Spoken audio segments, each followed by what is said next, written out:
11 players, many of them friends, some foes during the league season, now united for a single cause as they carry the hopes and expectations of a nation, the most unbearable, thrilling of emotional roller coasters.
Cheers. And if I didn't think it was worth one try, I'm gonna roll myself up in a big ball and fly.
It's time to begin the knockout stages. Ladies and gentlemen, welcome to the Sunday of UEFA Euro 2020. My name is Harry Chan and thank you so much for joining us today. And joining me is Stuart Wesley, aka Wezza. Wes, a wonderful action-packed Saturday we had yesterday throughout the group stages. We now have our quarter-finalists, 8 of them ready to go head-to-head today. First of all, how are you doing? Are you excited for today? And second of all, surely it will be a good day of PES action today. Yeah, I mean, if anything, you know, if yesterday was anything to go by, today's going to be full of action. We saw upsets, we saw knockouts, we saw goals, we saw saves, we saw penalties. You know, we saw absolutely everything. And you know, with the knockout stages coming today, I think we're in for even more of what we had yesterday. So I'm very excited, very hyped for today's festivities. Well, if you were unfortunate not to be able to catch yesterday's action, don't worry. We have a complete recap of exactly what happened yesterday. We have all the goals, just an incredible amount of action. And as you said, we kicked it off with a bang. And really the surprise package of the day, Wes, was Romania. We almost doubted them coming into this tournament. Yes, they qualified ahead of Portugal in Group B, but we never really expected them to make the knockout stages. But I think they shocked the world in doing so. Yeah, I mean, I was completely taken aback with how good they were, and again, you know, the fact they lost their first game took themselves to the kind of the last tiebreaker, you know, and to win it in the fashion that they did with that, you know, very quick golden goal. I think they caught everybody by surprise, and I think that, you know, first game of the day today, they're up against it again against the Netherlands, but I think they're up to the challenge. Of course, the likes of Croatia also making the round of 8, I suppose, the quarterfinals. We have 8 nations remaining. We're down from 55 throughout the qualification phase.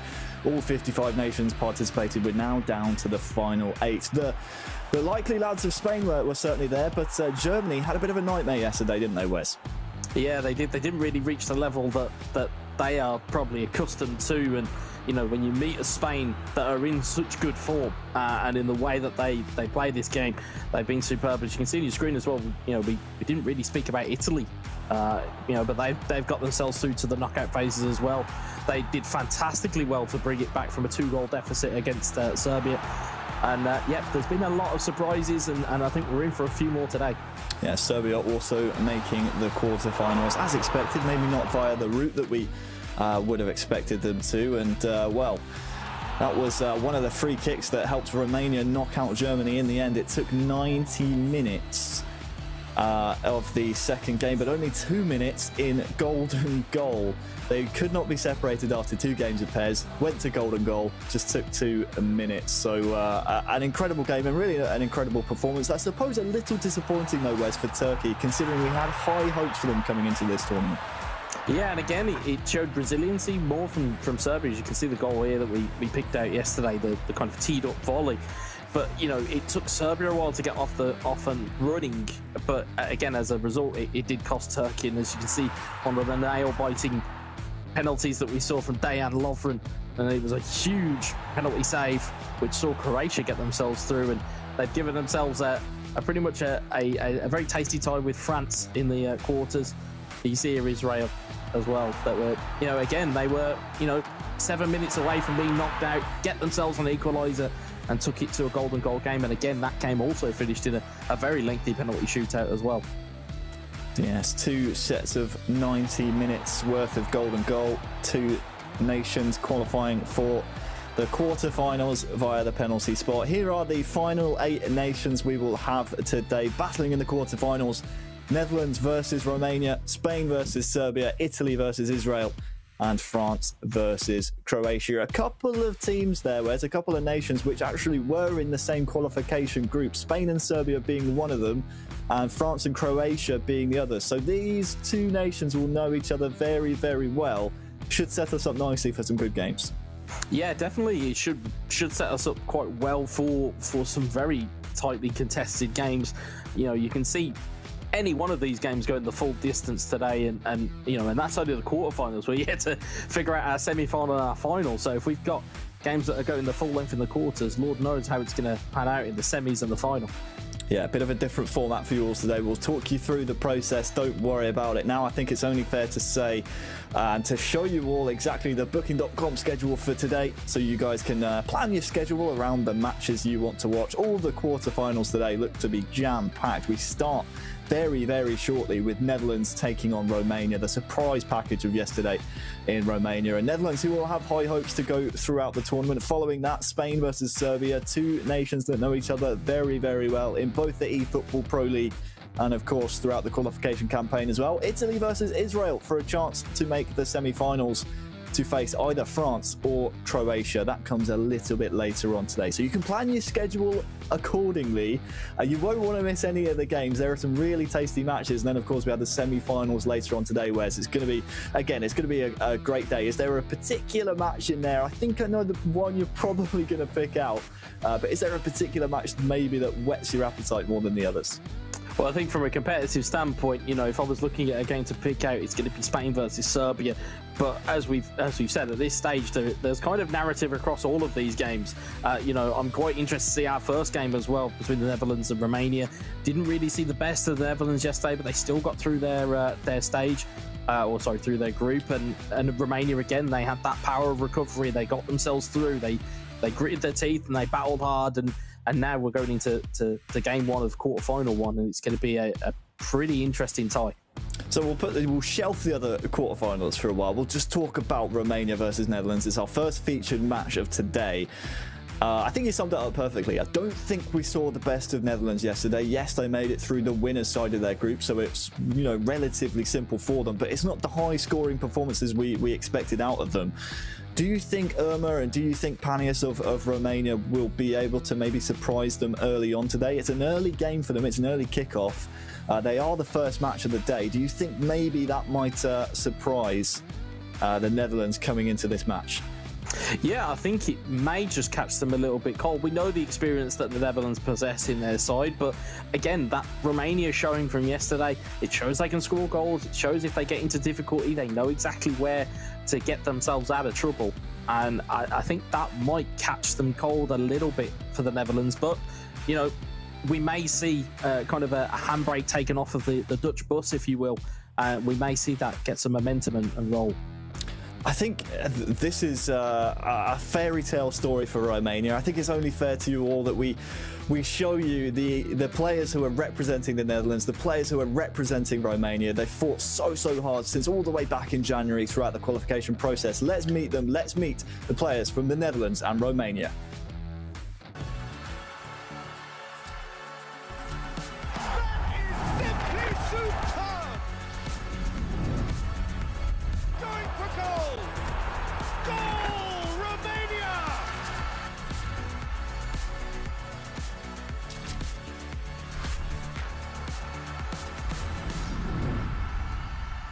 Ciao, numele meu este Urmă Constantin Adrian, am 23 de ani și reprezint România. Gamer tagul meu este NGU Urmă 43. Are semnat Never Give Up Urmă 43.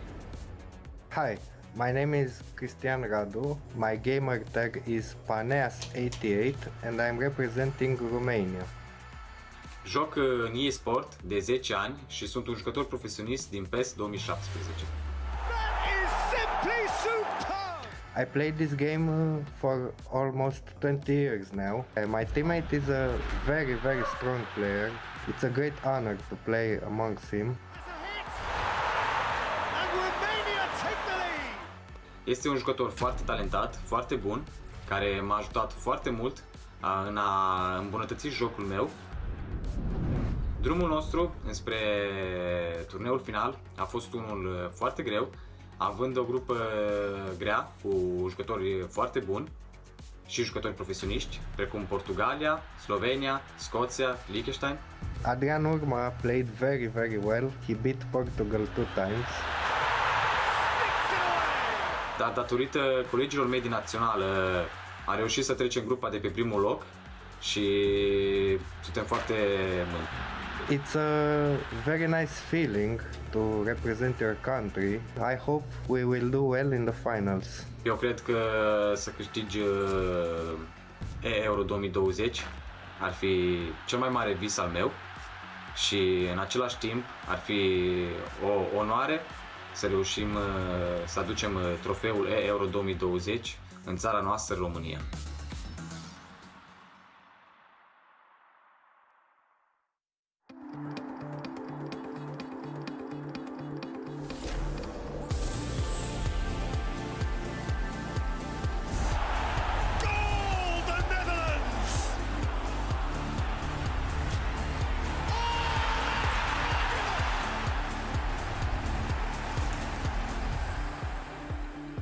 My name is Elders O'Neill. also known as E_C_O'Neill. My name is Jos Sonneveld, also known as Indominator, and I am representing the Netherlands. I've been playing esports competitively since 2013. I'm a professional player for Manchester United FC as well and compete in eFootball Pro. I've been competing in several national and international tournaments. When I was younger, I always had the ambition to play for the Dutch national team as a footballer, but to be wearing this orange shirt through this way is like a dream come true. We were pretty confident in our skills, and we already said before when we knew the groups that we should top the group. There were some tough games. I think that the toughest one was against Sweden. In the end, we won that game. My teammate Aldrich is a very technical and mentally strong player. He has a similar way of playing style, which is good for us as a team. He's a very strong player, and I can have my faith and put my belief in him, so that's good. Indominator and I are known as very great players in the world. And the thing is, we have never won a big competition. It's always almost.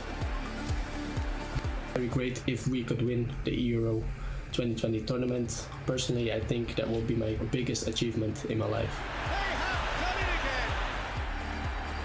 Hopefully we can achieve this goal, and we will celebrate this hugely.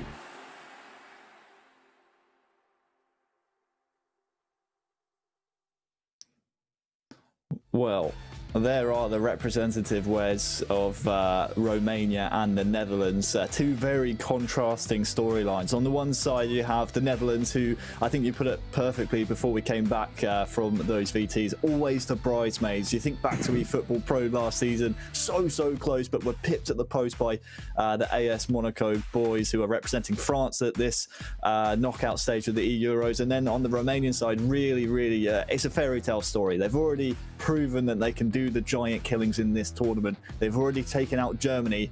Up next is the Netherlands. Do you think they can do it? That's the real question. Well, like we've pointed out before, this is very much a David versus Goliath. But you know, we know how that fable ends, and I think Romania do stand half a chance if they can get into the Netherlands early. It may expose that kind of possession game that we saw yesterday, and you know, quite rightly, as kind of Eldridge has pointed out in the video there, him and Indominator have always been known as the guys that have nearly got to a final, have nearly got a game across the line, have nearly won something. You know, we hear about Spain before they had their golden generation in real football.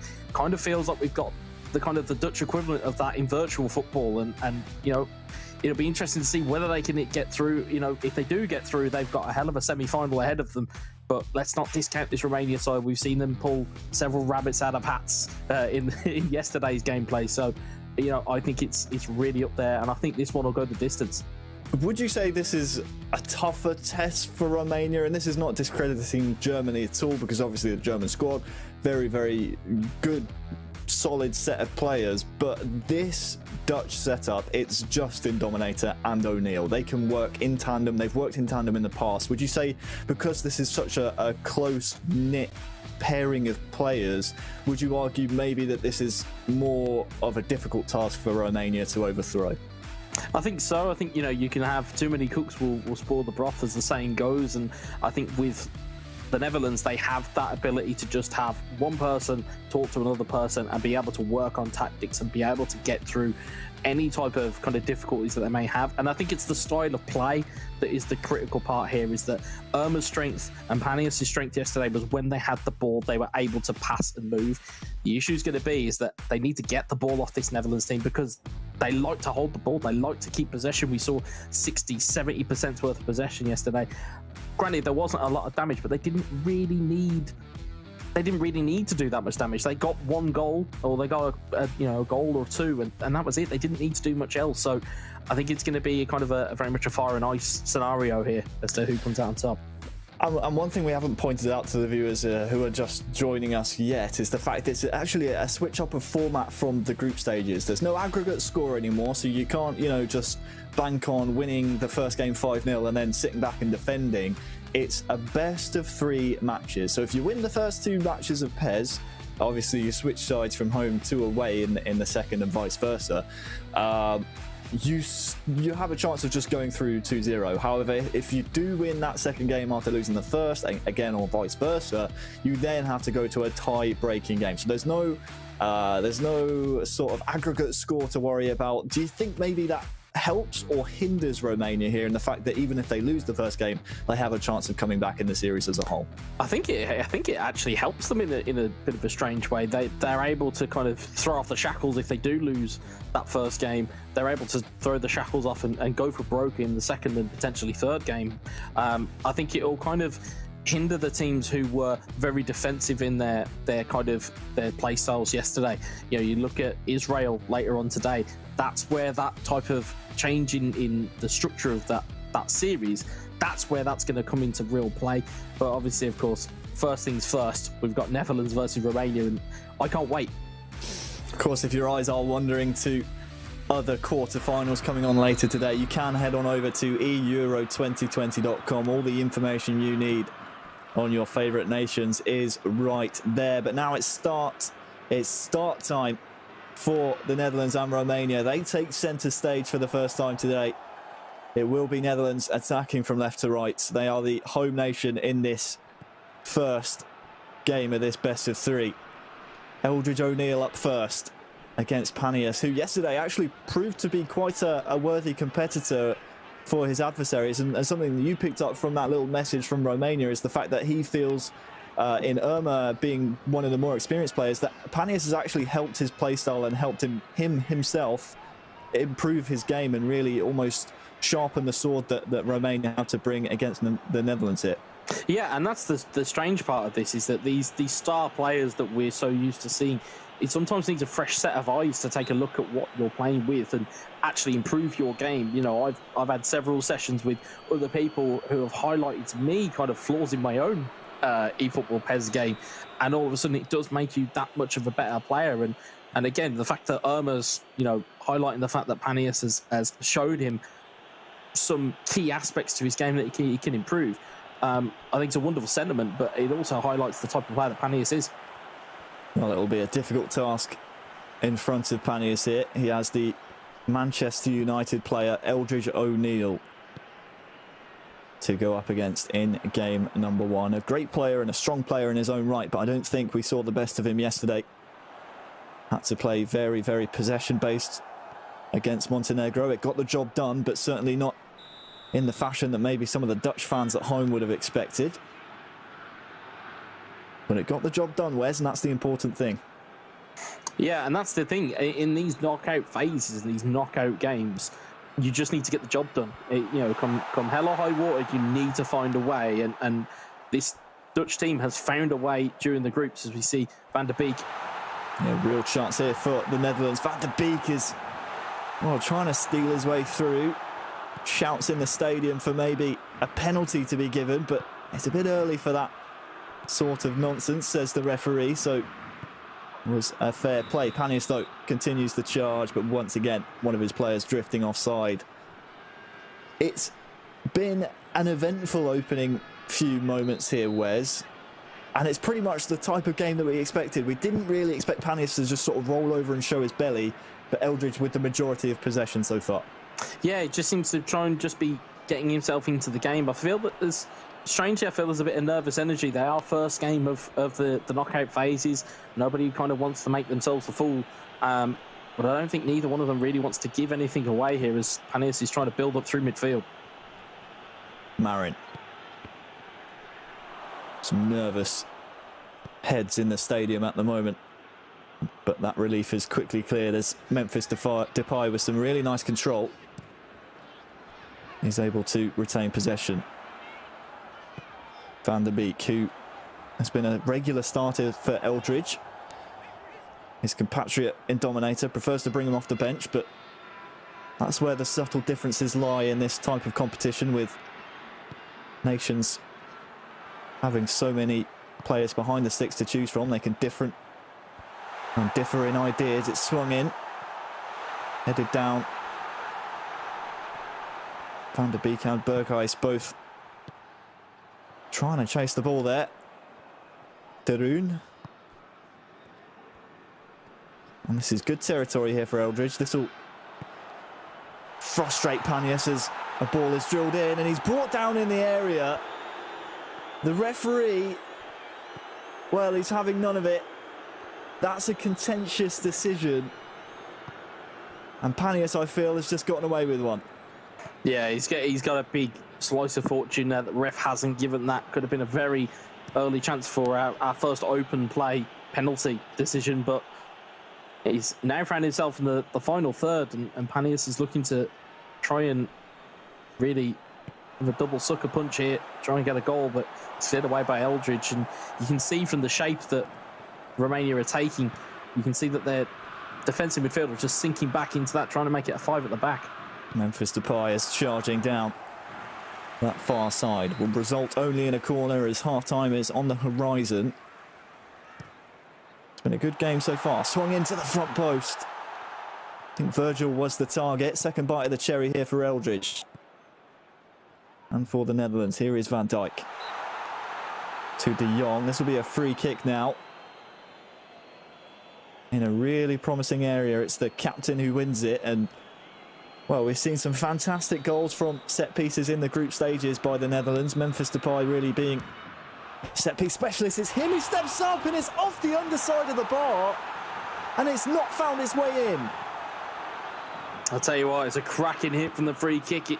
On another day, that spins over the line, and it's 1-0 to the Netherlands. However, Romania just trying to kind of get it to half-time here. There's only 7 minutes left. You can see, again, what we highlighted yesterday. You can see there's defensive movements from Eldridge in terms of his defensive duties and his formation changes. It's something for Panias to be really careful of here. Knocking on the door is Eldridge. Cleared away now by Romania and Panias. It was Memphis Depay who stepped up. We said he was a bit of a specialist from set pieces. Someone that the Netherlands turn to time and time again. Marin now for Romania. This would be against the run of play. Defended well. Stan Shu. Best bit of pressure Romania have had all half. Cut out though by the captain, Van Dijk. Just 1 minute of injury time added on. And we move into the second half here, Wes. Yeah, and I mean this in the nicest possible way. It's a really stubborn performance from Romania at the moment. They've not allowed anything apart from that free kick opportunity to really trouble them. He's happy for Eldridge to have the ball, and instead it's Panias who's trying to get something going, attacking here, but he hasn't had that much possession. He's going to need to make some of these opportunities and some of this territory really count. You feel like that maybe a low-scoring performance. Yes, we, don't count aggregate score anymore, but the longer that this goes on without the Netherlands finding a goal, it would benefit Panias, and that he will always have time to try and find that killer blow. A reminder, it's not aggregate score anymore, so if this is tied at the end of 90, we go to extra time and then to penalties to decide a winner if it's needed from this first game of this best-of-3 series. The Netherlands attacking from right to left now. Luke de Jong. Muscled off the ball, and somehow Eldridge does not lock on. And that allows Chipchu maybe to come running. Stan Shu there with Puskas as well. Nice turn in the area from Panias. It's in! Goal for Romania. They score the first goal of the knockout stages in Euro 2020. Against the run of play, Panias steps up. The Netherlands, Wes, well, they're well and truly shocked. It's like we said, they needed to do something in possession of the ball. They needed something with this territory. They needed to do something, and it's a brilliant work move. You can tell when that ball goes in to that left side, you can tell that there's almost a sense of panic and dread with Eldridge, and it's that turn back. There's no pressure from the defender, and it allows Romania the space to get a shot away. It's this little cut back here. You notice just in the slow-mo here, it's that turn back there. There's no immediate pressure from De Vrij. And it's a brilliant finish from Puskas, and it's goal ahead for Romania, and it's a perfect bit of game plan from them. They don't now need to go and push. You know, Paneas' game plan to allow Eldridge the ball kind of has bore some fruit here, and now you can see there's an attacking switch from Eldridge, which means there's going to be a bit more pressure applied from the Netherlands. I feel maybe that Eldridge might have just lost his head after not locking onto the ball in that counter-attacking phase. Paneas, though, made the most of it, and now the onus is on Eldridge, as this is, again, no longer a situation of legs and aggregate score. We have to have a winner in game number 1.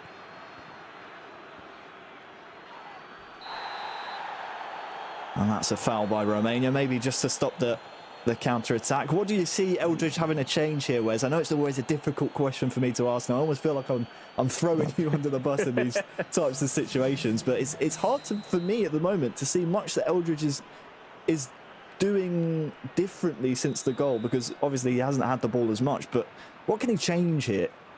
Well, I think that one of the main things as he gets an opportunity here.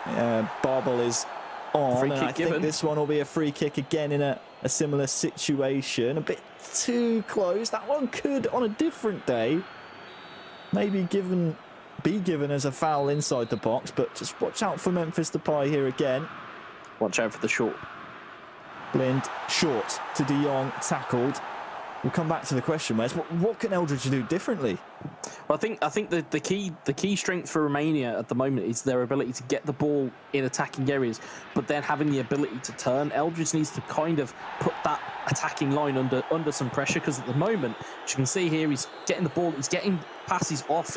That's the strength that they're having. It's if you can limit your opponent's ability to move through the gears and move through the attacking phases, it stops that attacking threat. And more often than not, Eldridge is going to get an opportunity to counter-attack. The issue that Eldridge seems to have at the moment is he's got not a lot of bodies going forward. And, you know, Luke de Jong, who was so good yesterday, largely nullified. Memphis Depay has had a free kick hit the bar, and on another day that goes in. Needs to get something going here.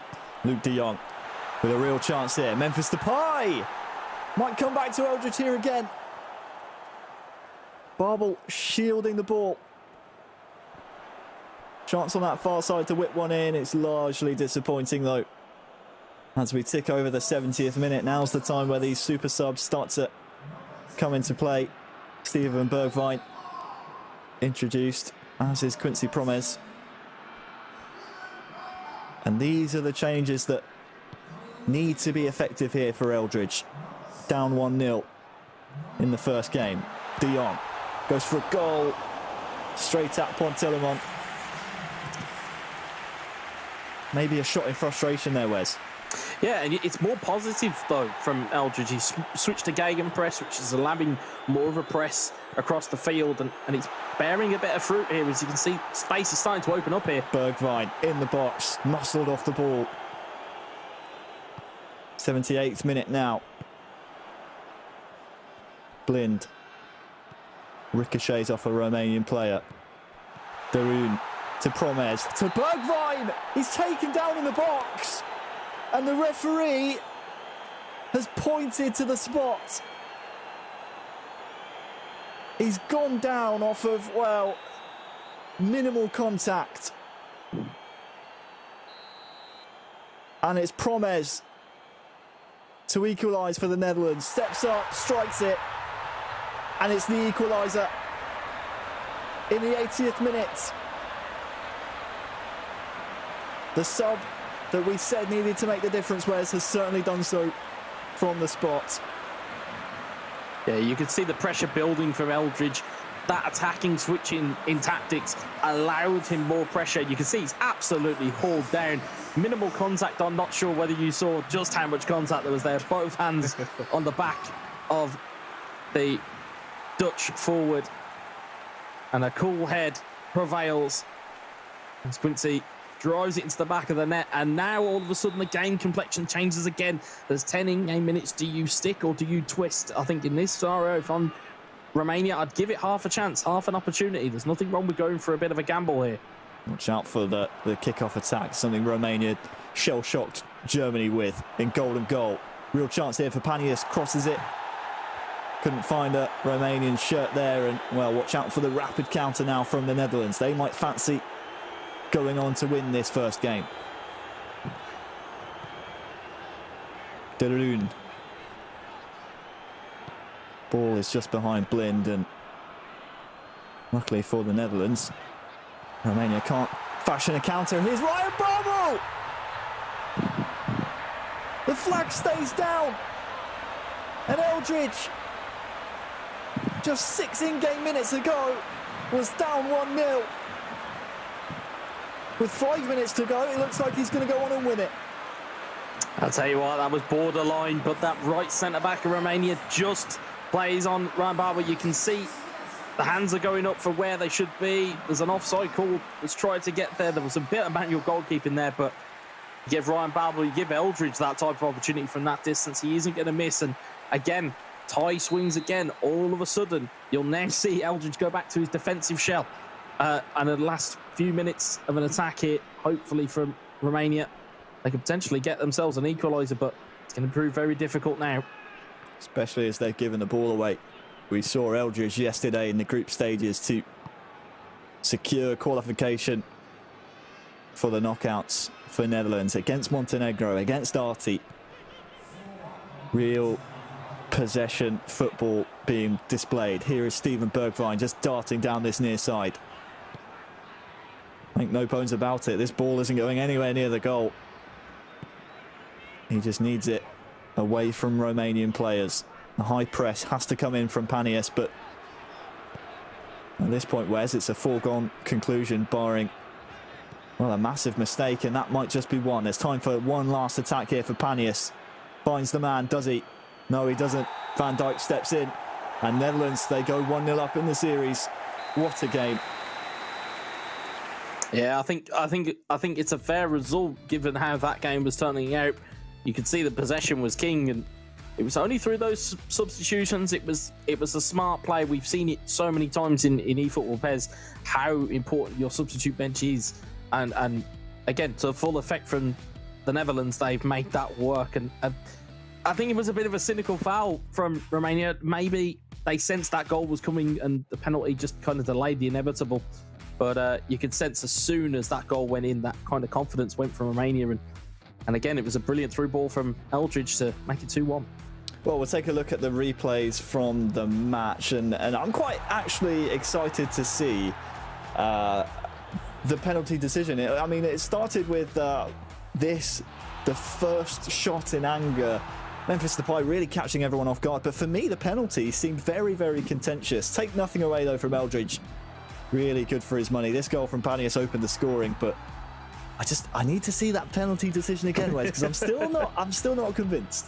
Well, for me personally, it was a stonewall. It was an absolute stonewall. On eFootball PES, if you double tap your tackle button, you will end up throwing out both arms to try and hold your attacker down, and I've seen it now. Very, very clear.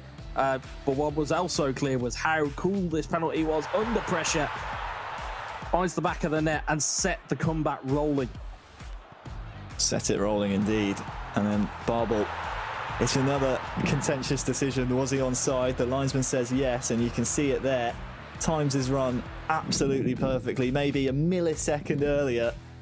And that one is flagged by the assistant referee. Here are the match stats delivered by FedEx. 61% possession for the Netherlands. The only shot of the game for Romania was their goal.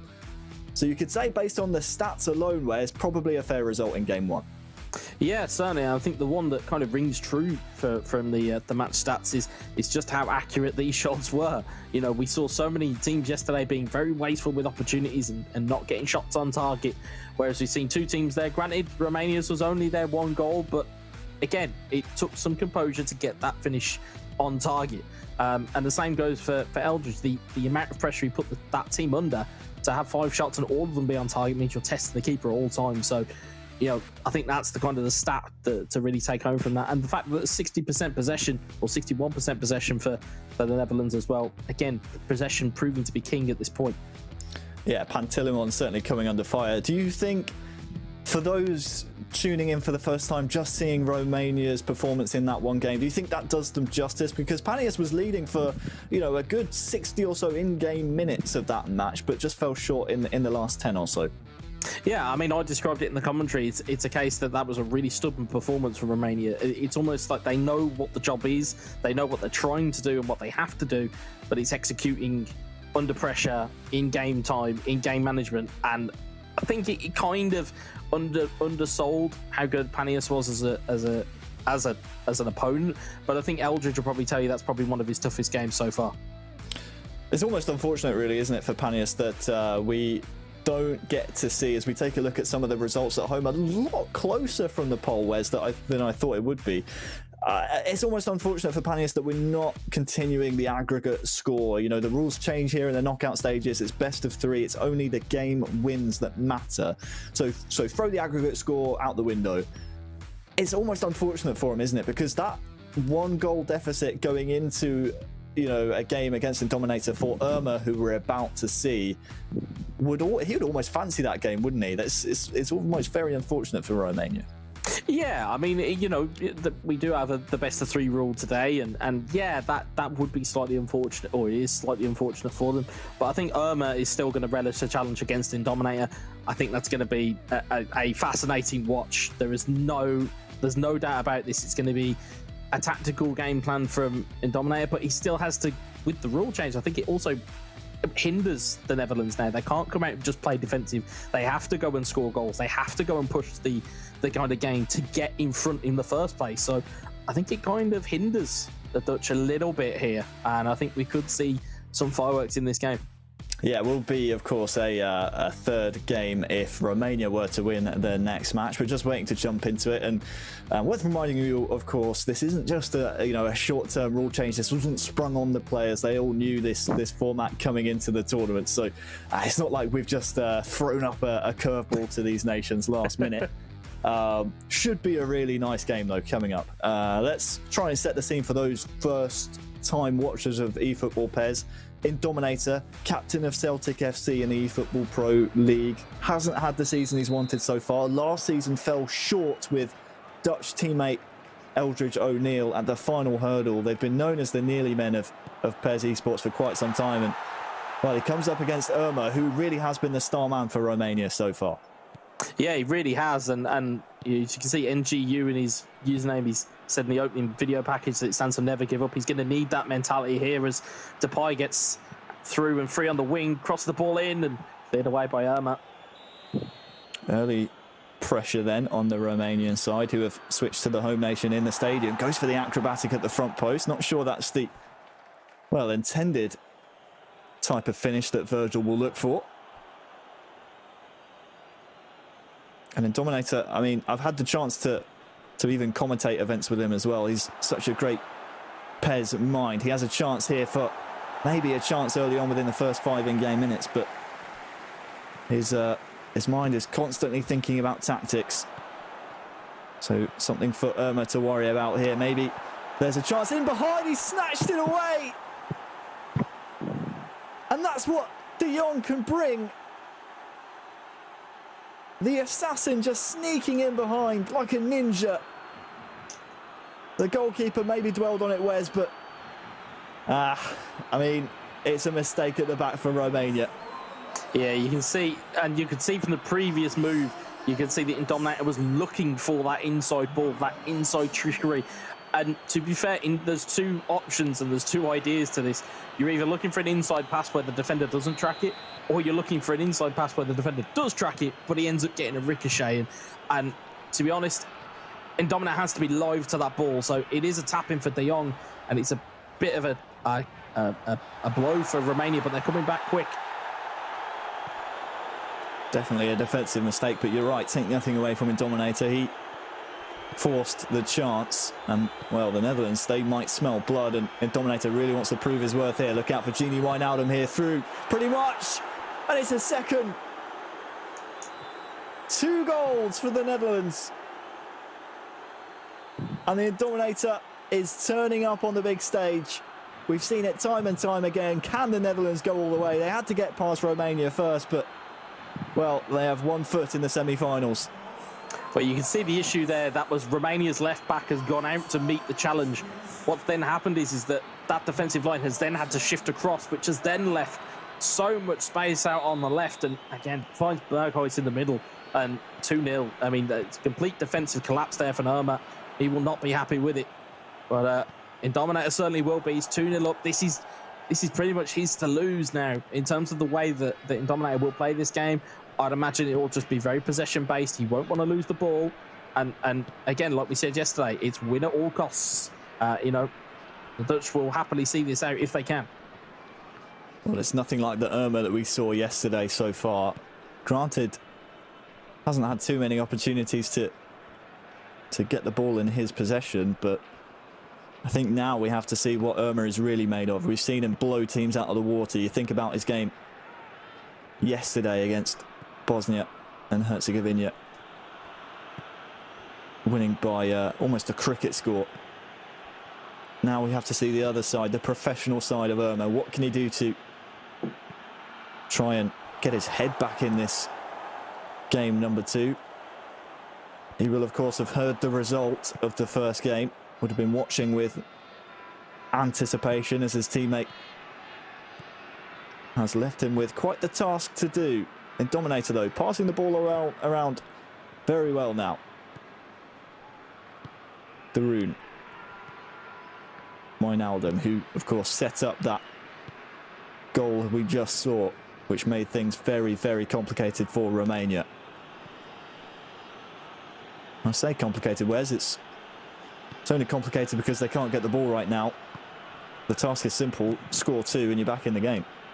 Yeah, but that's the thing, though. It's like we said, they are, you know, Romania are the most damaging when they have the ball. The issue is he's trying to get that ball back and seize on the mistake. Now Irma has the ball. He's going to have to do something with it. He's got 5 men up, and he's going to need to find a pass. And again, it's a bit lackluster compared to what it was yesterday. You know, those passes aren't as crisp. And meanwhile, the Netherlands are through again here. De Jong wrestled off the ball very physically. The referee happy to let that one go. We're still in the first half, of course, in this game too.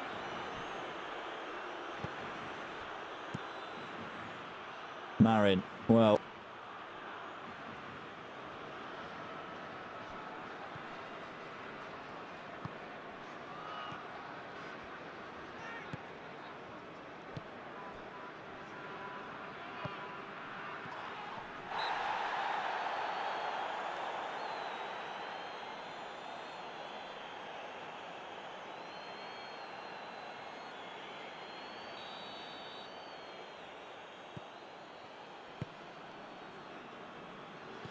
that ball, and you can see it now, they're in the final third.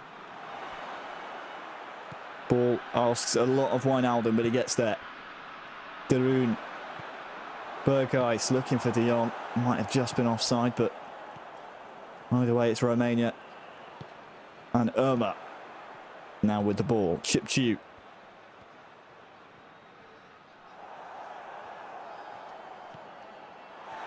Stanciu. Look at the run being made here by Ivan. Just slightly too late is the pass.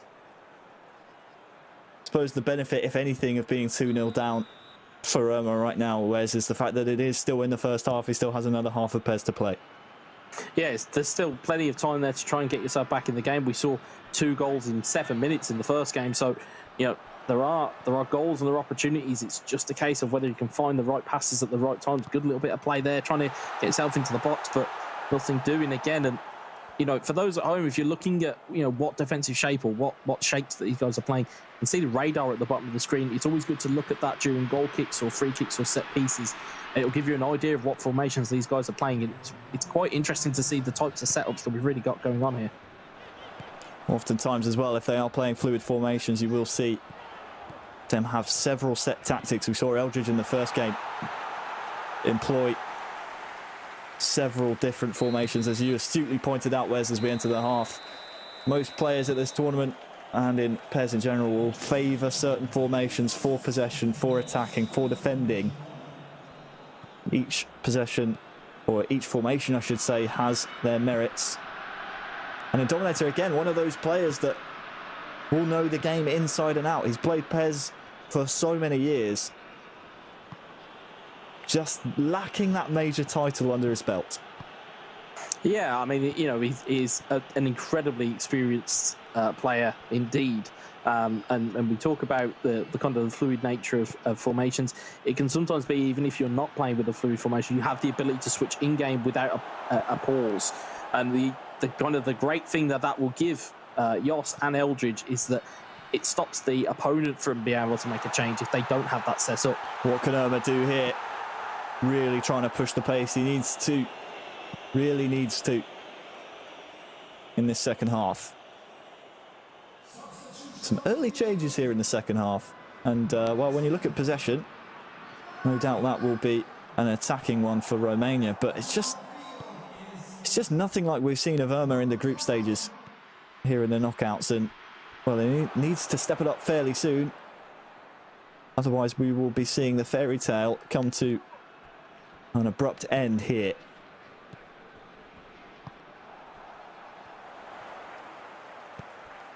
Here's a chance for a counter. Plays one more into Ivan. Through one-on-one. Really needs to score this.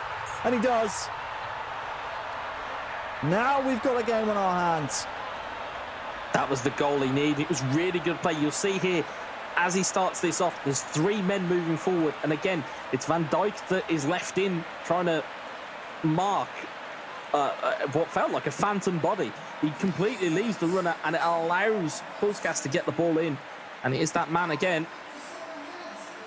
Is he? I believe it was Ivan again. Yep, it is that man Ivan again. And all of a sudden, game on here for Romania. They could see a little bit of a light at the end of the tunnel, but I'm sure in Dominator we wanted to get that digger and shut the light down as Depay makes his way in. Memphis Depay reinstates the 2-goal cushion. Just as Irma saw light at the end of the tunnel, Memphis shoots those hopes down. 2-goal cushion reinstated. They always say you're most vulnerable when you've scored. As everybody starts to relax, everyone just takes a moment to breathe. And the Dominator was not happy with conceding that, you can tell. And it was a wonderful bit of play here. De Jong finding an inside ball. Depay all alone. A little bit of manual goalkeeping, but again, he's took the shot early, which means that Irma can't set himself. And Depay reinstates that Dutch lead. Well, 30 in-game minutes for Irma to get 2 more.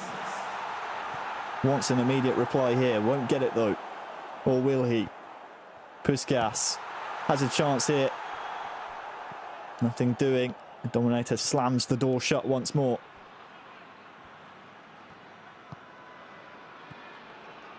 And it's back to that possession style of football now for a Dominator.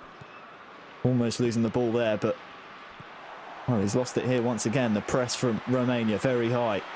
Look out for Puskas here! Rifles it home. And the goal heavens have just opened up on us here, Wes. So many goals now back to back. And the important thing for Romania is that Irma has got one back. It's brilliant play as well. Again, it's Romania using the ball as we said they needed to. They need to. When they have possession here, they've got to be able to use it. It's a great finish into the corner. Keeper would be, and all ends up. And again, now Irma needs to be careful not to concede too quickly from the kickoff. Needs to be very careful. Well, of course, pause is in session here, so these 2 nations will be making their changes. No doubt for a Dominator it will be just some maybe fresh legs in the midfield to counter this. That might be a contender for goal of the day, West, purely based on the fact it was so precise and so accurate, but also had the power to push it past the keeper, who was beaten at his near post. Yeah, it was a great finish, all things considered, but it's defensive frailties again for Irma. Oh, Luke de Jong here is onside. It's in. Goals galore. 4-2. And Luke de Jong holds his run so well. He was offside for just a moment. Has the patience, cool as you like. Irma just cannot seem to defend after he scores. Yeah, but you can see there, like you said, you saw that kind of double movement. It was from de Jong goes too early, realises he's gone, stops his run, allows it to get back on side. And again, in terms of the finish, the reason why you go low and the reason why you only tap it at that type of distance is because, again, with controlled shots, they just trickle in. They always find the corners of the goal. So, again, if you are a budding eFootball PES player out there and you want to know some of the tricks of the trade, that is one of them. Keep your shots low when you're at that type of distance and when the keeper is out of his goal. Of course, anything on target there probably would have beaten the keeper. He was lost at sea. Irma brought him out to try and close down the angle. Here is Puskas. Ivan, he's got one already. But the ball really needs to keep finding the net here for Irma. Who is a nice back heel to set up Puskas. It'll be a corner. I think the goalkeeper might have had it covered even if the defender doesn't get in the way. This pass here was absolutely lovely. Maybe potentially one of the skills of the day there. Neat little back heel. Just didn't get a finish in the end. So again, more changes to come in here. A reminder, if Netherlands were able to hold on to this score, they would win the best of three series 2-0, would advance to be our first semi-finalists of Euro 2020. Keep your messages coming in. Hashtag Euro 2020. You can vote, of course, on euro2020.com/poll on every single match you'll see today. Romania corner. Oh, it rattles off the bar. Not done yet! There's hope!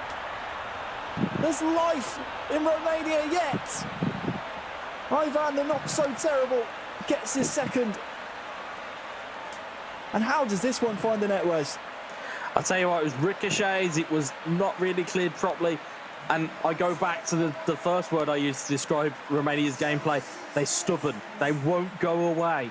And if they can just defend these last 15 minutes and get themselves a goal, they'll take it to extra time and they'll take it that one step further. They're not out of this by a long shot, but they've only got, what, 13 game minutes plus stoppage time. They're going to need something special. Well, 4-3.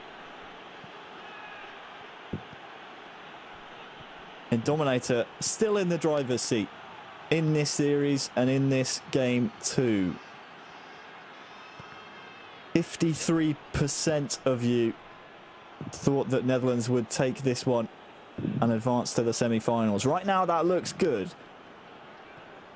But Irma recently has been in the ascendancy and all of a sudden there's a few mistakes creeping in here for Indominator.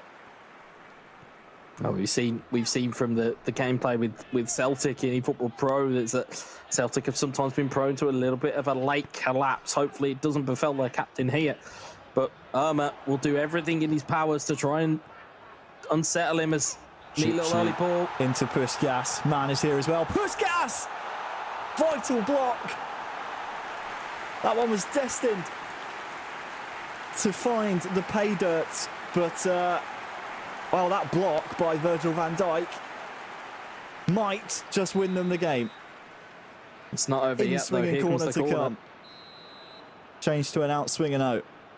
Into the box. Looking for the far post. Over hit, you could say, and that's a waste. Really big waste there by Irma. That will turn possession over to the Netherlands. And with only 5 in-game minutes to go, they'd be lucky to get one more chance. Although that's a mistake. Chance, real chance now for Romania! It's in! It's 4-4! Irma's done it!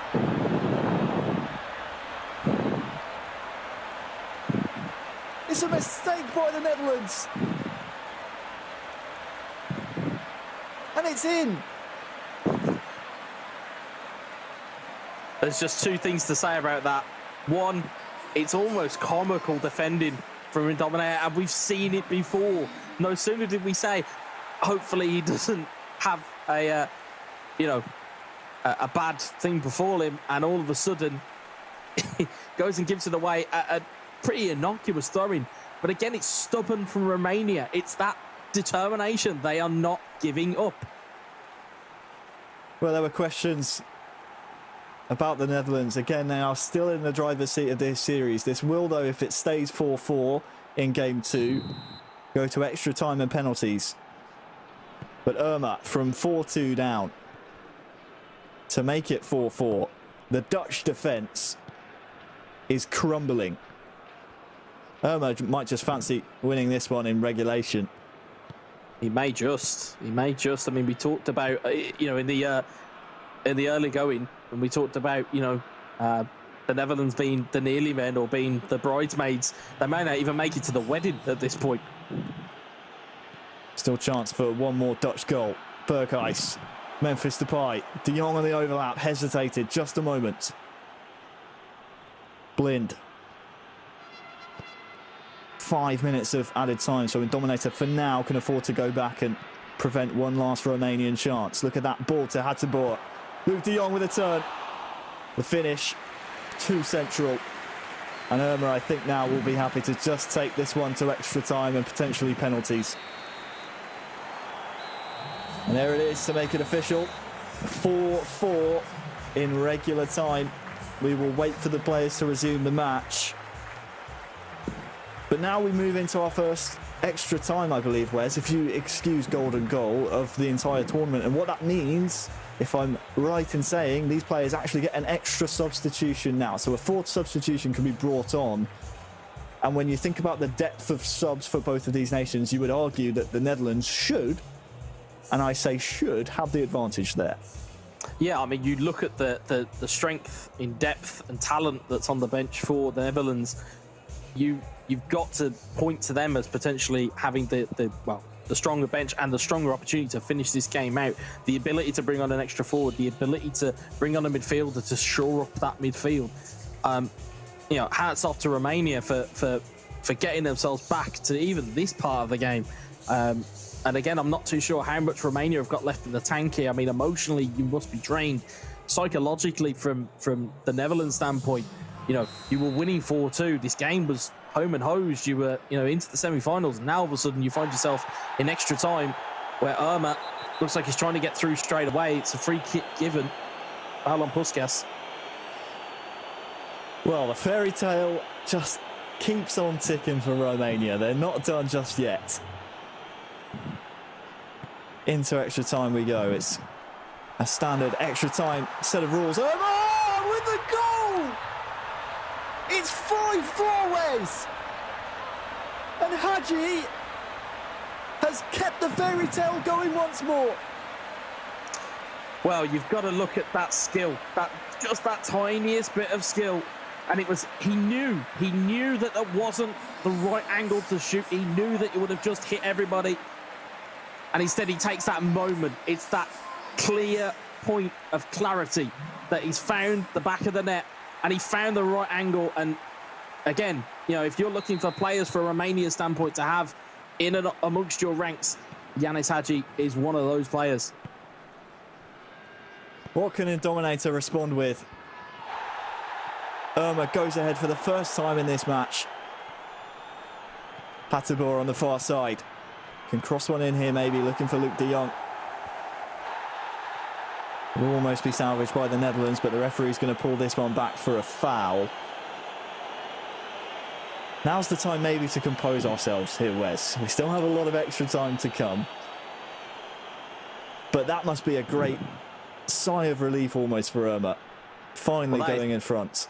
It's a huge goal. And the thing, if you're an eFootball PES player, you'll know more than most that these passages of extra time go incredibly quickly, and 9 times out of 10 there's no extra timers. Yeah, Barbel maybe through again, trying to sneak in behind there, but they go quicker than everybody thinks. So I would imagine you're going to have a lot of panic from Dominator at the moment in terms of trying to get himself back into the game. De Jong, Depay, tackled by Irma and Grigor.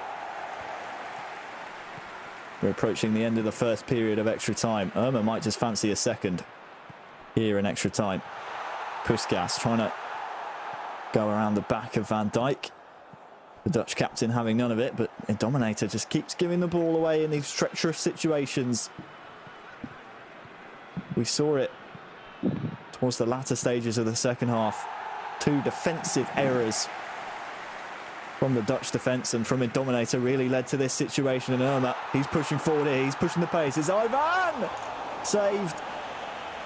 He had to take the shot there. He had to. There's no option on in the middle. You can see he was thinking about whether there was an option there. He realised there wasn't. The best thing you can do there, take a shot. Maybe it gets a ricochet. Maybe it gets parried into the end of the, back to a player in the box and it goes in. You know, if it goes off someone's hip, if it goes off an arm, it's not going to matter for Romania at this point. And just the key thing here as well, I know that we haven't really highlighted this yet. Stamina is a massively important factor here because this extra time that goes into it, defenders are tired. If you've used all your substitutions, the likes of Virgil van Dijk at the back, they're not going to have that first touch that they had at the start of the game. You could see more errors from anywhere on this pitch. You know, Romania, I mean, have got a pretty important corner here. They can throw caution to the wind here. They really could at this corner because there's no stoppage time left. This will be the last chance of the first period of extra time. Looks like it'll be an outswinger. Look for the front post, maybe. More Dutch calamity at the back. Oh, that was nervy. It goes wide. But it could have easily gone in. They survive just. And it's still 5-4. That was nervy. Well, the arms went up in the virtual studio from both of us. I genuinely thought that had gone in. It was a big old deflection that took it out of play. But again, this clock is going to tick very quickly. Irma's done superbly. What a ball through. that is. Puskas against Van Dijk. Potentially against the Dutch keeper as well. Oh, he went for the chip. He went for it. But just about the keeper stretches his arms. Irma looks dangerous here every time he comes forward.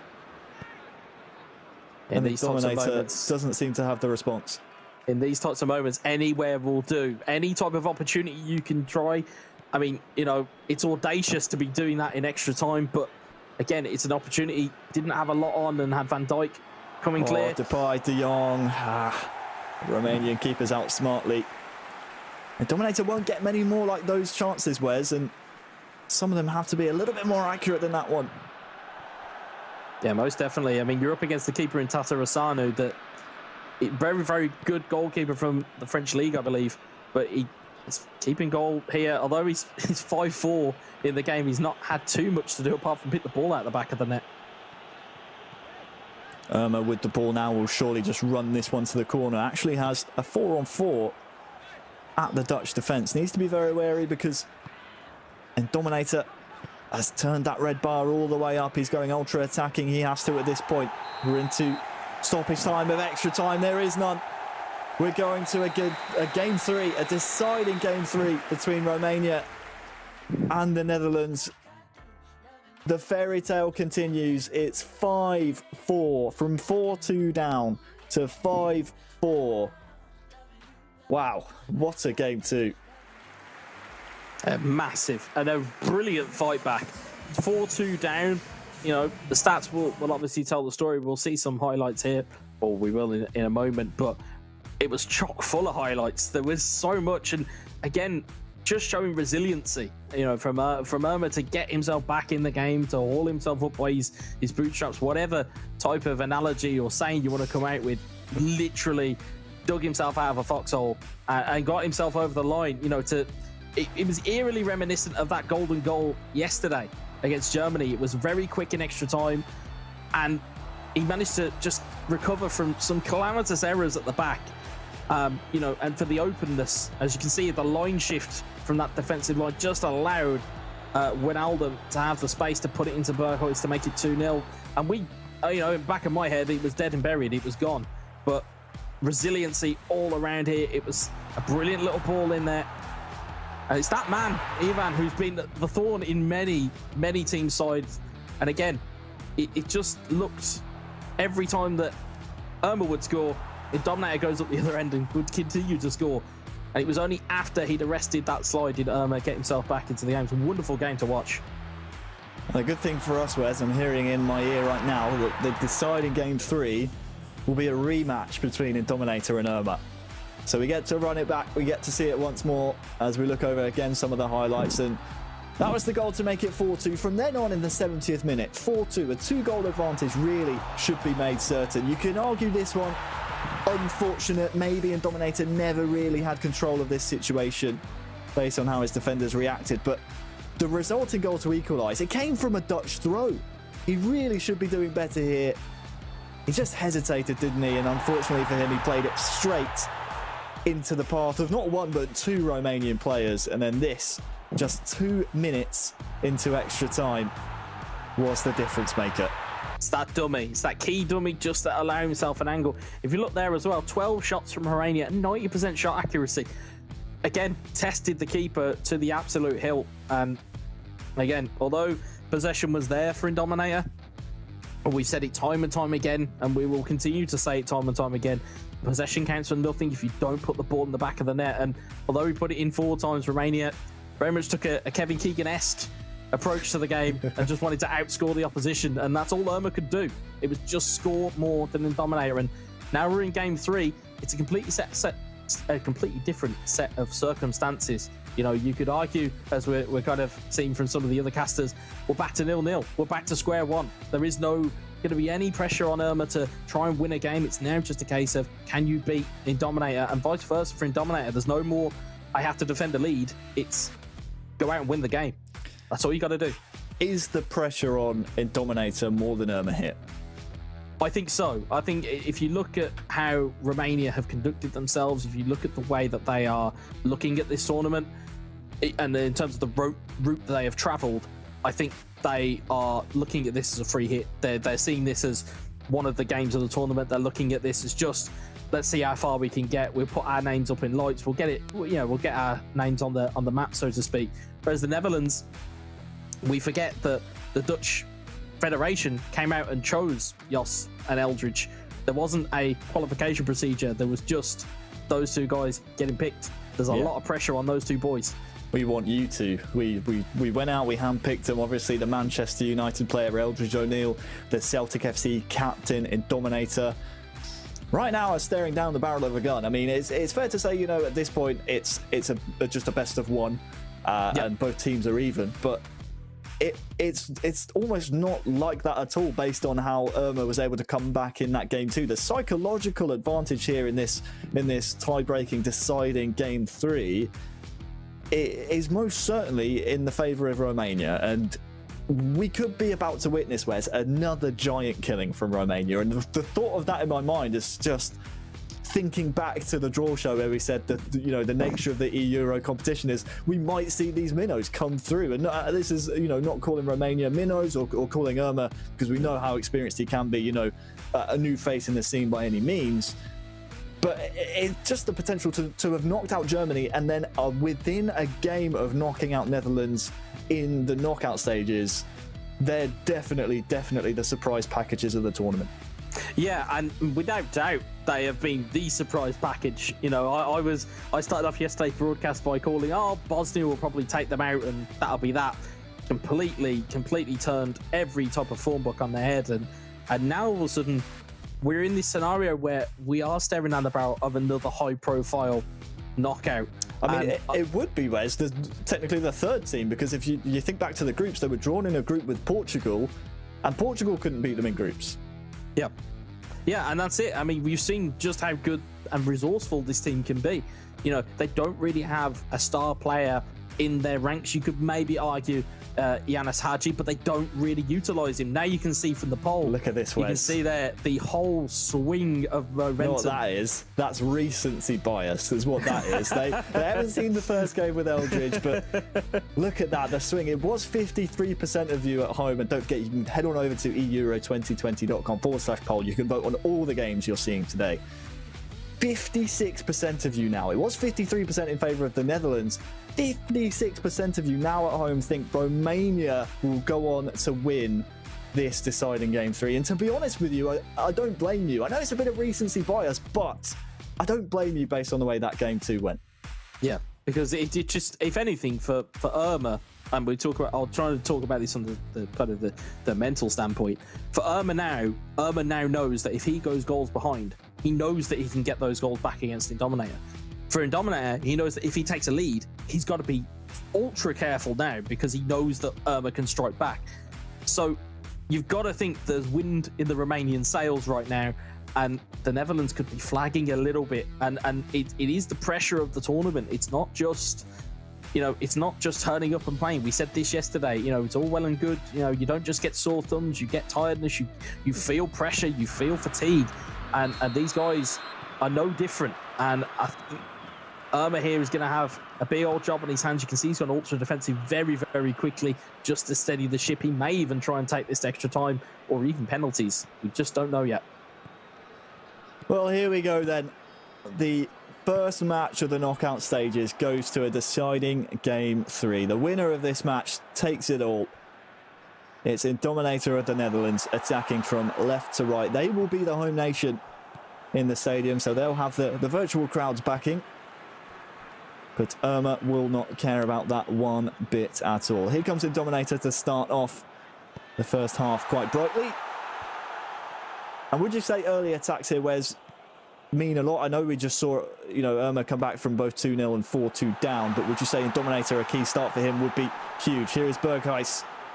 Can't get it before the byline. Would you say first attacks mean anything? Taking the first strike on goal would be a huge mark on the game early on? I think so. I think the earlier you can get your first attack or first successful attack, the better. Your players are full stamina, they're near enough full stamina. They're going to be probably at their best. They're going to be throughout the rest of the game. You can see that the first touches of defenders are a lot better. You can see that the passing in midfield is a lot crisper, whereas tired legs will kick in later on in the game. So, take your chances early. And then go from there. You've got to really take your opportunities very quickly here, and the quicker Irma can get in to Indominator, the better. And vice versa for Indominator. He's got caliber of players. He's got Memphis Depay. He's got Berghuis. He's got Ryan Barber. He's got loads of players. It's just a case of what can he do with them. Well, look at this. A mistake maybe from the Dutch defence. They were able to right the wrong there, though, and now they can maybe charge down this near side with Luc de Jong. De Roon. Berghuis with a nice run in behind. Tackled in the box, fairly, says the referee. Comes back to De Roon. De Jong in behind, but too many Romanian bodies there. Made it too difficult for Indominator. And it's back to square one. I think the thing Romania needs to be careful of is that, and I've just noticed it in that passage of play there, but it's great from a broadcast standpoint. You can see these types of things, with cold blood running through your veins. But Depay is peeling off of that defender at the side. So if that cutback is on, Depay is going to be free. So Romania needs to be very careful. Of course, those runs in behind for Memphis Depay will be something that Indominator will look to exploit. Here he is. On the ball now, trying to combine with Wijnaldum, who gets a sore one. And that will allow the ball to run all the way through to the Romanian keeper.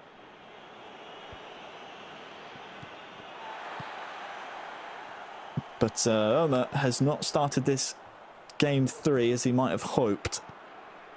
Memphis Depay now. It's been all Dutch attack so far. Dumfries. De Roon was the target, but Irma steps in. Now what can we see? What can we see from this counter? Irma has a man over near side. The ball is behind him. Puskas has a chance to square it. He goes for goal. And the fairy tale is extended once more. It's Romania now with one foot in the semi-finals of Euro 2020. 1-0, Wes. You're laughing. But it's absolutely incredible scenes. Yeah, I mean, the guys at home wouldn't have seen this, but I was furiously pointing I saw the gesticulation to where Puskas was, because he was so well open, and I thought the chance had gone, because you saw the Dutch defence just slide over to his side, but it still was free. And again, the confidence to take that shot on from that angle. It wasn't, you know, normally you'd see players try and cut it across and find a loose man. Instead, it was the confidence and the brashness to take that on and say, no, I'm going to take this game with a scruff of the neck. I'm going to take the lead. And again, we're saying about possession. You know, we saw it famously a while ago with Barcelona and Celtic, where, you know, it was a Celtic victory. It was 2-0 in real football, where it was, you know, Barcelona had 80-something odd possession, whereas it means absolutely nothing, does possession, unless you do something with it. I'm going to sound like a broken record at some point during today. The limbs were everywhere while you were trying to point out Puskas. Look out for Indominator, though, with Berghuis. Lovely back heel to De Jong. What a find. It's De Jong with the finish, but credit the assist here, Wes, because this is great vision, great skill, great execution, and a great comeback. Yeah, great piece of skill, that is. Brilliant little back heel. And again, it's that kind of penetration we've been asking for. It's the back heel, which just opens it up for Luke De Jong. And Tatarusanu just caught out his near post. He'll be disappointed, the goalkeeper, but again, Indominator's not going to care. He's back level, and again, something for his trouble, really, of getting possession up so high. He now has a goal to his name, and again, now Irma's got to regroup. So it's as you were. Ivan to Puskas, back to Ivan. Puskas again. Well, the referee's had a look at that one. Has waved it away. Now, Stanciu. Marion to Chipshu. Puskas. It's 2-1. Romania back in front. Puskas with his second. And half-time approaches. Yeah, you can see he was using the shielding of the defender. I mean, Van Dijk was just nowhere. Wasn't touch tight, wasn't against the defender. Nice little interplay here. And again, it's just that neat little touch that takes it out, gives him enough space. Zoet has no chance to get to that. And Romania, again, take the lead. And the longer this game goes on, I just get the feeling that Irma is just out to outscore his opponent, whereas Indominator is just trying to control the game. It's a really interesting watch here. Well, there seems like a metaphorical shootout between these two nations so far. Irma clearly the happier of the two to take it on. Will it end in a literal shootout? That remains to be seen.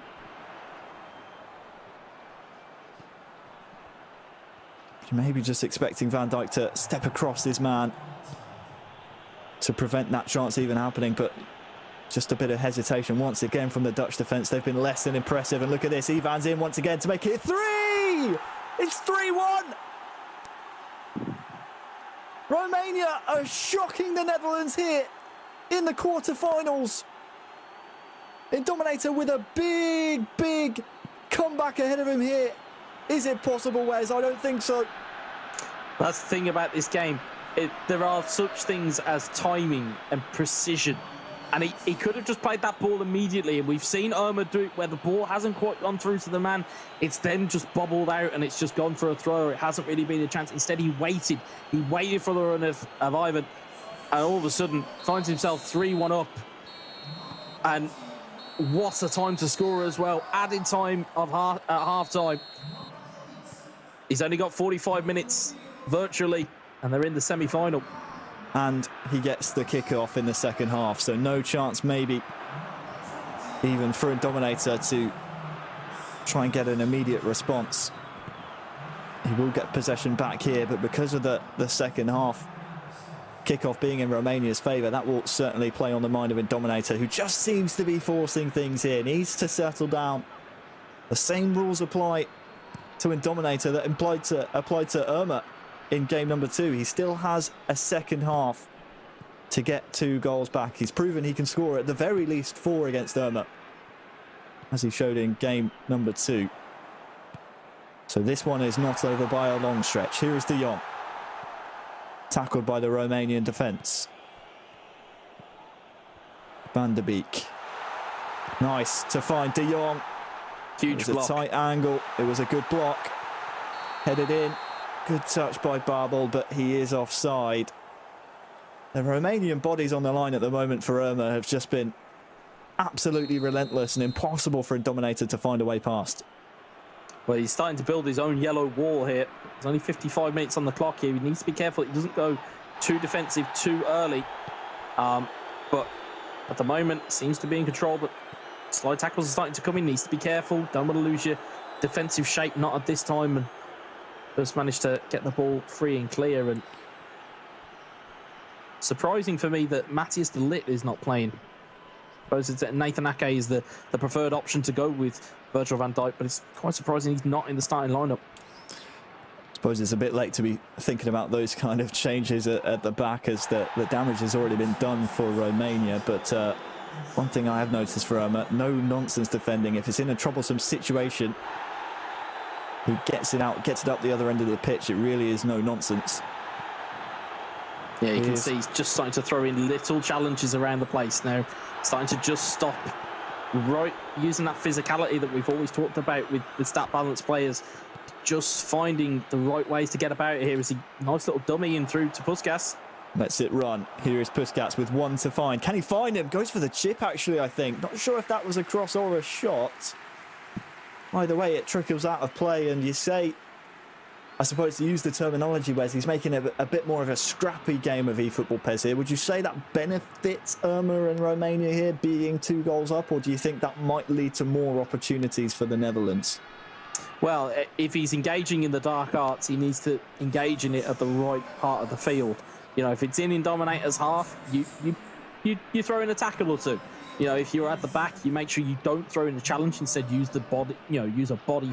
You know, a body kind of shot almost to get your players on the ball. So, you know, if he's bringing him down, say here, around these types of areas, you should be okay. Anywhere nearer to goal, and I think you're going to cause yourself more problems. But you can see there he's just pushing. He's pushing Dominator into the places that Irma wants him. So it's more a case that he's almost convinced Dominator to play the game that Irma's used to. Good bit of territory here for Irma.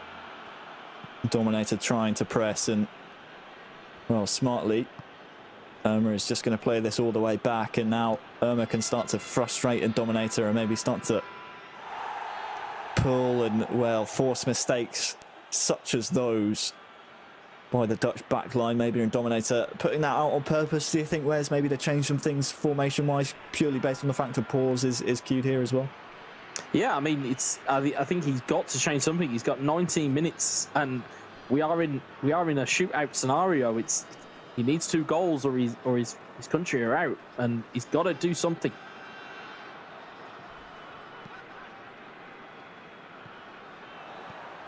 Surprised the referee's not pulled that one back for the late challenge. Clearly happy that no contact was made. And Dominator, unfortunately, is not taking good enough care of the ball. And as it stands, we are 15 in-game minutes away from another giant killing from Romania. They've taken out Portugal in the groups, qualified ahead of them. They've taken Germany out on golden goal.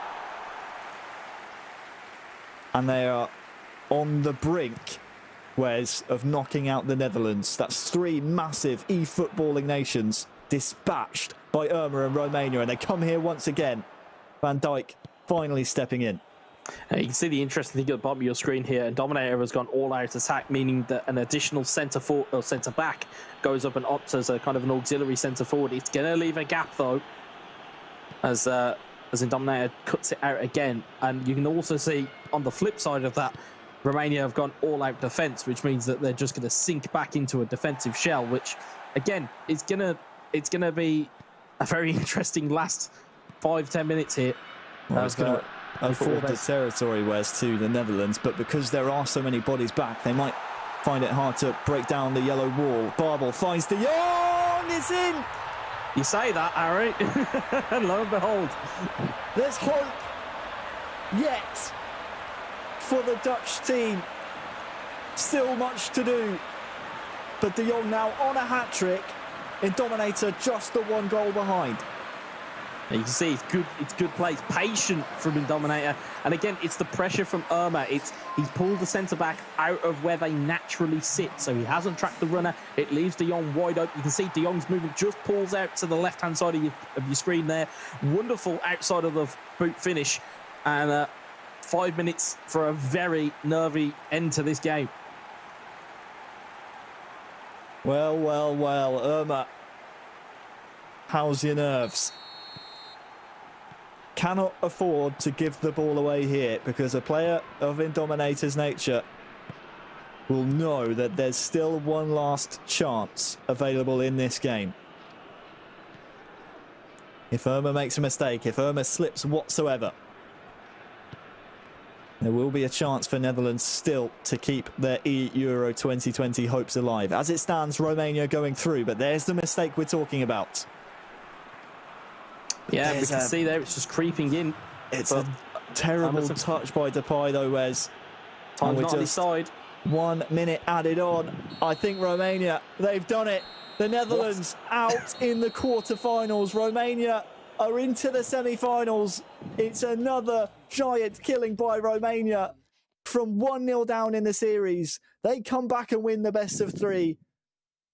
2-1. After a 3-2 victory in game number 3. Well. What do we say about that, Wes? We almost prophesized it in speaking about the Netherlands and Eldridge and Indominator, in the fact that they are, these nearly men. They've never really had the titles that maybe their skill level deserves. But here they are once again at a major tournament, out in an earlier round than they would have hoped. Well, here's the thing. You can have all of the talent in the world, but I don't think anybody ever deserves anything, especially with how they play today. I mean, you look at how good Romania were, and again, it's those powers of recovery, and you've got to, as Adam is kind of prophesizing here, you've got to talk about the mentality that's there. It seems like there's a fragility somewhere within this Dutch side. I mean, it was a great goal there from De Jong, but again, it was just crumbled again. Irma just finding space, finding times, a lovely touch in here, and just finds enough space, gets it past the goalkeeper. And I'll be honest, that's kind of Irma when he's got those shackles off. Lovely through ball for the kind of eventual game winner of a goal. But there was too little too late really from Indominator at this point, and you've got to talk, as much as we're talking about the Netherlands and their fragility, and we talk about that side of things, you've got to praise the mentality of Romania and their willingness to go that extra mile and to get themselves across the line. Well, Irma and Panius strike again. You can see here the match stats delivered by FedEx. 100% shot accuracy across the board. And once again, the possession stats going the way of the Netherlands. The pass accuracy from Romania, naturally a little bit lower based on the fact they had lower percent possession as well. But you guys at home were right. You voted on the poll. You switched your bases after game 2. You hedged your bets, metaphorically speaking, on Romania. And, well, you were right. You saw it coming. And unfortunately for the Netherlands, they saw it coming as well. And the Dutchies are out in the quarterfinals. Congratulations to Romania. They will be our first semi-finalist. And the question we have to ask now, Wes, is can Romania go all the way and win the whole thing? Well, we've seen some magical kind of Cinderella stories in world football in tournaments gone by. The most obvious one is Greece and their European travels. I mean, as I believe Lee alluded to yesterday, it wasn't the most fancy football, but even here, though, we're getting a really good showing from this Romanian side. It's not dross football. It's not 5 at the back. It's none of this. It's actual really good football, and it's the ability to really put the screws to your opponents. And you've got to say, if you're Spain or Serbia, you're looking across the side of this draw, I don't think you're wanting to be playing Romania at this point. Certainly not. We, of course, have more quarterfinals to come after this. You can use the hashtag EURO2020 to let us know your thoughts. What a crazy first quarterfinal that was. But let's briefly, before we do actually, we actually have an interview with the man from Romania. It's Panius. Panius, my friend, can you hear me? Oh, looks like he can't hear us. I mean, we can see his beautiful face. Obviously, very happy to be in the semi-finals there. You can see him smiling, but it doesn't look like we're quite ready. But then let's look ahead quickly then, Wes, to the quarterfinals. Working from home, guys, it can be quite tricky. The next quarterfinals, Spain and Serbia. Huge game for both nations. Yeah, I mean, it sets up wonderfully for the other boys to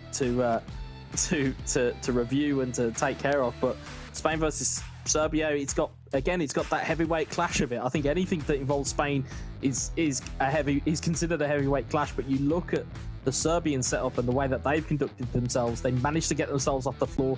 They had a bit of a stop and start against Italy in the group stage, but they managed to get themselves out. They managed to get themselves into the knockouts. And speaking to some of the Spanish lads before or just after the broadcast had finished yesterday, not really fancying it against Serbia. They feel it's a difficult tie, and as it should be. They are a wonderfully put together team, but if anybody can bypass them, that stubborn Serbian defence, it's going to be Spain. Well, hopefully we'll get that interview with Pania sorted very soon. But let's look elsewhere in the bracket. We still have the likes of Spain, as you just mentioned, Serbia as well. Those two go head-to-head next. We obviously have the likes of France as well, who you think will probably fancy themselves now that the likes of the Netherlands are out of the running.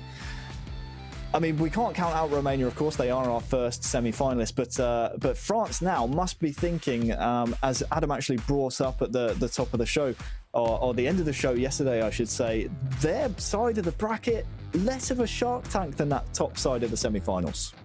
True, indeed. I mean, it is that type of draw that's kind of panned out. I mean, we know the confidence levels of the French team. We know how much they fancy themselves. They always go out to win and go out to really kind of go and really go far into tournaments. However, I wouldn't overlook Italy, given their attacking prowess that was shown yesterday. I wouldn't discount Israel for their defensive prowess that was yesterday. And I wouldn't discount Croatia for how much attacking flair they had. As you've rightly pointed out so many times, knocking out Portugal in the playoff group, showing resiliency to get through. I don't think it's as much of a gimme. It's an easier side, no doubt, but it's not easy. It's just easier. That's the key difference for me. Well, I think Romania have just proven to us that there are no easy games. A reminder to you all of the fixture list we have coming up next. Spain versus Serbia. That is slightly later than billed, but we will still have it coming up next. And then later on, Italy taking on Israel. And then we have semi-final action after our final quarter-final later on. Do not go anywhere. Make sure you stay here. Stay tuned. All the information you need is on euro2020.com. Wes, thanks so much for joining me for that one. We'll be back for the third quarter-final. Hopefully it will be as action-packed as that one. For now, we're thrown to a very quick break, and I mean a very quick one. And when we come back, we'll have the second quarter-final.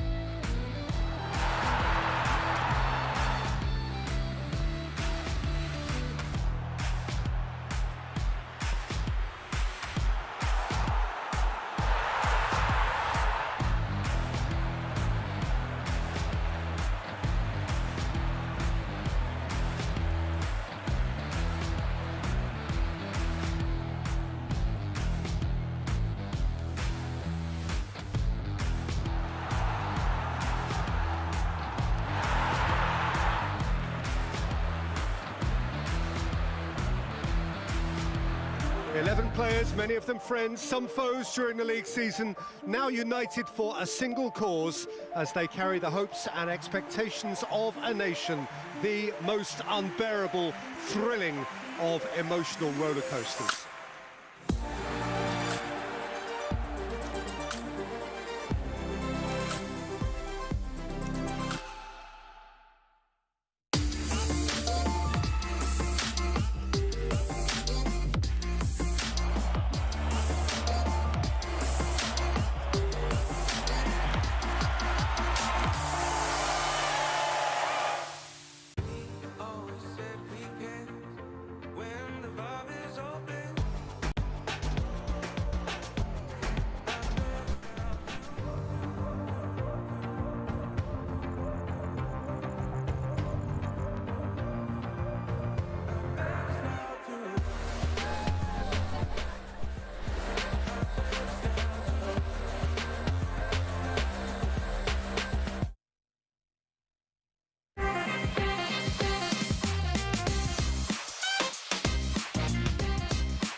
Cheers. And if I didn't think it was worth one try, I'm gonna roll myself up in a big ball and fly.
Into it, Adam. They made us wait, didn't they, with that one? What a game. What a series we just had with Romania pipping Holland.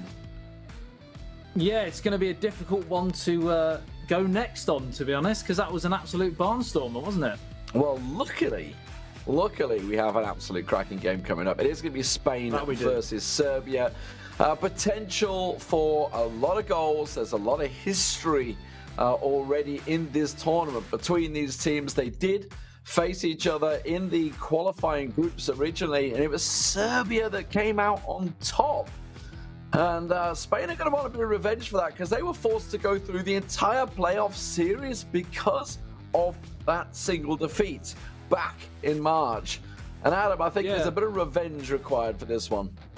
Yeah, you can talk about revenge. It's a difficult one to actually predict because, as you said, Serbia actually topped that group with Spain in the qualifiers. But as of yesterday, Spain actually had possibly an easier route through to this stage now with 2 victories. It was plain sailing, beating Germany, of course, another big name in the tournament, 4-2. Whereas it was a lot more difficult for Serbia, and they actually sneaked through with a 4-3 victory over Turkey in that tiebreaker match. So really hard one to call. Yeah, they were forced through it. They really were forced through it. Obviously, as you say, Serbia, they've got goals. And both these teams are capable of scoring a lot of goals. And we kind of alluded to this yesterday. It tends to be, when you have these two high-scoring teams that clash, they just counter each other out. And suddenly we get some sort of low-scoring game. I'm hoping it doesn't happen that way. Let's not have a repeat of the match from last night. But I expect to see a little bit more from these teams. Yeah, I mean, you've only got to look at the personnel involved.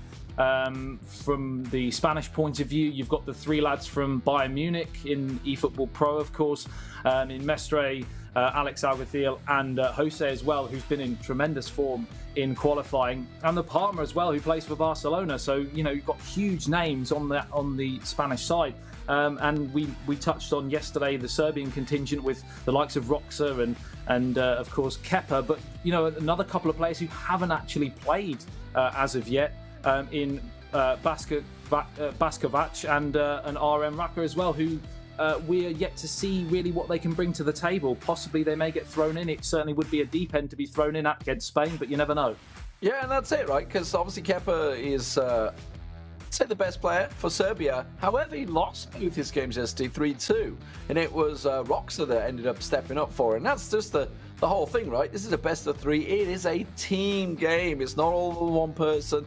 Everybody needs to step up. The teammates need to step up and try and work it. We don't know who's going to play for Spain today. We don't know who's going to play for Serbia today. Obviously, we haven't seen Jose actually take part yet. He didn't play yesterday, as far as I remember. Whether he just wasn't available or whether they just felt they'd go with Alex, because Alex, we heard from yesterday in the interview, certainly brimming with confidence because they were the first team to go through, and they had an easy day yesterday. They did have an easy day, and Alex always is one of the most confident lads on the tour, believes in his own ability, believes in his own ethos, and that kind of runs through the Spanish contingent. They're all very composed and comfortable in their style of play. It's going to be the Serbia selection that's going to interest me more than anything, to see whether we do see the other two players come in at all. As you said, Roxa was brilliant in that second game, winning 2-0, to turn around the 3-2 defeat that Kepa suffered against Turkey. So all to play for sure. Well, we've got the information coming in. So Roxa will be playing the first game for Serbia, and he is up against Jose. So Jose coming in now into the tournament. Maybe saving the big guns for the quarterfinals. Who knows? We'll see how this one's going to play out. It's possible that they actually played in the qualifying, because Jose, of course, might have been playing against Roxa in that situation. Maybe there's a bit of revenge up for grabs there. You never know. Well, we are going to get into the game. We'll get things going as soon as possible. The Spanish fans out there are certainly cheering them on.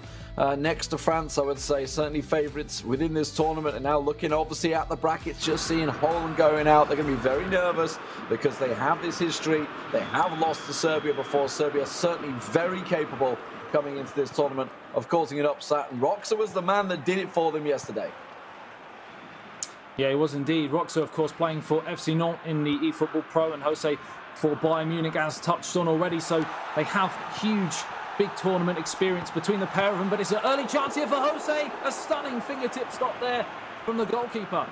Yeah, obviously the Spanish colours prevalent, the red, while Serbia playing in the white. That's a little flick in, but the keeper will meet it. An early chance. My God, a nearly chance given away. The keeper.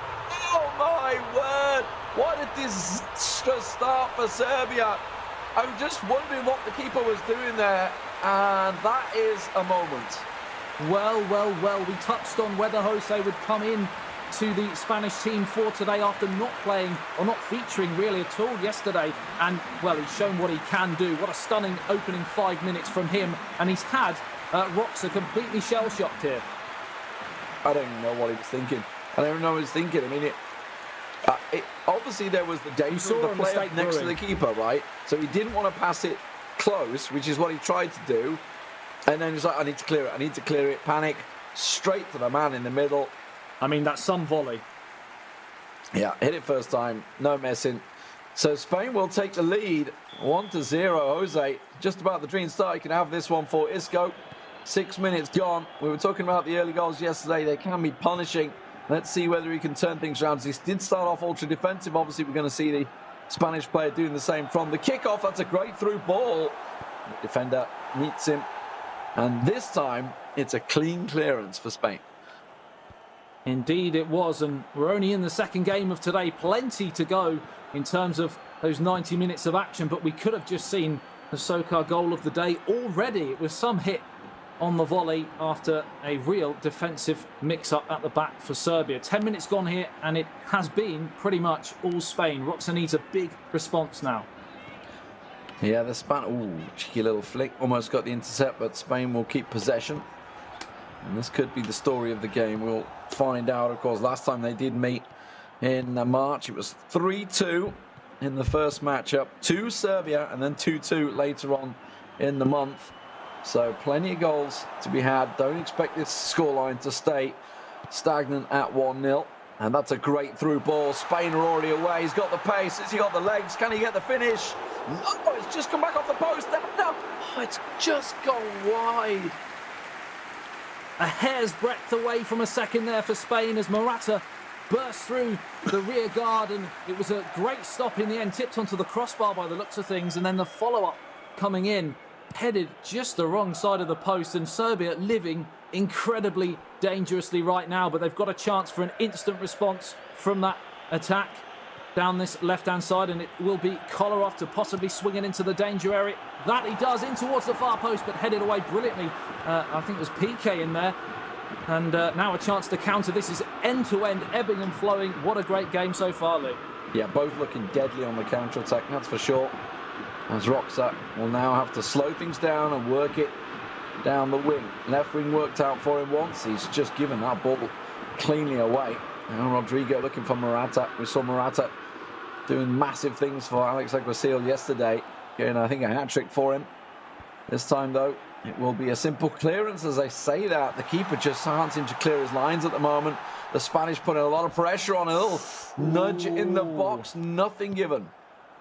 Yeah, that was a risky moment there, hard in the mouth for the Serbian fans there. It looks like the two teams are starting with a 4-3-3, looking at the graphics at the bottom of the screen, as Serbia start to build another attack, and it switches out towards the right-hand side. Real chance here for Serbia for 1-1, and he's done it. What a great response from Roxa. 26 minutes gone, and it is well and truly game lit on fire. That's exactly the reply he needed. After an early goal, you've got to get something back in that first half. Just give yourself that confidence. And Roxa seems to be oozing with confidence this tournament. Had a fantastic day yesterday and seems to be continuing on that this morning. You never know how a player's going to be from day to day, but looks like his confidence is still rock solid. Not going to get motion by the mistake. It was a clear player mistake that caused that first goal, but he's corrected that now and can just reset his mind, and more importantly, just won the ball back from the kickoff. That's a great start, but he's lost it already. A goal apiece from two of the most creative midfield players on the pitch. Isco, of course, for Spain, and Tadic for Serbia. And that was a naughty challenge there coming in on Morata. And it will be a free kick to be taken by Jose. And Busquets stands over it. 81% passes completed for Serbia, compared to only 61 for Spain, which is a little bit surprising as he plays it back towards Busquets. And now Azpilicueta picks it up. Plays a lovely 1-2 down the right-hand side. Chance to cross it into the danger area. Headed goal was off the crossbar. How on earth has that not gone in, Lee? Oh, my word. And how did he not get the rebound? It's not cleared yet, but it's gone for a corner, I believe, now. That's just, oh, look how close it was. Off the crossbar, off the post, and then out. Well, that's what you call riding your luck. Let's see whether he can get away with it. The corner's still set.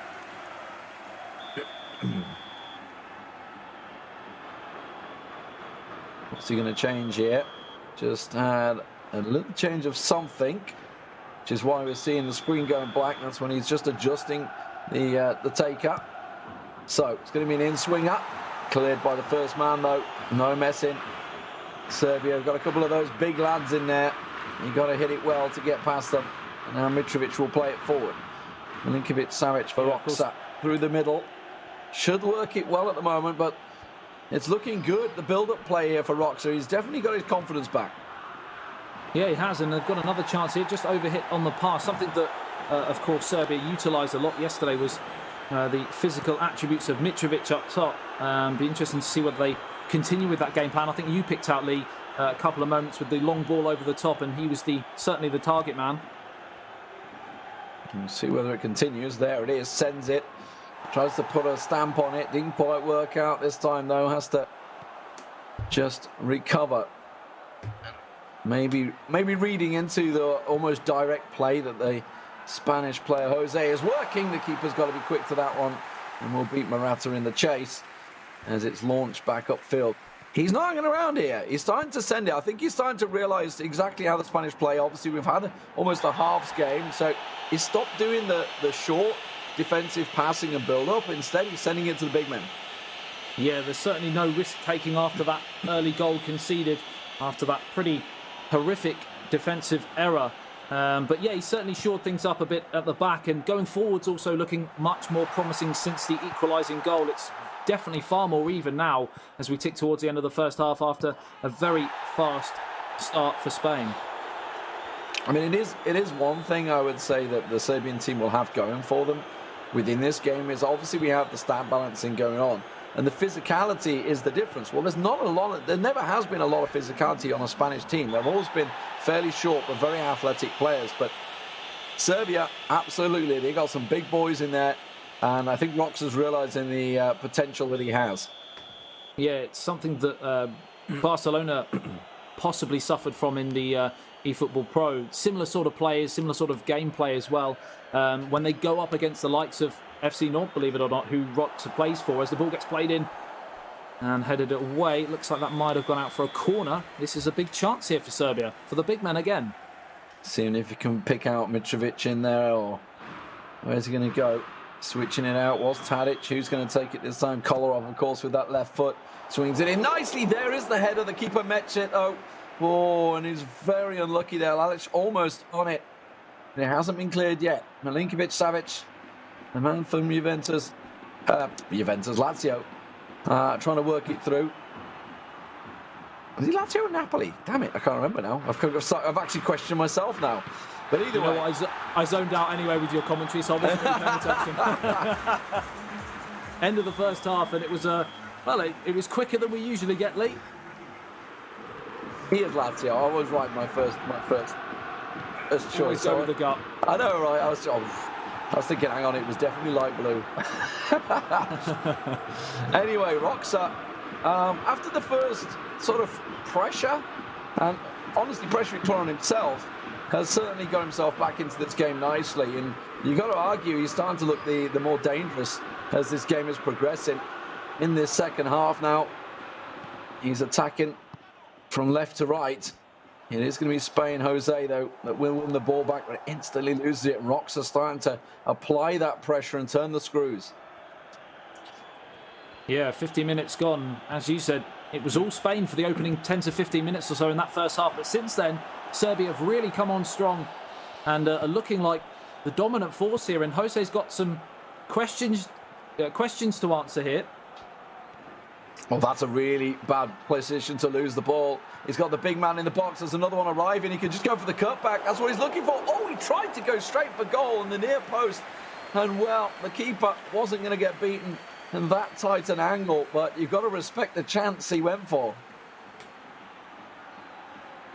It's feeling like a sinking tide here at the moment for Spain. They've really got to do something to change things because they are suffering here. Free kick, corner kick, to be taken in. It's in towards the near post. And it's headed wide. Another chance comes and goes for Serbia. And Roxa is looking in tip-top form in this second quarter-final today so far. And he's looking deadly from the corners as well. He's obviously got those big plays. He knows he's got a big chance when the corners come up there. We'll see whether Spain can unlock something here. Azpilicueta works it down the right wing, looking to try and swing something in. Gets it to Sol, looking for the cutback. There is the chance. The cutback's on. Oh, the tap in. The keeper saves it twice. I think the second one, he knew nothing about it. It just simply hit him on the ground. How on earth did Suso not score there? Lovely play from Azpilicueta down the right-hand side. And the ball came across. The first shot was saved brilliantly by the goalkeeper, but surely Suso should have turned home the rebound. But again, found the Serbian number one in red-hot form. Let off there for Serbia. Headed through Roxa. Oh, defensive error. The Spanish player's going to latch onto it, but the defenders are back in numbers. It's still Spain on the attack, though, as he tries to line one off. Another defensive error. Disaster. Oh, my word. It's a calamity after calamity. What in the world was going on at the back there? That was about 3 or 4 errors in back-to-back. Well, we said that Suso should have put Spain 2-1 up just seconds earlier. He now turns provider, and the cross was turned home by Rodrigo by the looks of things. But really, Lee, that was, as you said, a real defensive calamitous period of play there. What on earth was going through his head as it ricocheted past 2 defenders and just a simple tap in the centre of the goal. I believe Clown Fiesta is the esports term when things like that go so badly wrong. And I think that was around about 3 or 4 tackles that just, I don't know whether you could say he rode his luck. In terms of the fact they kept going. A real player makes his own luck, Lee. Indeed. But we're back, and of course Serbia are trailing once again. Arguably against the run of play, despite Spain's big chance they just had a moment ago, but it's not done yet because Serbia are looking to cut this one back. Can't quite get rid of it just yet, and it's still under pressure, but Spain will ride it out, and looks like they're going to try and play it out from the back. Up towards Morata, now out towards Isco on the right-hand side. Good challenge, though, coming in. And Serbia come again, looking to respond for the second time in this match, because they were on top for large periods, but they find themselves behind, but it's in towards the near post. And brilliant defending again, this time by Piqué. Mitrovic was there for the tap-in, but luckily, as I say, Piqué gets in front of it.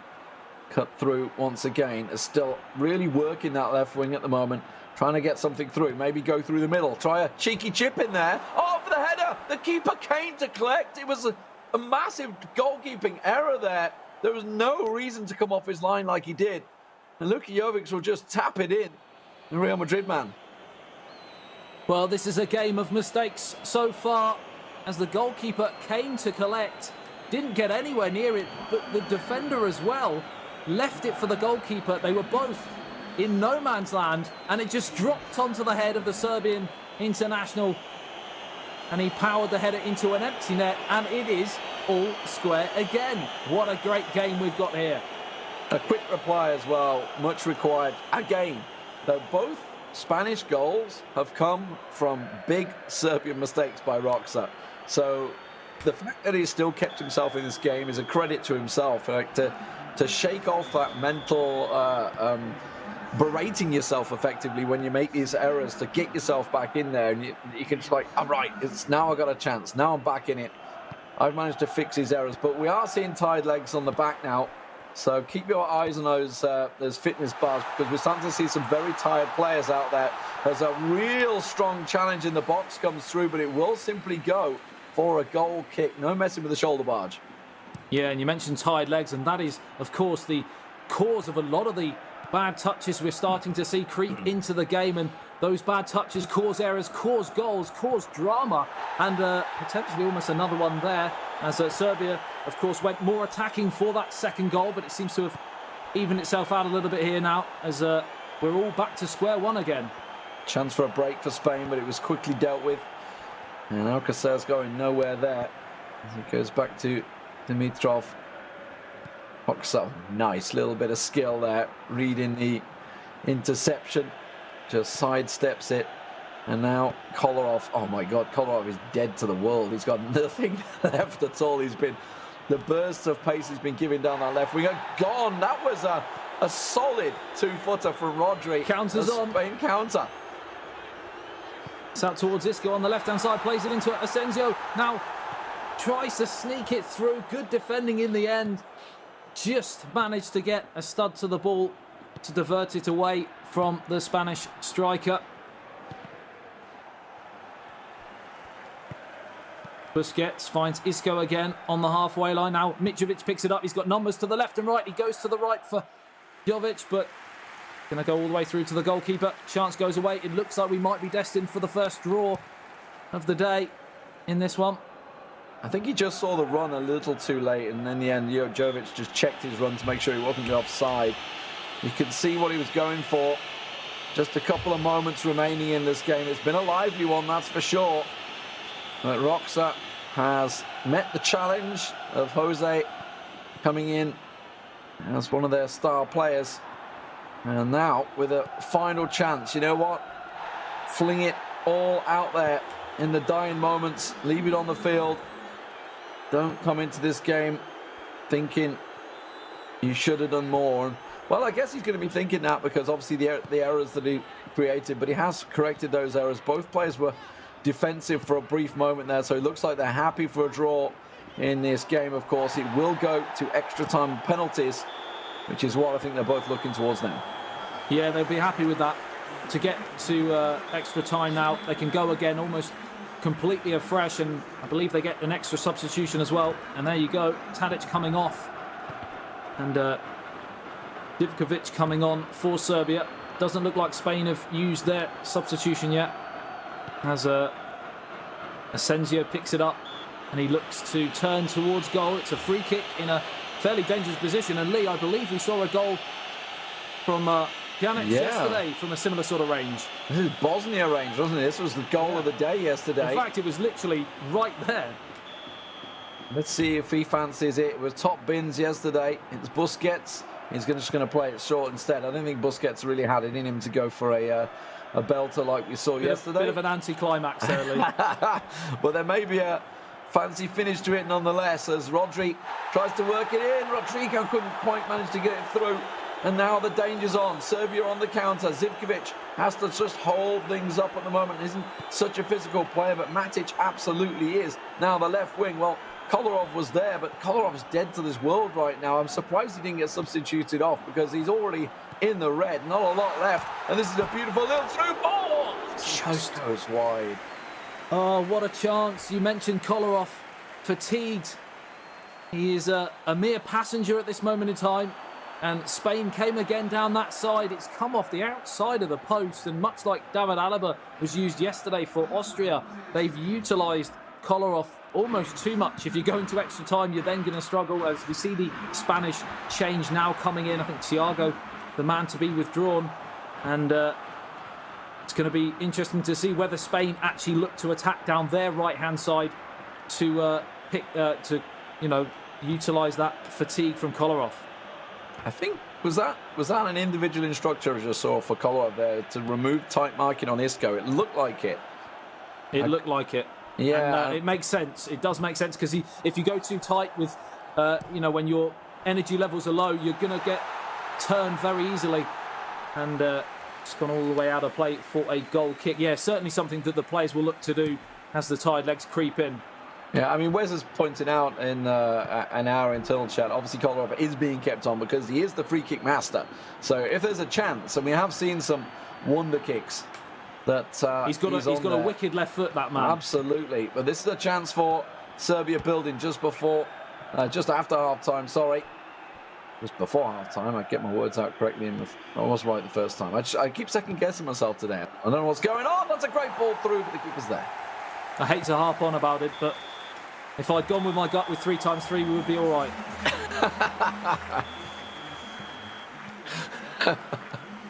The gift that keeps on giving, the 3x3. Here we go, though. Serbia switch sides and almost bursting through from the kickoff there, as Spain were just a little bit napping from the start. But now 15 minutes is all that remains in regulation time before we hit penalties between Roxa and Jose. Spain versus Serbia. Serbia on the push. We said it was going to be a tight game in terms of certainly no walk-away winners, as both teams are so tremendously well matched. And we are level and almost destined for penalties, as the punch clear sets Spain away on another counter-attack. But good challenge coming in. And it's going to be a throw on that far touchline. 9 minutes is all that stands between Jose and Roxa going to penalties, as Rodri now picks the ball up and finds Rodrigo, one of the goal scorers, of course, in that first half of the 90 minutes. Now Thiago, the man who came on in this extra time period, just can't sneak it through, and the chance goes away. I'm not going to lie, I'm seeing a little bit of panic, a little bit of fluster in Roxa's defence every time it gets back there. And then it's sort of getting to the point, it's just like, I am just going to boot it clear, because I don't want none of this to go wrong once again. This time tries a offensive through ball, didn't quite work out for him. 5 minutes is all that remains now as Spain go on the attack. They've got 4 forward at the moment, with 6 Serbian defenders back there, and Roxa will win it back and clear the danger through to Zivkovic. Counter-attack opportunity here as he feeds it through the middle, looking for a runner, finds one. Not going to be quick enough though. Ramos is back there. Talking of physical players, he is definitely one at the back for Spain. But they now have a chance as they push forward. Asensio through the middle. Oh, the keeper's quick to it. He had to be. That was the moment to win it in extra time. We will now go straight to penalties, and the drama already in today's action in the first two quarterfinals has been epic. What are we going to see here? Who is going to take a 1-0 lead in this best of three? Oh, he's egging it for the right side. He really wants it, and he gets it. I mean, that was sort of baiting it a little too hard, and a fantastic penalty for Spain there to slot it right against the post. It was indeed. Can Serbia and Roxa respond here? We saw some questionable penalty taking yesterday, but the two today so far, in this game anyway, have been absolutely clinical. Spot on penalty. Now Spain once again. Asensio, where will he go?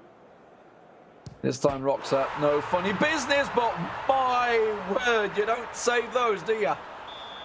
Penalty of the day for sure, as Mitrovic steps up. Captain, fantastic. He was brilliant yesterday, but he's missed. He's put it straight down the middle, and Spain have the advantage. Can they put the game to bed? Still a couple of penalties to go, but if they can get themselves to 3-1, the pressure will very much be on. He's missed it. A save from the keeper. Serbian keeper stepping up when needed. Now to convert it to level things back up. Huge pressure penalty for Roxa. Can he level the scores? It's another tremendous save from the Spanish goalkeeper. Advantage Spain continues. That's a really good save. I mean, that was a precise penalty. It was in the bottom right-hand corner. You can't argue about it. He just guessed it right. Great save. And now Roxa once again has to keep himself in it. This time it is the defender, and it will be saved. Nicely done again. He has to get himself a goal here, though. Oh, the pressure's on. He could be out of the tournament with the next kick. Yeah, if he doesn't score here, Spain can win it with their next spot kick from 12 yards. It's Jovic. Steps up, number 19. It's another tremendous save, you have to say, because it wasn't a bad penalty. The first win in this best-of-3 series. Spain to convert from the spot. We'll take it to 1-0. And we'll see whether Serbia, well, they're going to have another game to try and come back from this one, but the pressure very much on here from the spot. Oh, it's saved again, and Serbia are not done this time. They have a chance to redeem themselves and level the things up to 2-2, but if he doesn't score, they're done. Oh, my word. It's a real lifeline. It's a real lifeline for Serbia, but they have to do what they have failed to do 3 times already in this spot kick session, and he's missed it again, and Spain have won the first in the best of 3 in the most dramatic of circumstances. What an incredible game. 2 errors from Serbia create 2 goals for Spain, but every time Roxa had an answer to it, but he just failed at the last in the penalty shootout. Just couldn't quite have an answer. 2-1 Spain will win the first matchup. It is a best-of-3 series. The aggregate score does not count. There'll be nothing carrying over. Good job because they drew. It does mean it is simply Spain are 1-0 up in the series. And of course, just need one more game to take it. Let's have a look at some of the highlights. It was just such a defensive squabble, and look at that. I mean, it was a good hit. It was a good hit, but it was an open goal. Yeah, it was a great hit, but you've only got to look at the mistake that caused it. And we touched on in-game comms that the mistakes coming late in the game were due to the tired legs, etc., and the panic setting in. But you can't make excuses for that after 5 minutes in the game.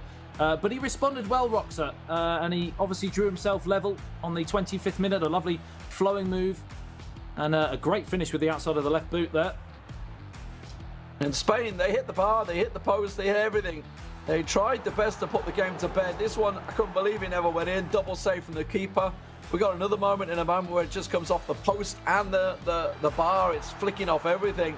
But again, defensive errors. That's the story for Serbia. Yeah, both goals coming from defensive errors, as you highlighted. Well taken, don't get me wrong, but you've only got to question Roxa defensively. It'd be interesting to see how the two players approach the next game as another defensive error, really. A combination of a defensive error and a goalkeeping error to allow him too much space to get the head in, and that was the moment that sent Spain into a 1-0 lead in this best of three.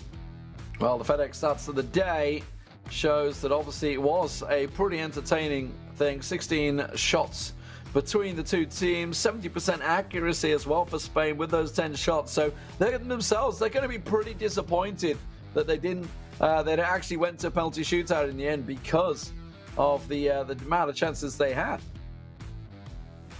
Yeah, they probably should have in full time. Looking at the stats anyway, it's difficult to do that in eFootball PES 2020.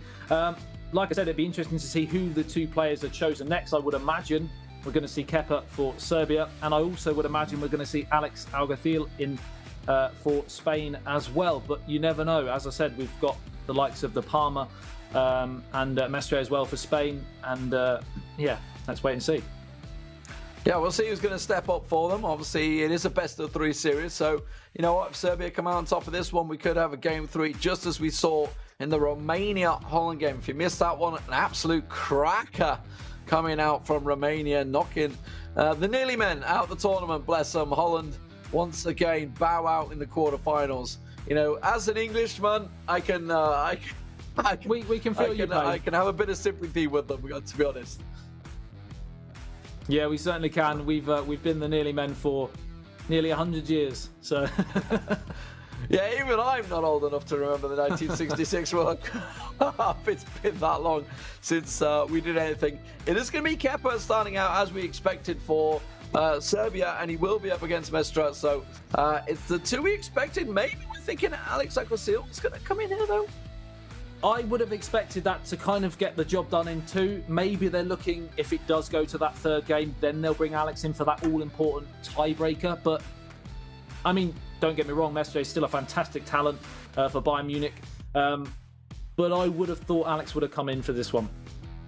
Yeah, I mean, we don't know, obviously, like we say, they've got to be history. They've played each other before. Serbia came out on top. We don't know how that went, and maybe there's Mestre's better against Kepa in the past. Exactly, yeah exactly. Kepa's obviously, there's something in there. I mean, these guys have played each other countless times across multiple tournaments, so they're well aware of each other's abilities and who can do better against that player. Obviously, we saw it yesterday with the French team. Full ultra-defensive setups targeted at players. Like we may well see something like that, but obviously Serbia need to come out on top and get themselves a win here to stay in the tournament. They do, and we're going to have to question the mentality of Kepa yet again, because he didn't have a great day yesterday in terms of holding lead. So if he does go in front, can he hold it? Because if he lets another one go and we go into a third decisive we won't go into a third decisive game, because it will of course be 2-0 to Spain. So that is the big question on Kepa's shoulders right now. Yeah, possible squad rotations, Wes has pointed out, because both Palmer and Alex did play yesterday. They're just, they got 4 fantastic players within that Spanish lineup. They can just rotate through. Whether they've just saved these guys for today, or whether we'll see more of them later on. Obviously, Spain at the moment 1-0 up, looking with one toe in the semi-finals. But Kepa had a fantastic performance yesterday. Did lose both his games 3-2, but we know he's certainly a capable player. Serbia playing in the red, Spain in the white. Yeah, we touched on squad rotation. Of course, it is a very, very long and grueling day, both physically and mentally in terms of concentration. So possibly that might be why, as the first shot in anger comes in, the squad rotations may be in place as it's in towards Mitrovic again, the danger man. It's just too overhit, but certainly, Lee, looks like a game plan to target the big man early on. Yeah, get those physical stats in action, go for the big man. Almost working out for them, just a little too heavy a hit there. I think the keeper would have...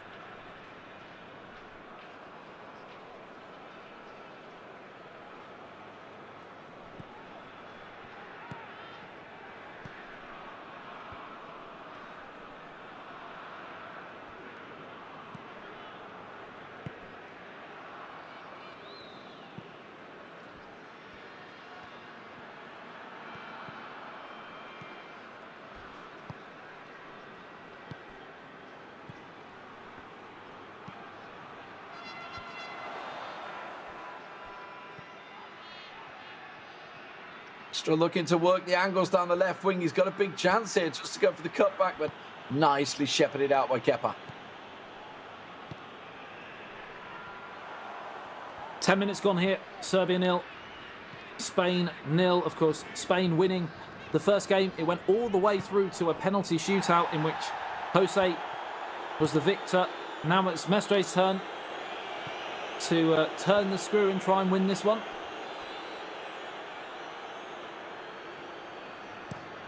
Not really a shot in anger coming out from Spain in the opening 15. More importantly, no errors for Serbia to cause those chances. That one flicked off the defender's heels, but the keeper will clear it. And look at that, sends it. Is he offside or not? I don't know, but oh, it was a poor first touch that give it anyway. I wasn't too sure, but Mitrovic very sloppy in his first touch. Yeah, he had acres of space. All he had to do was control the ball, and he had a good 4, even 5 meters between him and the last defender just to race through on goal. It wasn't to be, but that certainly goes down as probably, even though we didn't even have a shot, the biggest chance of the game so far. Not quite the enthralling spectacle that we saw in that first game, but we've still got time, Lee. Yeah, there's only 20 minutes gone, and let's not forget that Spain are coming into this one with a lead, so there's no reason for them to put too much pressure on themselves looking for those early goals. Meanwhile, Kepa needs... Oh, my word. That's... Oh, naughty. That's a physical one. Prison sentence. Absolutely nowhere near the ball. Really late. It's going to be at least a card. Yep, a booking for Milinkovic. Just welcoming Morata to the game there. As Azpilicueta finds Rodrigo. Now back to Rodri. Now finds Isco. Great interception from Nemanja Matic, but Spain have it back here. They're pressing, looking for the opening goal of the day here. Working well. Some really good defending coming out from Kepa at the moment, but that ball just a little straight. Wanted to try and work the angles, but wins it back in an important position now in the midfield. He's got a lot of options open, looking for the left, looking for the right. Where's he going to go? Straight through the middle. He's got one off to the right. Just tries to go for goal and just pulls it wide. We saw that so many times yesterday, flash into the back of the net from very similar positions. Unfortunately, he just couldn't quite get the whip that was needed to bring that inside the post, but promising stuff again for Serbia, and looks like Kepa is on top at the moment. Certainly putting the pressure on still. Yet to see a real shot from Spain as they try and work it forward. That's going to get challenged in the midfield once again, and the defenders are there to clean up for Kepa as he sends it down the wing. And almost a loose pass in the middle, and it will in the end be given away, but he wins it back in style, tries to set it through the middle, and we're going to go pull back now. The defender, the goal referee would give play on, but that was a very late tackle, and it's going to be a Serbian free kick. Yeah, this game is far from pretty at the moment. We're seeing the grueling tactical side that you of course still need to have if you're going to go all the way in a competition. You can't always play right at the peak. This wonderful flowing football that we know and love. This side of the game is just as important, as Mitrovic now has the chance to swing it into the danger area, but they need him in the centre because he's the target man. Now finds Tadic. Wonderful little maestro he is. The left foot shot. How on earth has he put that wide? Biggest chance of the match, and it's a gilt-edge opportunity wasted. And a beautiful little shuffle of the feet as well as he tries to reposition, but again, another massive chance. We just had a glimpse of the possession stats, the pass stats. 68% pass complete for Kepa right now, and that just shows how direct a style football he is trying to play it right now. He's just sending that ball and trying to get the big men on the end of it. Doesn't care whether it doesn't quite connect or not, just launching those through balls. You can see how quick the game he's trying to play against Spain, and it's working so far. He is getting the chances. Yeah, very direct, very physical, and Spain are struggling to come to terms with it at the moment, but important for them. It's still level, of course, that gilt-edge opportunity from Tadic. He just snatched at the shot. Will he get a better opportunity in this first half? I doubt it.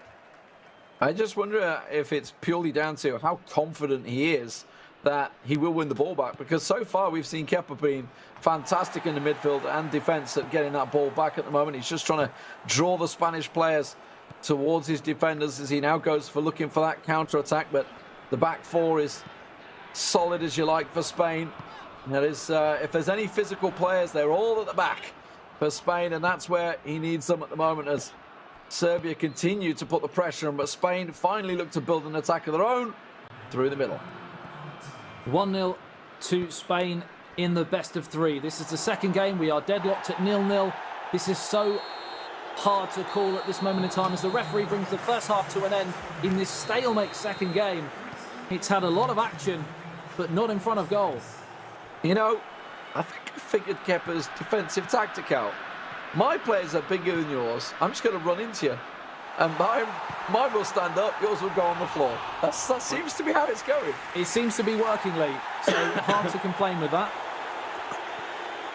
Well, Mestre from the kickoff, looking to try and get something here as he works it through. There is a runner, but again, put on the floor, put on the floor. And it's like watching the old Chicago Bulls versus Detroit Pistons. There's a bit of history for you that nobody will ever get. At the moment, though, Kepa working his way through. Once again, big chance here, and it's flicked off the rear end of the Spanish defender for a corner. And we saw how deadly Serbia were from the corners in the previous matchup.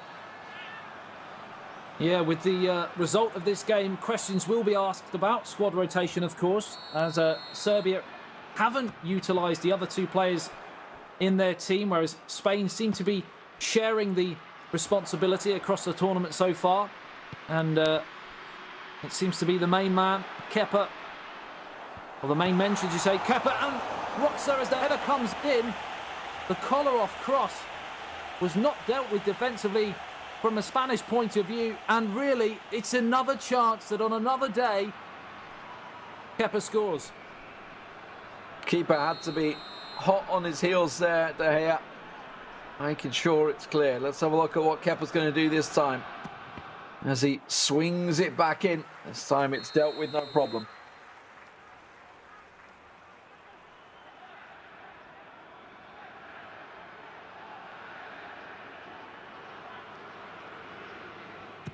Corner to be taken on the far touchline. It's in towards the near post.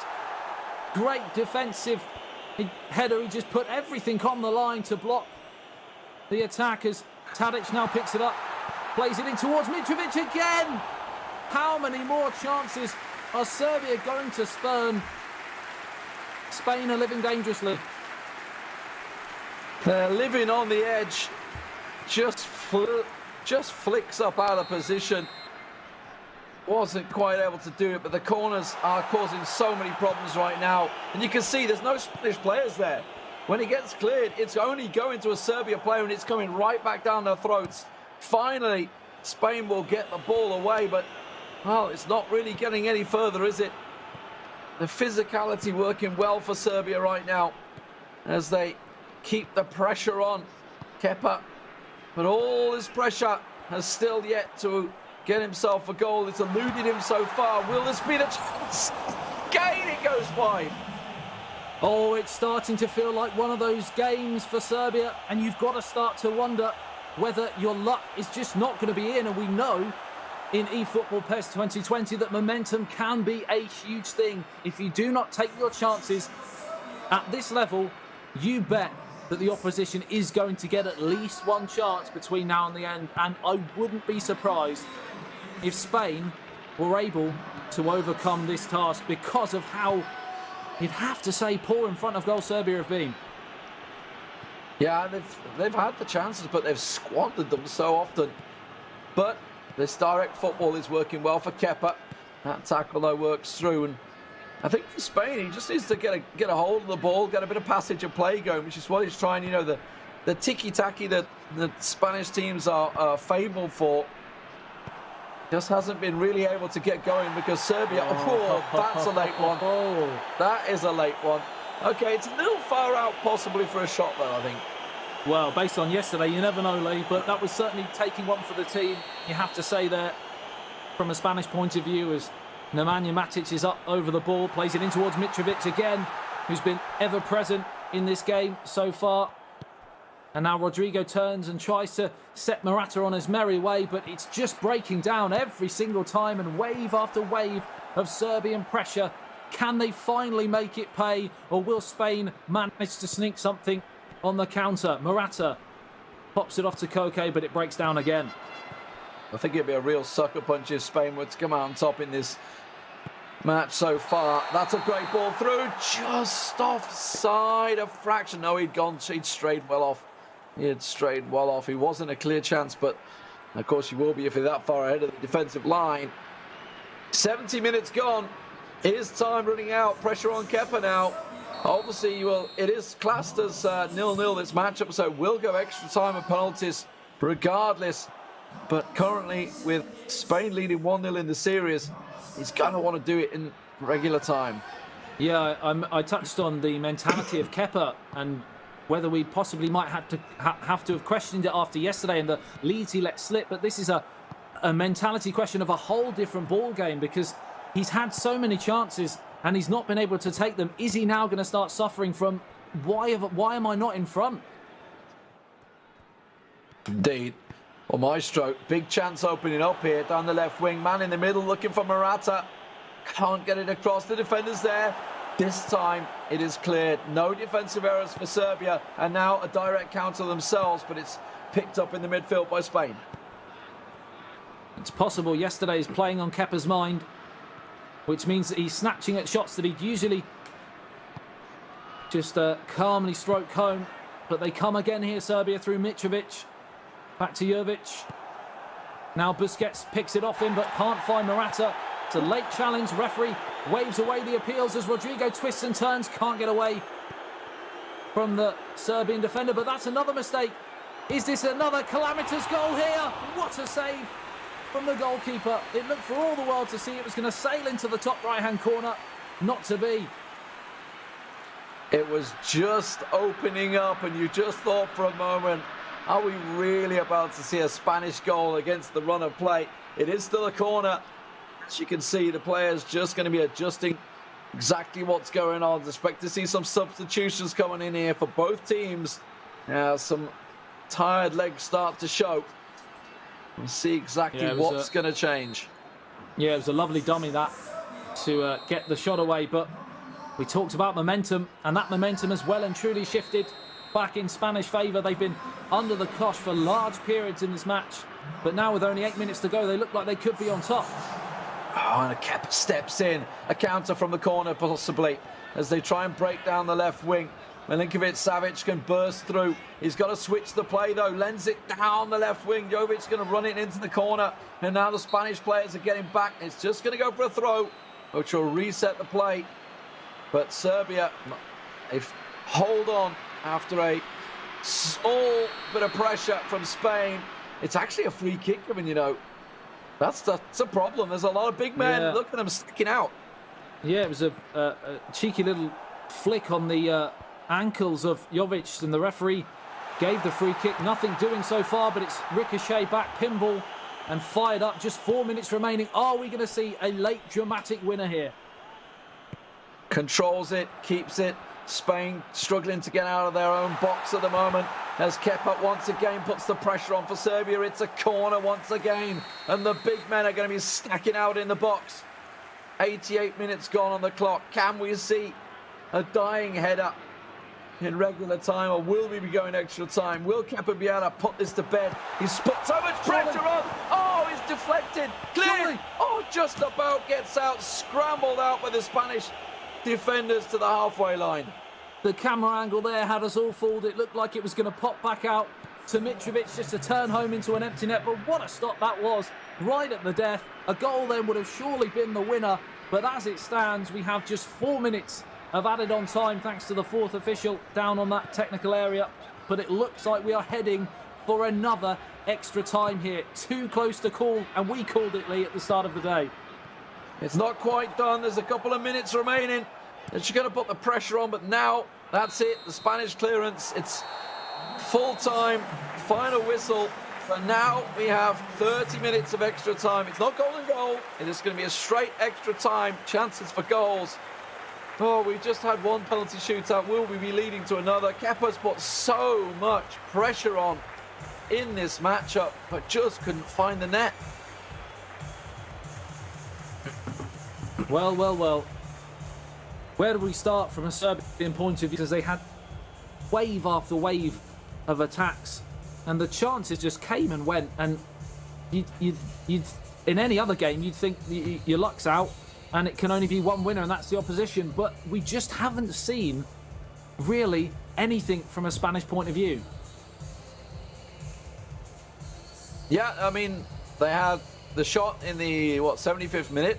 That was it. That's all I remember. I don't think I saw any other chances from Mestre. He's up against it with Kepa. Kepa's clearly come on a mission for Serbia, and that's the mission he's on. He knows it's in his hands to keep Serbia in the tournament. He was the front man yesterday. He played all the first games. Today he's playing the second games. It was Roxa was the save yesterday. Roxa came so close, went to penalties, and out he went on 2-1 in the penalties. But now it's all on Kepa.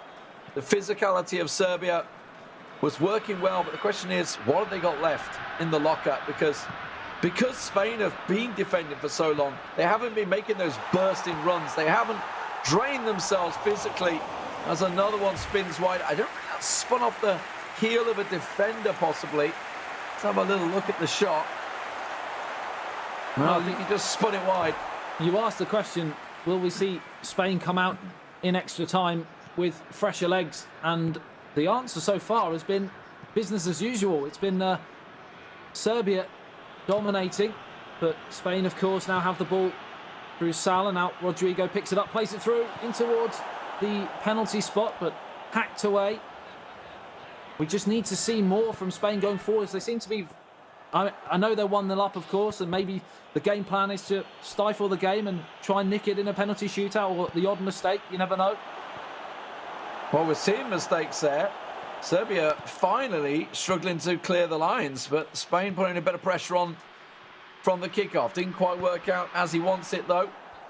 As now we see, once again, Serbia on the press. Trying to go direct style. That's a good through ball. Just checked out at the last for Spain. Almost certainly would have been a clear one-on-one. 100 minutes on the clock. Serbia 0, Spain 0. It only tells half of the story because it's been largely dominated by Serbia. Can they finally unlock the defence? Yes, they can. Manual goalkeeping, not to be on this occasion. It did not pay off. But that ball over the top has caused Spain problems time and time again today. And finally, Kepa's able to take one of the chances. Oh, my word. Finally, justice is done, I feel, in this game. This has been all Kepa, all game long. And at last, in the 102nd minute, he breaks the deadlock. Luka Jovic. And you see, he's been playing that direct style, and finally it works out for him. As you see, manual goalkeeper sent it to the right, thought he was going to snatch the early shot, but cool as you like. Considering the chances he's had, that was some pretty cool under pressure finishing. Just runs it in, a simple tap to the corner in the end. And Serbia at last have their goal, and now we'll see how Spain respond to it. It's Mitrovic who's been in the headline, certainly in this game so far, as being the danger man, but it's now Jovic who actually turned, or looking like turning into the hero, as he's evaded the defenders' watchful eye as they were focusing on Mitrovic. Can Spain finally respond? We haven't seen, other than that 75th minute chance, anything from Spain put my teeth back in, there we go, from an attacking point of view. Yeah, Mesra's not had an answer for Kepa so far. Kepa came out from the outset and just barged his way through the Spanish players. Half-time and extra time, 15 minutes remain for Kepa to maintain his lead and take this to a game 3. As Serbia look to fight back in this one. And in fairness, they were always chasing it in the first matchup, but Roxa certainly put a lot of pressure on. And in all honesty, the goals that he let in were kind of his own fault. So we haven't seen a great deal from Spain, I feel, today so far. No, not enough from me. And we question the selection. Possibly we saw something in qualification which would suggest that Mestre would be the best match for Kepa going into this one, but it hasn't looked like that so far.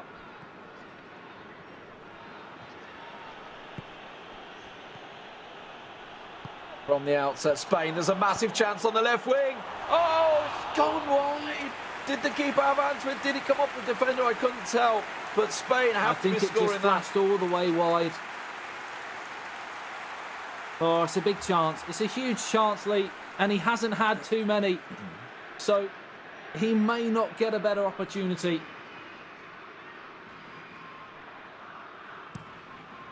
And Kepa taking his time for the first time from the goal kick there, realising no reason to rush, no reason to push it, but he's going straight through the middle and keeping that pressure on. I was somewhat surprised to see that pass after he'd already slowed things down, but maybe trying to catch the Spanish player Mestre off guard.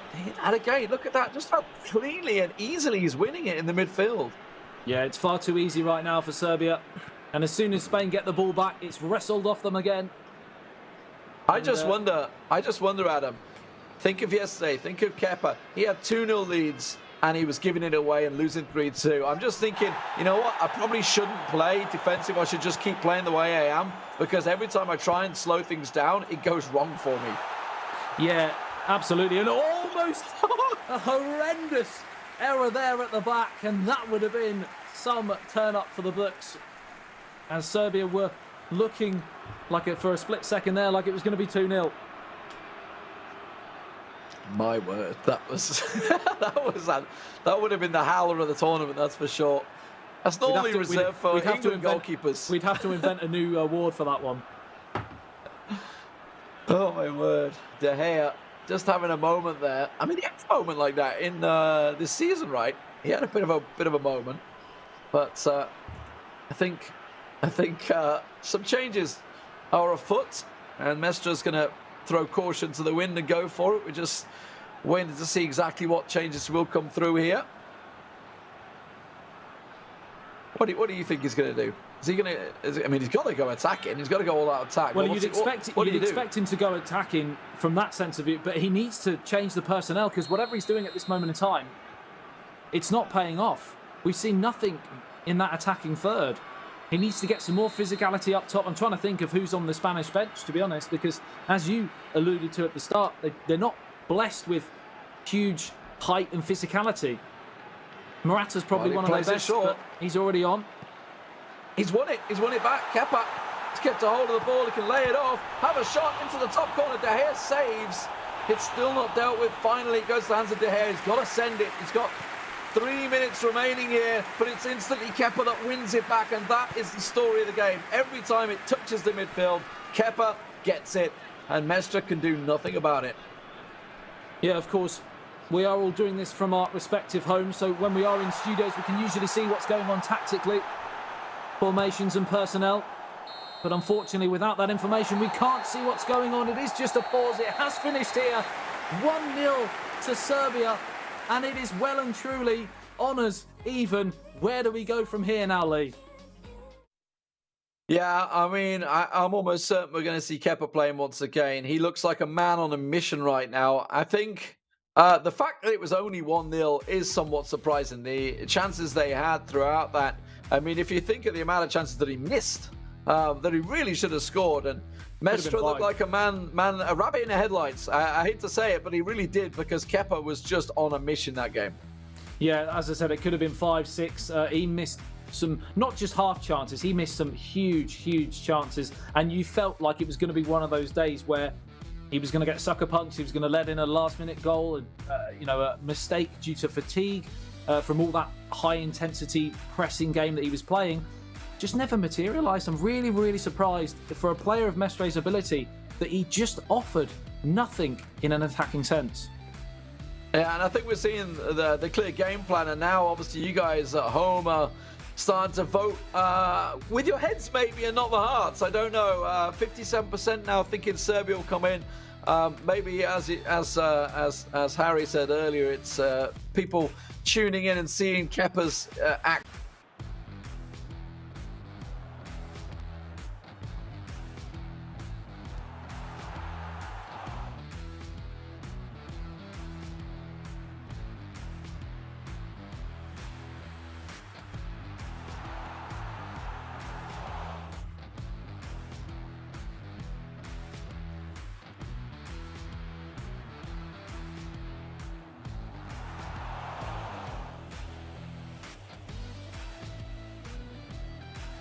Tadic fed Mitrovic there.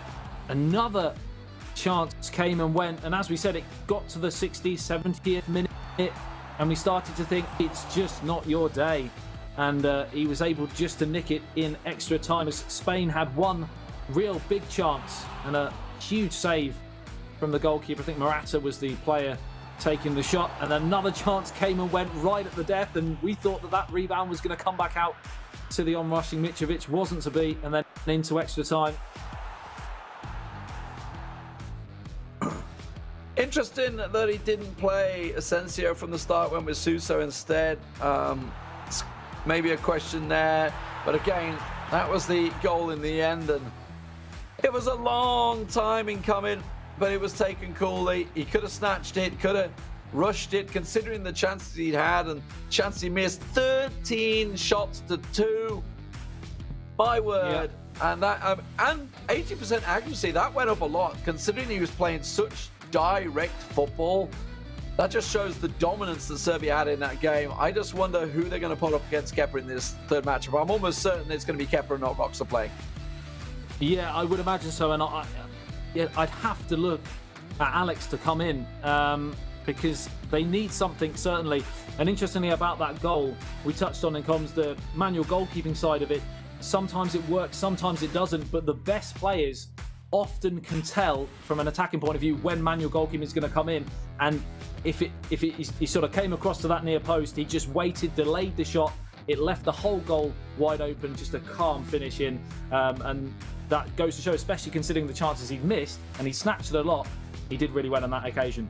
Yeah, I believe it was Roxa in the first game that made a great save, using the keeper manually, getting it across the side. So, like you say, sometimes it works, sometimes it doesn't. If it doesn't, I mean, it was a clear-cut chance for him anyway. So, the fact that it doesn't really change anything. So, game 3, Serbia fight back, bite back.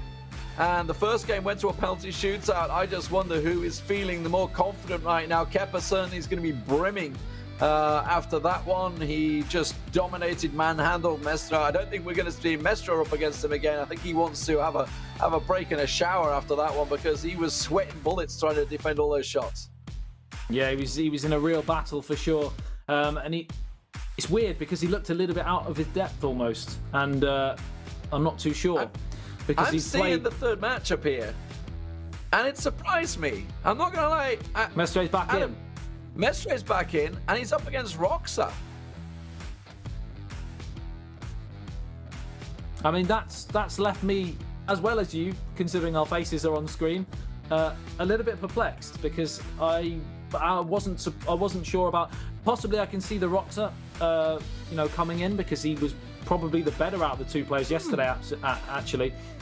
But to go with Mestre again, well, I'm not too sure. He may prove me wrong. Like I said, he's still a fantastic player. He plays for Bayern Munich. He's been there, done that. He's got great experience, but I just am surprised that Alex hasn't come in. Maybe there's something going on behind the scenes that we don't know about. Never know. I just wonder whether they've decided it now, or this was decided before the series began.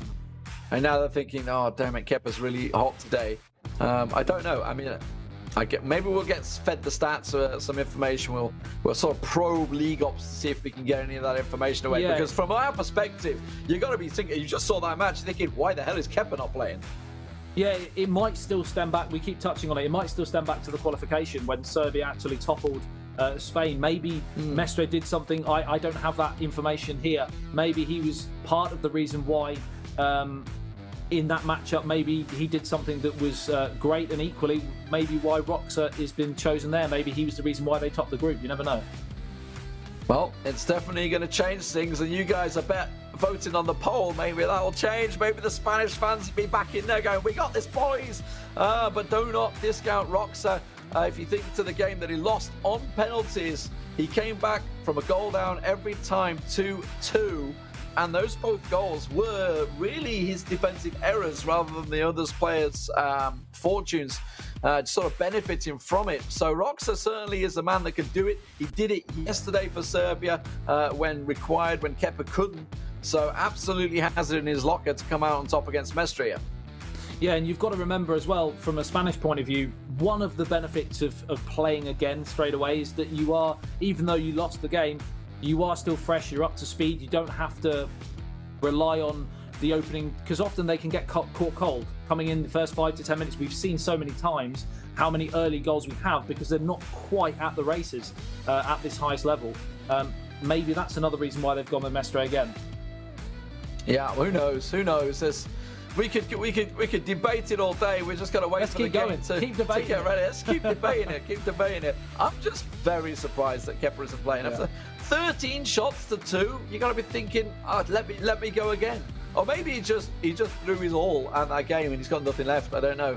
Well, that selection there, as you can see, has affected the polls, Lee. I mean, they're still loving it. I feel that there's still some Kepa bias in this vote. But 31% to 69%, Serbia fans are getting their heads in there, and everybody else is watching this one. Obviously, Serbia, you know, they had some tough matches yesterday. Spain came sailing through the group. Serbia had to go at it. Yeah, and as you touched on, Roxa was one of the main reasons why they are here. But I think more importantly, the selection from the Spanish point of view is more of the reason possibly for the poll. Maybe they've seen a weakness in that last game from Mestre that might have swayed that. Could be proved completely wrong, and he may go and win 4-0. You never know. Like I said, he does have the ability to do that. Yeah, it's just it's an interesting one. We'll have to wait and see. Hindsight is probably the best thing we can have after this. Well, it looks like the game's just about ready to go. Roxa, the man of experience, perhaps, is what they're leaning on here in the inaugural Euro 2020 tournament for eFootball PES. Spain coming into this one, I would say, as the favourites, maybe in the top half of the bracket, but they are up against it here. France, meanwhile, obviously down at the bottom, the tournament favourites are going to be feeling very confident watching this, but they themselves had a tricky moment yesterday, so let's not jump our guns. And obviously the Romanians, looking to see who they're going to be facing in the semi-final from this leg, are going to be licking their lips because they played fantastic against the Dutch earlier today. But here we go, ladies and gentlemen, back underway. It is the Spaniards in their home strip and Serbia in the white, and it's Serbia on the attack instantly, tries to cut it in, and it will be cleared. Tadic now plays it in towards the danger area, and the first shot in anger comes from Serbia, and it's almost like a complete repeat of that last game with Serbia doing all the early pressing. It's a wicked shot there on the left peg, and it's going to be a corner, and they are dangerous from set pieces with that physicality advantage. As it's headed away, now fired back in, but that is up and over the top. And Lee, that was the first real chance, and it was a big one. Yeah, that's the pressure that they wanted there. Roxa starting off strong and getting himself involved early, which we didn't see against the game earlier on. But if you think back to that game, while it was 2-2, it was Roxa that dominated it. It was Roxa that dominated it for the large portion of the game. But now Mestre, after being contained for 120 minutes in the previous game against Kepa, comes straight the blocks at 5 minutes and gets himself a wonderful goal from the wing. Well, Mestre might just have answered all of the critics inside the opening 5 minutes. It was a wonderful run from Rodrigo, and many people were talking behind the scenes about the experience that Roxa had over Kepa, and of course his performances yesterday for the reason behind his inclusion in this final match. But a little bit of inexperience almost coming through, it seemed, for such an old head defensively, and it allowed a free run And Mestre made no mistake 6 minutes in. And for something he couldn't do in all of 120 minutes almost, he's done inside 6 minutes. I got to feel that Roxa was just looking around and looking for like, oh, where's he going to pass it? Where's he going to pass it? Didn't expect, because you just don't see that many wing runs. Obviously, Rodrigo certainly capable of doing that. So Spain find themselves in the lead, and poor old Roxa is up against it once again. He had to come back from a goal down twice in the first leg, which may be playing in the back of his mind. He knows he can do it. And I think for Mestre, I think he's been let off the leash. I think he's just been contained and pressured so much by Kepa. He's thinking, right, this is it. I'm going at him from the start. Oh, he's in again here. My word. How did that not go in? He did the perfect little double touch, completely did the keeper, and then hit the post. He should be 2-0 up, Lee. We had one chance for Jajic inside 4 minutes for Serbia. And then since then, it's been a Spanish onslaught, and the inquest may continue as Spain are in again here. Is in towards Isco. Great defending from Roxa, who's living incredibly dangerously at this moment in time. The counter's now on, and he switches play out towards Dusan Tadic. And now the Spanish players get back, but it's back to the playmaker again. They're lining up here, Serbia, out towards Kolarov. Utilised so many times. Lovely footwork there. The referee plays a good advantage. Still in the danger area. They can't clear their lines here, Spain. Can they make them pay? No, they can't. Great save in the end. The pressure from Serbia back on. It's where it needs to be, but he's got to be careful about this counter-attack that Mestre's finally been able to develop for Spain. He's been contained for so long that I just feel that the bottle top has been released, and Mestre's exploding onto the pitch right now. And chances, well, that's a late one. Very, very late one on Tadic there. Oh, my word. Could that be red? We touched on a lack of physicality from a Spanish point of view. They were certainly, Isco was certainly proving that they're up for the battle today. Well, Roxa not able to do anything from the free kick, and now the counter's on. There's only one man ahead of him, though, so not really going to go very far, whereas Roxa's Serbian players are still very much ahead. 5 of them around the box. Finds one. Slips it back. It's a beautiful drag-back finish there. And Roxa's back in control. 1-1. Mitrovic finds the net. Yeah, it's that man again. Mitrovic. We've seen so many times yesterday. Just jinking onto his favourite right foot on the edge of the area and applying a calm finish into the far corner. And for all of Spain's dominance, we're back level again. Well, he had to do this again, Roxa. Will there be a chance for Roxa to actually get in the lead for once in these games, instead of having to chase it all the time? He's certainly got it, the ability to do it. Mestre, 5-minute goal. I think it was within like 3 or 4 minutes last time, wasn't it? So he's ruining those early goal chances, but that'll be a goal kick. That's exactly what he wanted from the kickoff there. Doesn't need to go ultra defensive anymore. Can just get himself back in control, and that's what he's going to do. That's going to get picked up. It's gone off for a throw, though, and Serbia will have the ball. Kolarov to throw from that near touchline. And Serbia break again here. A lot of numbers back for Spain, but good interchange there on the edge of the area. Finds the danger man again. Now Jajic from the edge of the area. What a finish! We may have seen another goal of the day contender. It opened up, caressed into the far corner, and on the biggest stage of the season so far, he's produced an absolute wonder strike here, Roxa. That was exactly what we were talking about yesterday. Hit it, hit it, hit it. And he had the chance. It opened up for him. It just rolls back beautifully. And you know what? Just have a go, and perfectly places it, curls it into that corner. De Gea beaten. And he just, look at that. De Gea just stepped to the right, which completely put him out of position. He didn't have the chance, the speed to scurry across to the left-hand side. I don't know whether that was Mestre just repositioning. I think that was just simply the AI moving him over to the left, because that was the position he should have been in. It was the correct position after all. And for once, we see Roxa in the lead. and he's won the ball once again from the kickoff. Well, there's that mental strength of Roxa, showing the years of experience and possibly the reason for his selection ahead of Kepa for this final game in the best of three. Of course, Spain winning the first as it just drops onto the top of the net. And I just can't call it at the moment. Well, Roxa certainly pulling it about, starting to put the pressure on. By all rights, you know, you score a goal, you should be under pressure from the kickoff, but he won that back and had a shot within a moment. Oh my God!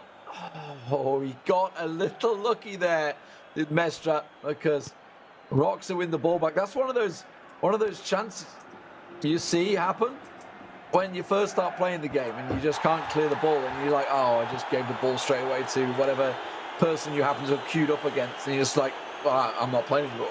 But that's not the case. The Leeds give up. Well, none of these players will be giving up at this moment in time as we tick towards the end of the first half. It's been toing and froing like the tides of the sea at the moment. Just can't call it. Spain went 1-0 up, and deservedly so. But Serbia came back, but there's a mistake and a chance for an equaliser. Oh, what are they doing at the back? Well, it was Roxa that made the two defensive errors previously. Let's not dwell on the ball back there. I think is probably the best case for him. I've got to assume that Kepa's in his ear, talking to him during this matchup, and thinking, oh, don't do that, don't do that. Well, don't do that. But this time the keeper meets it. Mitrovic is there, and we'll get the ball cleared out as we approach half-time. It was another mistake there from Roxa, and Spain were in again, and they're in again here through Rodrigo, the goal scorer. What a finish! We are seeing goal after goal, which might be contenders for goal of the day, because that is an absolute thunderstrike again. Burst in the net with the power. He hit that one absolutely through the middle, but the keeper, well, he's not going to save that. That was a thunderbolt. A thunderbolt coming out from Mestre, and just as we approach half-time, 2-2, just as it was in the first leg for Roxa, he is getting some deja vu once again and thinking, surely this can't go to penalties. We have a whole half ahead of us, though, Adam. This game is cooking up to be a stormer. It really, really is. We said we can't call it right at the start of the day, and we are into the third game, Lee, and we still can't call it. We've no idea. Well, we're getting some skill of the day, some goals of the day. It's all coming from this matchup at the moment. That one, that will not be a contender. A corner given early for Serbia here. They have a lot of pressure from the height and physicality. They send one in, it's cleared, but it's only gone to the edge of the box. He tries to send it in, it collects a leg, and it will bobble kindly for De Gea. I thought we were going to see another absolute bolt from the blue again, or bolt from the white on this occasion, but it wasn't to be. It took a few deflections en route to take the sting off the ball before it nestled into the gloves of David De Gea. But Serbia come again. It's just got a little bit frantic now as we tick towards the final third of this final third game, as Morata finds Rodrigo. One back though by Serbia. Nemanja Matic brings it away, gives it away again though. Thought we were about to get a 3-by-3 moment there for a second, but Serbia. I'm saving that for later. Foul from Spain there, but not going to count for much. It was back in their own half, so a little bit of afters on Matic as he goes down, the captain. So Serbia, plenty of time, no need to panic. 1-1 in this best of three series. Winner takes it all, goes through to the semi-finals versus Romania. They're sat waiting. Oh, the cutback was there. It's still loose. Really? It's found the corner, and Serbia back in the lead. Well, well, well, it's that man again, Mitrovic. They just can't keep him down. He's the second of the day. It comes from a defensive error, you have to say again. It ricocheted, bobbled around. They couldn't get it clear, and it fell to that man. And from that distance, he is doing nothing but putting Serbia 3-2 up. Is that it, though, Lee? That's the question, because there's still plenty of time here. Yeah, I mean, it was a massive error. There's no doubt about it. It looked like a beautiful cutback, and it was there, and it was so well stopped. But They just couldn't clear their feet. And unfortunately for Mestre, finds himself now 3-2 down with pressure play on him. Just 25-30 minutes to go within this game. Roxa needs to try and maintain this lead. He had many three-goal matches yesterday against Italy, and I think it was Turkey they played later on.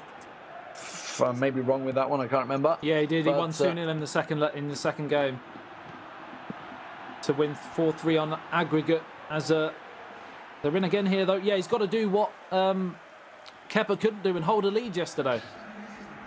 And that may just be why he's in this position in the first place. Just a better defensive player. But at the moment, it's looking like Mestre on the attack. He's got to go for the cutback. Is he just going to try and run it?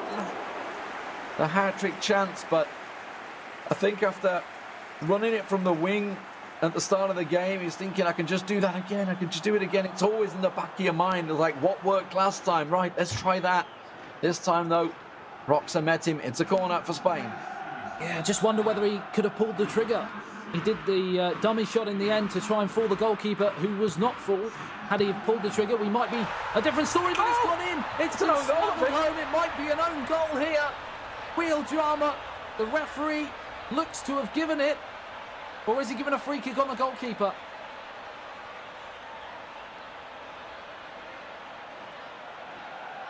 That's an own goal. That's his own player. It's turned home. It's surely going to be a goal. The referee have just seen point back to the halfway line. It looks to have been given. Wow, 3-3. An own goal for Serbia. You don't see it too often. Well. It's happened here, and, well, they're going to be kicking themselves now, Roxa. He's got to go again. He's led this game multiple times, but now he's got to really put the pressure on.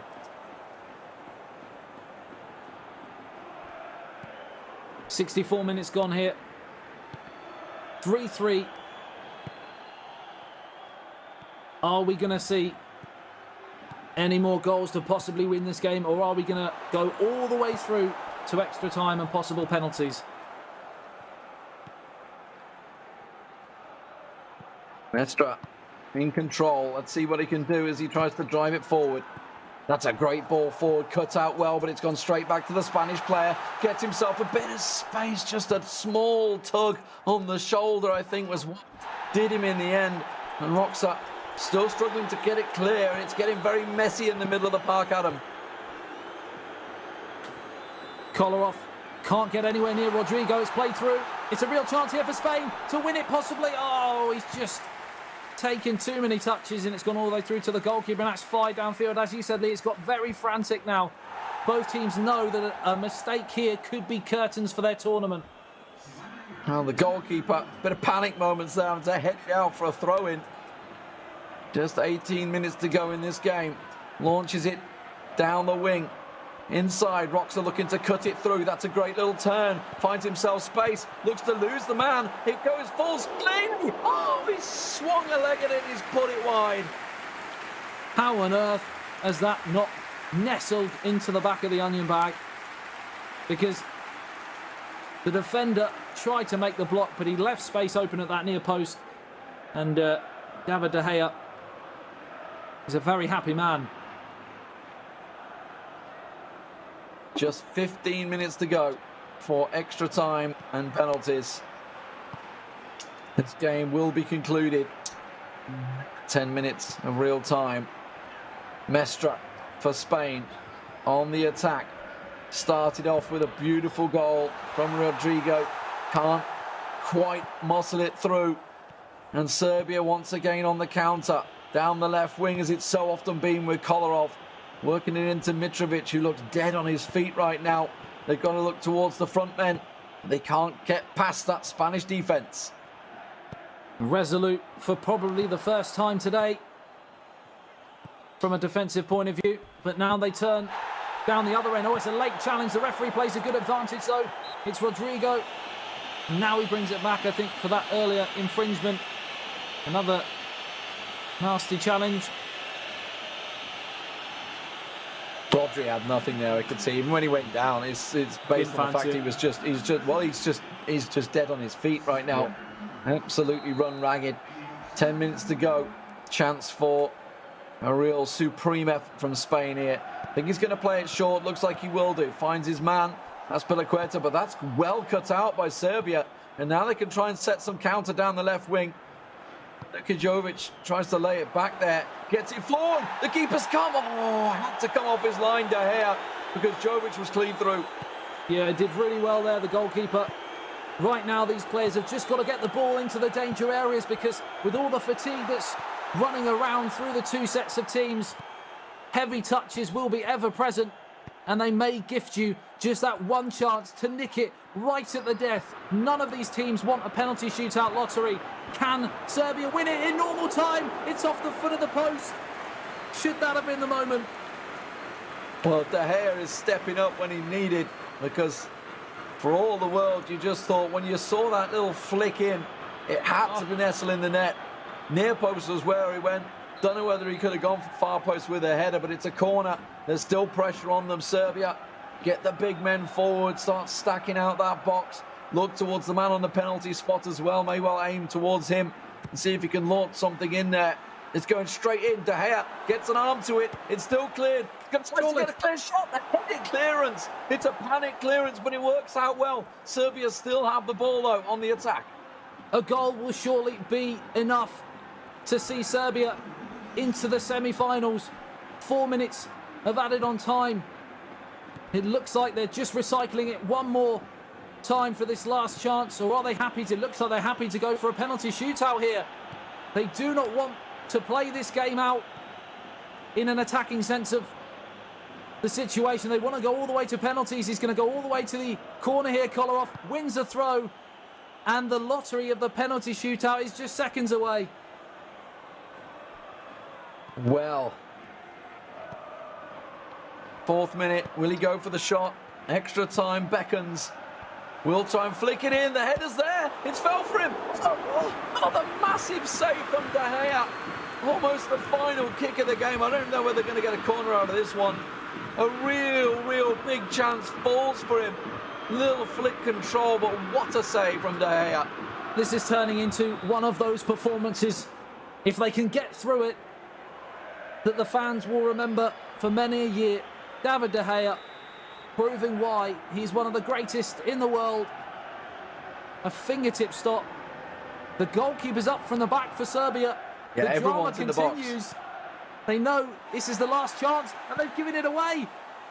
What was that for a corner? Continue? The goalkeeper's the referee's brought it to an end. What kind of corner was that? You get everybody up there and then you do that for a corner? I'm not too sure on the delivery there, but we are going to extra time here. 70% of you voting for Serbia, but oh my word. Roxa's trying his best, but he's being met all the way by Mestra. And now we have just 30 minutes of action for the penalties. And some of these players are very tired out there right now, Adam. They are indeed. 30 minutes is all that stands between them and a penalty shootout. As Sal's down the right-hand side. David De Gea, sorry to harp on about it, but I nearly fell off my chair with that last attack. That save was something else. I thought that was it. The heart of Atletico Madrid on the Spanish team now, with Koke coming in there as well with Salso. Azpilicueta down the right wing. Rodrigo, can he do it again? Can he deliver? Looking for the hat-trick. That's another nice little flick, but it's going to get muscled off the ball, and it's sent forward. Cleared by the Serbian back four. Nemanja Matic now through the middle. Nobody challenging him, nobody going near him at the moment. But now that's a stray pass, and it's given him a real chance through the middle. Rodrigo picks it up, tries to skip away. We said, Lee, at the start of the day that this had to go down as probably the tightest of all of the games in the bracket, and we are now sat here in the third game at 3-3 in extra time. We knew it was going to be an absolute goal bonanza as well, and it has proved to be. 2-2 in the first leg, just a 1-0, but it was 13 shots to 2 in that 1-0. So really the goal scoreline didn't tell the entire story of Kepa's dominance for Serbia in that second leg, and now Roxa called to arms once again. Challenging out. 15 minutes is all that's left. Not a great deal, and we're starting to see some very, very tired players, which is why Roxa and Mestre are struggling to get them anything going. Who's going to have the kickoff here? I think it will be Roxa. That's going to be the chance. That's where the Spain chance just came from a moment ago. We'll see whether he can make the most of it in the opening minutes of this second half of extra time. Nobody, and I mean nobody, wants the lottery, because no matter what you can do in the 90 and the extra time, can you do in a penalty shootout? You have a lot less control over your destiny, and you've come this far. You want to see it through, and it will be Serbia. Can they take advantage of the early pressure after the kickoff? Oh, is that a mistake? He's given it away, and he's put it wide. Oh, he snatched at it. He snatched at it. He just didn't expect the ball to come back to him there. No. And he's just snatched at the shot. Otherwise, he would have passed it. I think he had Jovic stood in the middle, so absolutely would have just passed it to the middleman. Almost, if anything, he was probably going to go for the tackle instead, but he just didn't expect it to come back to him there. My word. 10 minutes to go before the penalty shootout. The lottery to decide who will go through to face Romania in the semi-finals. And Mestre, he's trying to run the clock down. I think he wants to basically have the last attack of the game, the last chance of the game, not give Roxa a chance in these last 10 minutes to have an attack of his own. Yeah, looking to suffocate Serbia in this second half of extra time, but he's given it away. And Mitrovic can play it out. And a chance to build another attack. And you'd have to say, in the latter stages of the match, Serbia have just about been on top. We mentioned a couple of huge saves from Dea. And if there is going to be a winner in this extra time period, from what we've seen, you'd have to go with Serbia. But we just can never tell at this highest level. Well, that's not a great clearance from De Gea. Spain, just 5 minutes to go. Keep your eyes on that clock. It's running down. 4 minutes. Spain looking to move, but it's going to be Serbia that will come out on top in that tackle, but it's bustled once again for Spain as they push it through the middle. They got 3-on-3 forward, actually. Make it 4-on-3. They've got the numbers advantage. Can he find the ball? No. Cut out at the last. And now the counter's on for Serbia. Just a minute to go. They have to go for it. It's penalty shootout beckoning. No extra time given. They've got to have a shot. There's a chance for Serbia as he steps through. He's got nowhere to go. The whistle surely will go for penalties in a second, and Spain will clear it. It's a penalty shootout in the quarterfinals to find out who will face Romania. And oh, what a game we've had, Adam. Tired legs. They're out on their feet. They've done everything. And I mean that from the gameplayer's point of view and this as well. It's just unbelievable what we've seen in quite possibly the closest quarter-final matchup we're going to see today.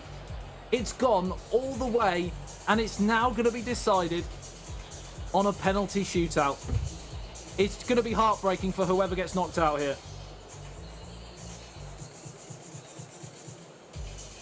Oh, well, Roxa has already had one penalty shootout today, and he lost it, 2-1.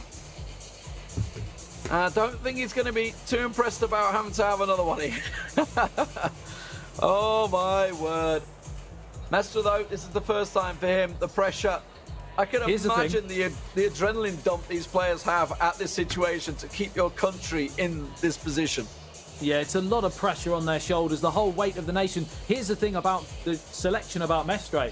Possibly, he may be tipped as the best penalty taker of the contingent as well. I don't know this, of course, but it's possibly why he was selected to be in this situation, because they knew it was going to be such a tight game. Maybe they were expecting a possible penalty shootout as well. I mean, that's some next level thinking if they're playing for a penalty shootout. I'm reaching here, Lee. Yeah, Give me a definitely break. definitely reaching, I believe that. We'll see who's going to step up. De Gea had some absolute heroics in the matchup. We'll see whether he can rise to the occasion in this penalty shootout. He certainly did for Spain in the first leg.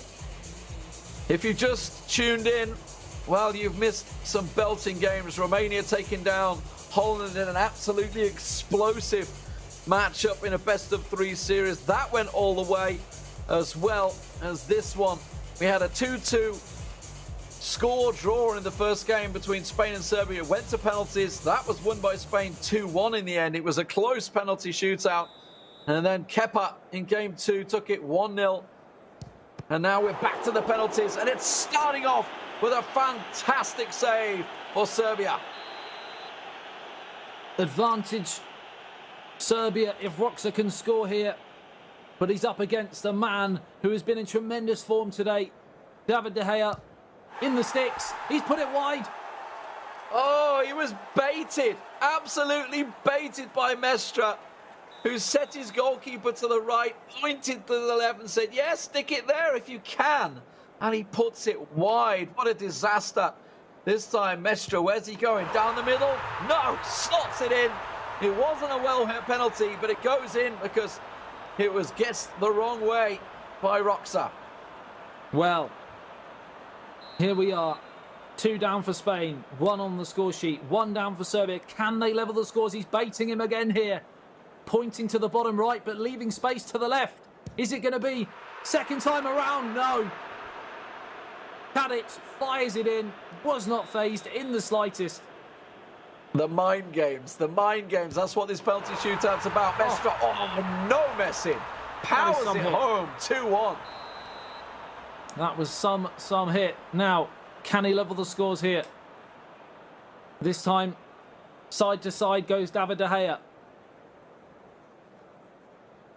Serbians number 7 fires it in to the bottom right-hand corner. Honours even. Much needed goal, that one. So 2-2. On to Mestre. Where will he place it? He's thundered them in the last 2 times, but this time it's met by Roxa. Guessing it right. It wasn't a clean hit, the first one for Spain, so not too surprising. And Mestre's at his games once again here. Yeah, he's pointing down to the left-hand side. And this is the business end of the penalty shootout. This is where one miss, one goal can be so crucial. It's going to be Jovic. It's a goal and Serbia lead. And they know that a miss now for Spain sees Serbia into the semi-finals. Oh, the mind games were perfect. It's going to be a quick hit from Mestre. Where will it go? Left or right? Straight down the middle. It's saved! Serbia go through. And the Spaniards are out. Heartbreak for them. But you've got to say, Serbia, I feel, deserve it. Unbelievable what we've seen so far in this tournament. Germany out, Netherlands out, Spain out. Where do we go from here? Well, they're going to be going through to face Romania in the semi-finals after they themselves knocked Holland out. We've had so many shocks throughout this one, Adam. But Serbia, oh my word, they pushed it to the limit. All the way. Mestre's mind games in the end. Let's have a look at some of those goals. This beautiful first goal, and we had some real highlight moments throughout this match. Yeah, we saw some. I mean, if you could pick certain goals just for looking at one game for a tournament, it had everything. There were so many great goals in this one. Pretty much all 6 were pretty impressive, to say the least. And really going down to the penalty shootout was going to be the only way to separate these 2 teams. They were both incredible on the day, and either side would feel devastated to get knocked out in Spain's point of view, but equally Serbia deserved to go through at the same time. Both of them could have gone either way. Fantastic goal, this one. Just sets it back, hit it, send it, stamp it, done. Beautiful stuff. And you thought, oh, okay, Serbia going to start taking control, but then this hit just before half time completely turned it. An absolute belter into the top corner. Yeah, I wasn't sure which was the better goal actually out of the 2 that Rodrigo, I think he got a hat-trick in the end. I may be wrong, but this goal was brilliant, and I think he scored one afterwards which was equally as nice as well, but obviously that was sandwiched with a Serbia goal to put them 3-2 up after probably the only below average goal of the day as Mitrovic tucked home. This one, it wasn't a Rodrigo. I mean, I guess he could try and claim credit for it, but definitely nowhere near that one. It was sadly definitely an not own goal of the day. Serbia. And in the end, the penalties were saved by the Serbian. And more importantly for Roxa, redeemed after losing his first penalty shootout. But you can see, just as it was in game 2, 13 shots for Serbia, this time to 5 for Mestre. He only had 2 in the game against Gepa as well, so just 7 shots across the 2 games, whereas Serbia clocking up 26 across those 2 games. You've got to feel that justice has been served for the Serbians. Yeah, absolutely. Over the 3 games, even though the scores were completely level, you'd have to say in terms of chances, especially I'm thinking back to the second game, the chances missed from Kepa, you'd have to say they edged the 3 games as a whole. So you'd have to say, how many times do I want to say have to say, but you have to say they probably just about deserve to go through. You have to say it. You just have to. You have to say it. If you say it, you have to say it. Obviously, that moves us down to the lower half of the bracket. We now know that Romania will be placing up against Serbia. But obviously, down in the lower half of the bracket, we have Italy, Israel waiting to play out in the next matchup. And then France versus Croatia. France now hot favourites, that's to be said, for the tournament, as both Spain and Germany all knocked out. Big surprises all day long here, Adam. This is the matches coming up. Italy against Israel at 1:30. And then France, Croatia. And then, of course, we're moving straight into the semi-finals at 4 o'clock. Romania versus Serbia. Impressive matches. I think we're going to go to a quick break. And when we come back, we'll be jumping straight into that next match. Italy versus Israel. Any last remarks, Adam? More of the same, please. This has been incredible. It has indeed been incredible. Let's go to a break. We'll see you in a moment for game number 3 of the day. 11 players, many of them friends, some foes during the league season, now united for a single cause as they carry the hopes and expectations of a nation, the most unbearable, thrilling of emotional roller coasters.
Cheers. And if I didn't think it was worth one try, I'm gonna roll myself up in a big ball and fly.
Welcome back to Euro 2020. We are already near enough to kick off our third quarter-final. My name is Harry Channon. Joining me as ever, Stuart Wesley. We have Israel taking on Italy very, very soon. Wes, first of all, welcome back. You can see here the results of the finals bracket so far. We have our first two semi-finalists.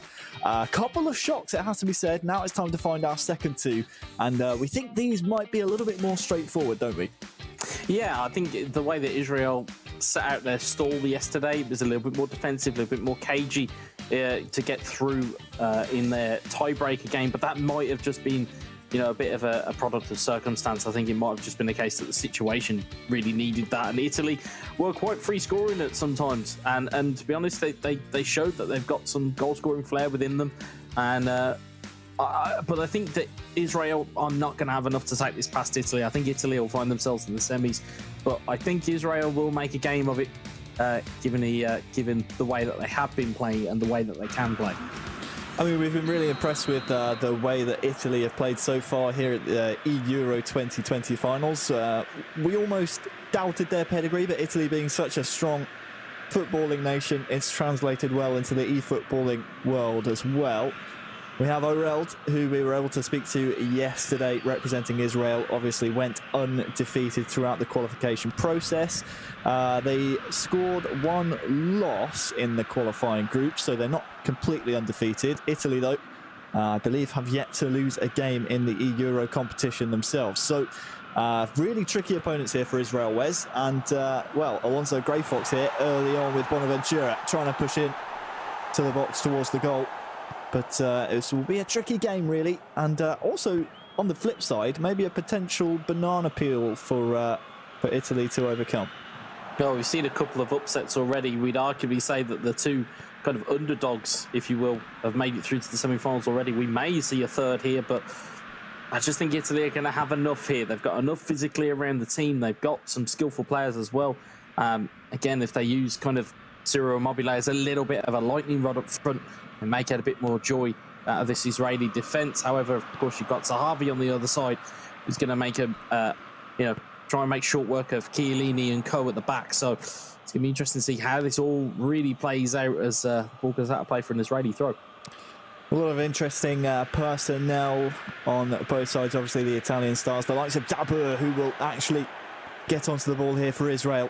And of course, don't forget Zahavi up front was one of those key men that you look for, and one of those types of players in a stat balance mode like this that when all stats are balanced apart from the physicality aspect, he's almost, again, I want to use the same term that you just used, maybe a bit of a lightning rod and the focal point of the Israeli attack. So don't be surprised to see Oreld maybe try and target him whenever he can. Here he is on the ball at the moment, the Israeli number 7. This one will come back for an Italian free kick. A reminder to everyone at home, of course, we are straight into this quarter-final. We're a little bit behind schedule, but we still want to hear your thoughts. We want to know who you think is going to win. You can vote on the result of every single game shown here at the Euro 2020 knockout phases. Just head on over to euro2020.com/poll, and you can let us know who you think is going to win. I can imagine, Wes, the poll results might be a little one-sided if people are tuning in for the first time and are maybe looking at these nations in terms of footballing ability. But, I mean, we've already seen so far in the knockout stages, that is not entirely the case. We already have Serbia, I suppose, upsetting Spain, and Romania waiting in the semi-finals as well. That one definitely an upset, and they've taken 3 big scalps so far, 2 of them here at the Euro finals. Here comes Belotti, Zaniolo, Greyfox here trying to score for Italy. First real chance, and well, this I think will be a foul on the Israeli man. I thought just for a moment, Wes, there was going to be a penalty in there somewhere, but good passage of play there for Alonso, and Italy look threatening. Yeah, I mean, we spoke about the physical aspect. We talked about Ciro Immobile as a kind of a beacon almost. Andrea Belotti down the other end. Heavy's in. Good save by Alonso. But that's the type of chances you might expect Oreld to feast upon in this game. Yeah, and the thing with this, they've got a very similar makeup as Israel in terms of how Finland set up with just Timo Pukki as their real outball, as Israel clear the ball there. You look at them kind of having that talismanic figure up front, and if he doesn't have a good game, you think that Israel may kind of suffer a little bit as a result. But at the moment, they're getting Zahavi into the game. They're using Dabo as well, so it isn't just him on his own. So they're starting to move the ball about. Israel's looking really good here. Play out to Dabo, and it's so close off the post. Luckily for Italy, bounces right back into the hands of Donnarumma. Both nations with really solid chances here in the first half. And Orelda's won the ball back with bits on. Sabah's just let it run, unfortunately, there. 10 minutes till half-time. This has been a frantic first half, and we thought it might be one-sided in terms of Italy's favour, but, well, Orelda and Israel are really threatening here. Here comes Zahavi once again on this near side. There's a couple of men, a trio in the centre to aim for. Bitten. Dabur is tackled well by the Italian defence, and look at this counter now. Maybe Immobile can get there first. It's just maybe lacking a little bit of pace there, Wes, to latch onto the ball. Yeah, and that's kind of where the key really is although there is physicality up front, you're looking for Immobile, you're looking for Belotti to just play players in. We saw Zanolio, who made so many darting runs yesterday, and I think he even had a hat-trick against Serbia, if I remember rightly, was a fantastic runner off the ball, and I think that's where Italy's strengths are. They've got Bernardeschi on the bench as well, I believe, so they've got weapons to use. It's just how they utilise them at the moment, being nullified by this Israeli side, and Israel just feeling their way into the game, and Orel will fancy his chances in the second half. So the first half ends goalless. A reminder, these are best of 3 matches, so no aggregate score to worry about. It is Alonso Grey Fox representing Italy in the classic Azzurri blue, and Orel representing Israel. Look at that, it's gone all the way through actually to Belotti, could score, chips it over the keeper, and what a finish that is! Belotti with the deftest of touches, an amazing finish. Absolutely perfect. Well, this is what we talk about. We talked about the coolness and presence of mind of these players. We saw it all the way through yesterday. We saw, how adrenaline was carrying players. Now that you're playing your first game of the day, or the first game of the stream almost, it's a hopeful long ball. Israeli defender loses it in the lights, but again, it's that coolness to not look to try and slot it past the keeper. Instead, loft it over the top of him. If he goes low, go high. It's one of those key rules in football for finishes of this ilk, and it's a brilliant finish from the Torino striker Andrea Belotti. Brilliant finish. It's tricky to get it up and down when you're that close, not only to the goalie, but the goal itself as well. But, credit the pass as well from the back, the backspin on it. I know it was on a plate for the onrushing Belotti to take it in his stride, but it was right on the money, just as the finish was. So, Italy strike first in this encounter. This is quarter-final number 3. A place in the semi-finals at stake in this best-of-3 series. What do Israel have in response? It'll be interesting to see how Israel bounce back from this. It's not really a situation we're used to seeing them in. And, of course, we saw a lot from Grey Fox yesterday in terms of his capability of keeping the ball and nullifying a game. It may be slightly unfashionable, it may be slightly on the boring side, but it's effective. It does the job. We keep saying about qualifying by any means necessary, but Israel still find a way through. Lovely touch. Again, blocked away. The touch and the turn was there.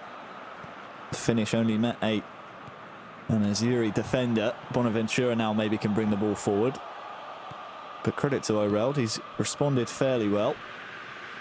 Still not sure that we've seen the best out of him just yet. He's had a couple of threatening attacks, but it's often in areas such as those where Alonso Grey Fox is able to step in for Italy and nullify any form of forward progress.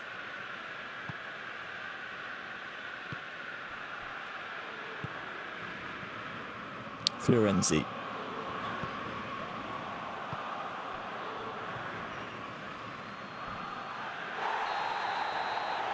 And the referee's going to bring this one back. It was good shielding from Nacho, Wes, but Florenzi just a little bit too eager and actually went through the back of him there.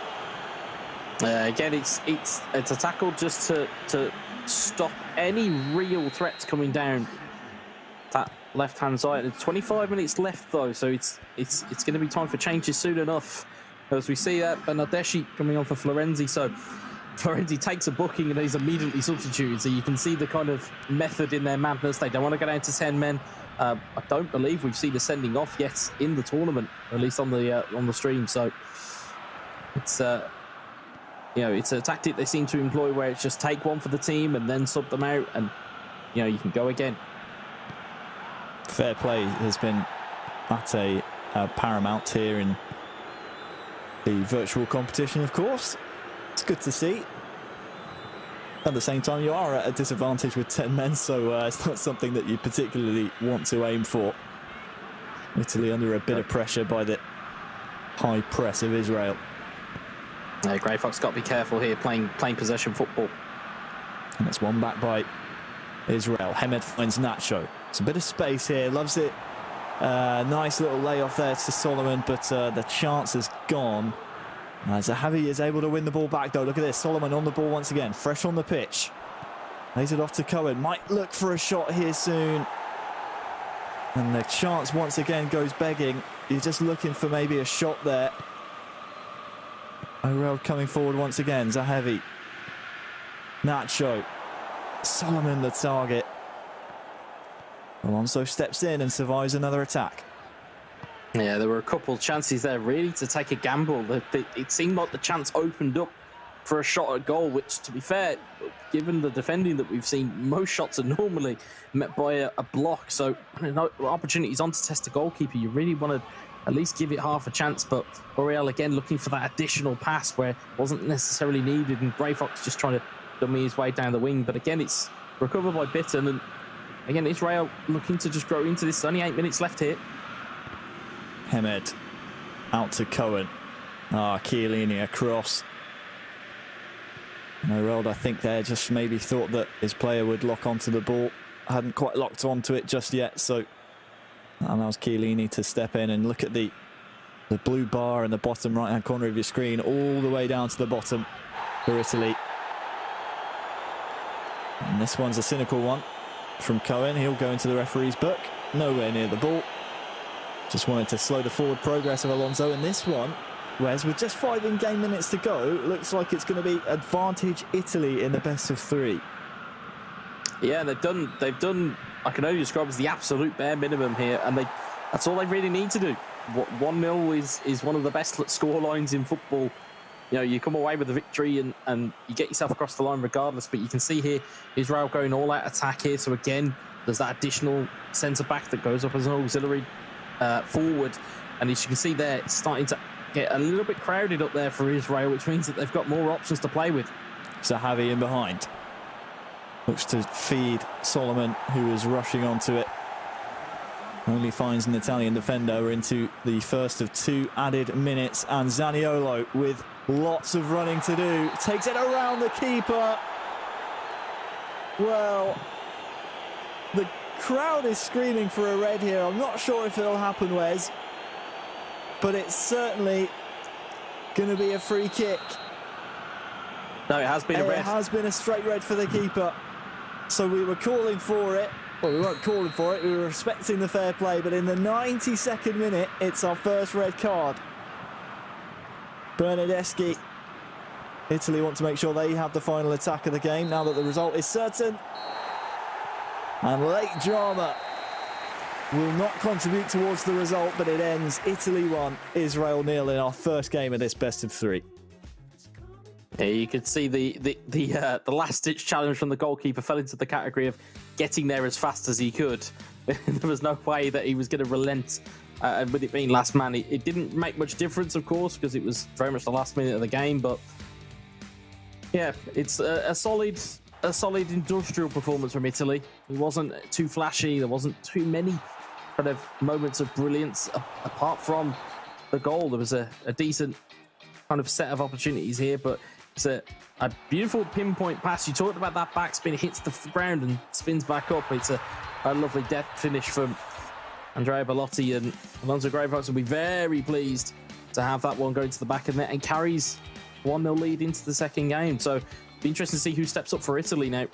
Watching back that goal, you feel maybe for Orel, because he was controlling his defender, tried to come across, maybe was trying to, you know, get goal side of Bellotti, but in the end actually went underneath the ball. Do you think maybe that's a bit of user error there, or was maybe Orel a bit unfortunate? It can sometimes be a little bit of a user error if you're trying to kind of super cancel. For those who, you know, you can press a button combination to unlock yourself from a pass. He's probably tried to undersell the pass, and as a result, it's then kind of stopped his defender from actually getting to the ball. So sometimes it's useful to actually use the lock-on system in the game. Other times it's more of a decision whether you unlock, and it's a little bit more risky. Sometimes the reward happens, and in that case, it didn't really happen. Well, let's take a look then at the match stats. The majority of possession, as we expected for Italy. The pass accuracy near enough identical. But the real key statistic, the shot accuracy percentage, only 2 out of the 3 on target for Israel, and none really troubling Donnarumma in the Italian net. That has to change in game number 2. Otherwise, we'll be looking at a nice 2-0 sweep in the series for Italy, and Israel, unfortunately, their Euro 2020 tournament run would end in the quarterfinals. It's another generic question for you, Wes, but I'm gonna, let you answer it however you want. What needs to change here for Israel? Because obviously we'll have a change of personnel here in game number 2. Can you see? I mean, it's just a fresh set of eyes on the squad. Maybe what's needed at the moment. I think they need to get more out of Zahavi. I think they really need to get a lot more out of him this game. He seemed to be very much isolated for large spells of that game. Chiellini, of course, is a monster defender to really play up against. So maybe try and switch sides, maybe put him on a weaker defender, maybe line him up against Florenzi, maybe line him up across against Spinazzola. There's so many different ways that you can try and utilise him. He is your star man. You do need him in the most profitable positions, and hopefully we'll see a little bit more of that. As you can see, that Astman is in for Israel, and MPK's in for Italy. So the second game of this best of 3, Italy and Israel swapping sides. Astman is now in, as is MPK. And MPK has been a player for Italy that really, stood out for me throughout the qualification process. I'm still relatively new to the world of PES esports, and I know MPK plays for Genoa. You can see it in his username there. But he put in some real professional, solid performances for Italy. So if I'm Israel here, this is a bit worrying, purely based on the fact that you now have to go up against a man who knows how to play professional football and knows how to see out games and see out results.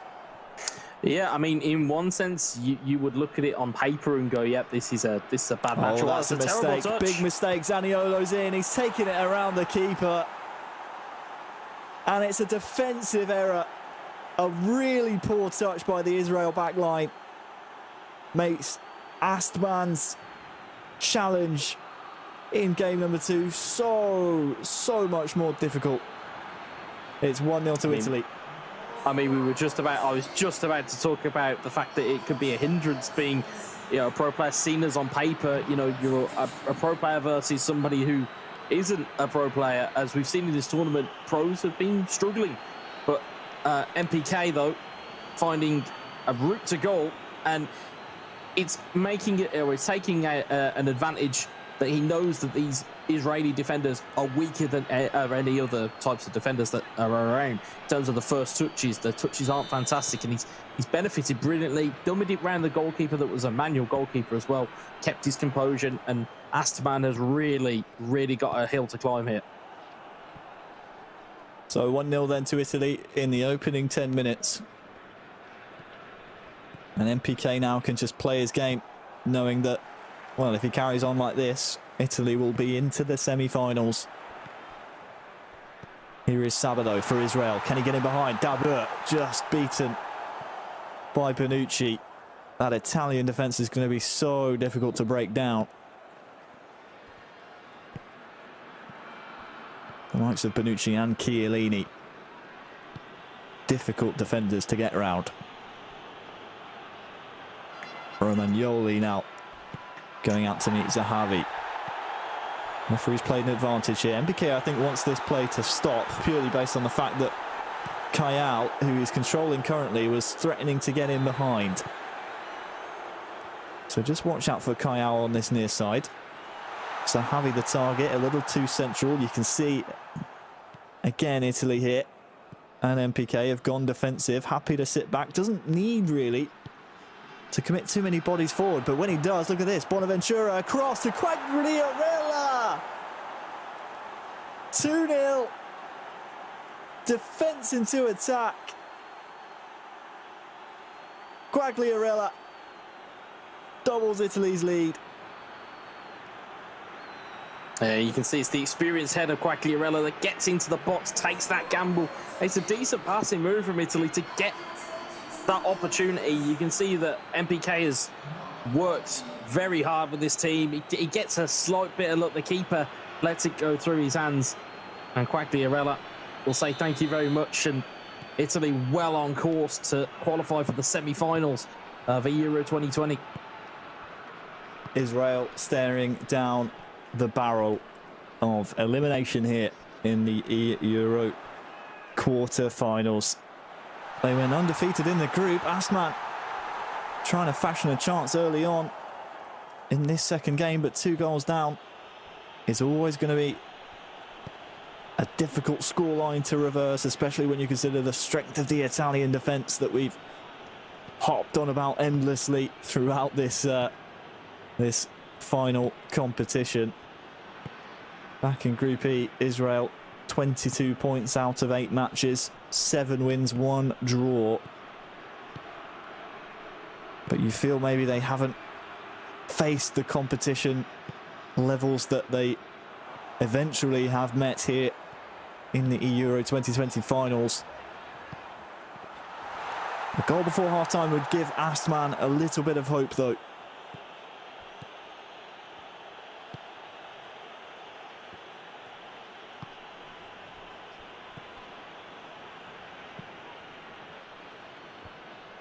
Played out to Chiellini, really well worked out of the back here for MPK, and as a result he has a 3-on-3 at the back. If he could just find Quagliarella.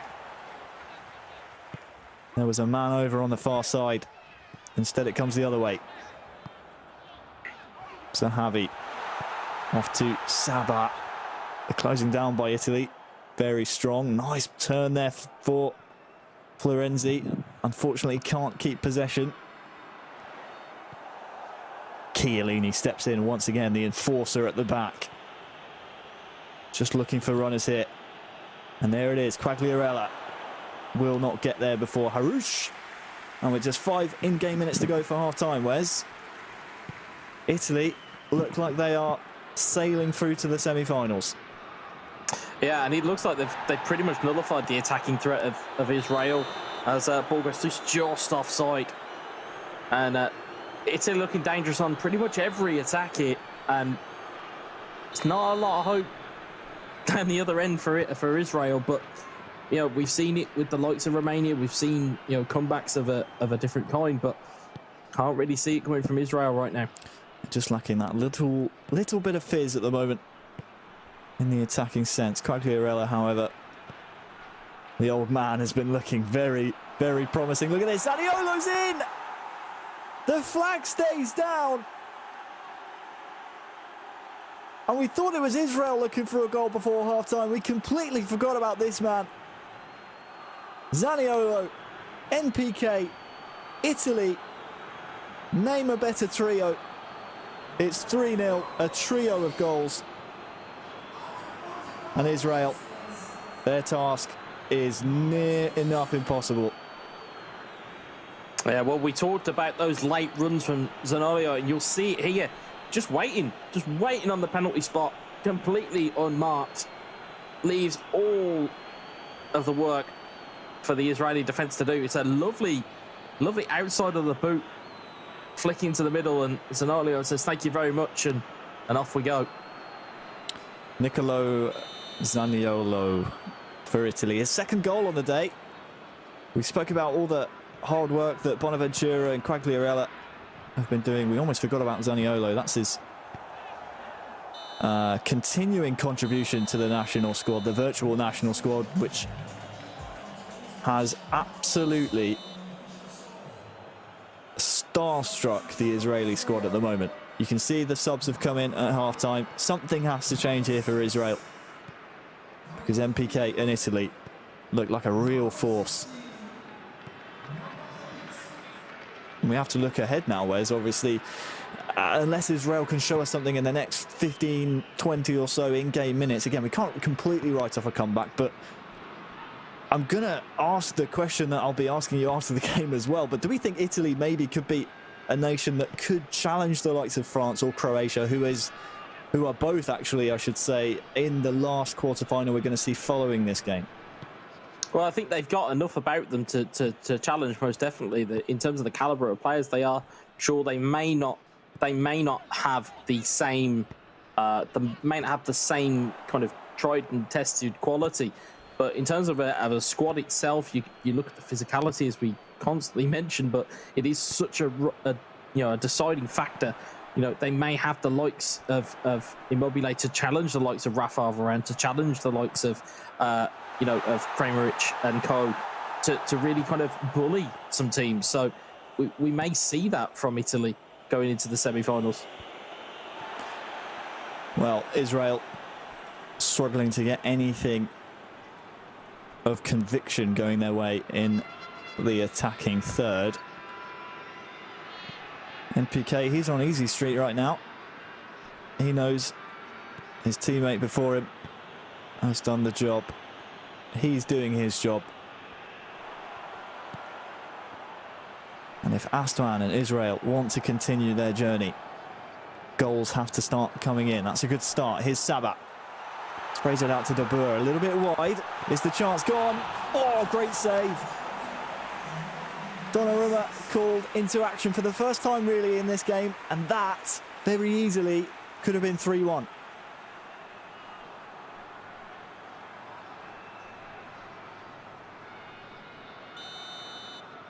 Corner then to come in. Astman and Israel just reminding us that they are still in this competition. I mean, we've seen some fight backs over this tournament over these 2 days. Well, you're looking for some type of recovery powers of a biblical proportion here. And MPK, he wants more goals. Yes, he's up 3, but he's happy to attack as well. Quagliarella is looking a little leggy, but look at the men over on this near side. Florenzi chasing. Somehow gets the ball first. Belotti, back heel, Florenzi. Beautiful, beautiful goal. Somewhat fortunate, as we'll see in the replay, but it's nothing less than MPK's performance has deserved. Italy 4, Israel 0. Yeah, and what was brilliant about that, it wasn't just the back heel skill. It wasn't just that. It's the fact that it's a manual skill as well. If you saw the orange bar come up as opposed to the traditional green bar, power bar, you'll notice that was a manual back heel. So great piece of skill and awareness from MPK. And yeah, I mean, might as well close the book on this one, and that be that. It's a real statement to win by this type of scoreline, really convincingly in a quarter-final. Crossed in by Astman, finds absolutely no one, apart from the ball boy on the near side.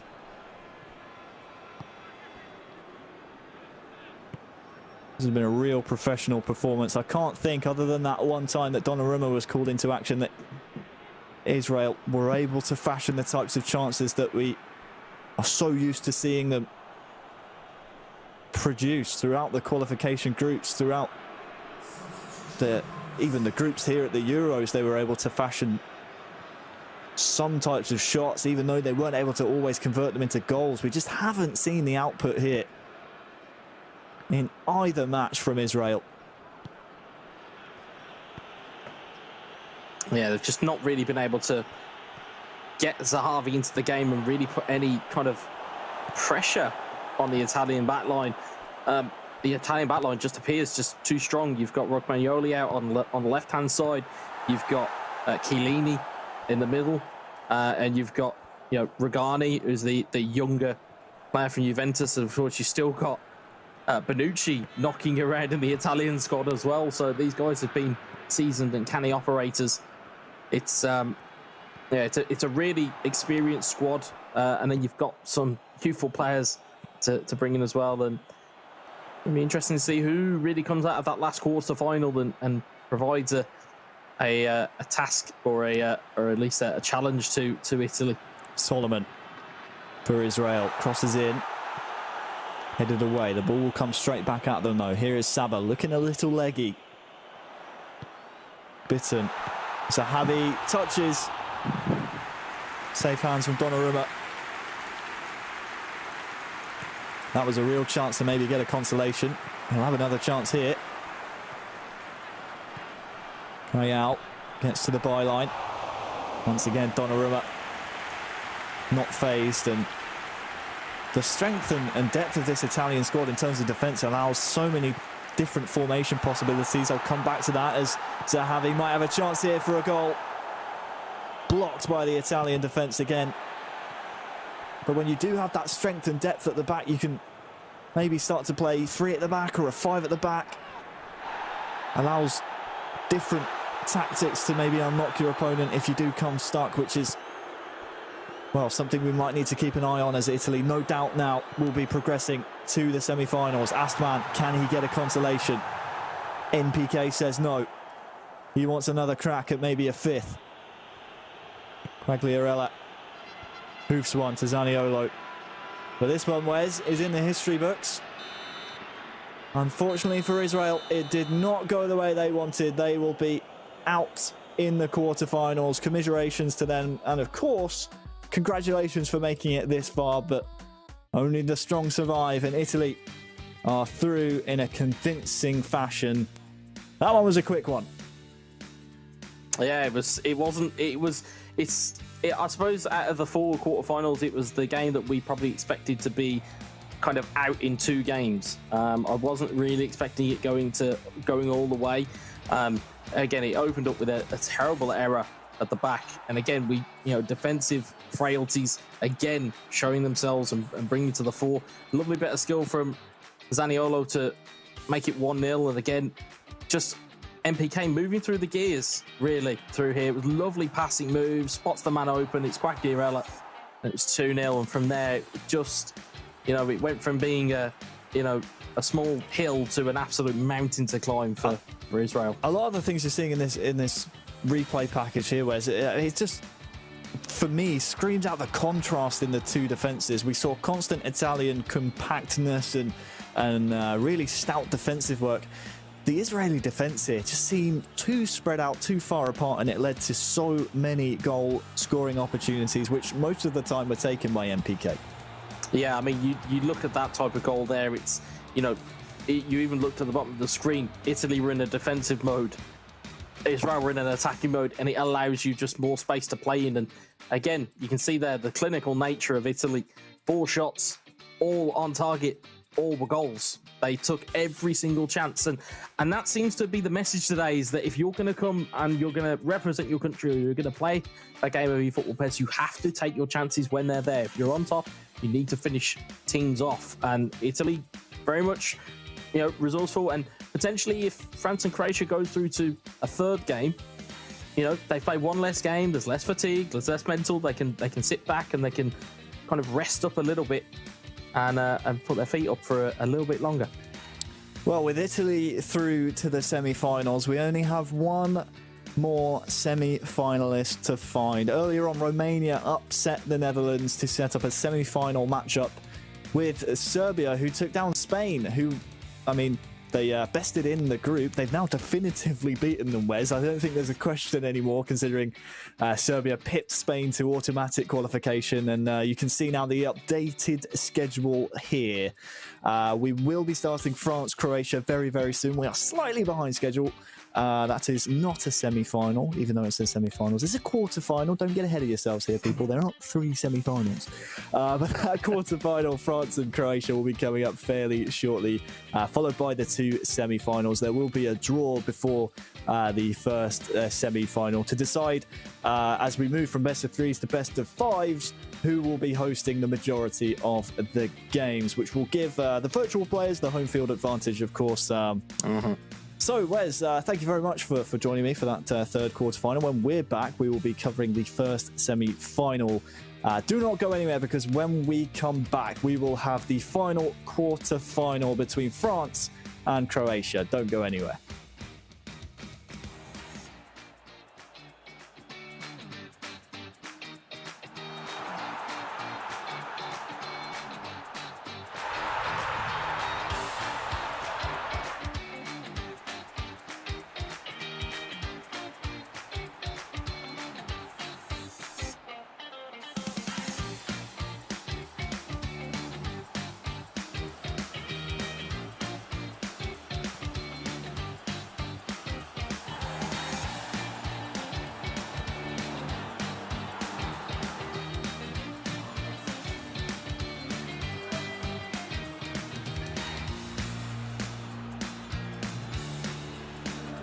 Players, many of them friends, some foes during the league season, now united for a single cause as they carry the hopes and expectations of a nation, the most unbearable, thrilling of emotional roller coasters.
Cheers. And if I didn't think it was worth one try, I'm gonna roll myself up in a big ball and fly.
okay. They're good at doing that. They just distract me with a message over here, and then they're like, you're on the screen. How you doing, Adam? We're back. It's time for the final quarter-final of the day. It is going to be Italy through. The question is, who's going to be facing them? France or Croatia? I was getting worried then.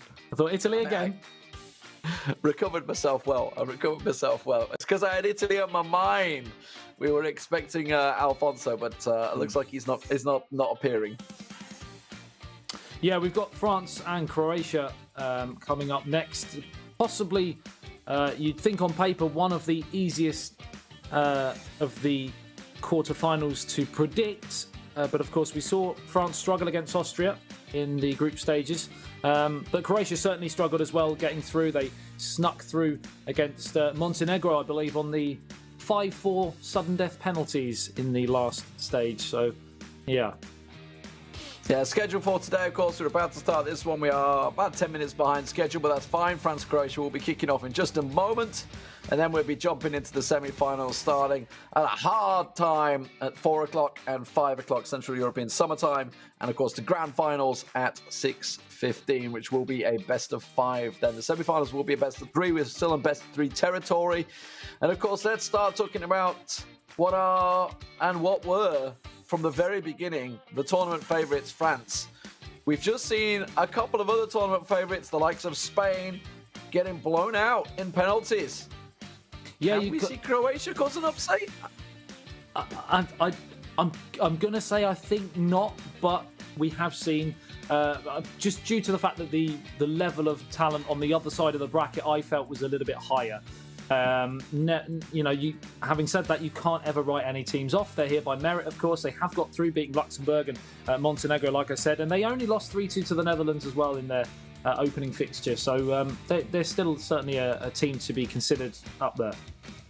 Yeah, we should remember, obviously, that Croatia were in France's group in the opening qualifiers for this tournament. They finished second in that group, and the only team they lost to within that group was indeed France. So they have a bit of work to do here, it's safe to say, to try and get themselves back into it. Of course, as Maccabi coming into this one as probably the best player within the tournament, the best player within EPES, in fairness.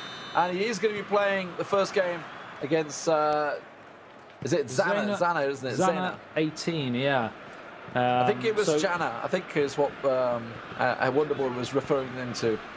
Yeah, certainly Özmakabal will go down as favourite for this one. France kicking, of course, from left to right in their home strip as we get things underway.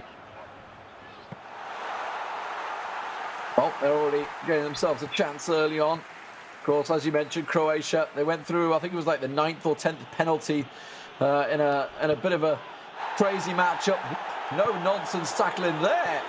Straight through, and it's set up a great chance for Kramaric. Immediately try and get a shot off. It does go into the side netting, but I think it's going to get dragged back. No, was just simply a missed shot. Well, as we said, if anyone was under the illusion that this was going to be a complete one-sided affair for France, that is a warning sign there for Özmakabal.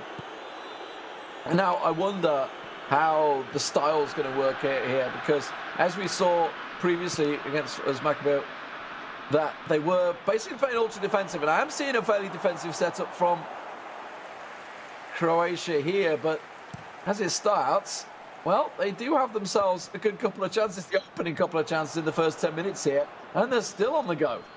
Yeah, they are, and I've noticed they're very narrow as well, something that is probably there to counteract Özmakabal's strengths, which is quick, fast-flowing football, but straight through the middle as well often. He likes to utilise the centre forward and pin balls off around him, getting numbers forwards. So possibly that might be the reason why we're seeing a narrow setup from Croatia, but certainly they're giving as good as they're getting so far. Oh, a very cheap free kick there, I think, on a dangerous position. Kurt Zouma just going straight through the back of him, playing the trade exactly what he learnt at Chelsea. Yellow card for him. As Jana with Modric. Oh, fantastic effort. Just about saved by the keeper. Not really sure how that managed to go for a corner. It sort of ricocheted and looked like it was going in or over or back out onto the field, and somehow they've got a corner, and they've got another one here on the near touchline, crossed in towards the near post, headed up over the goalkeeper, and it looked like, did that come off the crossbar again? Looked like it. So pressure in the early 15 minutes for the French superstar. See, of course, he's got Lotfi as his teammate, so he's certainly capable of it. Let's not get ahead of ourselves. They have a fantastic team. It's not just a solo effort this time around. As Maccabeel will work it down the right wing. Cut out nicely by Jana, but it's judged to have gone out for a throw-in. And France on the attack. But Croatia going through the tiebreaker third game en route to these quarterfinals. France with just the 2 games needed to make their way through to this stage after a 2-0 victory against Austria, as Antoine Griezmann tried to profit off a bit of slack defending there, but not to be on this occasion. And France just starting to get into the game. But in terms of momentum and certainly gameplay so far, you'd have to say Croatia are edging it. Yeah, honestly, Jana's come out the blocks, all guns blazing here. Wants to get himself an early goal. That would set him up really nicely. Looking for the cutback, finds it, gets a little pass through, lays it in, a header, goal! Fantastic worked goal from Jana. Absolutely deserved at the start of this matchup. We said that they were on top, and after 26 minutes, they have made their territory pay. It was a great piece of football down the right-hand side. The cross came in, the header like a bullet from a gun, and Croatia and Jana lead the world champion as Maccabeel in France. Really nicely worked, and you can't say that he didn't have players back there. He just manhandled them. That pass clearly cut through. Zuma's arm not quite catching it, and just slots it into the corner there. And Areola, no chance in the sticks. Maybe Hugo Lloris would have saved it, eh? Maybe. Well. We've seen some upsets and shocks so far in this competition, but if this were to happen, it would have to go down as the greatest of the tournament. Well, long way to go, though. It was the World Cup final, right? In the last World Cup, Croatia-France. I believe it was, because Croatia knocked England out in the semis, if my memory serves me correctly. Yes, they did indeed. And not mind you reminding of that again. Belgium. So, yeah, exactly. So, you know, there's real-life history as well as esports history being made here. Chance, Jana still playing relatively defensive, by the way. We don't know exactly how the tactics are laying out for them. We'll try and get as much as he can. Where's the spotter on the bylines right now, just trying to figure it all out. But if you're up against it. I'm just thinking, if you remember us Maccabeel in the game against Austria, he was nullified to a 0-0. As he's in again here, though, chance for Sissoko, pulls it back. Fakir, straight at the goalkeeper. Yeah, he was nullified to a 0-0 in that first game, and it was actually Lotfi who managed to win 2-0 in the second game to send France through. So we're seeing a similar pattern. It seems to be us Maccabeel might be struggling at the moment in terms of form. Absolutely, that looked like it was going to be a clean break, but he does get dispatched. As now they send the ball through. Pogba in the midfield, looking for an outing. Goes out wide to Sissoko, who's got players forward. Goes to Mbappe. Obviously, talking about stat squashing, balancing out. It doesn't mean he's not this absolute sprinting god that he's known for in real life, but this is a massive chance. Kramaric open. He's got a player on the right-hand side if he needs him. Tries to go for it against Areola, and Will just about gets away with it. Oh, Willie Roux, that missed opportunity just 2 minutes before the end of the first half. What a time it would have been to score, and that was a huge moment to go 2-0 up against the current reigning eFootball PES world champion. Oh, Jana. I just wonder how much of a god this makes Modric in the middle, because obviously he's only a little unit, doesn't have the physical stats, but doesn't have the pace anymore. But that's another great header coming in.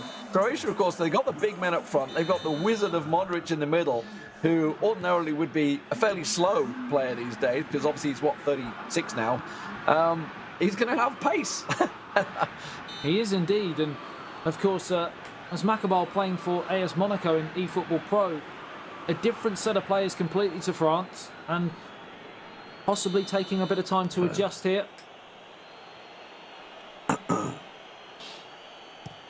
Free kick to be taken by Modric. Fired in, headed away. Croatia, more of the same, if you're in that camp, because not only have they nullified France, but they've looked pretty impressive going the other way, and they're down the left-hand side again here.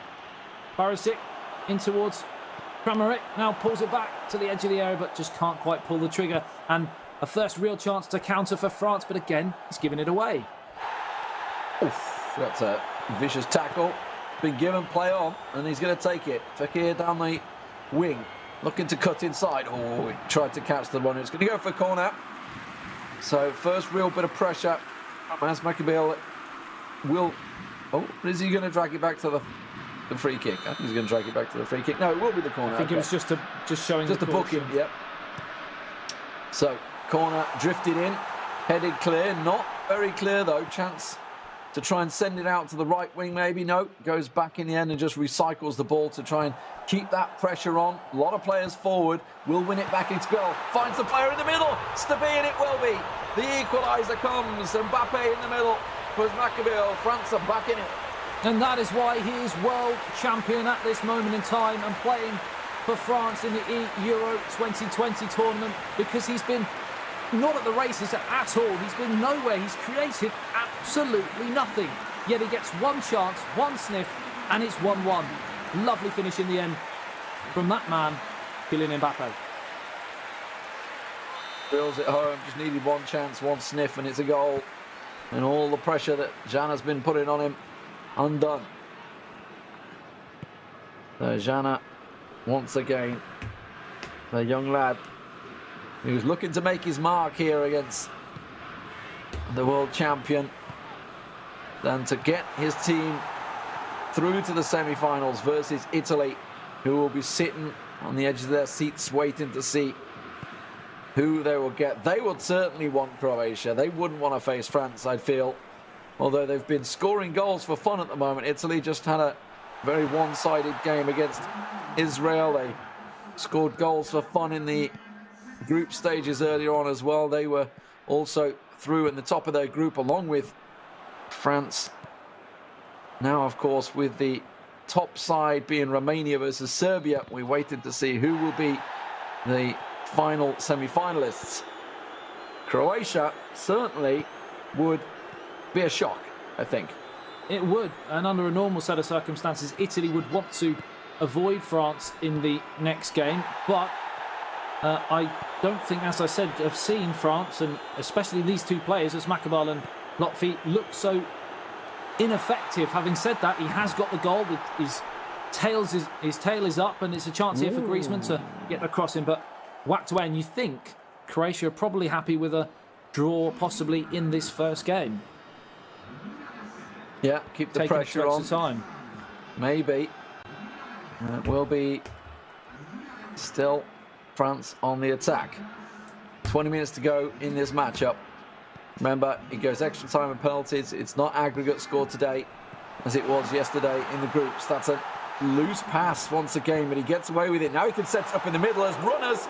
Oh, and he's put it wide. I don't think he really had the option to cut it to the near far post. The keeper was in the way, so near post was really the only option he had. Yeah, it looked for 55 minutes or so that France had done absolutely nothing, and then they scored the goal, and on the balance of play, that wonderful word momentum is back in, and they're just starting to ramp up through the gears. And Jana certainly doesn't want to give us Maccabil any more chances like that. As you feel, he may just grab that second goal as the ball gets played down this left-hand side. Another chance to whip it in towards that near post. It's in, it's there, the header's down. Saved by the goalkeeper. It was far from a clean header, there's no doubt about it. Didn't really strike it as well as he'd like. Have a quick look at it, and you can see the keeper quickly gets. The player was there, and I think it was Lovren that was just in front of him. And in the end, it's actually adjudged to be a goal kick. So it must have come back off the player, or simply a miss in the end. Either way, rebounded back off Giroud, I think. Oh, that was a loose ball. He's going to be won back by the Croatians in their telltale red and white colours. Easily recognisable. That is a nice ball through, but cut out by the defender. And now a counter opportunity possibly on, but that's a solid tackle from Tolvan on the left wing. 15 minutes remaining here in this first game. destined for a possible extra time here. Not what we were expecting. We were expecting possibly a France win here. We still might get that, but Croatia have certainly given as good as they've got so far.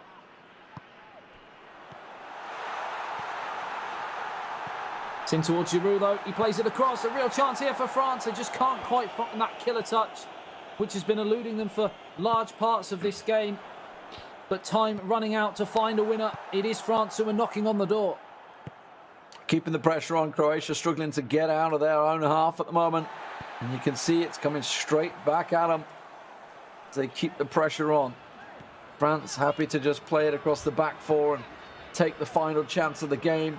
As the clock ticks down, you often find players will purposely delay until they know they've got to have that last chance. They know there's no pressure to come back at them, but it's kind of backfired on him at the moment as Croatia, well, that was a loose pass. Is he going to get away with it? Oh my word, the defender will get to it first. But that was nearly a real howler from the world champion. It's as close as Jan has come in this second half to find a winner for Croatia, but this is exactly what they wanted, exactly where they wanted to be in the match. Going into the final few minutes to be level and a chance to nick it from a moment of magic or a mistake. They found it through to Kramaric. He's gone down under the challenge. The referee once again waves away the appeals, and Lee, I'm not sure where you were looking, but that was a tight one. That looked like it was dead to rights. I don't know, but that's a late challenge in the end. So, yellow card for the Croatian player, just a little aggrieved, I think, of not getting the penalty back there. So it will be a French kick with just 1 minute to go in regulation time. It looks like extra time is almost certainly beckoning as the header comes out. Just needs to send it forward. Yeah, the whistle will go. So, extra time. Once again, Adam, we go in the distance. Well, we've seen, as we said, Germany out, Spain out, the Netherlands out. Are we potentially seeing another shock on the cards here?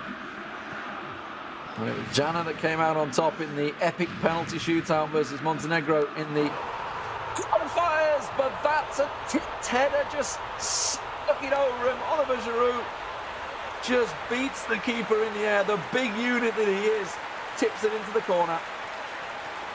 This is why Asmakaval is so strong. He doesn't even have to get out of second gear really in this match, and he finds himself in front, run down the left-hand side. When you play the ball in with the physicality of someone like Olivier Giroud, there's only going to be one winner in that battle. Into the near post.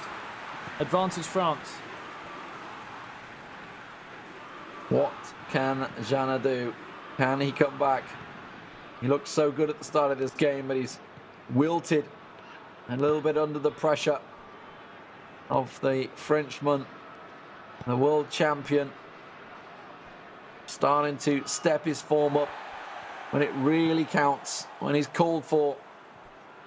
Lotfi will be playing the second matchup as well, so the pressure is not going to be any easier, as arguably one of also the best players in the world. Indeed. And Wes would like to point out a champion performance in the champion round. He's champion, that. Oh, it's good. He's in again here, though. It's Dembele. Pass was poor. France just starting to turn the screw, though. Looking to get that killer second cushion goal. Third on the day. Just a couple of minutes in this first half of extra time. Second corner. Chance going to get whipped in once again. The Croatian team, they've got some big defenders in there, so should be able to clear it, but that was spilled across the line. Nobody on the end of it, though. So Croatia get away with it. I said before, there's only one outcome when Olivier Giroud gets a header at the near post. Unfortunately, he's just proved me wrong, because somehow it's squirmed all the way across the line and out the other side. And Asmakaval cannot believe what he's seeing, because this game should be dead and buried. As it stands, he still has possession and the momentum, because since the Croatia goal, you have to say their defensive tactics have not allowed them really to get out. It's been camped in their own half, and it's finished at the end of the first half of extra time. 2-1 to France. Well, it will be the kickoff for Croatia. This is his Real big chance. He's going to try and take it with both hands, but he's given the ball away. Will regain possession. Sends it forward into the middle. Modric toe pokes it through, but it's quickly cut out.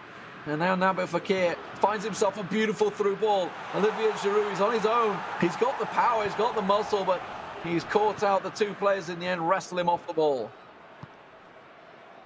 109 minutes on the clock. Time running.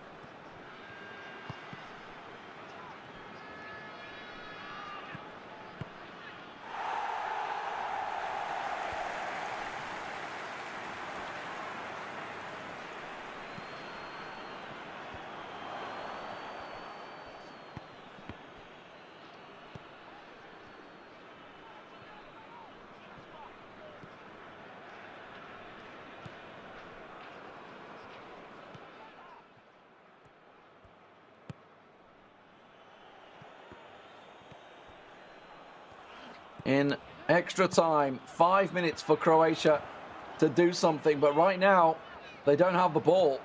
They're muscling themselves into it. They have it, they lose it, they can't get it back, and Özmakibil will just play it out, run the time down. The ball's going to go all the way back to his goalkeeper as he will manage to work it in, and it's looking like the first game will indeed be going to France. Game management here from Özmakibil. As it's fired downfield, now Olivier Giroud, chance to seal it in the 120 minutes, the 30 of extra time, but on this occasion, as you've seen time and time again, sees the game out professionally, and it wasn't the prettiest on the day, but Özmakibil doing what Özmakibil does best, and that's winning. So 2-1 France in the first game. It will mean in this best of three series they are effectively 1-0 up, as we're going to be moving on to the second leg, or second game, whichever you prefer. And overall, we thought, Jana put on a really good show at the start, but then kind of slowly wilted away from this one. We'll see it from the highlights. You can tell it's all Jana at the start. Yeah, it really was. I think he surprised Özmakibil. I think what we saw in the second half, the more defensive, rigid, almost trying to kill momentum in the game tactics from Croatia was what France were expecting from the start, and completely the opposite. They came flying out of the traps, got the goal, then reverted back to that tactic, and then of course it was all one-way traffic, and as soon as he got that goal in 55 minutes, you just couldn't really see where another goal was going to come from Croatia, and it was just whether France could grab that winning goal, and of course they did in extra time, but these are just the highlights from the 90 minutes. Not too many, though, in the 90. No, not too many at all. This one, where the keeper and the defender had a bit of a mix-up, but Jana unable to benefit from it. The spill just before the final whistle. Well, this one came. This was the flick in the header, Giroud, in extra time. And right from the kickoff as well. 92nd minute, right from the bat. We see it so often. Players just not quite set up for it. And you can see 6 shots apiece, pretty even in terms of stats, delivered by FedEx, of course, and 70% plus for the pass accuracy. Not the cleanest of games from either team. No, it really wasn't. It was a game that probably suited Croatia more. I believe we'll probably see more of the same from them in the next game, because they know that if they open up to France, then they could be in a whole world of pain. But it didn't work on this occasion, so whether they can find something else, or a chink in the French armour and a mistake pops in late on in the game against Latvia, you never know. I'll have to wait and see. Yeah, and of course, we were talking about earlier on the Austria game where we did see Özmakibil held to a 0-0 draw. It was Latvia that stepped up and did it for France, so a top player in his own right, while obviously he's sort of in the shadow, effectively, of Özmakibil. He's certainly a star player of his own. And Croatia now up against it here to stay within the tournament here at the UEFA Euro 2020. So kick-off underway. And here we go. France, of course, playing in the blue, and Croatia in the red and white. Yep. It's a very quick start here from Croatia, and it's a first chance. It's a first goal. Just 2 minutes on the clock. and they've shell-shocked France again. Out of the blocks in 2 minutes. And that's the start that they were dreaming of. Get themselves that quick early goal. And Croatia, after a little bit of heartbreak, are livening straight up here and send themselves into a very early lead. Need to defend it straight away, make sure they don't lose one straight from the off, but just about the dream start, and bags of space for him out on that wing and then cuts inside beautifully. Really was. The Presic came flying out of the blocks just 2 minutes, and once again we see France just looking a little bit flustered. We keep talking about how they are firm favourites in the competition, but we're yet to see the best of them. Of course, this is something we've seen in eFootball Pro, even with AS Monaco, where their teammates as well, Lotfi and Asmakabal, they did really often get through the gears in terms of playing the attractive football we know they can play, but they were still very effective and pretty much wiped the floor of all who came at them, whether it be 1-0 or 2-1. They might have to go that sort of route again. Oh, I tell you what, I thought Zapresic was through again there. Lotfi, though, under pressure. He was under pressure as well in the Austria game, so I'm sure he's got it in his locker to turn this one back around, but at the moment, it's Croatia that will lead as we just head into 10 minutes. There's a massive opening on the left wing, and he finds it. Antoine Griezmann looking to work it through for the cutback. Ooh, it's going to be a corner. Did get brought down, but it was clean tackle in the end. Let's see what they got from a corner. It'd be interesting to see whether Croatia actually continue with the vein of form going forwards as Kurt Zuma tries an audacious scissors volley, comes crashing up off the top of the crossbar and away for a goal kick. What I was saying before that ridiculous bit of drama was that Croatia, whenever they've tried to play on the front foot, have actually looked really, really dangerous. And maybe that might be a tactic that would serve them better all the way through as the ball gets played through. And the wave after wave of French pressure starts to build. Barisic on the left-hand side. The Croatians just weathering the storm right now, honestly. Just letting to see what France have got. And at the moment, it's working pretty well for Zapresic. Getting that early goal does give you that little cushion, that little bit of advantage to sit back and weather the storm. France, though, looking to try and go a little bit direct here, and it's costing them in terms of passing. You can see it's getting cut out fairly easily without too much work from the Croatian defence as they try and work it once again down the left wing. Not going to work. Gets cut out. Now France on the counter. Pogba finds Lamar and then tries to find it back to the United man. Out Varane, out to Pavard on the right-hand side. Lotfi just starting to build a bit of momentum here. Halfway through the first half, Fekir plays it through, looking for Mbappe, but it breaks down, and now Luka Modric can bring Croatia forwards through Rebic now. And now Perisic is joined in the middle by three players racing up towards the penalty spot. Perisic, chance to get the left foot cross in. It's ricocheting around. France can't get out at the moment. They finally do. Varane with a interesting clearance there, Lee. A bit of a panic moment, I think is best to say. Corner flicked in. It's headed loose. There's still a chance. It's still alive. Croatia have the ball. Can whip it back in again, and they do. This time, I think it's headed clear by a Croatian player. Let's have another look. Some heated moments in the box there. I don't think I've ever seen the French contingent look this defensively all at sea, to be honest.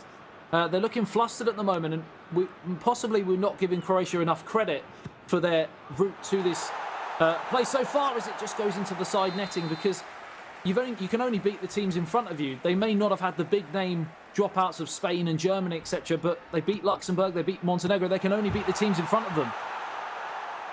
Looking for a free header there, but it wasn't to come. And France, well, they haven't cleared the lines yet. That's a foul, though. So, Fekir just holding up a arm through the back and a pull of the shirt. So France live to breathe a sigh of relief there as a bit of relentless last 10 minutes of pressure from the Croatian team. That ball straight down to the keeper, though, not the free kick they were looking for. Trying to send it. It's coming straight back at him. 30 minutes gone. Just 15 remaining in the first half here as Pavard steals the march on Barisic and plays it to Fekir. We've not seen too much of him so far in this match, but he plays a lovely reverse pass in towards Kylian Mbappe, but his first touch was heavy and it was smuggled away by the goalkeeper. Pressure moments at Croatia. Breathe a sigh of relief. We saw how France worked their way back in the game. There's a massive opening on the right. The defender's got across well, cuts it out, and now the counter chance it won't come because it goes straight into the heart of the French defence, and they can just work it back down that left wing. Kimpembe looks for Thomas Lemar, finds him, looking across, feeds off the back of Dejan Lovren. And Kimpembe continues to feed the ball through. Pogba continues his run. He's out of position now. Oh, what a tackle, though, from Kurt Zouma as he lunges through, and Lotfi continues the pressure. Antoine Griezmann picks it up. 5 minutes remaining in the first half. What a great time to score this would be. It's another very, very strong challenge on Kimpembe, to say the least. He felt that one for sure, but it gives France a chance to potentially mount one last chance at the end of this first half. Substitution already. Interesting. So Vida bringing an extra defender on at the back there. See whether that's changed the tactic. I didn't quite catch who he took it off for, but either way, he has managed to clear this free kick pressure to try and take it to half-time. So really early substitution there before the first half. Didn't see whether there was an injury or anything, but either way, maybe feeling a bit of a change of tactics required. Maybe trying to protect that 1-0 lead. Yeah, well, Vida, the player who just came on, just gave it away in a very dangerous position and almost gave free rein for Kylian Mbappe. But the pass was poor, and it looks like we're going to end the first half with another shock result so far. 1-0 to Croatia. It was Perisic, the superstar for Croatia, who got the goal. And it was a very clean one from the off. Now France with a chance, but you can see just how much is being held up. That has to be, and it will be. Just as we saw for Croatia from the kickoff. It's France with the equaliser, Kylian Mbappe. Well, we've seen it time and time again. A team who's been completely well and truly nullified in a period of play, whether that be 45 or 90. As soon as the restart happens, it's just too easy for Lotfi, and he was caught napping there, the Croatian man. Too easy, played across, unmarked in the middle, and you do not leave number 10 Kylian Mbappe in that position alone. 1-1. It's the reason we see a lot of the players do go ultra defensive from the start, just to protect that kick-off, but sure, they don't send players forward, but that was a really well-worked goal for France, who find themselves back in the game, and obviously they are already 1-0 up. That's a solid through ball. I think he's offside, though. Yeah, just drifted offside. Solid through ball, though, to find him. Unfortunately, not in the right position. Yeah, one interesting thing about the French contingent is often you see with the different teams, different players have different playing styles, but France seem to have an ethos that they don't necessarily feel they need to be the most flamboyant. They don't need to score the greatest goals. They just are so efficient. They're dogged. And they found themselves behind twice in this encounter so far, and both times without even getting out of second gear. First chance, first goal. Well, that's what you get for having Didier Deschamps as a manager. As I thought France were about to let one loose, but didn't quite work out for them. Still 70% pass rate for Croatia, 77% for France there. As France start to build the pressure in this second half. Just as we saw as Mekabil doing, we are seeing Lotfi coming from a goal down and starting to gather momentum. That classic word, as you mentioned, which has so much impact in sports. And it really can give the mental edge as they start to build from left to right. The French team looking to be more and more in control as the game ticks on. Yeah, it's following the exact same pattern as the first game. As Lotfi is looking to do what Osmakabal did moments earlier. Lamar on the turn, tries to find Griezmann, ricochets around, finally cleared away, but they just can't get out again at the moment, Croatia. They might need to change something, otherwise I could see another 2-1 victory for France. Yeah, we're starting to see the Croatian players dropping deeper and deeper to try and win the ball back. Paul and Perisic trying to give an out in there, but that will be a throw for Croatia, so a chance to reset their players and get them forward and build on an attack here for Croatia. He's got to be careful he doesn't give the ball away straight away from the throw. It's exactly what he did. And that's just about the worst thing that could have happened, because now the counter's on and they've got even numbers. Look at this on the right-hand side. Dembele backs a pace to the cross. Gonna be, it will be 2-1. And all of that from a Croatian throw-in. And crucially, in all of that, we talked about how the game plans appeared so similar between Lotfi and Osmakabal, and even down to the substitution in the final third of the match, bringing on Olivier Giroud for Kylian Mbappe has worked in exactly the same fashion as it did in the first game. The fresh legs, the fatigue in the rear guard for Croatia, and he's given far too much room there, and he turns it home. And it's just a mirror image of game one. So, pressure back on Croatia. They got their goal in the opening minutes of the game. They will have a kickoff opportunity here to try and get things forward. They've been on the back foot the entire second half. Now there's a chance for them to keep the pressure on themselves. Let's see what they can do as they look to work it. Oh, instantly loses it to Anton Griezmann, who's got space in the middle. Olivier Giroud does lose it, but I think he may have even win it back. He just gets back on his feet, pops back up. Thank you very much. Away we go again. 67 minutes on the clock. Croatia know now they're in dire straits. They need a hero on the turn out towards Luka Modric, but he's not going to get there. Kimpembe, another strong defensive challenge there. And time running out.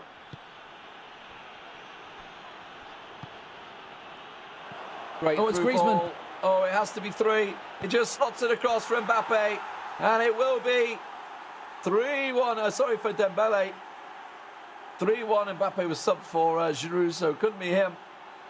But the French team, since the second half began, have been really the only one in control. Olivier Giroud, instrumental again, this time turning provider to find Antoine Griezmann. And 2-on-1, the goalkeeper in no man's land. Thank you very much, Dembele. And it's Croatia 1, France 3. And it looks like that's as good as done. Semi-finals, thank you very much. Yeah, setting themselves up for what will potentially be a glitzy matchup against Italy in the semi-finals. Still 15 minutes to go. Croatia, will they have a final save as they fling an overhead boot at it? What a goal that could have been, setting themselves up for certainly the goal of the day. There's a chance here, lays it across. Oh, and in the end it was just a gentle shot straight down to the keeper. Chance for a grandstand finish, and unfortunately the finish didn't match up to the play, which was pretty breathtaking from a Croatian point of view. But it goes back to the question I had at the start, is why aren't we seeing this more from Croatia? Every time they try and play offensively, they're causing France all sorts of problems, and they're in again here. It's through, he's onside, surely it's 3-2, and that is manual goalkeeping done to perfection. We talk time and time again about how manual goalkeeping sometimes doesn't work. We never pick out when it does. Well, that is one right there. Yeah, just off his line as quick as you can and stops him dead in his tracks. And Lotfi proving why he's the anchor man for the team. You know, we saw this yesterday. Lotfi was the man to come in and just clear things up as Makabil set him up for the starter. And Lotfi is just finishing the job. Ball through. They were briefly 2-on-1 there, and they're still chasing, they're still keeping pressure on, but the ball given away. Time is against them, Croatia. They have to get the ball forward and get a goal. There's no time for this slow build-up. 3 minutes and too little too late, you feel now, for Croatia. That was the moment. Such a huge chance, such a huge save. We often talk about the goals scored and the skill moments, and sometimes we forget the defensive challenges and goalkeeping heroics, and that certainly was that there as we tick into the final 2 minutes of added on time.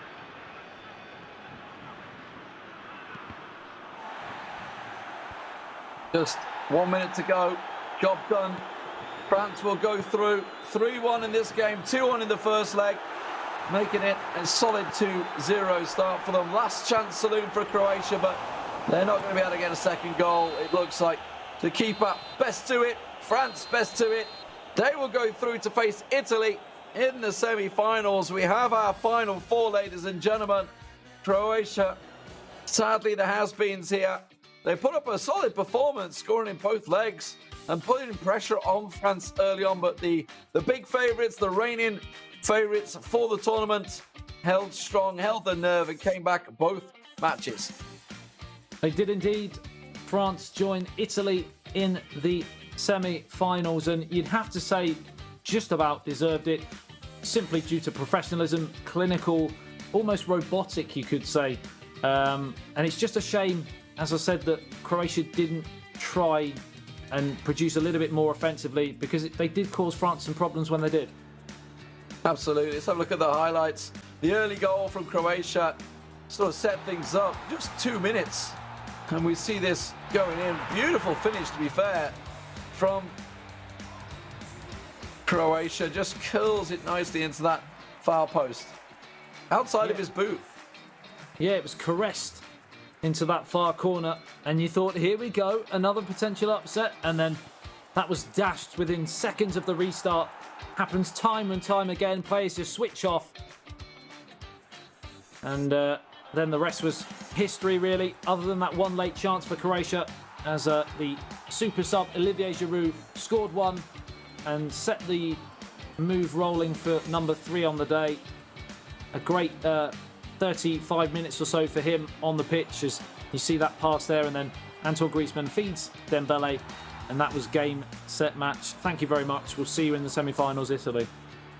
Yeah, the deserved goal for Dembele, who drew the 3 players towards him for that Giroud goal.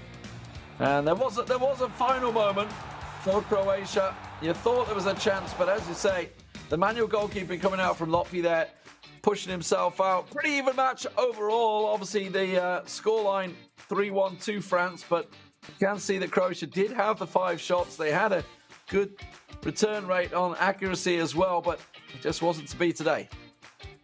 No, unfortunately not. You'd have to say, on the balance of play and clinicalness, France deserve it.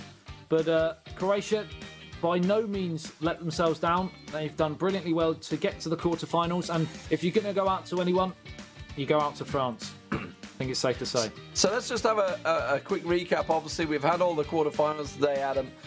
We're seeing Serbia versus Romania in the top half of the bracket. Now France versus Italy. Are we still calling France the hot favourites for this one? Because they've not been playing that well, in fairness. It's difficult because France are brilliant at not playing well and grinding out results, and that's exactly what they've done today. But as you mentioned, Italy, for example, who they're playing against in the semi-finals, have been electric in front of goal. They scored 4, I believe, in the last game, and have looked really, really impressive. In the other side of the bracket, Serbia were one of the hot favourites, but haven't really produced either as much as they would like. And the shock team really coming through so far would have to be Romania, who on current form are probably playing some of the best stuff on the of the tournament so far. So it's, you know, any team can win it from here. Yeah, I mean, both Romania and Serbia have been scoring a lot of goals. Irma for Romania and obviously Kepa and Roxa for Serbia have been smashing in the goals. Obviously, Italy, they just had a high goal tally. That's why they're now sneaking in there in the Alipay top 5 goal scorers. France, of course, at the top. Germany, Turkey, Netherlands, all out of the tournament. So France look like they've got that one in the bag, barring any craziness that may happen against Italy in the next semi-final. Indeed, indeed. I can't wait for that semi-final to come and go. As I said, it could go either way. I think Italy just need to, if they can be better defensively than they have been a little bit earlier on, they could give themselves a real chance, because going the other way, they can be electric. Any major goals that you've maybe seen today? You know, obviously we've got the skills of the day, the goals of the day. What are you thinking? Does any that stands out? I mean, I guess if I think of the Serbia-Spain game. Oh, save of the day. Yeah, that's true. David De Gea, he produced 2 incredible saves in the last 10 minutes. I can't even remember the game that Spain were in. I think it might have been Serbia. It was Serbia. It has to have been Serbia. That's the only team they played. It was a tremendous 10 minutes of play from him, and that's the bit that stands out for me. Yeah, I think so. I mean, obviously, we covered that game. I also think of Irma from the Romanian side. He scored some absolute crackers in a high-pressure matchup, in fairness, against the Dutch team, where Eldridge and co were pushing him all the way. Thinking also of the Italian matchup, where we had a cheeky little lob coming out. Yes, that was goal of the day for me. Yeah. It was a wonderful pass over the top. Great first touch, deft touch, and then just the cheek to dink it over the goalkeeper in such close range as well, to get it up and down. Yeah, brilliant.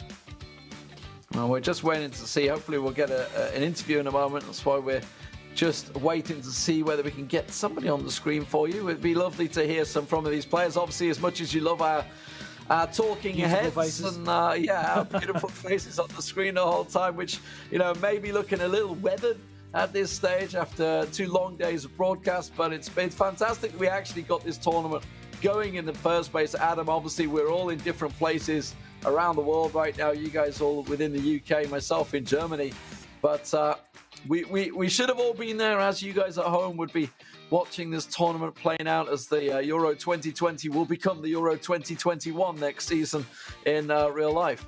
This will be the famous E-tournament, of course, for the tournament that never was. So they can produce some history themselves, the players, in winning it, of course. There's going to be some trivia questions. The years down the line, that Trivial Pursuit questions. What year did the Euros take part on an uneven number? It's going to happen. And then straight away, you may have the other tournament a year later. You never know. We'll see what happens. So we do have an interview. I believe Lutfi, who just obviously won his game 3-1, is standing by the Frenchman. So Lutfi, congratulations first off for reaching the semi-finals under a pressure game where you were 1 goal down. Yeah, thank you very much. It was a difficult game, very difficult opponent, but the most important was to win, to access to the semi-final, and we did, so we are very happy. You've had some tough games coming into this one. You were the hero yesterday, effectively, where it seems that teams are putting out ultra defensive tactics against Uzmakabil, and he's kind of being stifled. So yesterday you had to be the hero against Austria. Yeah. For me, the most important is anyway to win. If me or Usma win, it's the same for me. But I'm happy to give this win to my team, and now we are in the semi-final, so I'm happy. Lotfi, from your own point of view, possibly not the best eFootball PES that you've played this season for both of you and Uzmakabil, but Italy next, do you think you can start to see some more attacking football, or do you think you're happy just being professional and getting the job done? Each opponent is different, I think. We know that they have a special style and they are very good, but we are focused on this semi-final. It's like a new tournament in each new game. So we are focused on this, and we will try to win and to access on the final. Have you been feeling the pressure from home? Like, obviously you guys, we've been talking about it. You guys clearly the favourites now in the tournament. We've seen Spain go out. We've seen Germany go out. We've seen the Dutch going out. You guys now up against Italy with this big favourites tag. That's pressure for your nation. Yeah, to be honest, we have a big pressure. But it's not the fact to be the favourite, because we know this since a long time. And it's not the first time that we are favorite, but it's this feeling and to play for our country. maybe we are like in home, and it's not the same as in offline, because it's another feeling of offline. But the pressure is here for sure, because we receive many support of French people. So we play for them, and we want that at the end they are proud of us. So yeah, the pressure is here for sure, and we will try to make our best. They certainly will be proud of you, Lotfi. Of course, if you get past Italy, very tough ask, but if you get past Italy, who would you like to play in the final? You've seen the other side of the bracket. You've seen Serbia and Romania both playing some pretty nice stuff. Who do you fear? Who do you want? To be honest, I don't know, because like you said, many favorites lost yesterday and today. So I think we have some surprise with this Euro, and it's good to see that a new player that we didn't know, or we know them, but not like they make this possible. It's good to see this, and we know that it will be difficult. If Romania win, it will be difficult, and the same for Serbia. Okay, well, no, you carry on, Lee. I was just going to say thank you very much, but if you've got another question, Adam, no, go I was for going it. to say the same because I saw what you were saying. Okay, well, thank you very much, Lotfi. Best of luck against Italy. It is going to be a tough game. They are scoring freely at the moment, so they've had a possible goal of the day, by the way, today. See if you can maybe one-up it. They had a lovely chip over the keeper, so a bit of pressure for you there. But best of luck in the tournament. Hope to see you later on, maybe. So, we're going to go to a break, and it will be the semi-finals coming up, Adam. Oh, my word. Let's talk about them quickly before they kick us off the screen. Romania versus Serbia. Where do you see this going? Because we followed Serbia all through the tournament.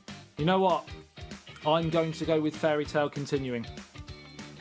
As good as Serbia are, and they were hot favourites alongside France, etc. going in, I've been thoroughly impressed with what I've seen from Romania, and they probably, I would imagine, are brimming with confidence right now, and that goes a long way from a mentality point of view. Well, you guys at home, tune in just a moment. Don't go anywhere. We'll be right back after the break with those semi-finals. It will be Serbia versus Romania. But wait, we're not done. We have a live draw to do first and foremost for this semi-finals. Always good to hear from Lotfi, of course, from the French national squad now in the semi-finals.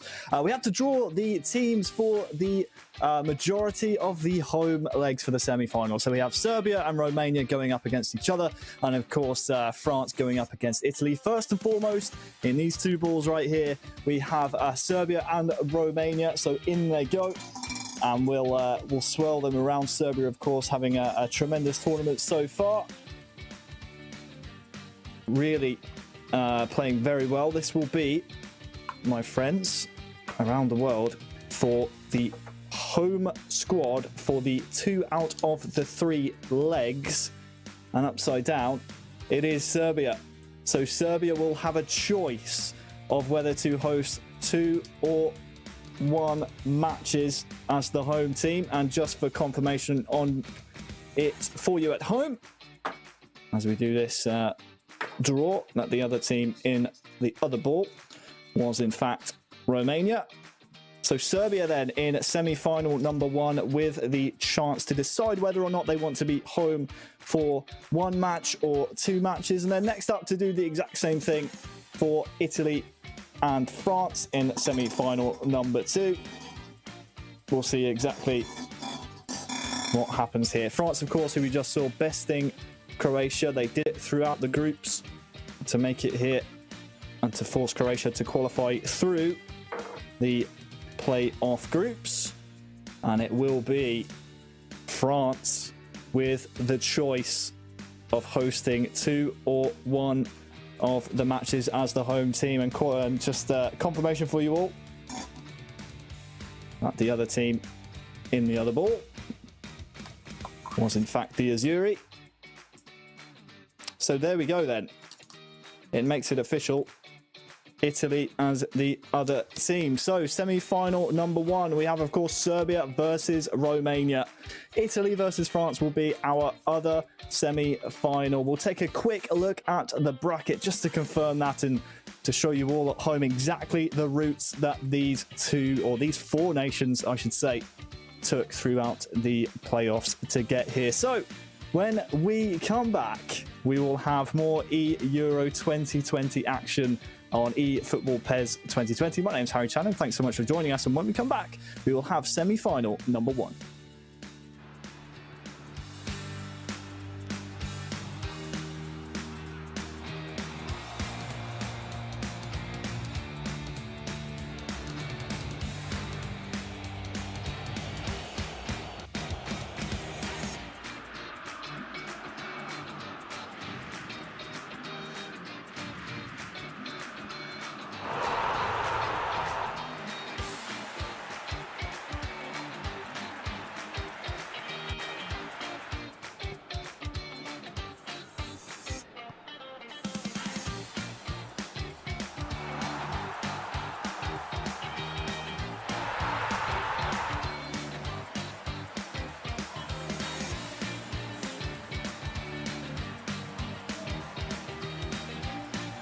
$11 players, many of them friends, some foes during the league season, now united for a single cause as they carry the hopes and expectations of a nation, the most unbearable, thrilling of emotional roller coasters.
Cheers. And if I didn't think it was worth one try, I'm gonna roll myself up in a big ball and fly.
Welcome to the UEFA Euro 2020 competition. We started with 55 nations. We narrowed them down to the final 16.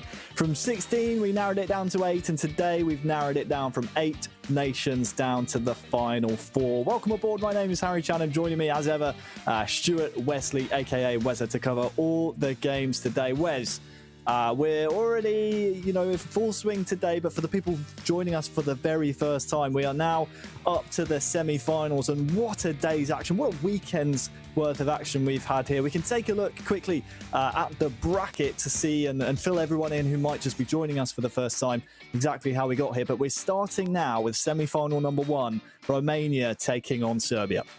Yeah, it's been a fantastic day's action. It promised it from yesterday's action. If you didn't see yesterday's, you'll be able to catch up with it on the UEFA YouTube channel. But it's been superb all the way through. Romania, very deserving semi-finalists, have been the giant killers to end all giant killers in terms of this tournament. Serbia have battled their way through as well, coming from a pretty rough group stage to, get through their tiebreaker, knocked out Spain on penalties in one of the most dramatic fashions, and now it sets up for a mouth-watering semi-final. Of course, semi-final number 2, Italy versus France, is a tremendous match as well. Something you pointed out, a rematch of the Euro 2000 final. So here we are 20 years later. Kind of different circumstances considering this is a virtual tournament, but either way, that's still a juicy one. But let's turn our attentions first and foremost. Romania versus Serbia.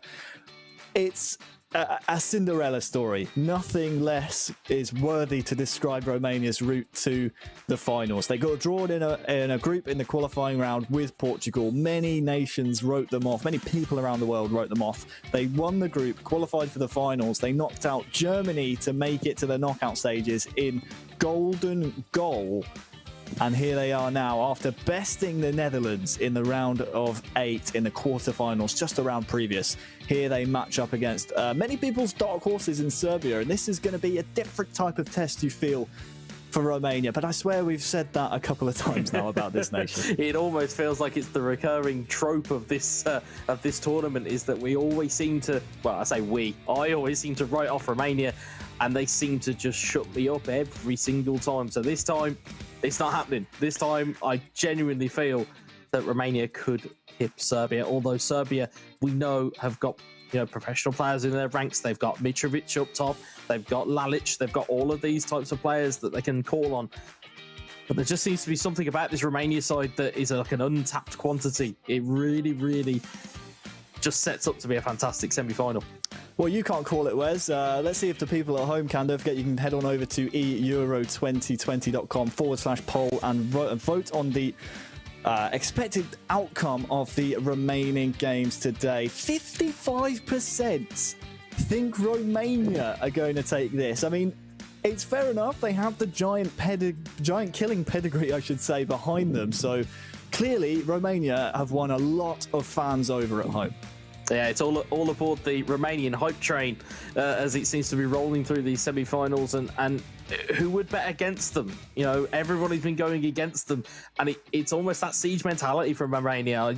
I very briefly spoke to Irma yesterday evening. It was a very long day, mind you, but you know, he's incredibly proud as well as Panias to be at this stage, and I would imagine that feeling is just growing game on game on game. But meanwhile, the task ahead of them, as we've seen from the potential lineups, it looks like it's going to be Roska, it looks like it's going to be Kepa, two seasoned veterans of FC Nantes. But we've said this, as you've just said, we've said it all the time. They've got all of these things against them, but Romania seem to find a way. There's grit, there's determination, there's all of those intangible qualities that we talk about, and they seem to have them in absolute spades. Well, let me tell you, Serbia won't mind one bit about being written off in this semi-final. They've constantly regarded as the dark horses. As soon as I pulled them out in a group with Spain, with England, with Latvia, all the way back in January now for the qualifying groups, I said you need to watch out for Serbia, because if you overlook them, it will be at your peril. The same could be said for Romania. It's essentially two dark horses here going off in a best-of-3 matchup to find out who will be our first Euro 2020 finalist. Don't forget, you can, of course, use the hashtag Euro2020. Head on over to euro2020.com as well. All the information about the tournament, all the videos, all the stats you need will be over there. But Wes, it's about time that we get into our first of two semi-finals. Serbia versus Romania. It will be Serbia in the red kit, represented first and foremost by Kepa, and Panias of Romania has stepped in to represent the national side. And well, Romania, they would love an early goal. They would love to take the advantage in this tie, and Panias and Irma have been shocking professional players all tournament long. They've taken down players from Schalke 04, Manchester United, Celtic FC for their respected nations. And they would love to add FC Nantes and Serbia to that list. Yeah, and like we said, who would bet against them at this stage? Serbia have seemed to have found a little bit of form. It's not free-flowing and goal-scoring, but they seem to be finding ways to get victories. But again, Panias, he's got his confidence, I suppose, from all of those scalps that have been taken. It's not just been all Irma. I know he will grab most of the headlines. Panias has played his part too. He's got, managed to get themselves back into some games, and he's now got the opportunity to potentially set it up for his partner to get them into the Euro final. Well, it's a good segue, Wes, because it's worth reminding people at home, no aggregate score here. It's a best-of-3 matches, traditional esports format, so no scores are carried over. It's just win the game, you get a point in the series. Jajic now on the ball for Serbia, out on that far side, receives it back, front post flick on. It might still come for Serbia here, but that spelled danger for Romania, and that's just a glimpse of what Kepa's capable of. Yeah, my whole body winced then with that scuff clearance, as it just seemed to almost, drain the well almost of the Romanian luck that's been with them. Panias will again live to fight another day. He's managed to get a flick on here. He's in on goal. Look at this. Ivan has scored so many times for Romania. He's opened the scoring in the semi-finals. What a reliable source of goals he's been for Romania.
Well, that goal was perfect for Romanian hopes around the world. What can Kepa do in response, though? Here is Dusan Tadic, beats his man well. Delivery needs to be good. Instead, it's right at the defender, and Panias can breathe and clear.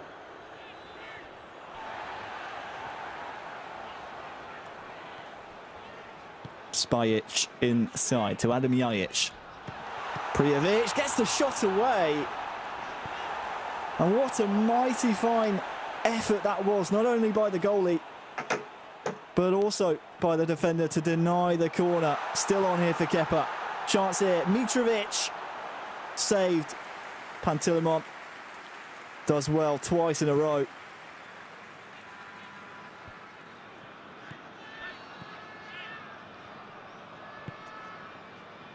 Stanciu won't get there before Alexander Kolarov. And it's as we anticipated, Wes. It's been back and forth. Kepa certainly growing into the game. Mitrovic holds off his man well. Might go for a strike here, but just dwelled on the ball. The Serbian fans in the stadium utter groans of disappointment. Stanciu out to Marin. Look at Puskas here. He's through. Can he get a shot away? He can. There will be a corner, Wes.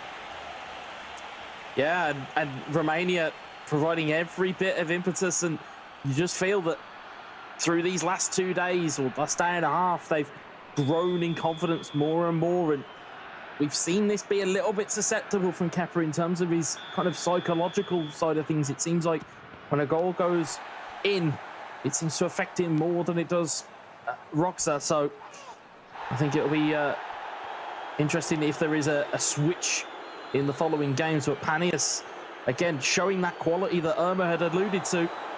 Dangerous ball swung in. Kepa now can start to hit on the counter. Look out for the man on the far side. He's far away from his man. Options in the centre as well. It's just a little forced there from Kepa.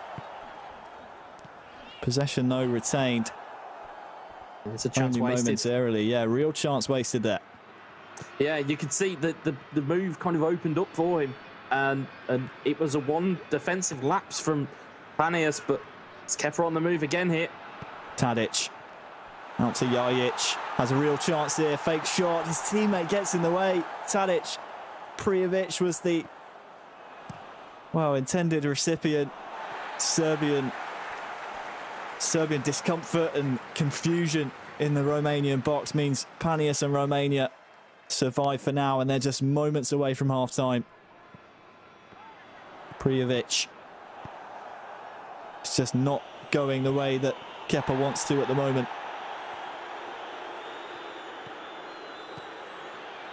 Chichu. Oh, there were a couple of Romanian men in there. What can Kepa build just before half-time? Milinkovic-Savic finds almost the feet of Jajic. And that will be the final kick of the half. Where's a really, really strong first half from Panias. He's defended well, but Kepa, you might just fancy him to get a goal here. Yeah, I mean, it would be rare for Kepa to go into, you know, the second game, or for Serbia to go into a second game without registering a goal. But Romania have been good for their 1-0 lead so far. They've been able to control the game and been able to kind of cut out some of these easy passing chances. You can see their tackles coming in that are just jarring. A quick free kick out to Milinkovic-Savic. Tadic goes for the tee up. Might just get another shot away here. Here's Prijovic onside.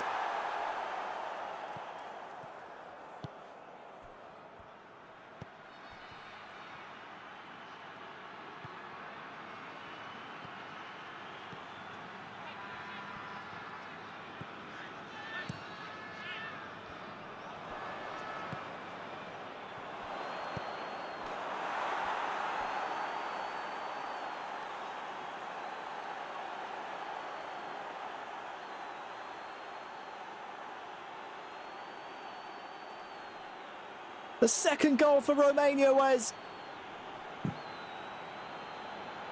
It's that man again. It's Ivan. It's that man again. He's always in and amongst it. It's a poor clearance on the Serbian goalkeeper. It comes straight back the other way, and it takes one swift control, and it's 2-0.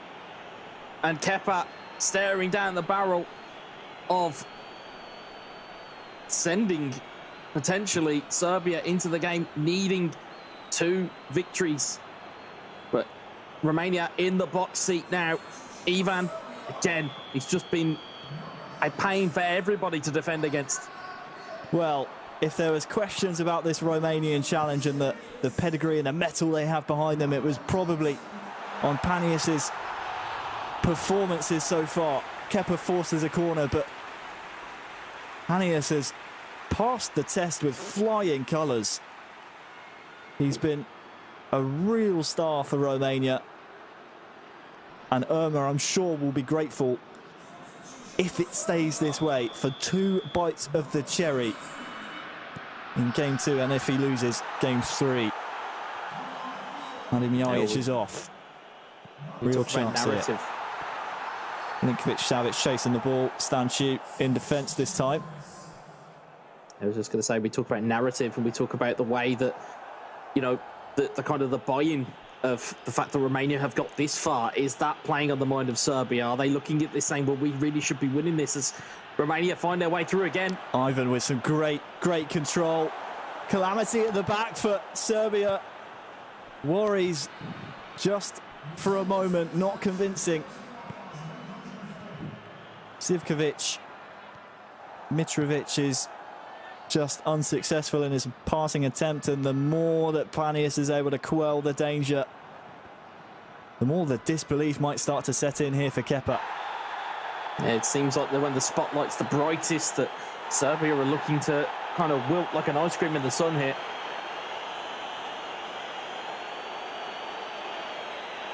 Well, a Romanian man will go into the book. That will be Stanciu.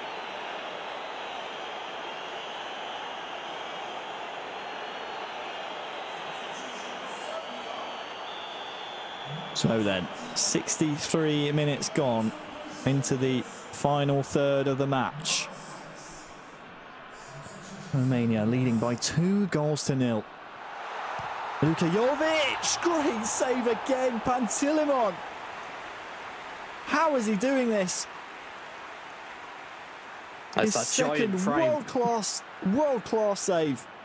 It's that giant frame that he's just pushing the ball out. And the interesting kind of difference between the lineups is that Panaeus always favours Pantilimon in goal. Tatarusanu is always favoured by Irma. So maybe something in the water in terms of Romanian goalkeepers.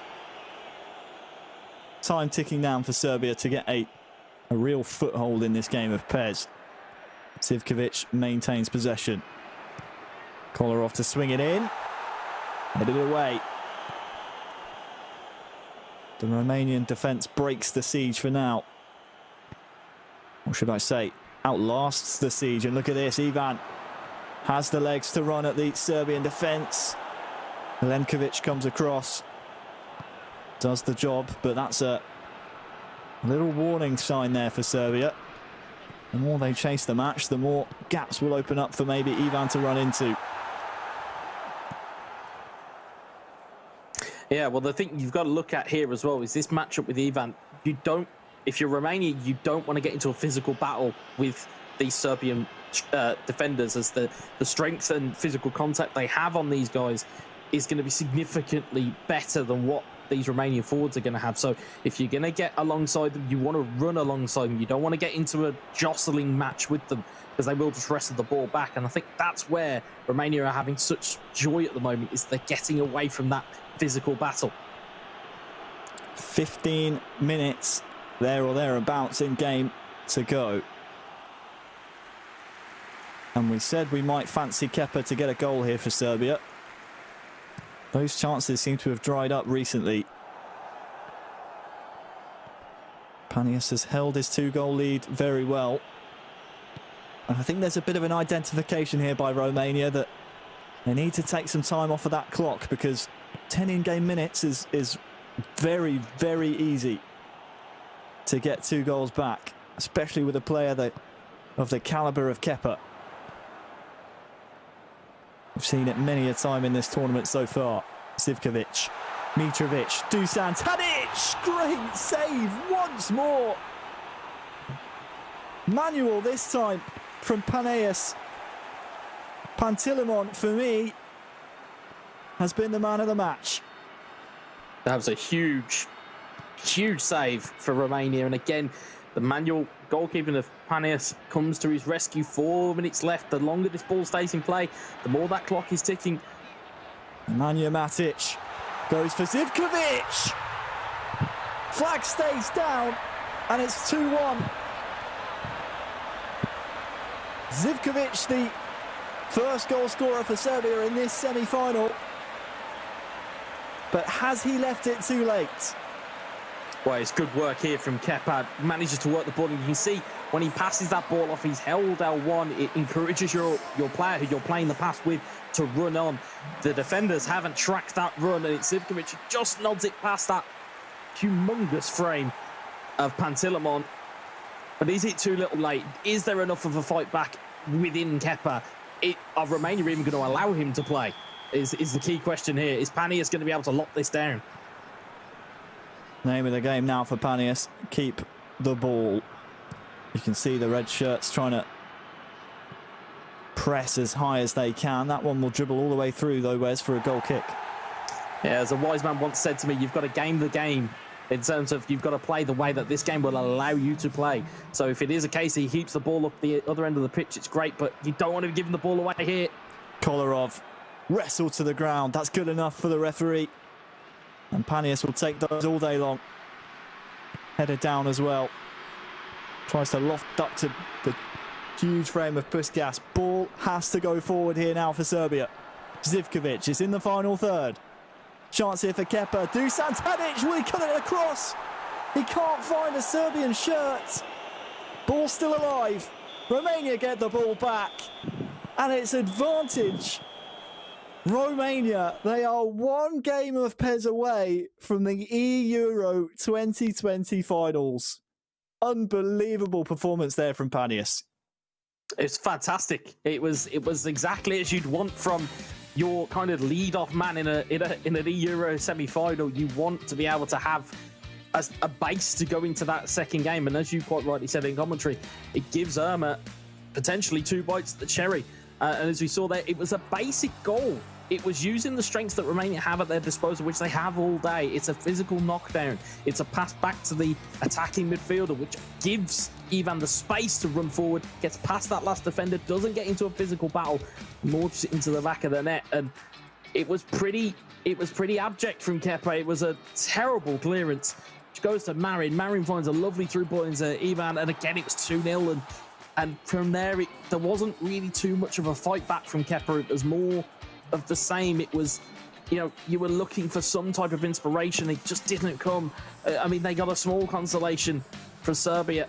Here, you could see it was, it was good movement here, but it was a fantastic save. Sorry, I've mixed up my highlights there. Where it's absolutely incredible from Pantilimon. Surely the man of the match. Oh, he has to be. I mean, you look at this save here as well. Wonderful one-handed save from Pantilimon. And Paneas did his absolute best, held out for as long as he could. And then it was this beautiful ball in to Zivkovic, nodded past the goalkeeper. Even manual saving doesn't save those. And it was a great timed run, but it wasn't enough in the end. And Kepa falls 2-1, and Paneas, almost the hero at this point. He's came up in a very clutch situation, which gives Irma all of the impetus to go on and try and win this tie. And some people at home, or maybe joining us for the first time, might be wondering why we are, as we check out the match stats delivered by FedEx, so excited about this Romanian team. Is because we came out of the draw show once the Euros were announced that this is a fantastic opportunity with 55 nations being involved. We will find some new talent and a new prevalent nation within the world of PES esports. Romania is embodying that right now, and they are very, very close to a major grand finals. Up next is a change of personnel. We have Roxa coming in for Serbia, FC Nantes teammate of Kepa. I've seen Roxa in the past really, really play well in 1v1 situations. He's bronze medalist back in PES 2019 in the WESG tournament. He can get results when it's needed. My issue with his chances here is his opponent. We've seen Irma's passing, moving, gameplay. It's tricky to keep tabs on, Wes, because the amount of runs that you have to keep track of when you don't have the ball against Irma, it can really sap the concentration levels. And, well, the tide has changed here now after game one. Despite Romania taking the advantage in the series, Wes, a lot of people rate Serbia's chances. Do you maybe follow that trend? I don't actually here. I mean, I know, and again, we talk about recency bias. We've seen the kind of the metal and the mentality that Roxa has at his disposal. However, we have also seen the attacking flair, the passing, the movement of Irma on many different occasions, and I can't see past it. You know, as much as I would love to say, actually, we're going to go to a third game here, I genuinely feel that this passing movement could be the undoing of Serbia here. We talked about if Irma can stay away from those physical battles, it's his to lose, because Ivan seems to be getting forward at will unless there's some type of tactical change from Serbia, from obviously Roxa to, or from Kepa to Roxa. I can't really see this going any other way, but I can be shocked. You know, we've seen comebacks from Serbia. We've seen them grind out results. This could go either way. It's a terrible saying to use in this scenario, but it really could go either way. We'll just have to wait and see. Don't forget, if you want to get involved in the voting, just head on over to euro2020.com/poll. You can have your say on the remaining matches here in Euro 2020. So the personnel switch is in. Irma stands tall for Romania and wants to try and get a goal early here. Roxa on the defensive side steps in for Serbia. Two really, really strong players for Serbia out of their four-man squad. But this is a task of epic proportions for Roxa. He has to take it one game at a time here. He has the experience and has proven in tournaments in the past he can get results. But surely you just take it one goal, one kick at a time.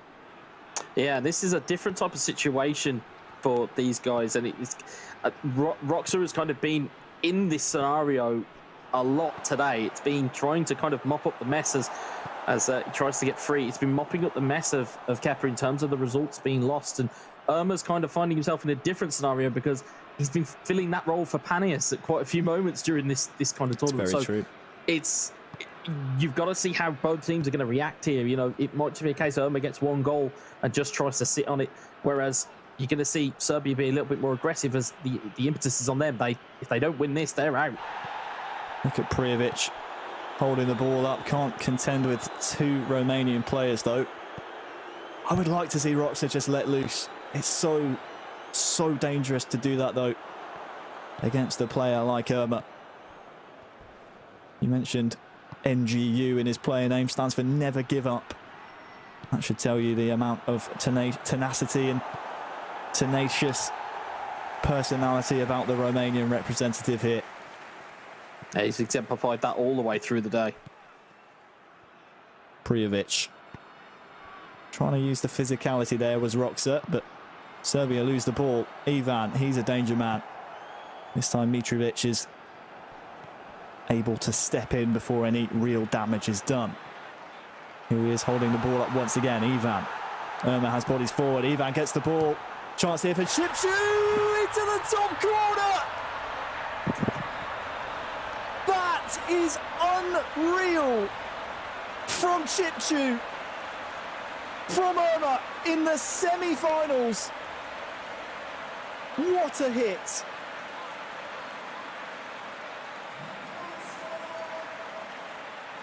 You don't save those. And that sent the Romanian fans in the stadium, the virtual fans and the real fans around the world, into absolute raptures. I mean, that is a thunderbolt, an absolute thunderbolt. No keeper in the world is stopping that. And now that gives Irma everything to play for. He now has a lead. Does he go conservative? Does he go trying and go aggressive, or does he just sit there? It's a long ball that will find its way to Jajic, but, well, his touch takes it out of play. We've seen this very often out of Romania. They're happy to have less in terms of possession percentage. They are saying to nations they face against, you can have all the ball that you like. We're just going to make sure whenever we get it, we're going to fashion real opportunities that are going to make you pay. Romania swing one in.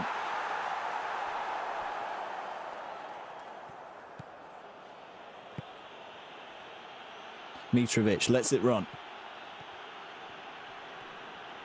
And brings a defender across, and that's going to maybe create a mismatch in the centre here. He needs to be very careful.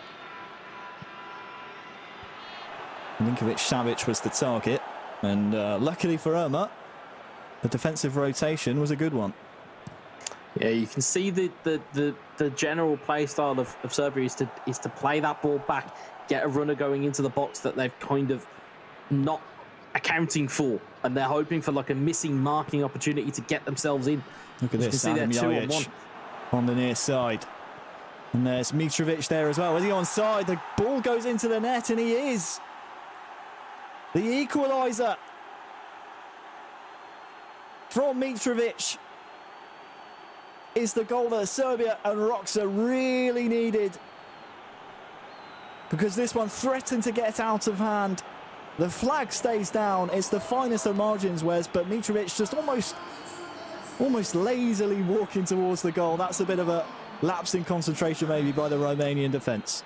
It's a bit of a defensive error there from Irma. He's called for a teammate at the wrong time, and he probably banked on trying to get that ball back before it got into Mitrovic. But again, if you're going to commit and try and double team a forward, you're going to have to get something on it, and as a result, he's turned it in, and Mitro has put a little bit of hope back in this for Serbia, and maybe potentially a little bit of doubt in it for Irma.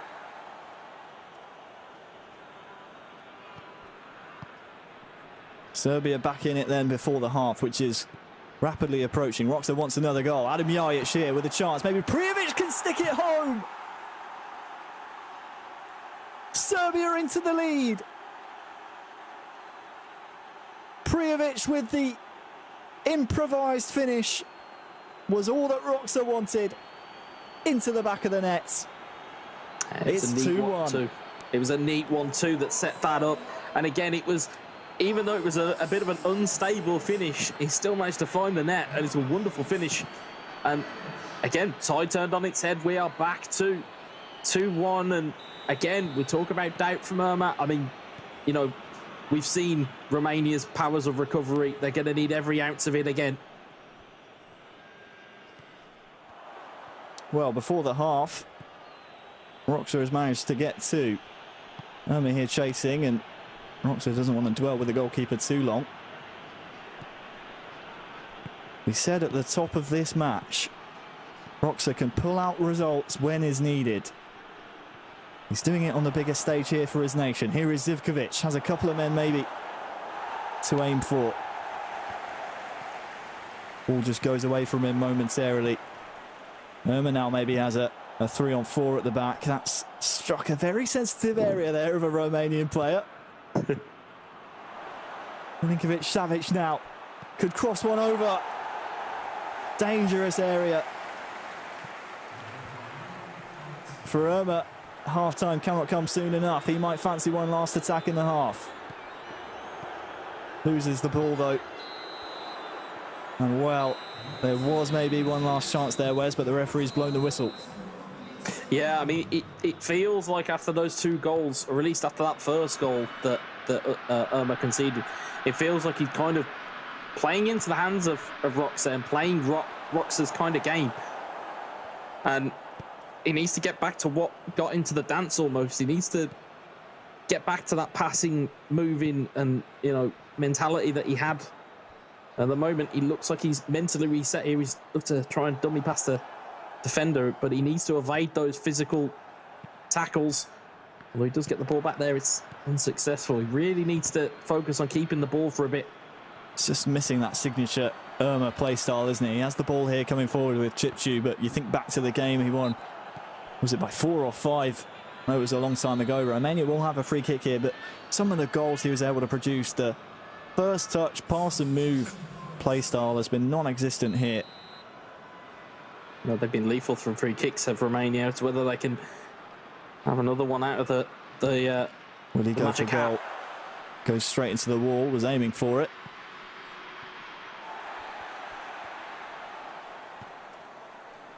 Certainly Serbia in the ascendancy. Marin now for Romania.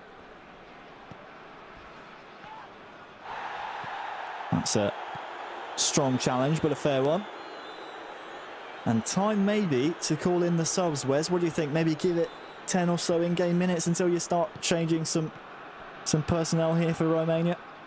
Yeah, I mean, normally we earmark that kind of 60 to 70 minute bracket as the kind of the golden bracket for substitutions, and it's no different when you're playing in an Euro semi-final. So I think they've got to be considering them at least here. Mitrovic, really dangerous position, and he's used his strength well to fire in Serbia's third. That makes things very difficult now for Romania, and Serbia are in the driver's seat. 3-1. Yeah, it's a huge goal. And again, as we talk about using physicality and about Romania not getting into that physical battle, it's a complete mismatch. And Mitrovic used all of his strength, held off the defender, managed to turn it onto that left foot and drive it home. The perfect camera angle of it there, into the roof of that. Lovely finish. And again, that talisman for Serbia really brought himself to the party here.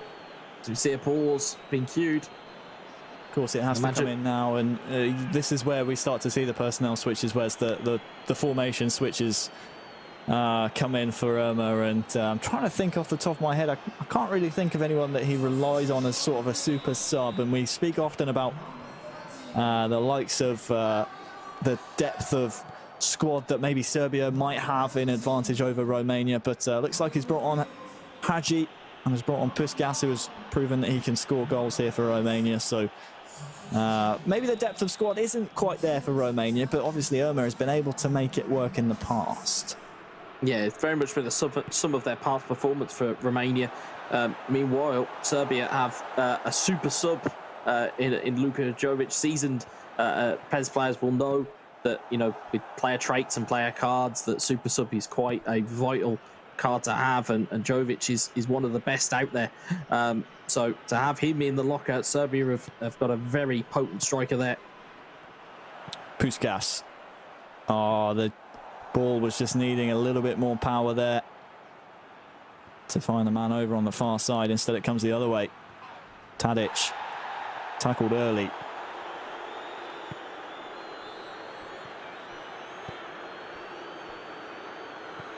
Mitrovic now chasing the ball. Plays it off to Kolarov. And Roxa doesn't need to do too much in an attacking sense. Doesn't really need to take too many risks here for Serbia. He's up by 2 goals, so you just expect him maybe to kill some clock and keep some possession. Maybe get that possession stat all the way up to 70%.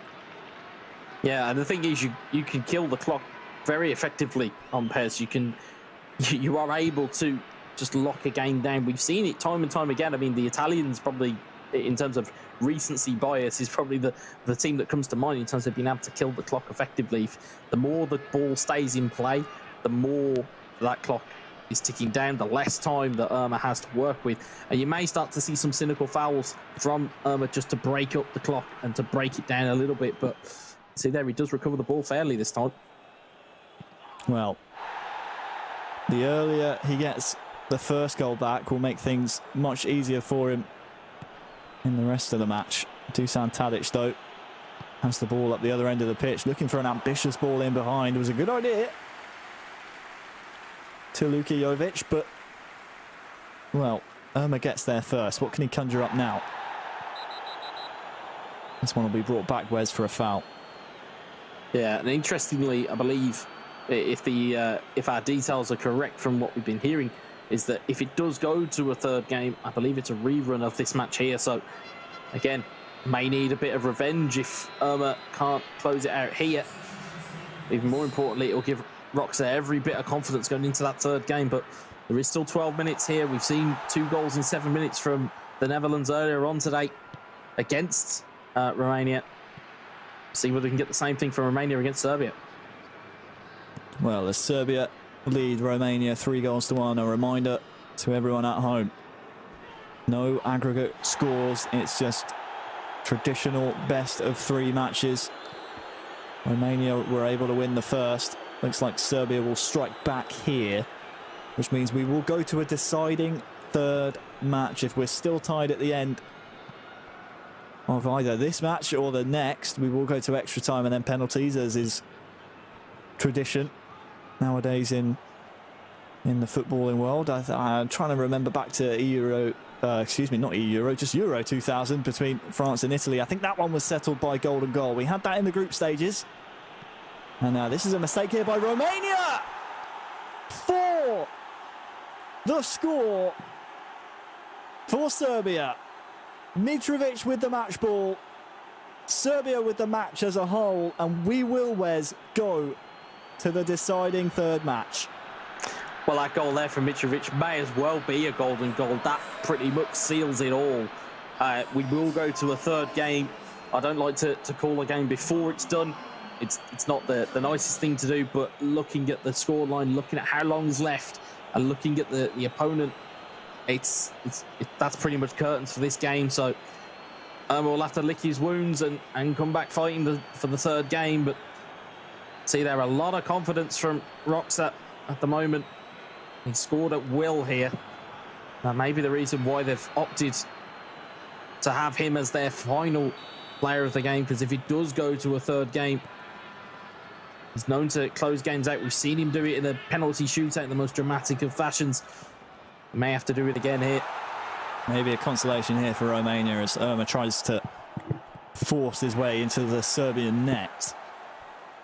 But I can understand now why Roxa has been nominated the Iceman for Serbia here. He seems to pull out results when it matters, and it's vintage Roxa.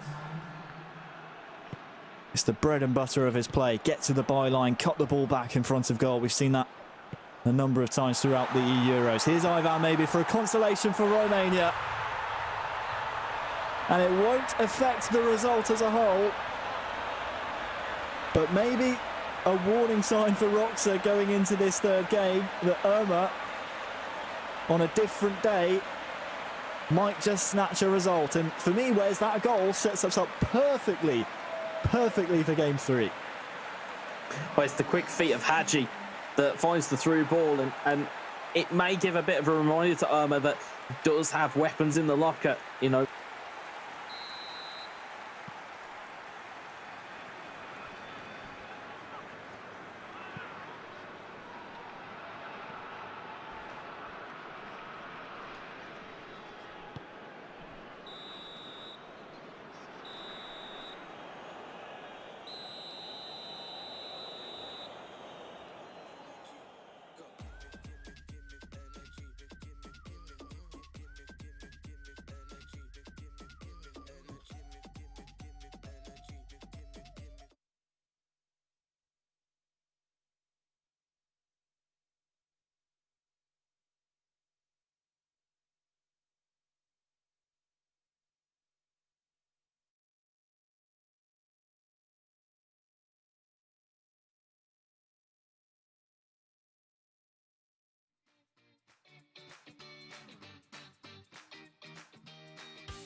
Not just yet.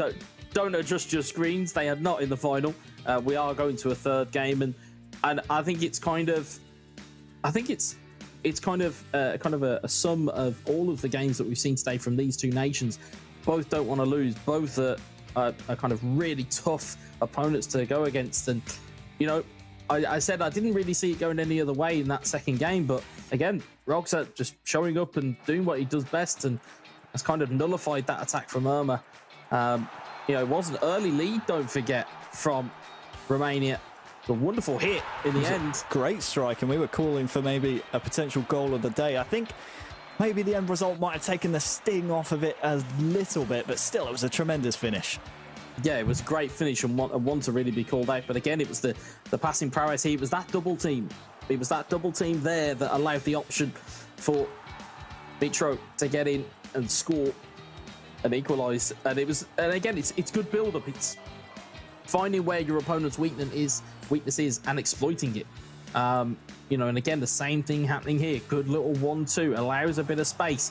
Again, Irma not reading the cutback, and I think it's Prigovic that put it into the back of the net. And again, same thing goes here. It's that neat little cutback. It's the ball inside. Mitro uses his strength, fires it into the back of the net. And again, all of a sudden, it became all one-way traffic for Serbia. Again, just showing there, don't want to get into that physical battle. It gave Irma a big problem, and that big problem was Alexander Mitrovic. I think one of my favourite aspects of Roxa's gameplay, Wes, is the way he's very much willing to use the depth and get to the byline and cut things back. Not only, across goal, as we see the late consolation there for Romania, but also, cut it straight backwards. That's going to allow space for the midfielders to break away from that midfield / defensive unit, which sort of, just gives them that extra yard of space. And it's something that Irma, I think, really struggled to deal with in game 2, and it might be something that he's going to have to rectify here in game 3 if he wants to lead Romania into the grand finals. Yeah, I think what Irma really needs to focus on is playing his game. He needs to stick to playing his game. He very much fell into the trap after that first goal went in from Roxa. Fell into the trap of chasing the ball, chasing players. That's not what this Romania side is built for. It's built for build a defensive shell, get it on the counter, get a knockdown, get it through the lines very quickly.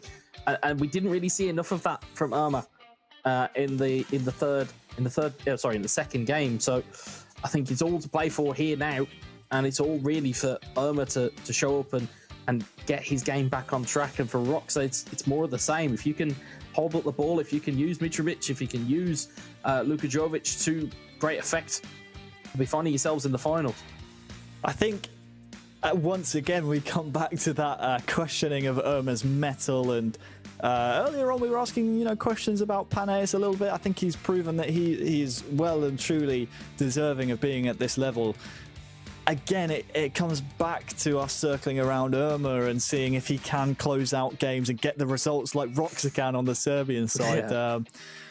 Reminder for everyone, you can use your fingers and go over to euro2020.com/poll and let us know who you think is going to be the winner in the rest of our games, both this semi-final and semi-final number 2, and of course the grand finals coming on later on today. But first, we have business to attend to, Wes. It's a do or die game.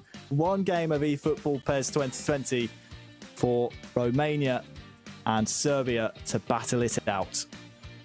Yeah, it's for all of the marbles. We've used that for quite some time, but it is time to leave everything out on the pitch. This is the kind of, we always talk about how games are cup finals. This is practically a cup final in itself. It's there for either team here. You can see Romania trying to start off in that defensive shell, very defensive from the get-go. Could Irma potentially be trying to play for penalties or for extra time? I don't think. Well, headed down by Roxa, and this was an early statement of intent, maybe, where it's just curling away from the goal. Pantilimon has stepped in to the Romanian net. Is that something maybe that Paneas would have just whispered in his ear a little bit and said, you know what, you should maybe be using the giant frame of Mr. Pantilimon? Yeah, I mean, it's a small tactical change, but it's we've seen this time and time again in eFootball PES. The smallest of changes can have a very much a ripple effect. It's like dropping a stone in the ocean, that something will eventually happen. Chipped you there. Romania not finding a way through. Threatened to break through, but the Serbian back line, as we've highlighted before, very strong. And that physicality is something that Irma will have to try and overcome here. Mitrovic can find his man! breaks the deadlock. It's 1-0 to Serbia in this deciding match. And Roxa working the byline once more. And it's 1-0 to Serbia. Great goal. It's the confidence to play that pass. I mean, you know, from the camera angle, we could see it. I was very much drawn to the run of Dusan Tadic, who'd pulled it right to the edge of the box. You'll see Krivnic's shot here, but again, the confidence and the fact that his striker gets across his man. Irma will be disappointed to concede that. It's Mitrovic into the box at Prijovic. Wonderful finish. It's not saving those. You can be 10 foot taller. You're not saving it from there. Oh, he's lucky he was so close to the goal, whereas purely based on the fact that that shot was always rising from Prijovic. But Roxa won't mind one bit. What can Irma do from the kickoff here? Chipchu is through, and it's the immediate reply. As we've seen so often from Irma, the kickoff is one of his strong points, and he's made Serbia pay. Well, it's an instant response, and it's something Irma really needed. I mean, we know that it's kind of quite prevalent that, you know, kickoff goals are a thing within eFootball PES, and if you pull it off, it gets you back in the game, and it's kind of a mental reset and a reset of momentum almost. Back to square one. Well, all that hard work by Roxa undone. And it's as you were in this deciding third match of a best of three. The winner secures a final place, a grand final place here at the Euro 2020 competition. Both nations playing their hearts out. Lovely bit of skill there. Tadic with the dummy. Went straight for goal, I think, and he's been brought down as well. Serbian fans not very pleased whatsoever, but the referee sees nothing wrong. That's the type of trickery that Dusan Tadic can offer your squad. And it's something that Serbia have used time and time again. Yeah, I mean, you know, it was a crunching challenge from Romania. I mean, I've seen, you know, in games that I've played in, sometimes that actually gets given as the penalty after the fact. So Irma's quite lucky in terms of riding his luck here, but he's going to have to be very careful because we've seen Roxa is able to pull some tricks out of the bag. Bit of a mistake, though, in midfield. That will allow Romania to start pouring some men forward. Stanciu to Marin. Chipchu. Where are the options here? Marin back to Chipchu. He's through! Oh, it's off the post! I thought that was destined to nestle in the back of the net. But Serbia survive. Pass cut out. Maybe time for Roxa to gather himself here, but Irma wants to try and go straight down the mouth of the Serbian defence. Well worked chance.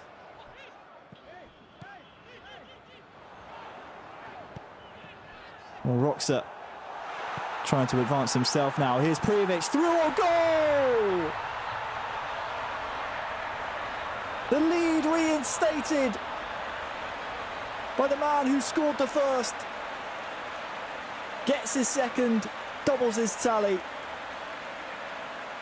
And it's 2-1 now to Serbia.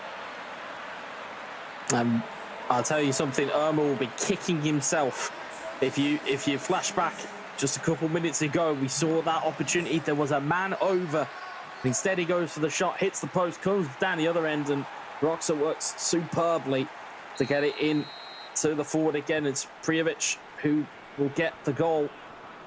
And again, Irma, it's almost a sucker punch. Be wary here from the kickoff. Irma likes to work the ball very direct off of the immediate restart, but this time Roxa survives, so no instant reply.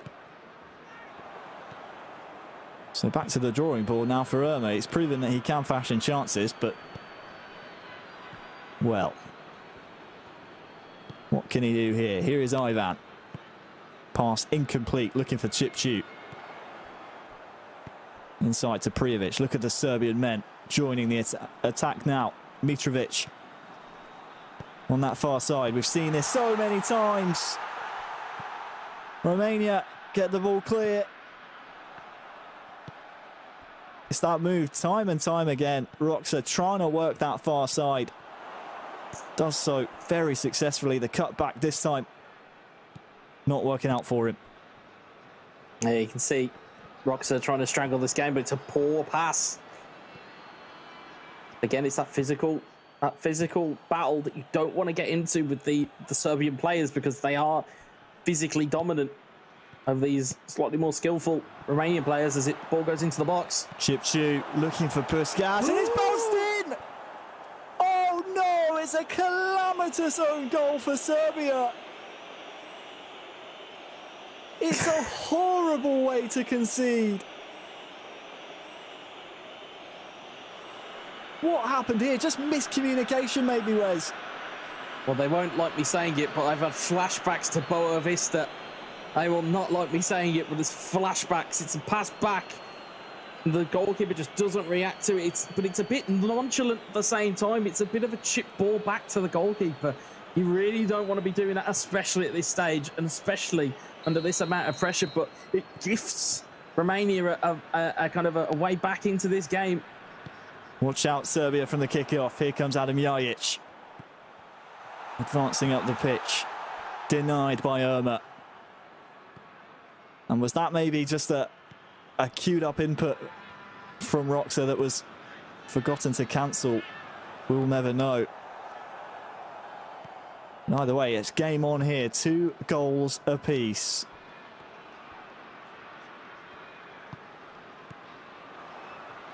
Don't think that one will be making goal of the day, Wes. Yeah, somehow I don't think it will.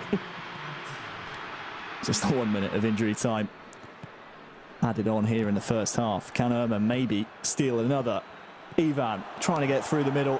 Mitrovic, watch out, keeper. Ironic cheers I heard in the crowd there. He's cleared the ball to the halfway line, and that signals the end of the first half. So one final half of football to play in this, well, marathon series. We will go to extra time and penalties if it ends this way. Bit of indecision in that Serbian backline. All of a sudden, that error has got a bit of nerves into that backline, and Romania trying to seize upon it very, very quickly here. That possession statistic drastically different than what it was in the game that Serbia just won. Still tipping in the way of the Serbians, but Irma has had more chances in this match, certainly. And he's being reactive to the ball here as well. Very, almost a premonition there from Irma, able to step ahead of the ball. He's playing very, very active in defence. Here comes Roxa now with Dusan Tadic. Mitrovic, Prijovic combining. The strike only finds the back of the heels of a Romanian defender, and Irma survives once more. Headed down to Mitrovic. Nemanja Matic and Tadic, Mitrovic all getting involved in the pass and move here. And that's a late one. A bit of frustration maybe from Roxa that things weren't going his way, or do you think it's a case, Wes, that he just wanted to prevent the counter-attack from Romania? I think it's more the latter than it is the former. I think since that mistake happened, it's kind of, pardon the pun, it's rocked Roxa. It really has. There seems to be a little bit of fragility again, and it seems like Irma is trying to seize on absolutely everything here. Ivan against Mitrovic. Well, it will be a bit of a cheap corner to concede.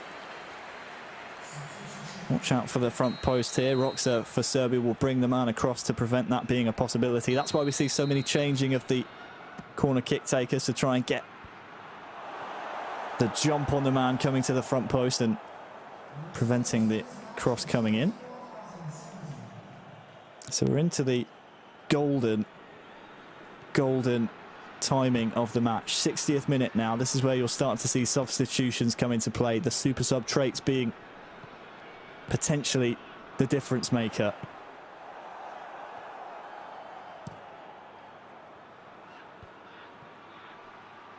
Chipchu now for Irma. Romania, they fancy themselves in this tight.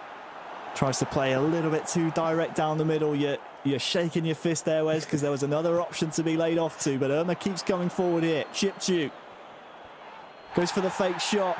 The Serbian defender does well. And another chance goes wanting for Romania. Luka Jovic.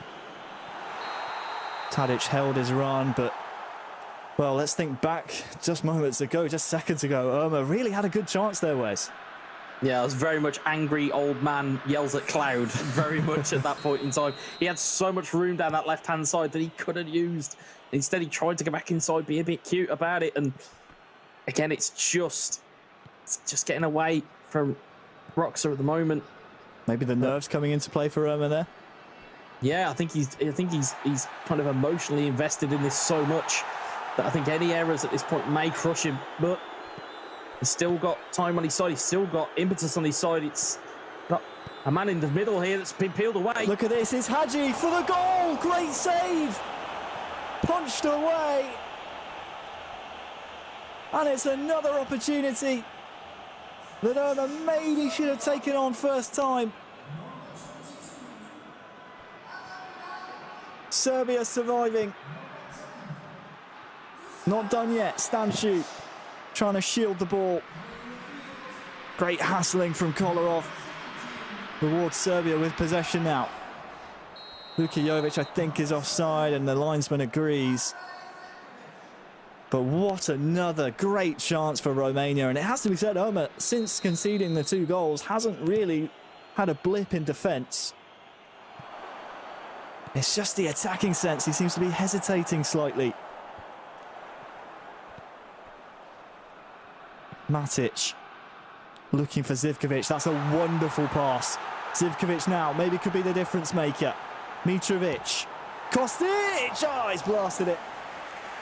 It's probably the last man you want on that. And it was, well, maybe just saw his name in lights. It was actually a deflected shot, so we will see a corner. Or will we? No, we won't. My eyes deceive me. I think that was just how bad Kostic's right foot was. Don't trust him with another strike, Roxa.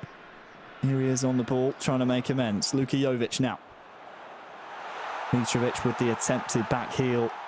We're into the final 10 in-game minutes here, and it's all going wrong suddenly at the back for Romania. Roxa trying to make something happen. The Serbian fans, well, they sense that the nerviness of the Romanian back line.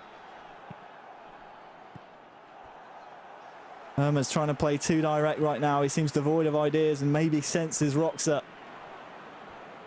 has one hand on the trophy that is a place in the final.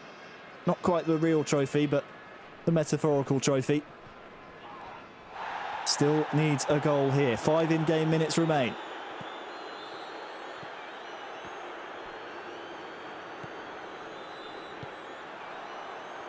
Milinkovic-Savic. Defended well by Irma, but he's given the ball away. Luka Jovic stealing in. There's a man over here for Serbia! Surely that wins it!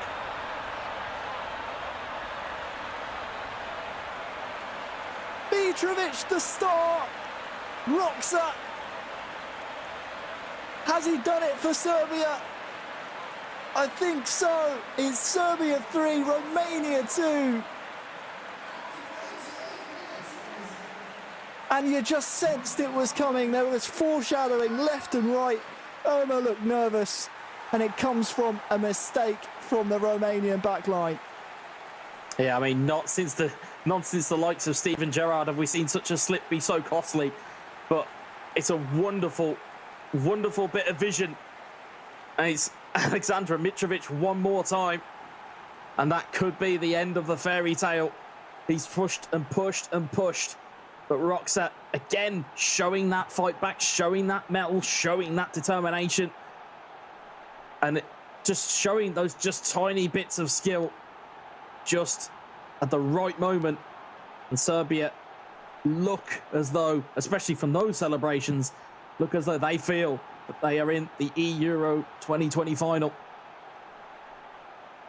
Well, this elongated pause is purely Irma shoving players up the pitch because he knows he'll only have one last chance. More than likely from the kickoff here. There are tired legs on the virtual pitch. There are tired hands off of it. This is it. One last throw of the dice. Ultra attacking. All the men forward. Hadji. Ivan. Irma coming forward. Ivan with the ball here. Shot! Oh, it's off the post! In the 90th minute. Will still come forward here. Irma tackle down. Roxa taking that ball all the way to the corner, no doubt. Blasts it towards it in the as well. Opposite byline. He's kept the ball in, and Serbia will be the first finalists of the Euro 2020 competition. The Romanian fairy tale comes to an unfortunate conclusion.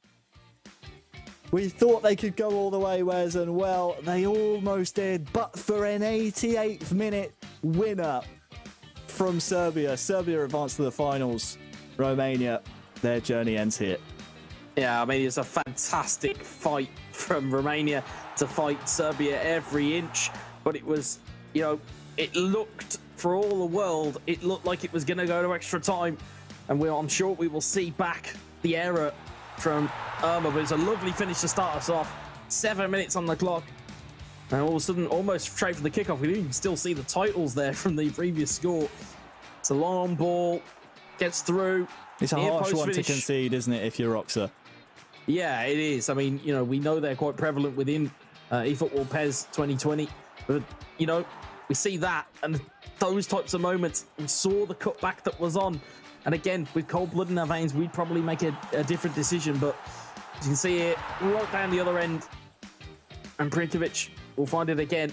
Oh. But again, it was a brilliant piece of, well, I say it's a brilliant piece of defending if you're Romania. It's a brilliant piece of defender if you're Romania. It was great pressure though from there, but it's a really bad individual error, and there it is. Could have easily just launched it down the line. He turns back, makes that judgment call, and it is Aleksandar Mitrovic who is at the ready.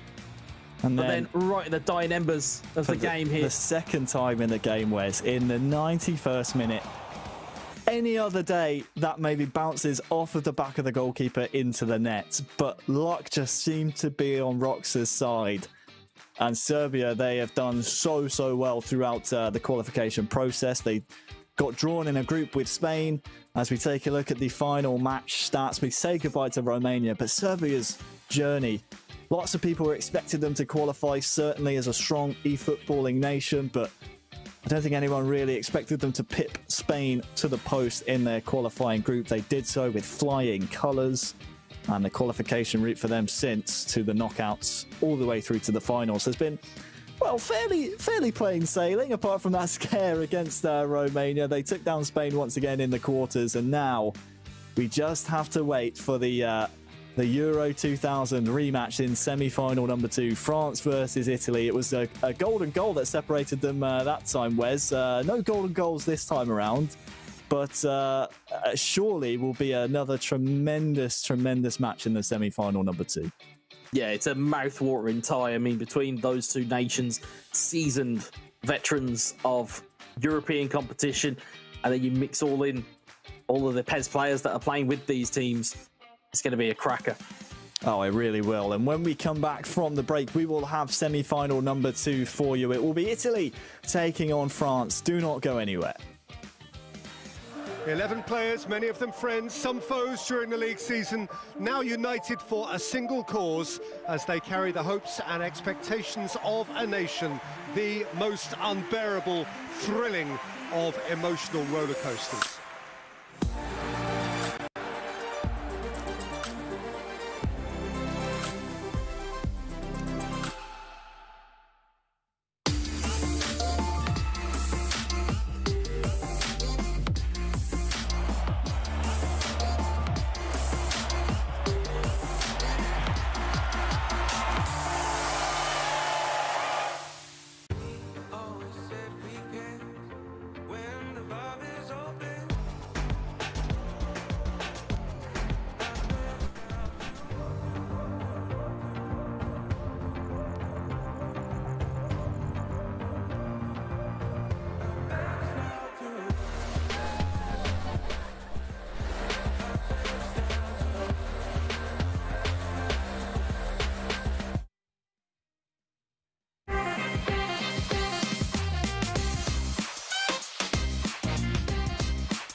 Cheers. And if I didn't think it was worth one try, I'm gonna roll myself up in a big ball and fly.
Welcome, ladies and gentlemen, back to the second semi-final of the series here for the UEFA Euro 2020 pairs. I'm Lee Smith, and joining me is Adam.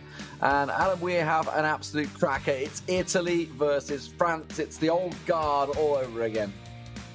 Yep, two huge footballing nations and two huge esports nations as well. France going into tip-top.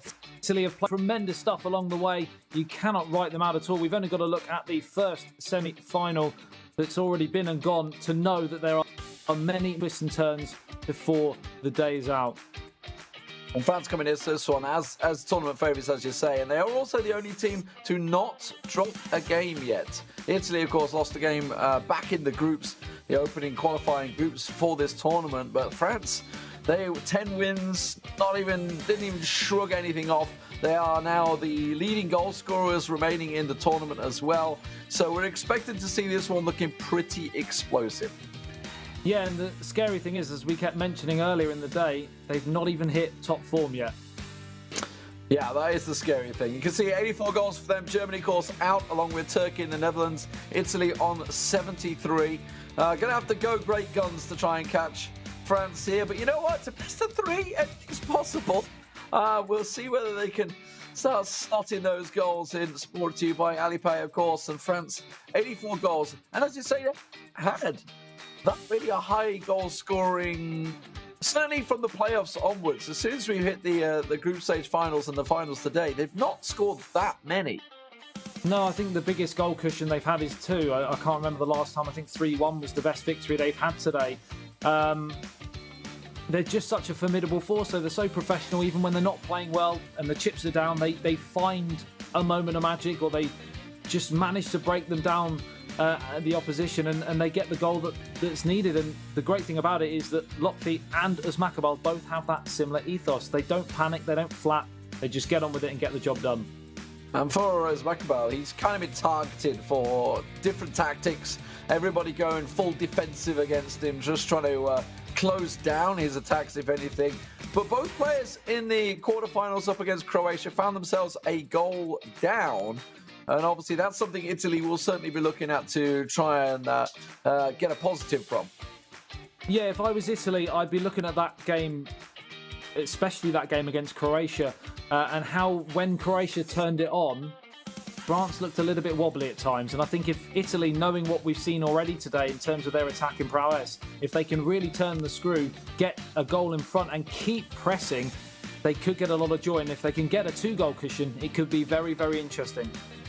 Well, for France, it will be Uzmakabal playing the first game, and for Italy, it will be the man from Naples. Naples. He doesn't hang around with his name. He tells you where you're from. Certainly to the point there from Mr. Naples. We'll see, of course, how it works out. We did have a draw earlier on to see who would be choosing their home turf. And as far as I'm aware, It actually is the other way around. Yes, it will be. So the score will be the other way around. Uzbekistan is the home nation to begin with. France playing in the dark blue. This is a little confusing one because it's a blue on blue. It's not something I'd like to see. Teams not quite getting their home strips sorted out. Maybe the Italians felt that their blues doesn't really affect the French blue. And great, the Italian goalkeeper is a similar sort of style of kit to the French team's kit as well. So it could be a bit of a pinball in and around in terms of commentary as well as actual action, as well as it looks like Italy are starting to strangle possession already. Yeah, Naples, of course, the Italians looking for a through ball opportunity. Could try and hit one from there. We've seen them certainly going in from outside the box, but it does look like he's going to get a chance. Should be able to slot it in, and he does. And it's Italy with the opener. Just 9 minutes into the matchup, and that's the start they were dreaming of. Well, we mentioned in the last game that France started slowly in both games, found themselves behind in both games, and it's happened again here. This time, though, they're up against a free-flowing, free-scoring Italian contingent, and Naples takes a 1-0 lead. Can he kick on from here, though? Svakabil was 1-0 down against Croatia, and honestly wasn't even in the first half, but he can turn it on. Certainly know he's got it in his locker. As it is, Italy will clear the danger, the pressure on the right wing alleviated, and now with a chance to break away themselves, try to adventurous through ball in the middle there. It was never really going to work out for him. So France back on the ball, working it. Oof, a bit of a lunge from the Italian defender. Luckily didn't make contact. Potential skill of the day there from Kimpembe, of all people. A lovely little struggling to think of what to call it, to be honest. He just took the game by the scruff of the neck and invented a moment of magic himself on that far touchline as Italy once again jump into a period of possession. They're really taking the game to France here, as we thought they might. Attacking is the best form of defence. They've got another chance, and it's another stunning save, this time from the French number one. They're hanging on here. We just saw a little change from Uzbekistan there, going a deep defensive line setup. So certainly feeling the pressure in the opening 20 minutes of this game. 1-0 down right now. Italy looking to compound that with a second goal. Got to go for the cutback. Gets a chance. There's a massive opening on the left. That's what he wanted. But it was well read by Sissoko. Uzbekistan sees it, and now the counter's on. Yeah, huge interception from Sissoko. Just as it looked like 2-0 could be on the cards. Now Varane racing up over the halfway line. Chance to feed it into Kylian Mbappe, who scored so many goals in this tournament so far. And of course, helping France to top that goal-scoring chart at this moment in time. But once again, Italy getting so much joy on the flanks. And it's Naples who's causing the problems. And he's in again here. It's a big chance for 2-0. What a save. How did that not find the net? He put the ball in the exact spot he wanted it. Bags of space, just needs to sit it in, but what a great save there. Areola called to arms for France. Now from the corner, Italy with Naples in charge, looking for an in-swinger, plays it along the ground, looking for the cutback, has the options. He wanted the support from the corner taker there. In the end, he's just bustled the defender too much. It'll be a free kick for France. Yeah, you've got to remember, we've said that France are the favourites, and rightly so due to the players they have. But let's not take away from the fact that Italy beat Denmark 5-1 and they beat Serbia 6-5. And remember, Serbia are in the final and the winner of this will be facing them. So it could be another matchup between Italy and Serbia. There's a long way to go before we reach that mark. As Uzbekistan gets a little lucky with that one. That's maybe what the champion needs. It doesn't look like it's going to be. Hope maybe a chance of a penalty there, but nothing given from the referee. Now Italy with numbers forward. A great ball, but it's just a little too weighted. Just drifted offside. Needed to be released a fraction earlier. And France with a free kick. Yeah, it looked like France had gone offensive then, and then suddenly the counter-attack happened and they got caught cold again. And this is very unlike Usmakabal to see him so flustered as Lamar picks it up on that left-hand side, just trying to get a bit of possession here, just to calm things down, as Italy have really raced out of the blocks in the opening half an hour or so. Waiting for Griezmann to get back on his feet there, I think, and didn't sort of pop up quick enough and was waiting a while. It's giving Italy a bit of impetus down that right wing, but it's coming back at them now as Thomas Lamar plays it through to Sissoko, looking for an opportunity in the middle. There's the space, that's what they needed. The chance comes, and he absolutely takes it with both hands. France back in control, all square, one apiece. You can literally take what I'm saying about Usmakabal and replay what I said a year ago, 6 months ago, 2 games ago. He is so clinical. He doesn't even have to get out of second gear. It's scary. He's had one chance. That's his first real major attack. And it's back to square one, 1-1. And it was just a simple mistake, in all fairness, in the middle of the park. And he got punished for it. Absolutely punished for it. And that's the danger that Naples is facing. Let's see from the kickoff if he can gain an advantage into playing out on the right wing and shuffle his players forward just across the middle of the park right now as he looks for an opening. Sees that it's a mistake that bumbles off. Oh my word, and he's through. The goalkeeper has to come out, and he will. Donnarumma, the big man, out to match it, because that was a clean chance for France. Yeah, Jorginho needs to get a hold of the ball in the heart of that midfield, because France are just starting to turn the screw here as we tick towards the end of the first half. I hate to say it, I know I've said carbon copy a lot today for the French contingent, but this is exactly what happened in that Croatia game for Usmakabal. Went behind fairly early and then got the goal to get back to 1-1, and then Olivier Giroud came off the bench to win it. And it's looking pretty similar so far, but of course Italy could be a different kettle of fish. Well, just 1 minute added time for the half time. It looks like it will come. So all square as we move into the second half. Italy benefited from a relatively early goal inside 10 minutes. Maybe looking to try and do the same here at the start of the second half. Down towards his right-hand side, and Naples looks to kick straight out of the blocks again in search of that goal to put himself back on. Back to G. Gets it back. Florenzi. Now it's in towards Immobile, but cleared downfield by the goalkeeper, and the counter's possibly on if Kylian Mbappe can win that flick on. He can, but it's gone behind Antoine Griezmann, and it's back with Italian pressure, but they're trading possession at the moment. We're not seeing a real pattern of play so far in this second half. No, the Italians, though, working this right wing pretty hard, and it's not paying off for them. Now we'll see whether Griezmann just about keeps it in. No, it had gone.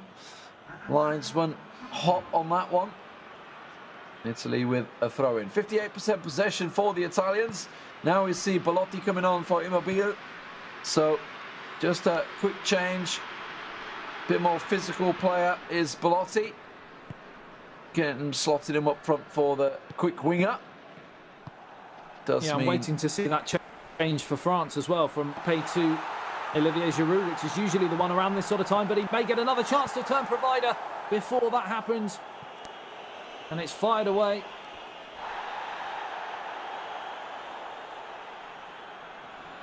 Possible foul given, but it looks like it will be a throw. So some changes coming in here. Let's see if they're the ones we expect. So it is going to be Giroud coming on. It's what we've seen throughout the tournament. And then Tolman coming on for Antoine Griezmann. And Lamar off for Dembele. Standard triple change for France. What we've been seeing throughout all the matches so far by both Usmakabal and Lotfi. So both have obviously agreed this is the best France that you can get around the 60-minute marker. I would think so. But if it does go to a third deciding game, it will be Usmakabal who play that one as well, if our stats are correct, as Italy play the ball up towards a halfway line with Jorginho, who's had a lot of possession in this second half, but they've not really made any inroads in an attacking sense. A possible chance here for Florenzi. Great challenge though, and Sissoko brings the ball away down on the left-hand side. Support in the middle from Giroud. Clattering challenge coming in there. And Italy bring the ball away, but it's very, very scrappy, Lee. Yeah, that was so close to just being a little back heel flick through, and the through ball would have been on for the Italians, but it's going back at the other end, and a athletic clearance coming out from the defence there. Jorginho not going to get near that one as the French continue forward. Sissoko looking for the man in the middle. Oliver Giroud, big physical presence, not able to just flick it through. And this game is livening up a little bit, Adam. 20 minutes remaining here. It is wide open now. Yeah, I feel that France need to get down the flanks a bit more and utilise Olivier Giroud's prowess in the middle, and that's actually what they almost did there. But just a hair's breadth away from making contact there, the Frenchman. And Italy live to fight another day. Interesting that Italy have chosen to go with a slightly different tactic to the games that have seen get through to this semi-final. It seems like everyone tries to adapt their game when they play against France to offensive style. But he's got the chance to counter here. It's in towards the penalty spot. Great save again. Will they rule that missed opportunity? That looked like a chance he absolutely should have taken. Massive opening down that left wing. Works it into the middle. And a clear chance on goal. Tries to go for the near post. Possibly could have gone for the far post. Who knows? But the corner now for Italy as he changes the taker. Couple of change of personnel as well. Pellegrini coming on for Zaniolo. So Italy have had all three of their substitutions as the wing back comes on as well. Desciglio for Florenzi. Let's see where he's going to deploy him as France will get the ball cleared. That was a heavy tackle, play on given. There is an option down the left wing, but Dembele is all alone at the moment. The support is slowly arriving, but the quick player, and he's bought a foul in the bottom left corner there. I mean, he went down holding his head. It is a little elbow in the back, and this is a dangerous, dangerous position for France. It's all getting a little bit feisty down there. With just 10 minutes remaining, both teams know, due to how good they've been defensively, a goal here could win it. As the hook shot comes in, it's straight at the goalkeeper, and now the likes of Kurt Zouma have raced back up the field because it's a chance for Belotti to mount a counter-attack. Given away again, they just can't quite get out here, Italy, as the pressure mounts for France. It's into Olivier Giroud, and had that have been Kylian Mbappe, it might have been 2-1. Oh, you just felt that was the moment. The 2-1 was going to get stolen away. 5 minutes remaining in regulation time. We will go to extra time and penalties if required to settle this first matchup. The midfield is wide open for Italy right now. The French players absolutely deserted. I don't know where they are at the moment, but they are down the wings clearly because that's where they've just won the ball back. Dembele through to Giroud. Bags of space on the left, tries to feed it through, but wasn't read by Tolman. And in the end, Italy will clear the lines with just a minute to go. Is there going to be some last gasp drama here to win it in the 90? Or are we destined for extra time and possible penalties yet again here in the Euro 2020 finals as the ball gets played through? Belotti plays the 1-2. Pellegrini just can't get on the end of the 1-2 pass. And it's gone to extra time here between us, Macabal of France and Naples of Italy. And what a game it's been. The calmness there, Adam. The last touch, the defender just like, I'm just going to do a pass back to my goalkeeper in the last second just to clear it. And in the end, it looks like it was this was the offside chance. It didn't quite happen. So the kickoff not working for Uzbekistan. Didn't get an advantage from that one. Straight into extra time. 30 minutes, of course, 15 minutes each half, and then we are into penalties, possibly for the first time ever for France, who have yet to drop a game. And it's down the left-hand side, and now Olivier Giroud tries to profit off the pass. But Italy have certainly given as good as they've got, as Chiellini now plays the ball down the left-hand side. Insigne can't get on it, though, and Pavard now finds Paul Pogba. Do they need a Big performance from him, but he's given it away in a dangerous position, and the chance to spring the attack from Belotti, who's becoming ever present in this match as we tick over into the near 100-minute mark. It's a chance to whip it in from the edge of the box in towards Belotti, and it's headed away.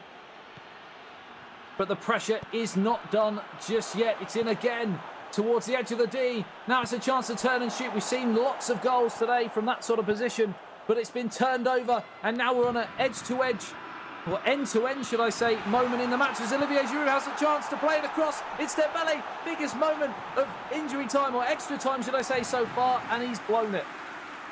He let it run past him.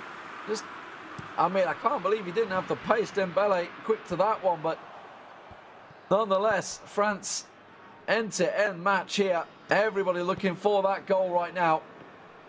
I just wonder, with those early substitutions, they're going to start costing people. The heavy legs out there for both teams at the moment as Bonucci tries to chase Thauvin. Thauvin wrestles him off the ball, looking for that cross, cuts it back, chance to Fekir. Fekir's got absolutely nothing left in his locker. He is dead to the world, and that's why Belotti's wrestled it, but that's a dangerous free kick position. The Sciglio gives it away. Well, it's fine margins that these huge Titanic games are decided in. It might be here.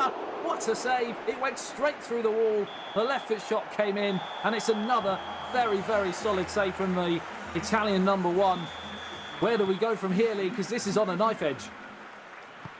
Absolutely. Second half gets underway with just 15 minutes now on the clock before we hit the penalty shootout. We've already seen several of them. Spain went out on a penalty shootout in the quarterfinals to Serbia, who now find themselves in that grand final, awaiting one of these teams. As Makabil, he will absolutely want to come away with this, with a victory. The pressure on that man as the world champion is immense. Heard from Lotfi, he said even though we're all having to play this game at home, we are still feeling the pressure of being the favourites.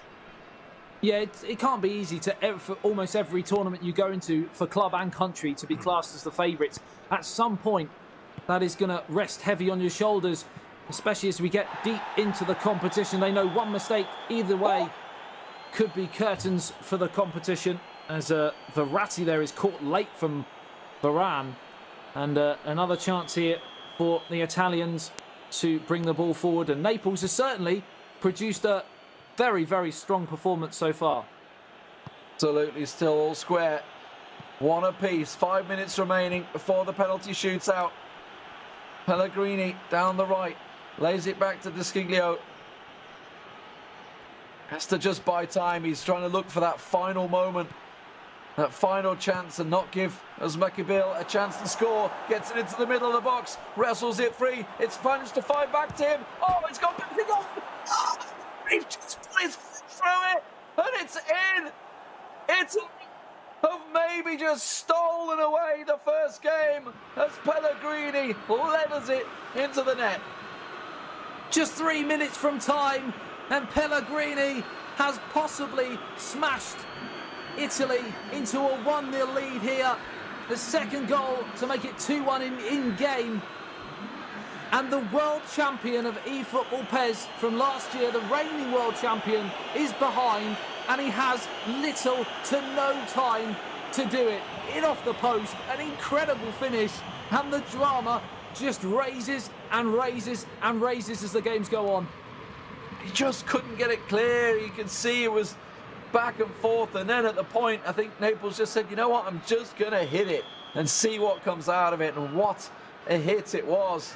And Italy may well be handing France their first ever defeat in the UEFA Euro 2020.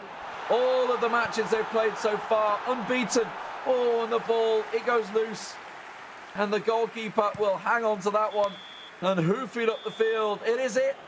Italy will take game one, 2-1, as Mikabil, the world champion, goes down to Naples. Has to go down as a huge upset, no matter how good Italy have been and how good Naples has been today. To beat the world champion is no mean feat. That's one hell of a performance from the man from Italy.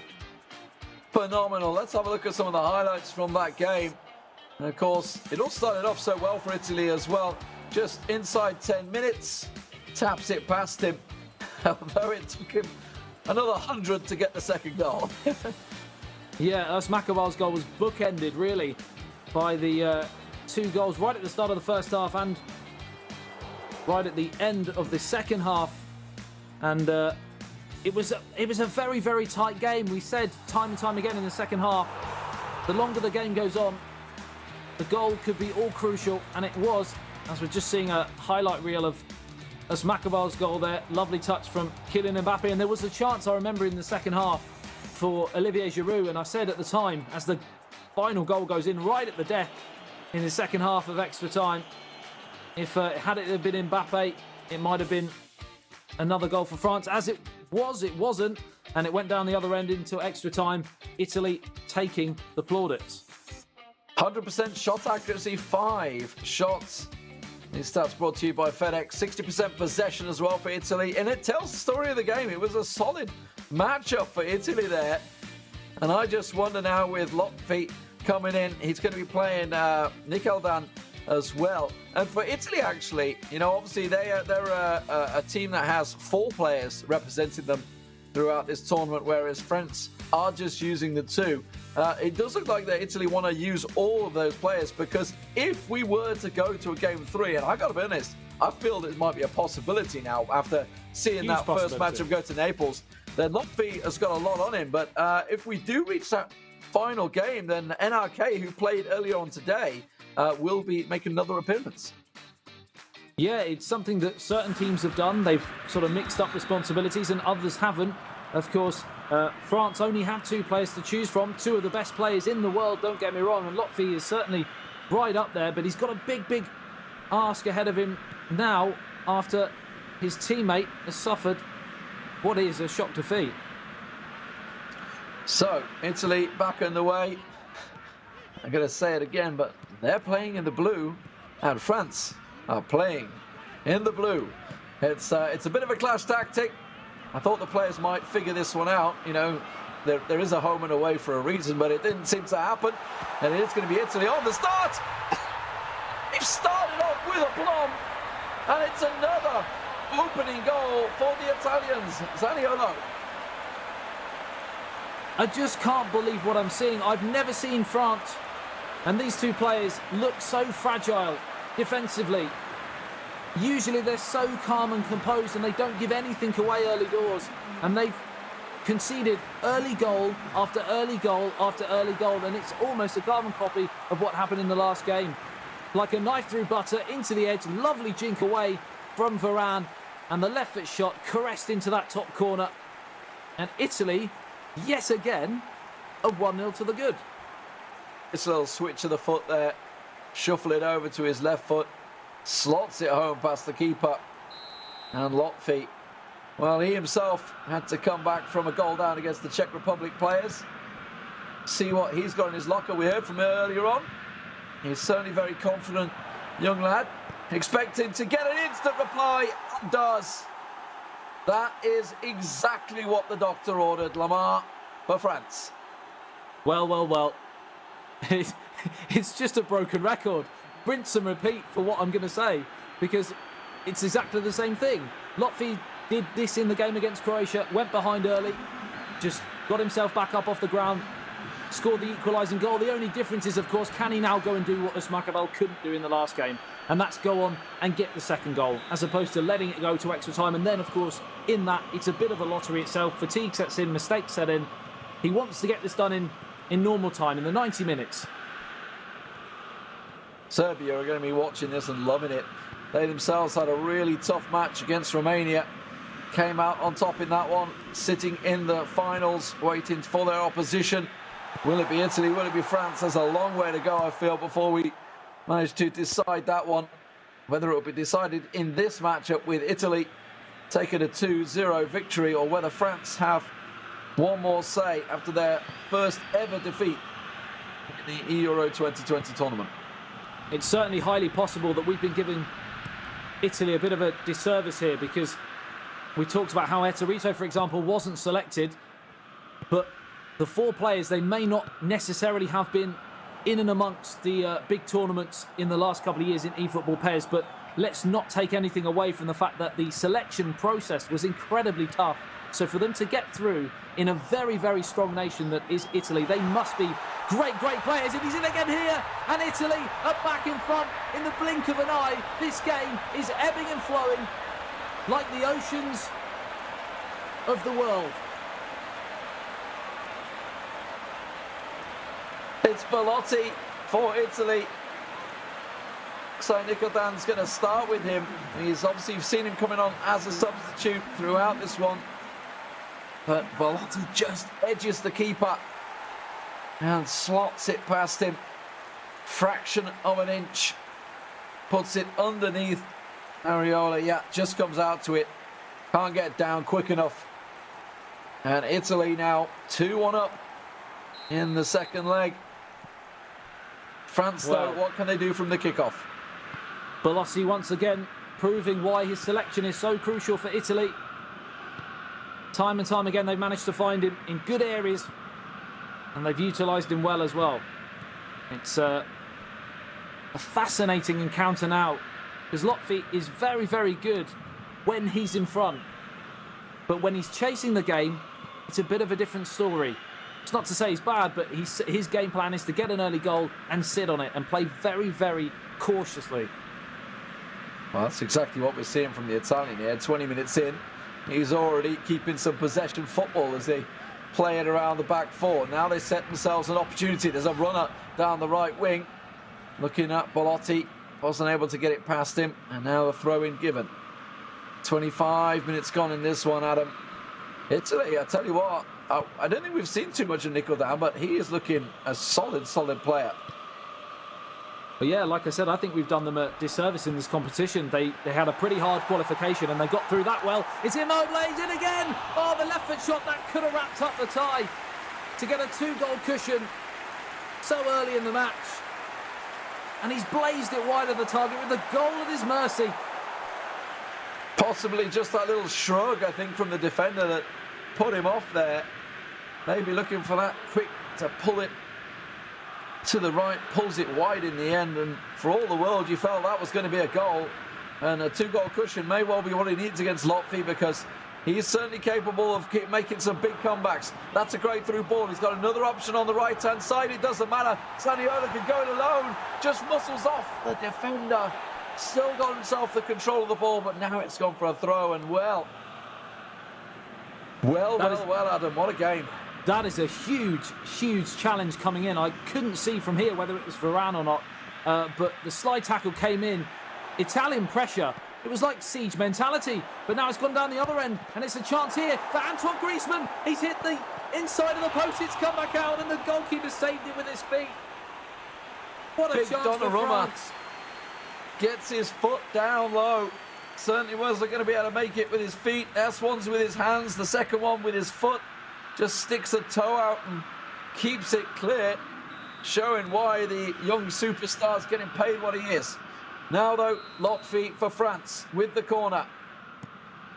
Going to whip in an in-swing, and the header clatters the bar, and it's cleared by the Italian defence.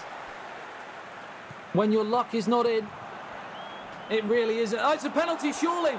The referee waves away the shouts from the French contingent. He went down under a very heavy challenge. Nothing doing. Stern-faced was the official. And now Italy go down the other end. This could be controversial if this goes in. 36 minutes gone. It's a chance for 3-1. It's in. What a moment in the match. Wow. End to end. It's Immobile. And as you say, that could easily have been a penalty at the other end. How many times have we seen it? And the momentum, I'm going to use the word, I'm going to go there, Adam. The momentum gathered by Italy is phenomenal right now. There were so many options open. The defence was at sea, and Italy find themselves a clear shot into the near post. Immobile, no messing about. I'm lost for words, to be honest, Lee, because it's moments in matches, and I think we might have just seen it there. The 37th minute, when the penalty wasn't given, he'd also just literally hit the post and the crossbar in 2 quick-fire attacks, and then they went down the other end, Italy, and scored a third. Now, this is a real tough ask for Lotfi. If anyone can do it, it's one of the 2 French guys, but this is huge now. If anyone can do it, it's one of them. It's one of them. It's somebody. Oh, well, a 2-goal lead. That is exactly what the doctor ordered for Italy. And they are loving life right now, the Italians. Semi-booking their place in the finals. You know, we obviously, let's not forget the fact they've got NRK and Alfonso Greyfox as well, 2 players that have also been taking part in this tournament. Oh, that one's gone wide. The chance for France goes begging. Well, we've said that a few times. Very un-French-like to miss chances. I have to say that's possibly more of the half chance than we have seen from them. They've missed bigger than that in this game so far, most notably hitting the woodwork twice. But I just feel the wind has well and truly been taken out of Lotfi's sails after that quick-fire counter-attack and goal from Immobile. It's a throw-in. Half-time beckons. Italy coming into the first half with a dream 3-1 lead. They are going to be loving this one. And, well, Lotfi with it all to do. We may well see some all-out attacking. We'll see how it goes. They're going to be kicking off, and Lotfi's going to be looking for that very early goal here from the kickoff. Yeah, and he's got to do something. Well, that's a great interception straight away. Italy completely nullifying that early kickoff potential goal. And, yeah, Lotfi's got to do something that he very rarely has to do. Chase the game. He's not used to it. Certainly not at the highest level. That ball just gone for a throw-in. France still keeping the pressure on early here. All out attacking, trying to do something with Griezmann. It's gone across. Defenders there. A much-needed clearance because Griezmann was ready to tap it in the net, but it's still not over. The pressure continuing as France continue to pour forward. They've got another player. Goes to Mbappe. What can he do with it? Head comes in. Oh, it's found. Fekir on the spot. And he just tapped one in. It's 3-2 France. Captain fantastic. Just when they needed someone to grab the game by the scruff of the neck. Because France were looking potentially dead and buried here in the semi-finals of the Euro 2020 tournament. But up steps that man, Fekir.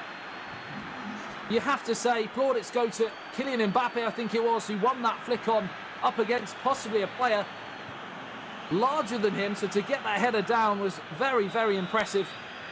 Game on, Lee. Game well and truly on. Wow, what a match we have here. It's one we were hoping for. That's for sure. Italy still with the goal lead, but they are under pressure.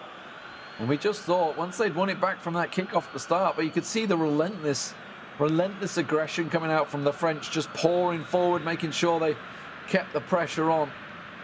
Now, a free kick chance. It's going to be taken short, I suspect, here for Nicholdan. Don't expect them to be launching it into the box. They will just keep hold of the ball. They can try and counter here, actually. The man in the middle, there was a big option for them further forward. Looking to try and draw some of the French players out of their own half. That's a great ball through. What a fantastic find, but unfortunately the finish wasn't quite there. Hasn't gone yet, now it should be. And the French players should be able to clear it down the left wing. Yeah, intricate play there from Italy, but Kurt Zouma was there. And now France come down the other end. Fekir might just turn provider, but he's fired wide of the target. And as the longer the game goes on, the more and more France are going to have to press and chase this game. And it's going to really open up. I, for one, am thoroughly excited for the remaining 33 minutes plus stoppage time, and that is quick maths. That was very quick. You're on the ball right now in the finals. Nicholdan trying to book a place for Italy in the grand final. Serbia will be the opposition. A big chance, an opening for France. They've got to score. They will not score. How in the world did that get pulled wide? For the world, it looked like it was there to be had. Olivier Giroud shanked it wide of the target. The goalkeeper made the movement towards that near post. He elected to go far post. And unfortunately for Latvia, he just put too much on it.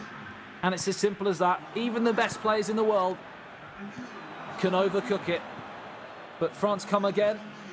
Ball Pogba now finds Fekir. Back to Pogba. Support from Olivier Giroud in the centre. It gets crossed in, but that's a poor piece of play in the end, and it's straight through to the goalkeeper. Couple of changes for both teams. Bernardeschi on for Bellotti, I just saw that. As well as Daniel Ragani coming off.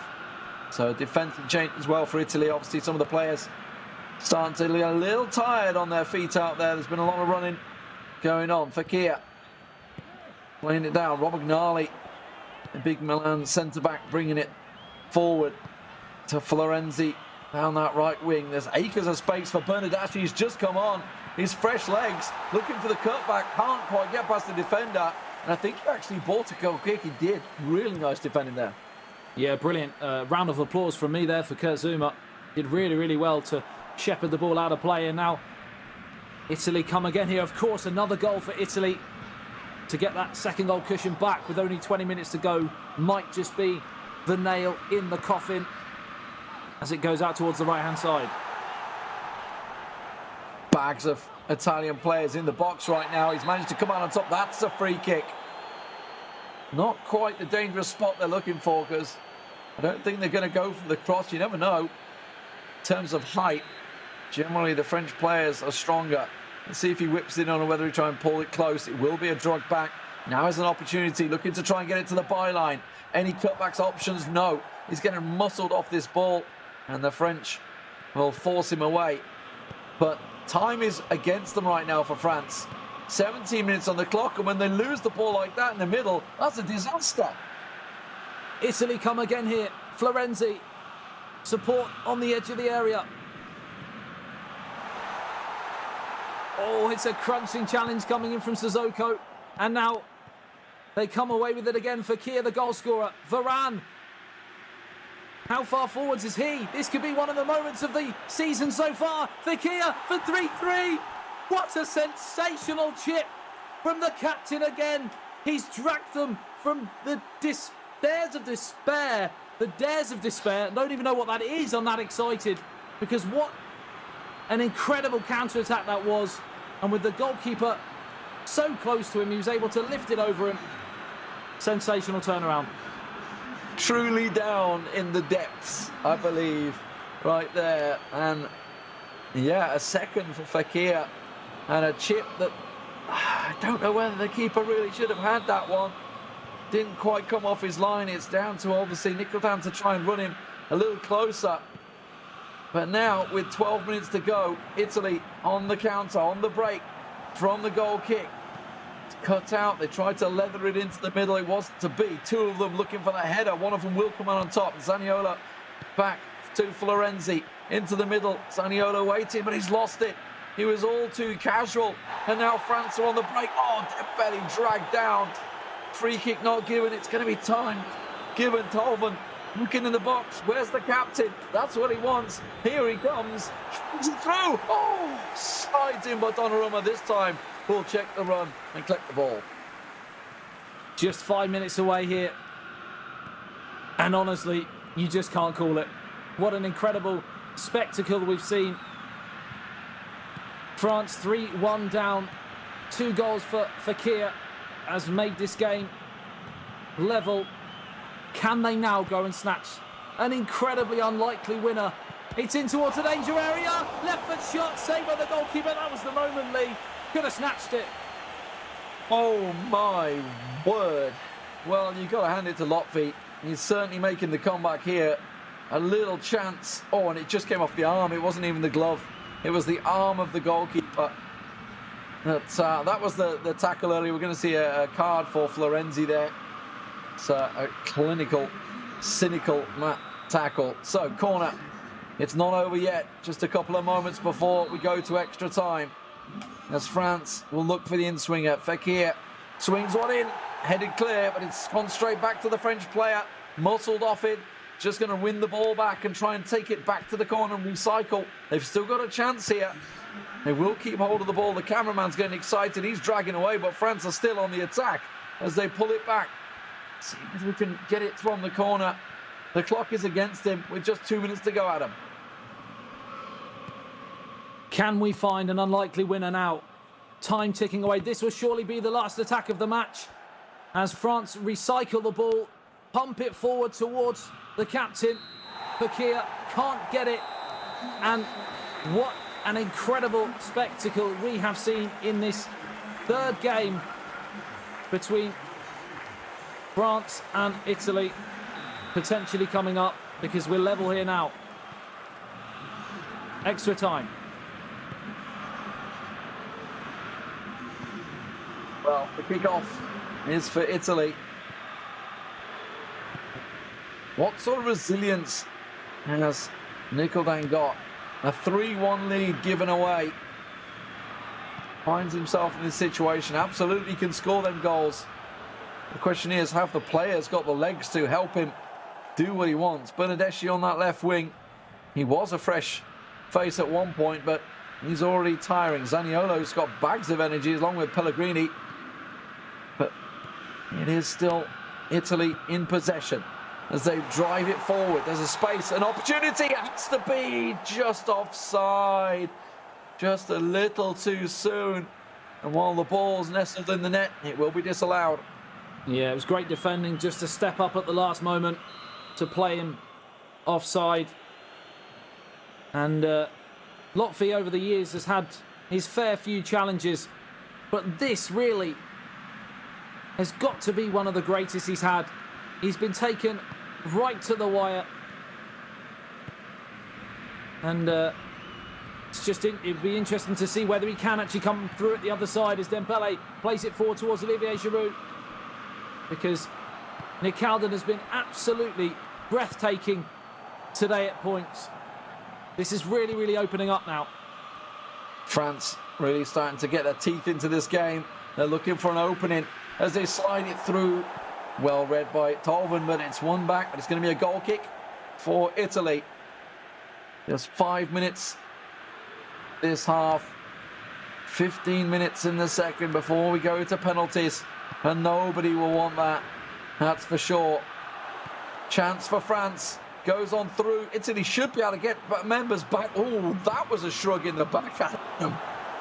It really was. And are we going to see another moment where Italy go down the other end? It's not to be on this occasion, as it's back into towards Olivier Giroud, turns it around the corner, feeds it back to Ndombele now. Fekir's in there again. They're piling numbers forward in search of this fourth goal, which might see them through to the Euro 2020 final. It's finished at the end of the first half of extra time. We're still at 3-3, and this game has been so great, I've even invented phrases. Dare of despair. You're inventing a lot of things right now, but 15 minutes is all that stands between a potential Italian final or a French comeback and a third matchup here in the semi-finals. Who will it be as the players figure out exactly what they can do to their teams to try and get a little bit more strength, power, physicality, energy? It's all what they need. And both of them have used, I think, all three substitutions, if I'm not mistaken, early on, certainly around the 60-70 minute mark for both of them. So both will be in this situation and can't bring anyone on. Look at Pogba, he's absolutely dead. Dembele, nothing left. The French team are dead on their feet out there. The Italians are certainly looking the more lively, but it's France on the attack as they cut it across. Oh, that save could have gone anywhere from Donnarumma. It was spilled, but there was no follow-on. Yeah, France have done a lot of chasing in that last period, and that possibly may mean that Italy have got a little bit more in the tank as we head towards the final 10 minutes of the match here. Are we destined for another dramatic penalty shootout, or can one of these two teams snatch a winner as Fekir finds Olivier Giroud? Just 9 minutes remaining now, and Italy come away. Chiesa up over the halfway line. Lovely ball almost sneaks through, does sneak through, and now it's 3-on-3. It's a real chance here for Italy. He's through, surely. Oh, the pass was poor. Just needed a slightly better pass. It's still not done. Didn't go out for a throw-in. It's Romagnoli who'll play it back to Chiesa on the right wing. Italy keeping possession football, keeping hold of the ball. It can't be worked against you if you keep hold of it. And now he's working an opportunity through the middle. Oh, it was just a weak touch. You saw the through ball that he wanted, but the defender gets in front of it. And now the counter on for France. Dembele. Oh, it's a naughty challenge there coming in. Nicalda knew exactly what he was doing. I'm not sure whether he would be happy for the lottery of the penalty shootout just due to that momentum switch after being 3-1 up. But with only 1 minute-ish remaining, this might be one of the last chances. And what a dramatic winner it might be. Kimpembe pulls it back towards the edge of the area. Dembele in towards the penalty spot. It's pinballing around. No one can quite get a claim on it. And finally, the referee brings the second half of extra time to an end. And Lee, we're back to where we started the day with a penalty shootout. We've had a fair few of them today. This one finishing 3-3. They certainly tried. Who's your money on? Oh, I mean, Donnarumma in goal is a big unit. So I got a feel that maybe he'll take it. But we haven't seen Lotfi in this stage before. But Nicaldan is going to start things off. Oh, that's a beautifully taken pen. Great penalty. But the goalkeeper was millimetres away. And now it's going to be the substitute, Olivier Giroud. He scored some priceless goals in this tournament so far. Can he do another one here? Oh, the audacity from Olivier Giroud and Lotfi. Oh, that was cheeky. That was cheeky. A really light flick down the middle. Now for Nicaldan. Where's he going with this one? We're not seeing any hijinks that we saw between Spain and Serbia, trying to edge the mentality of the opponent. This one slotted home. Some clean penalties so far, Adam. I mean, as far as penalties go, these have been right up there. And now it's a chance to level the scores for Lotfi, and it's another goal. Not quite as clinical. Bit of a scuff, but they all count. Yet to see a goalkeeper get near one of these at the moment. Let's see whether Lotfi can work some magic in the sticks. He's slightly edged it to the left-hand side, trying to give his opportunity, and that's exactly what he was after. He went down low. He almost gave the sign to say, yeah, put the ball down here, and I'm going to go for it, and it absolutely worked. Fekir, he's got 3 goals now in the game, 2 in normal time, and another audacious penalty chip straight down the middle. Gives France a lead. Will he try one himself? No, slips it through.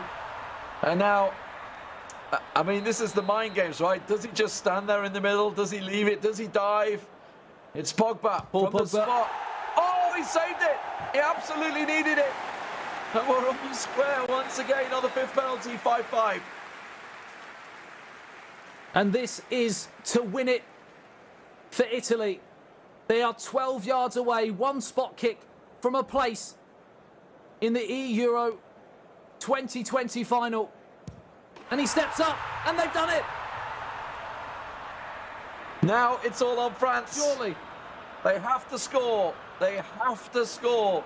Will it be a chip down the middle? Will it be a smash into the corner? The crowd are behind them. I thought that was it. Lotfi, where's he going to go? It's a straight down the middle, and Nicaldan was ready. He's tried it twice, and Donnarumma catches it. It's Italy that will go through to the finals. Oh my word. Another favourite goes tumbling out, and France go down in the semi-finals. Well, well, well. My maths came back to haunt me again. I thought that was it with the last kick for Italy. But, I tried to save you. We still got the same team that went through, thankfully. Otherwise, a few people around the world might have been a bit upset with that. But, I mean, you'd have to say deserved on the day. a fantastic performance from Italy over the 2 games. Yeah, things started off so well for Italy. Obviously, this was the very early opener inside 5 minutes. And it continued Italy's way. But it was a fantastic comeback for France, no doubt about it. And some great goals throughout the match. Yeah, this was the opening goal for France to level the scores. And it felt like when Italy got their noses in front with the 2-goal cushion, that was the second goal to make it 2-1, and then 3-1 came as well. You thought it was over. And then, of course, we had a dramatic comeback. 2 goals from Fekir. This was the 3rd goal, of course, for Italy. Before that, another stunning finish. Did you have a pick of the day, a goal of the day in this one?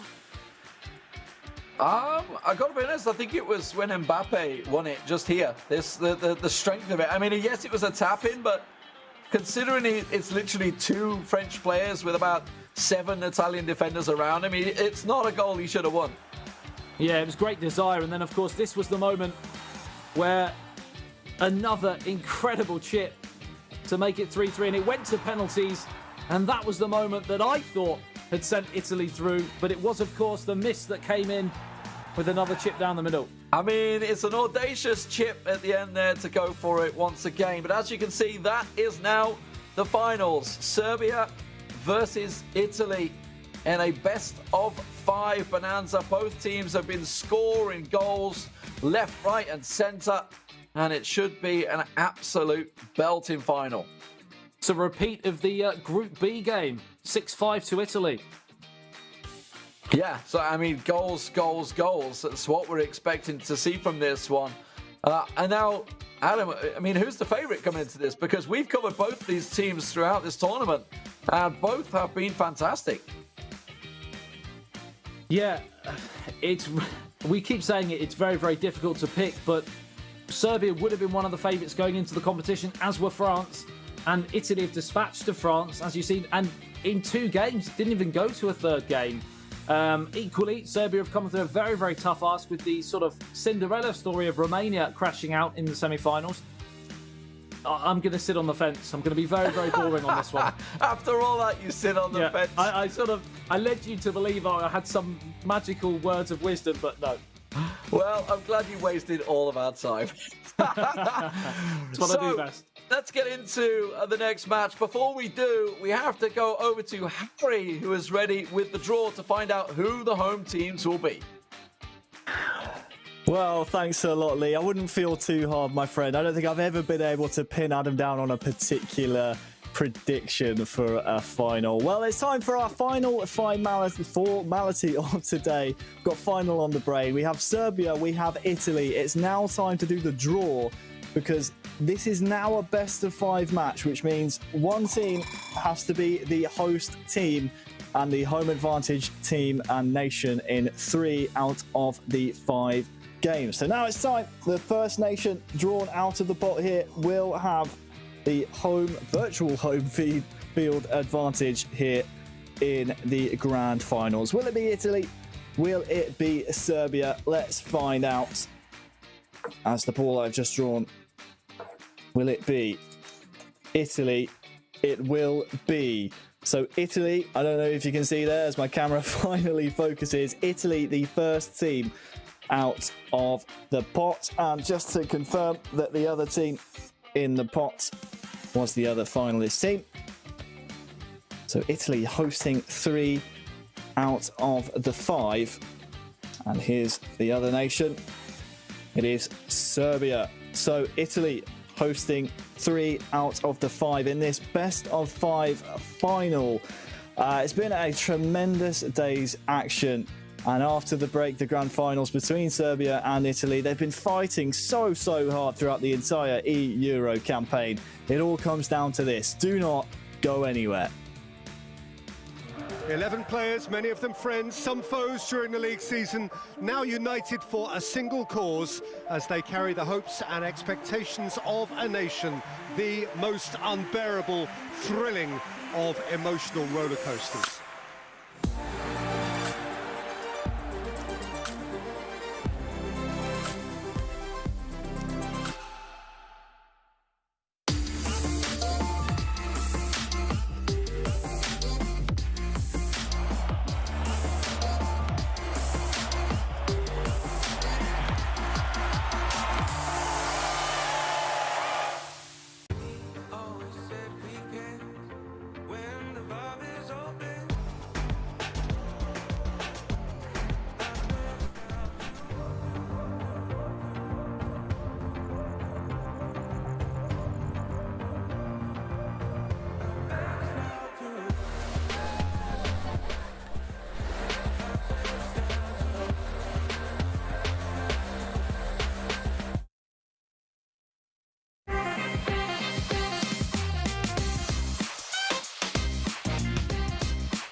Cheers. And if I didn't think it was worth one try, I'm gonna roll myself up in a big ball and fly.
Welcome to the Euro 2020, where the grand finals of the entire tournament are about to begin. Joining me is Stuart Wesley. My name is Harry Channon, and Wes, it's been a long, long road. It's been a running theme this entire weekend for these nations to get to the final. We started with 55. We're now down to the final 2. First of all, welcome.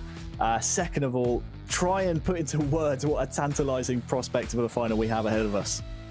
Well, it all comes down to this. As we said, it's 55 nations. It's been several months. It's been qualifiers. It's been playoffs. It's been knockout stages. It's been extra time. It's been penalties. It's been all of that rolled into one. And now we are left with the 2 defining nations of this tournament. Serbia have made a bit of a fist of it trying to get through to this final, whereas Italy arguably coming through the toughest test of all, which was, eFootball Pro reigning champions, the former world champion of eFootball PES. They came through the fire, and now it's the final. Well, one team through the gauntlet, the other has made it here one way or another. I think it's only fair, Wes, that we start with these two nations' journey to the finals before we can really properly set the scene. Let's take a look at Italy's and Serbia's group. Both started out in Group B. It was Italy who finished top in our group bracket style format. It would have been 2 wins and you're through, 2 losses and you're out. Unfortunately for Denmark and Turkey elsewhere in this group, that was the case. But Serbia, they made a bit of a hash of it, really, against both Italy and Turkey, finishing ahead by only 1 goal both times. But in the end, they were resilient enough to make it all the way through to the grand finals. Yeah, and you have to wonder just how much that winner's bracket game is going to play into this final. It is a rerun of that winner's bracket, and you can just see the kind of differences in that pathway that they've had to come through. And again, it could have easily been different. You could have seen Italy in the top bracket, and a kind of almost a sliding doors moment. You could not have seen this final at all. So it has been that tight for Serbia and for Italy. Well, it was a different format in the groups than we see here in the knockout stages. You can see some big names that have fallen to some of the nations we've seen here in the final 8, which we started today. Serbia taking down Romania in the semi-finals by a 1-goal margin once again. All of Serbia's games so far seem to have come within 1 goal. But Italy, really the big scalp of the entire bracket here is the semi-final, which we just witnessed. France, the reigning world champions, Lotfi and Uzmakabeel taken out of the semi-final running. We had them as favourites, whereas in Italy have come out almost out of nowhere to pretty much steal the show. Yeah, I mean, you know, I was listening to it as almost a radio broadcast, listening to the Italy and France game, and obviously the boys did a tremendous job of keeping everybody informed, but it was a fantastic game, end-to-end stuff, and Italy just coming out on top, and you know, penalty shootout. You could probably say maybe France a little bit arrogant with those Panenkas, and you know, when the chips are down, you just put your foot through it. You don't try and play gamesmanship in a knockout penalty shootout, especially to sustain the competition. But Italy, well worth their money to be in the final. And again, I think we're going to see a pretty physical team coming out of the blocks. There's Ciro Immobile, there's Andrea Bellotti, you've got the speed and pace of Quagliarella, you've got Bernardeschi, you've had Zaniolo, who's been superb all the way through this tournament. They've got weapons all around the pitch. Well, I was about to ask you in terms of the virtual weapons they have at their disposal. Talk to me a little bit about the players behind the sticks that they had. They had the likes of MPK and Alonso Grey Fox, Nickeldan as well, just really putting up some strong performances. And I think what's impressed me most about the Italian squad, Wes, is that they can just almost match their amazing opponents. It doesn't seem to be anything that phases them, despite the fact that sometimes they are underestimated, sometimes they are the underdogs. They always seem to rise to the occasion.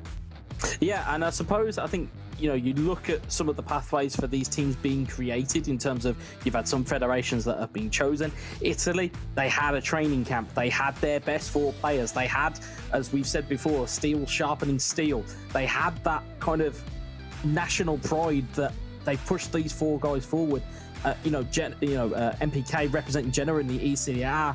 You've got Grey Fox, who's a seasoned veteran. Nicolan, the whole cast have chipped in with performances today, and again, they are well worth their money for being in this final. Well, I tell you what, Wes, who better to hear from than the players themselves? Let's meet the players representing the Azzurri. It's the Italian national e-footballing team.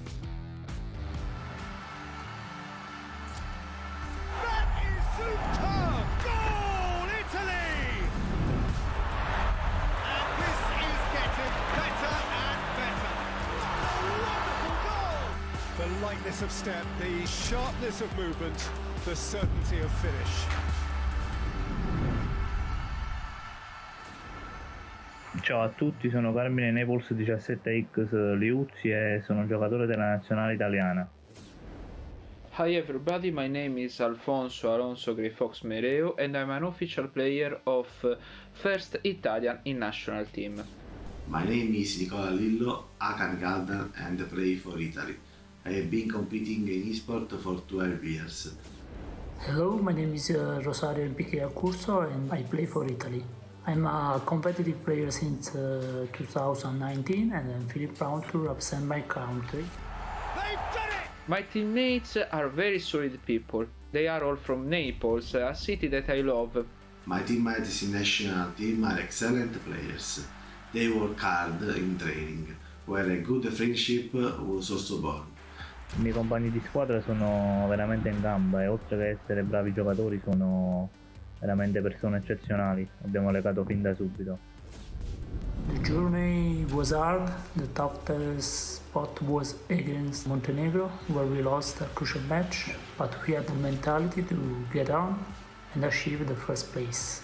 Spero di poterli rincontrare nella fase finale per prenderci una rivincita.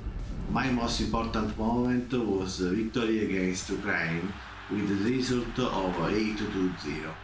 Win Euro 2020 sure would be a thing to be very proud of. Winning for me would mean realizing my dream started a long time ago. Per me sarebbe motivo di grande orgoglio e una gioia difficilmente descrivibile. Winning Euro 2020 will be the crowning of our dream. It will mean that every effort and sacrifice will pay off.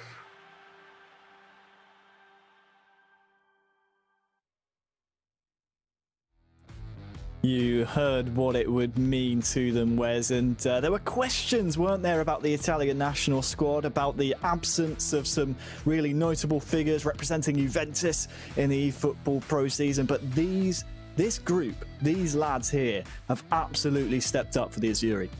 Yeah, it's been massive. I mean, it's a great team effort. You really can almost feel the entire backing of Italy getting right behind these guys, and you know, we've seen some of the very high-profile support they've had so far in this tournament. Well, one man in particular is the manager of the Italian national side, Roberto Mancini, had this message for the Italian eFootballing squad. Un grande in bocca al lupo alla nazionale che nel weekend disputerà la fase finale di UEFA Euro 2020. Faremo il tifo per i nostri 4 giocatori in maglia azzurra impegnati nella sfida su PlayStation. Fatevi onore e Forza Italia. Ciao! Well, Forza Italia is the message from the big man. I mean, that's got to spur you and fill you with confidence, hasn't it? When the manager of the national side has your back, that's got to be. I mean, does that put more pressure on you, or does that maybe just fill you with a bit of confidence? I think if anything, that's going to cheer you up. You know, if you've got the attention of your national team manager and he's willing you on to go all the way. I mean, they are a best of 5 away from taking this entire tournament, and again, it would be a fantastic achievement for them. We know that Italy, across all of sport, have got a rich history, in terms of winning things, and they're very passionate people. So expect fireworks if they do manage to overhaul Serbia. Well, speaking of Serbia, let's maybe turn our attentions then to them, because they are Italy's adversaries here. We spoke previously about them, maybe not one of the powerhouses in terms of real-world football. Virtual football, though, they have some very, very strong players in their squad, don't they? Yeah, we've seen the likes of it so far. I mean, in terms of, we haven't really seen the best of Kepa. We've seen the best of Roxa being able to really dig them out of some real foxholes when they've needed to. And then you look at the players they've got at their disposal. You look at Alexander Mitrovic. You look at Milinkovic-Savic from Lazio. You look at Milinkovic at the back, who plays his trade for Fiorentina. They have players. They have weapons around the pitch. It's just they're finding ways to get through games. And that would be the thing that would concern me if you were Italy at this point. Well, these are two physical nations, and we speak about physicality in this stat balancing mode as maybe being the difference maker. Would you give the edge in terms of that aspect to Serbia here? Because we've seen Roxa and Kepa both use physicality to set up shots and even set up goals on occasion. Yeah, I mean, we saw, to great effect against Romania. We saw Mitrovic holding off defenders, being able to set up goals. However, you are coming up against Giorgio Chiellini, you are coming up against Leonardo Bonucci, you are coming up against Romagnoli. These boys are not, it's not kids down the park. It's, you are playing as full-blooded Italians to coin a phrase. But in terms of Italy, they've got their own weaponry as well. As we said, we've got Immobile, they've got Belotti, but again, you're coming up against Milinkovic, and Co at the back. You've got Kolarov with his sweet left foot. There's so many intangibles in this game, and there's so many different aspects that it could just go either way. Well, as we've met the guys representing the boys in blue, let's meet their opponents. It's the Serbian national squad, who have more than just Kepa and Roxa representing them. They have a 4-man squad who helped them throughout the qualification period just to get here at the Euro 2020 finals. Let's meet the Serbian national team.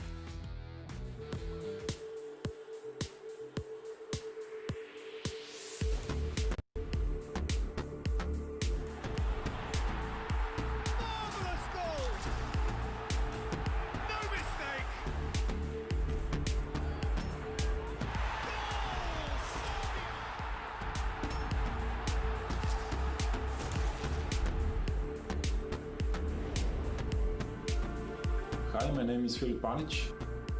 My PSN username is Baskovac. I'm playing for the Serbian national team. My name is Marko Roksic. My game tag is Roxac22. Ćao, ja sam Rema Raka.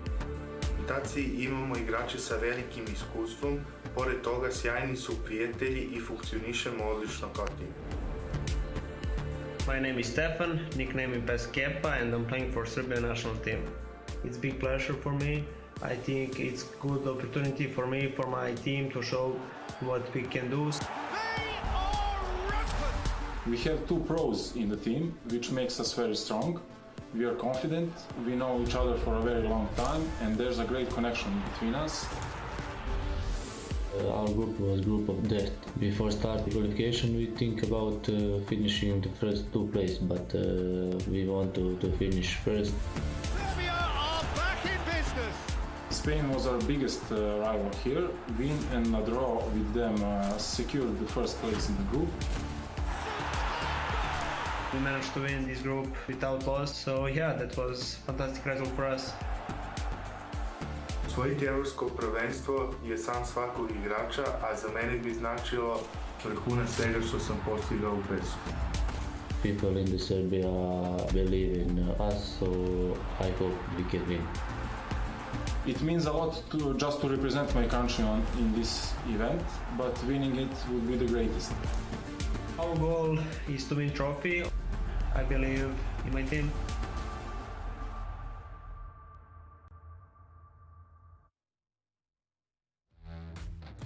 Well, Wes, the belief is there from Kepa, and it's good to hear from almost, I don't want to call them the other two fellas there for the Serbian national squad, because Paskovac and Raka in the qualifying groups were filling in the holes for Serbia when Kepa and Roxer weren't available. Yes, the two pros will be the majority of the players that the Serbian national side here will try and lean upon, but they certainly filled in the group stages wherever it was necessary.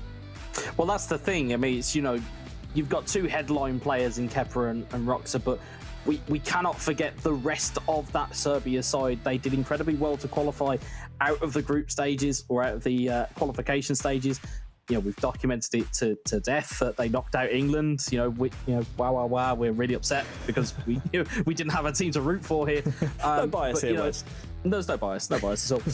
But to force Spain into the playoffs, I think that was, that's pretty much a statement of intent right there from Serbia. And the fact that, as we said, when there was all four of those players, it wasn't just Kepa and Roxer that were playing every single game. Every player got reps in, and if they do go on and win this, it will be very much be a team effort, much like we've seen today from Italy as well.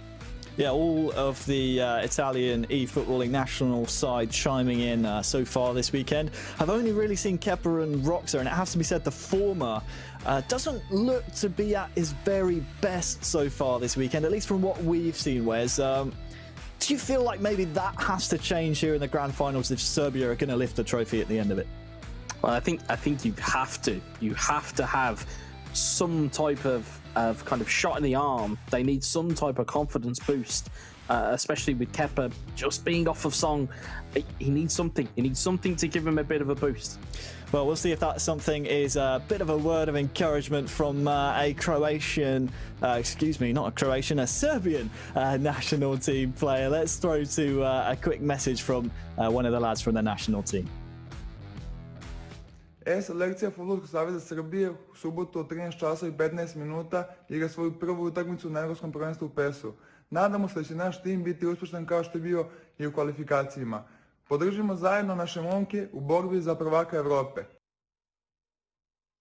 Well, Nikola Milenkovic there was really trying to spur on the players, and if that's something that can be tuned into to Kepa's mindset to maybe help him turn around some of his struggles, hopefully he can draw from it. My question to you is, maybe has Kepa just come up against some contrasting play styles today, and is that maybe why we're not seeing his fine form, his very best so far this weekend? Potentially so. However, what I would say is that the very best players always find a way. They always find a way through. You need a plan A, plan B, C, D, E, F, whatever, however.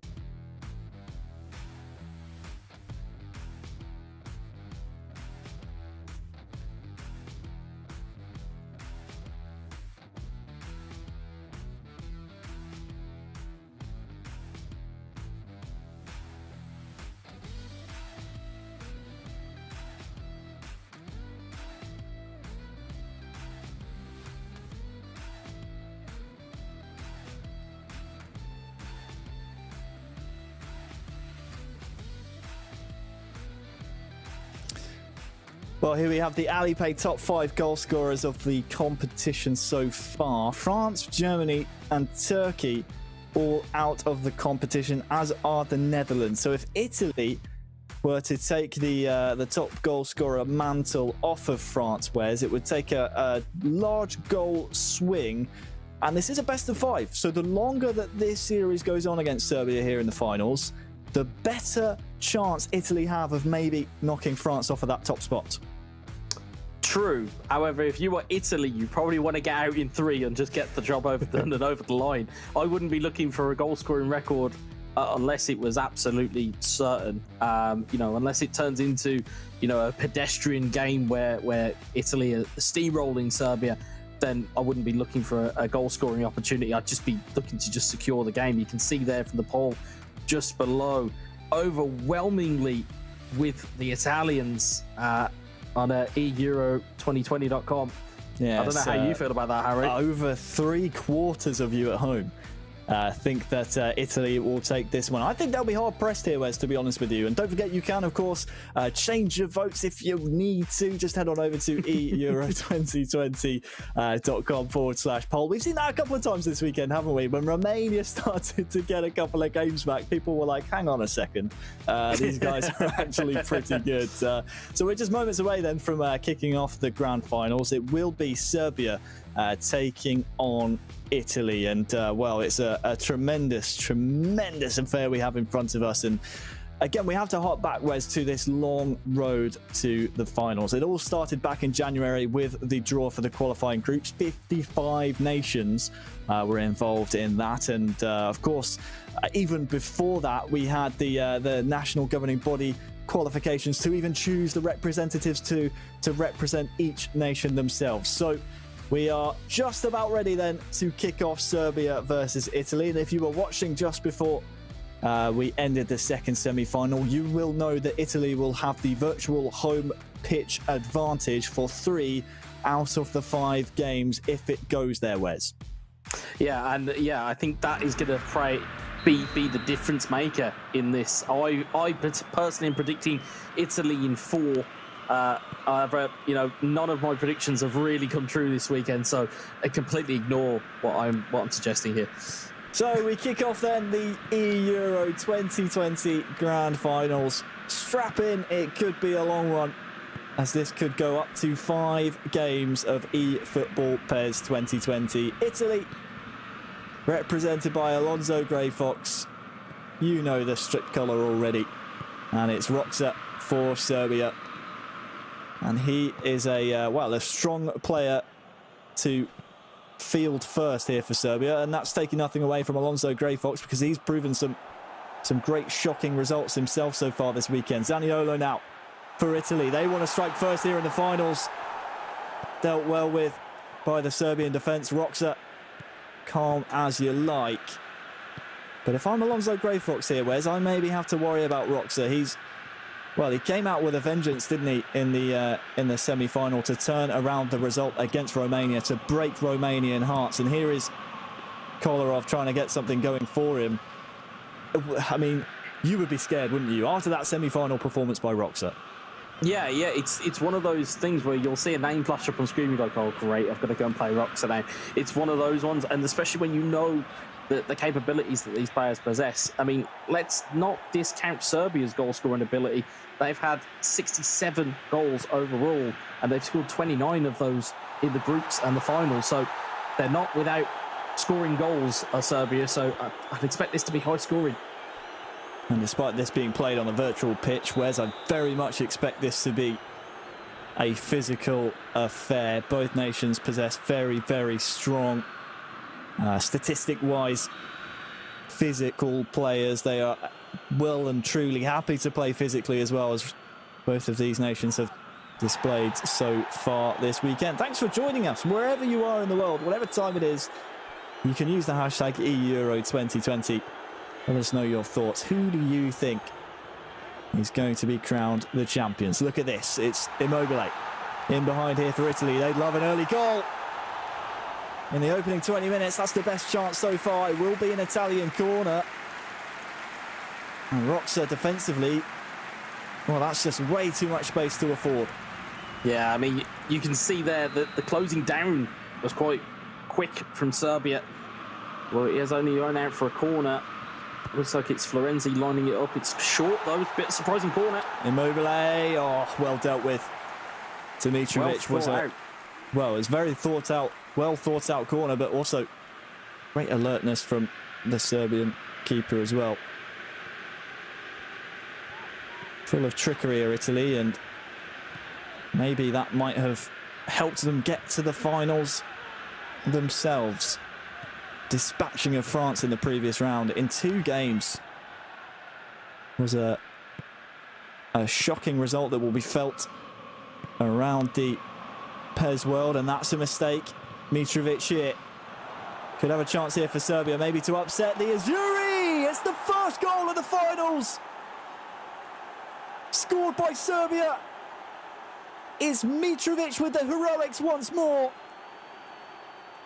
And Roxa and Serbia are in the driver's seat now. First blood to Serbia. It was seized on by a mistake. And again, as we keep saying, you don't want to give players like Roxa and you don't want to give players like Mitrovic that type of space and opportunity to take advantage of it. And again, impetus and advantage goes to Serbia. To a neat little pickup from Mitrovic, and we talked about that physicality. Romagnoli just couldn't get back on him. And it is Mitrovic who seals the deal here. You can see there just a little bit of a lucky interception from, I think that was Vladic or Lalic. Excuse my pronunciation. Mitrovic just fires into the back of the net. And well, you can say it's a fortunate bounce, Wes, but a lot of it comes, doesn't it, from great pressing from Roxa, knowing that he could be alert to that kind of mistake. Yeah, definitely. You have to have your players in those positions. You can see that he's reading. You can see that again. He's manually trying to read where he feels these passes are going. And it'd be interesting now to see Italy on the front foot. Although they're not in uncharted waters. They've been behind to Serbia before already this weekend. So they'll know how this feels. Of course, it was Italy who prevailed in Group B. 6-5, I believe it was, on aggregate. There's no aggregate score here in the knockout rounds.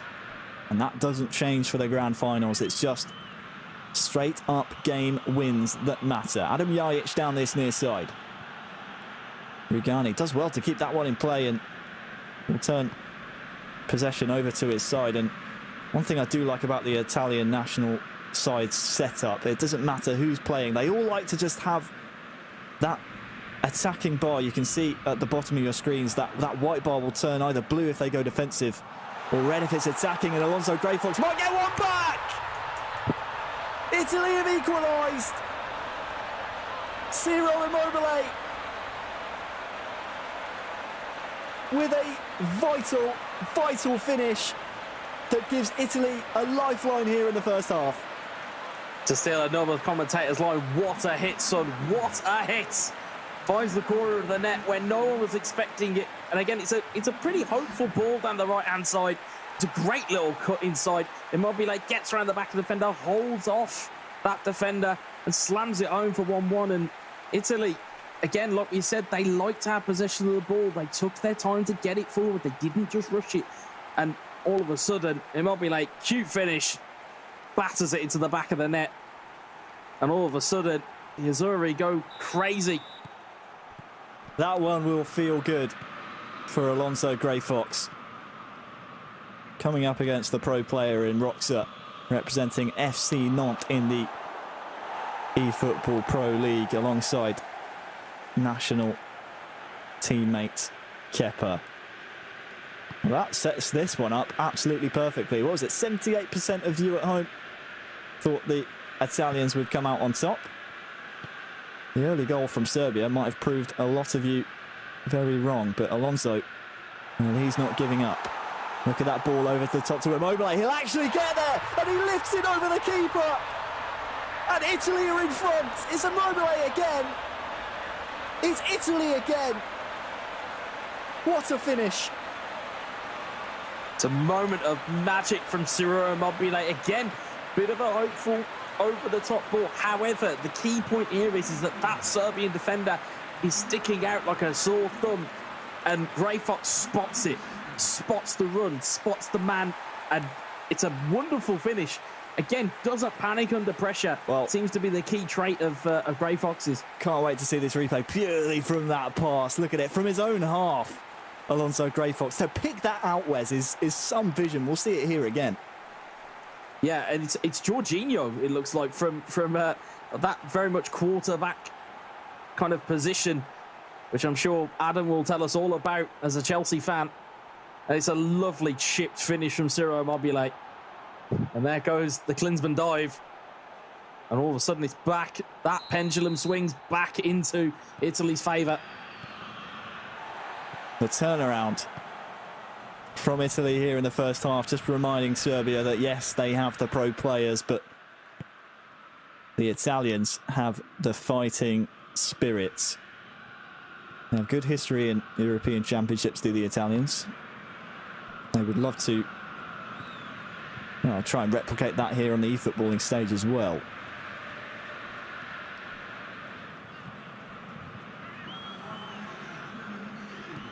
So as we approach half-time, Italy 2, Serbia 1.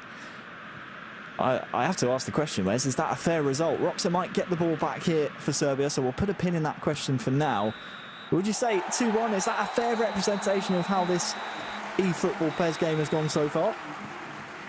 Well, I think Roxa, for large spells, had most of the control of that game. I mean, it was only for a pretty hopeful ball down the right-hand side, as there's a bit of a uncharacteristic defensive error from the Italians. It was a couple of hopeful through balls. I mean, the first one down the right was a bit hopeful, and it was a really good ball into the box for Immobile. That second one was brilliant. But I think on the balance of play, I think Roxa could be slightly aggrieved here. Well, he'd love to get another goal back for obvious reasons. The fact that he's 2-1 down. But Serbia's opening goal, you have to remember, came from a mistake by Alonso Grey Fox. There's not really been the dominance that we've expected out of Roxa. And look at this, Italy come forward once again. Immobile feeds Belotti. Side netting. I think some Italian fans up the other end might have thought that one was in, but Immobile selflessly on a hat-trick as well. Controlled by Alonso Grey Fox, of course, but the virtual Immobile, I mean, you think maybe in real life he hits that one. Yeah, I don't think that Grey Fox realised how much space he had. I think that's a panicked super cancel and then a panic pass. And then, I think from there, I think it just kind of peters out for him. Roxa coming forward, wrestles the ball off the Italian defence. They're holding strong now, though. Florenzi. This will go all the way out to Romagnoli. It was actually quite a nicely weighted pass for him.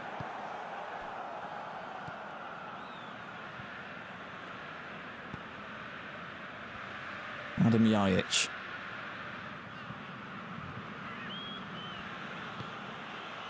Again, we constantly see the physical battle in the middle of the pitch. And Roxa trying to press high here, but Alonso, well, he's having none of it. He's holding the fort fairly well by now. Bonaventura up to Zaniolo. Belotti, look out for Immobile here. He'll be the one that Alonso hopes gets the ball. He's still going here. Straight at the keeper, and it's 3-1. Italy score. It's the hat-trick hero, Immobile. Wonderful. And it's nothing less than Alonso's deserved. He's defended so well against Roxa. Not given the FC Notman a sniff in this first game of this best of 5. It's a long old series, Wes, but this, the third from Immobile, was well deserved. Yeah, it's neat little passing play here, but just keep your eye out for this challenge going into the edge of the box. He didn't want to commit to that challenge from Belotti. He knew he would have given a penalty away, but even so, you can't leave a player of Ciro Immobile's calibre out in the cold on his own.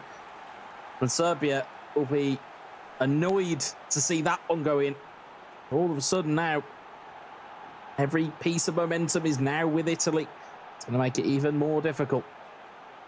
And the complexion of this side, comparatively to the one when they matched up in Group B, well, it's completely changed because there's no aggregate score to think about here, Wes, which means you don't have to worry about, if you are losing, maybe throwing away goals for your teammate to play in the next game. It doesn't matter. The scores are wiped.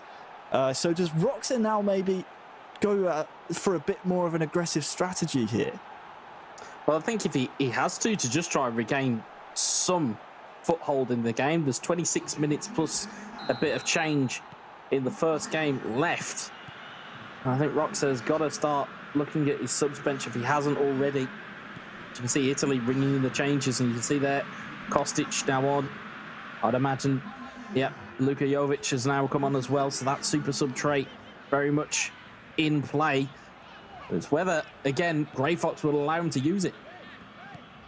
Subtle differences between each player on the, well, both nations' sides. They all have their virtual player preferences. We've seen Quagliarella introduced now, who, for MPK, I believe, starts the match for Italy. No doubt we'll see that later on. That's a mistake, though. Oh, it's off the post. Luka Jovic staying alive. And it's a tough angle to turn it home. But that is one for Alonso maybe to shrug off and just thank his lucky stars it's not in the goal. Well, if you notice the very quick change of attacking bias, it went from a very ultra-defensive mentality, all of a sudden it was very balanced the minute that goal kick took off. So you can see he's a little bit frightened by what's just occurred, and he has to be having his wits about him. It's a difficult chance as well for Roxa to take. Some people might be sitting at home going, how has he not finished? But when a chance comes that way, when you're playing that way, in the way that Grey Fox was playing, when those chances come, you can sometimes snatch at them. And I think that was literally what happened from a very acute angle. You have to take into consideration as well the pace that Luka Jovic was running onto that chance with. There's no real time for him to control that ball. Serbia come forward once again, but that's denied. It's been all Serbia in this last 10 or so in-game minutes. Jovic to Tadic, he's in here. This could be two. It's off the post. Can he turn it home? No! Is it finally in? It is off the post. And they say it doesn't matter how they go in. It took 3 different chances, Wes, for Serbia finally to get that one home. I think UEFA are going to need to paint the goalposts after that. As so took the paint off at least twice, and it deflected off the post, just gets it back inside. Could have easily drifted wide of the post, but again, Roxa won't care. It's that's that neat little flick inside. It's Rockmanoglu that's caught napping, and again, it's just ricochets very, very kindly off the defender, and it's Luka Jovic who's alive again. And we will say it once more, that super sub trait coming in very, very handy for Serbia. And again, breathes new life into the game. 14 minutes left. There is still time for one more. We've seen dramatic comebacks all the way through this weekend, and I wouldn't be surprised if we see one more. Well, the pressure rewarded by the goal. Both of the posts rattled within 10 in-game seconds, which is a matter of milliseconds in real world time. But at least Serbia finally converted that chance. They come forward once again. You sense a bit of a momentum switch here. Serbia come forward once again. It's Mitrovic straight at Donnarumma. And now it's, well, hang on to the ball for Alonso Grey Fox. Up 3-2 here in game one. And I'll tell you what, he's not willing to sit back with the ball here as well. He wants to go right up the other end of the pitch and, well, make the territory as hard as possible for Roxa to get into an attacking sense. Just take a little look at the blue shirts here. There are plenty forward. And it's Pellegrini to run onto it. Zaniolo has a runner inside. It's Quagliarella! Game, set, not quite match. There's a long way to go in this series, but I think we've just seen the goal that decides game one. Yeah, and the beauty of this goal from Grey Fox is that when this ball comes in, it's very easy to look at that man straight ahead who had his hand up, ready to take the ball on. Instead, takes a neat little reverse ball inside. It's Quagliarella who just peels off, as you can see. It's a 2-on-1 for that centre-back, and I don't want to be that Serbian centre-back if I've got those two players running at me. Quagliarella finishes it off as he has done for so many years. And he's kind of rolling it back. He is rolling back the years on the virtual stage. Roxa really needs an immediate reply here. He's trying his best. Zivkovic to run onto it. Donnarumma, though, a difficult frame to beat. In between the posts. And look at this. Bernardeschi coming forward. He's tussling with Kostic on that far side. Wins the duel for now. Can he get a cross in? There might be 5 on the go here for Italy. They might smell that top 5 goal scorers of the Euros mantle going in their favour here. Quagliarella tries to play the ball forward, and there's a ball over the top here to Bernardeschi as well. It's a 4-on-4 at the back. Beats his man, and well, the free kick I think will be a little disappointing, to be honest with you, for Italy, because they had a numerical advantage in the attack there. Played short. Bernardeschi brought down in the box. Referee waves away the appeals. And what a result for Italy. An Immobile hat-trick, a Quagliarella 85th minute goal to make it certain. The first game ends 4-2 to Italy. Pretty amazing stuff. You at home had it pegged that way. Wes, I wonder if you have any comments for Serbia, because now Roxa has lost the first game, I assume, and we'll get confirmation on that in just a moment, that Kepa will be the man to step in. He's been struggling slightly this weekend as we look over some of the replays. Yeah, he has. I mean, you know, very fair play to Grey Fox in terms of the way that he's conducted himself. I think Roxa will be slightly disappointed in the fashion that he lost here. Again, his defender caught a little bit napping there. Brilliant hit from Immobile. And as we just hear it in our ear here, it's going to be Kepa for Serbia, and it's going to be MPK for Italy. So that goal, though, Wes, I mean, a 1-1 to take on that takes some minerals, doesn't it? Yeah, I mean, you know, you're on the biggest stage, arguably, of your PES career, and you take those types of opportunities. Grey Fox, he must be made of stone. He must have nerves of steel. It's whatever, every other analogy you could come up with. I mean, this was actually a pretty well-worked move in the end, but it's a bit of comedy in the way that it pings off a post once. Almost a slapstick goal, isn't it? It is. It is. It very much was. You know, flicks off the end of a defender. Jovic gets on the end of it. And again, the way that this game was going, but it's this goal here that probably impresses me the most. It's that presence of mind. We keep talking about it. It's lovely reverse ball into Quagliarella, where all would have probably played it to the additional man that was running in. You give it to your forward who's in forward. We've seen it from Quagliarella time and time again today, be the man that they look to as their goal scoring threat.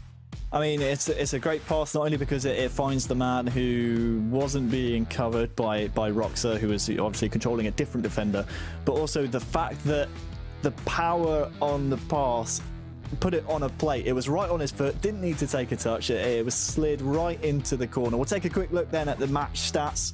I mean, the only stat really that matters is the goals in the end. But that possession statistic, Wes, is, well, something that Roxa won't really be accustomed to facing. He usually likes to play with a bit more possession than 33%, doesn't he?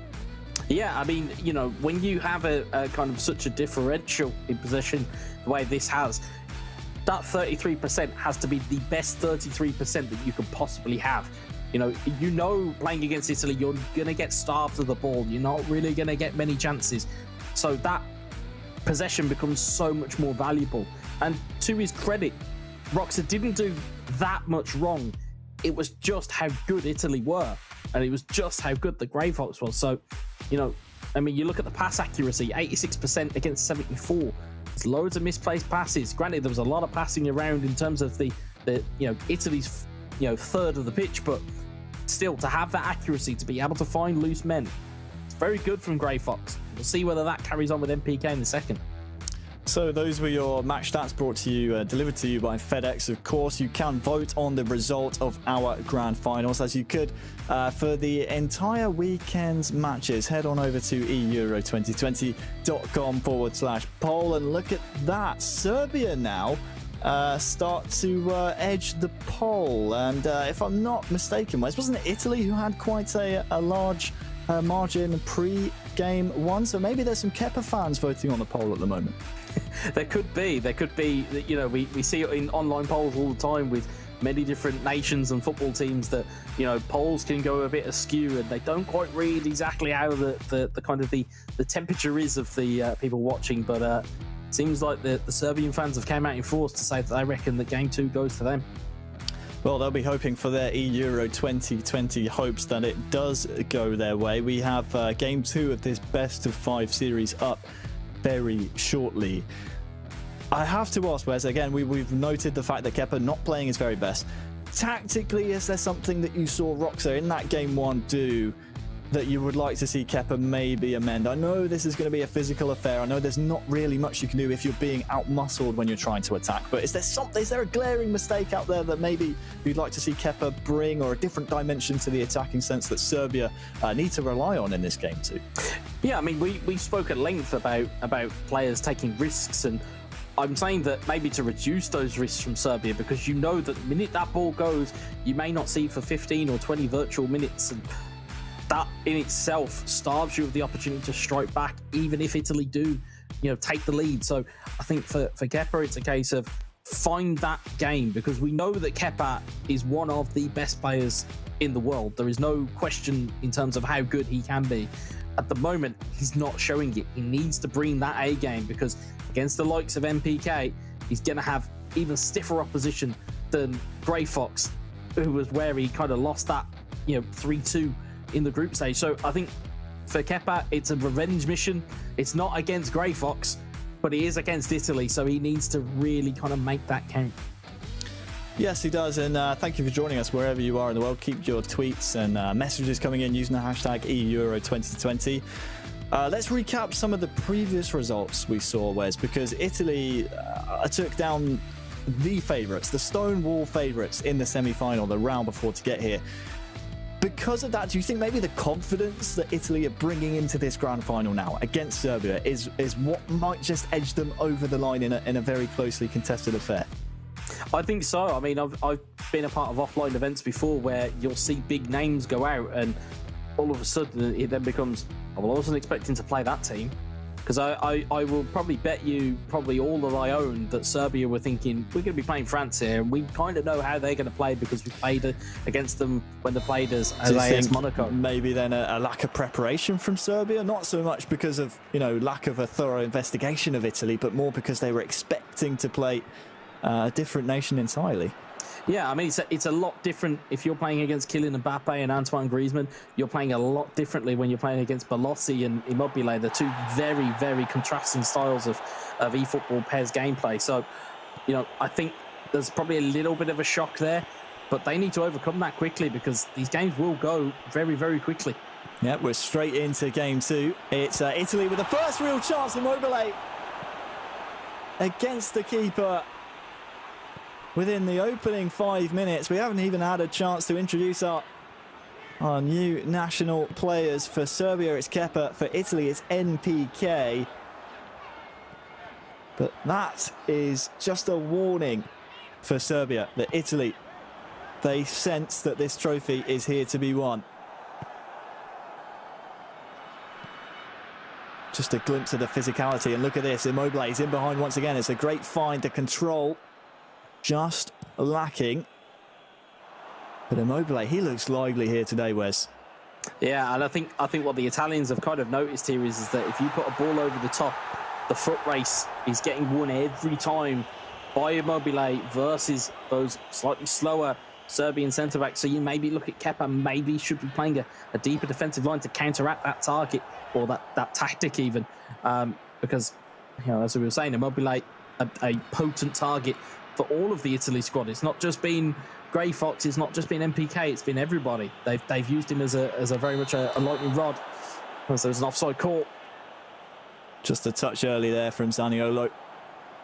And here come the subtle differences that we're seeing each of the Italian national e-footballers differ from. I mean, we didn't really see Zaniolo too much to my recollection in the first game in this series. We've swapped stadiums now, by the way. Serbia will have the backing of the virtual fans.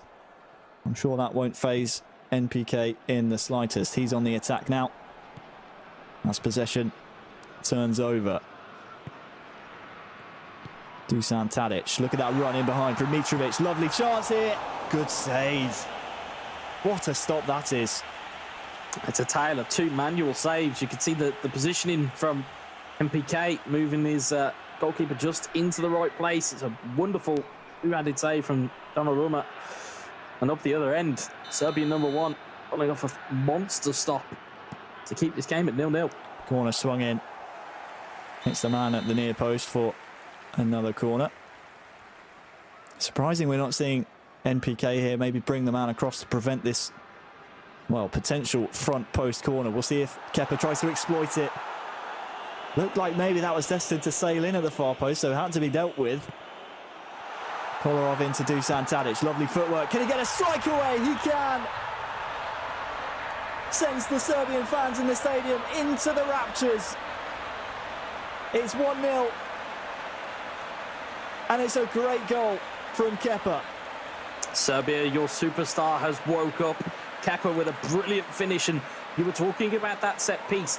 The interesting thing for Kepa is he's aiming for a man at the back post, not at the front, so I think that might be the reason why MPK is not going out of the corner to meet him. He's looking to try and mark the option instead, but a player of Dusan Tadic's quality can play across that attacking line, so very comfortable in front of goal. Wonderful finish, and Serbia are back in business. Yes, they are. Kepa, and we've said this time and time again on the commentary, we have not seen the best of this young man so far here at the E-Euros. What a time it would be to step up for Serbia. Mitrovic will lose out on the throw-in. First goal will do wonders for Kepa's confidence. He's hounding for a potential chance for a second, but the first goal, you would say, is vital for again, Kepa's confidence and maybe his motivation levels even in this final. Not that, you know, you need any more motivation to win a grand finals. No, definitely. And I look at, you know, I've looked at it even myself. You know, I've been on the broadcast this weekend questioning kind of that mental fragility of Kepa. So to show the kind of strength on the biggest of stages, to get himself in front here, he's now got to try and close this out because he's been in this scenario before. He's been ahead against Italy and has blown a lead. Has he learnt those mistakes? Has he gone back to the drawing board? Does he know what went wrong in the group stage? And has he been able to fix it, more importantly? Prijovic into Mitrovic, the two combining well. Dusan Tadic tries to get involved. He will be fouled. So this will be a really good position to strike it from. Just off centre. Enough distance as well, Wes, to maybe get it up and down. Yeah, look for him to try and put this goalkeeper's side. I don't know, it was a hunch that I think he might think that MPK moves his goalkeeper. And the only other option, well, of course, he can play it short, but we'll be careful here. Will it be Jajic who is chosen? Looks like he fancies it. There's 4 options ahead of him. Will he go for goal? He will, and it's in! It's not goalkeeper sideways, but Kepa will not care. Adem Jajic with the free kick of Kepa's dreams. 2-0. It's a wonderful hit, and that slight delay, if you're watching this at home, you guys might think, well, why did he take so long to take the kick? As I said, some players will move their goalkeeper across to that side to protect the goal. And then, of course, you've then got the very easy option. It's a little bit of gamesmanship from Kepa. Realistically, he took that time. There was options short as well. If you can look to the left and the right of the wall. What a hit. It's a brilliant hit from him. Donnarumma has got absolutely no chance. So just can only watch it realistically go in. And this is the Kepa that we thought was still there. And he's confirmed our suspicions as he goes 2-0 up. But again, we've been here before. Well, you know what, Wes? That might be a contender for goal of the day for me. I didn't get to see it properly until we saw it from that angle, but to go around the wall with the curvature of the ball that Kepa was able to get, Jajic has stuck it right on the money. Doubled the Serbian lead. And now all of a sudden it's a foot race to get to this 50-50. It's not even half time yet here in game number 2. Quagliarella might be able to half the deficit here. Can he score? No, he cannot. Well, Adam, just bringing it up at about that same point. We have been here before, and it is a case of can he hold it, but look at this. Adam Jajic goes for the lob. Doesn't quite get it off, though.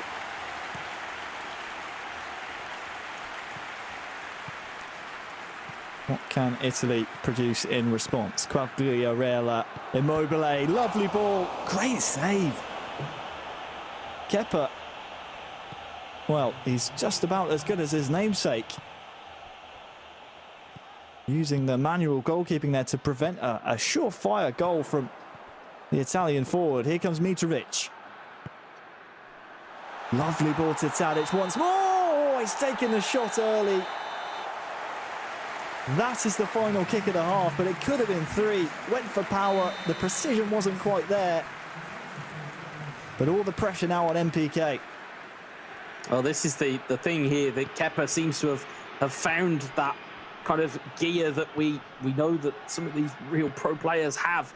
You know, and MPK's got it in spades as well. It's whether he can pick himself off the proverbial canvas, as it were, to get himself back in this fight. But at the moment, Kepa seems to be just having his way at the moment.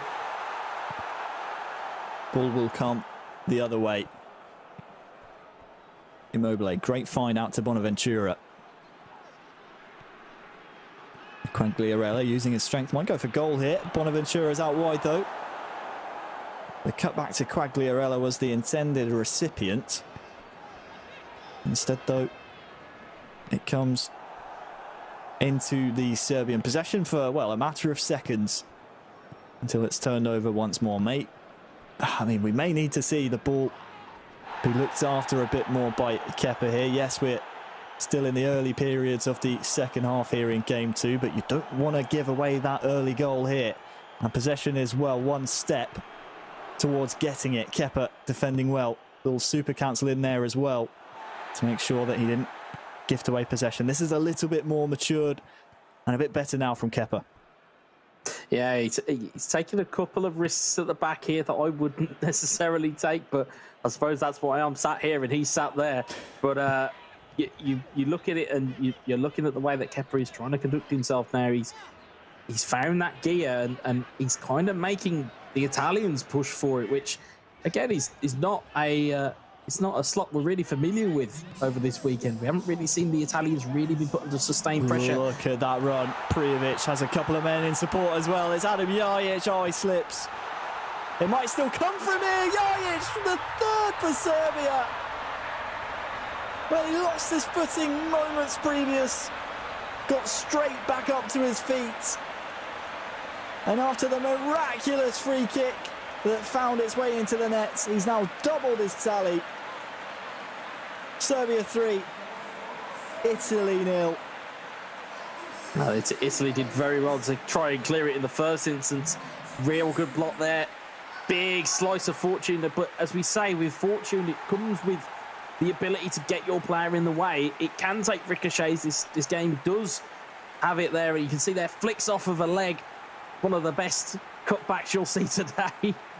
I say with my tongue firmly planted in my cheek, but it's Kepa is not going to care. It's 3-0 and it looks, I say it looks like it is going to go Serbia's way and we will go to a third game.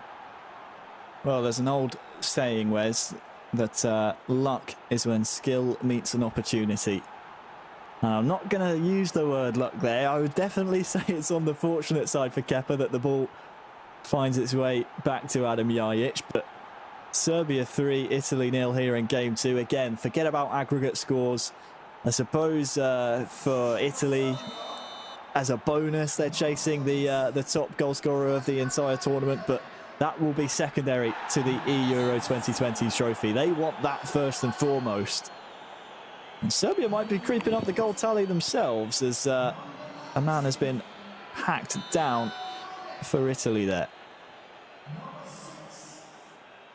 You see there, Chiesa and Bernardeschi coming on for Italy. Free kick played to Bernardeschi. Heavy touch in the box. Relatively simple for Kepa to deal with, and well, it's the final we were hoping it would be after Italy took the first game. We had questions about Kepa, and things almost, Wes, were looking a bit dire for Serbia when we considered Kepa's form so far, but he well and truly has upped his game. He's a big game player, and he scored some big game goals here. It's not over just yet though. Zaniolo, Quagliarella, pass is just asking too much for him. But 3-0 at 70 minutes, I would say about 80% of the time, Wes, results in a win. And this is a foot race now between Donnarumma and Mitrovic. Can he find the target? You know he can. It's 4 for Serbia. And it's the pressure that creates the opportunity. You'll see that man's name a lot throughout this grand finals. Mitrovic with the goal. It's 4-0. Well, that was neither luck nor fortune. That was skill. Charged down by Mitrovic, who's a nuisance. And MPK doesn't clear it at all. He just doesn't queue up anything, doesn't he? He doesn't queue up an action when he's controlling Donnarumma. He needs to just put his foot through it, but doesn't. Yeah, as an eFootball PES player, if you've got your goalkeeper coming out that far, be prepared. You have to have a command queued, because if you don't, on the biggest of stages, that's the type of goal you'll concede. You know, it's frustrating when you're at home playing on your PlayStation doing it. When you're in front of, you know, an entire audience with it, I think it's even more so. Calamity. Real calamitous error from MPK. Not the time on the big stage that he would have wanted. Kepa now might just fancy more and more goals here for Serbia. Dusan Tadic wants to get involved. Chiellini with other ideas. Chiesa. Quagliarella. Zaniolo. Belotti. Can he lay it off to Bernardeschi? What a save!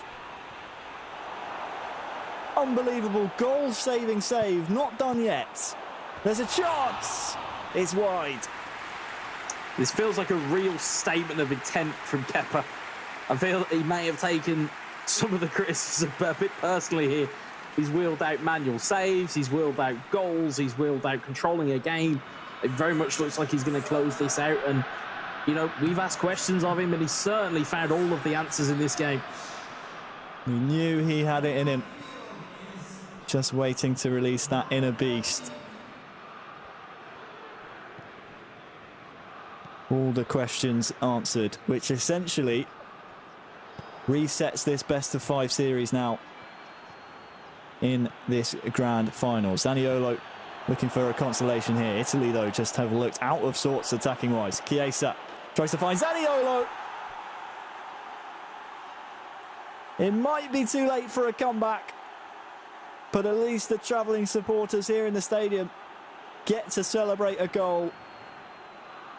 4-1, too big of an ask maybe, almost certainly, but at least it's another goal to Italy's tally. I was just going to say, at least it's one more in the goal column.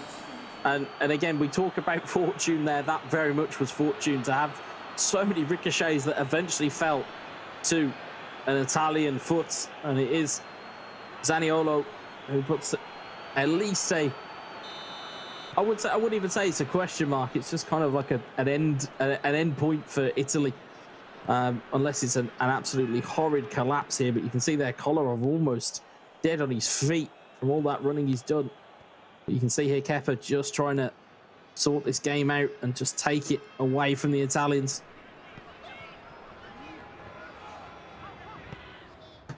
Just wanting to take the sting off of it, but here's Nicola Zaniolo once again.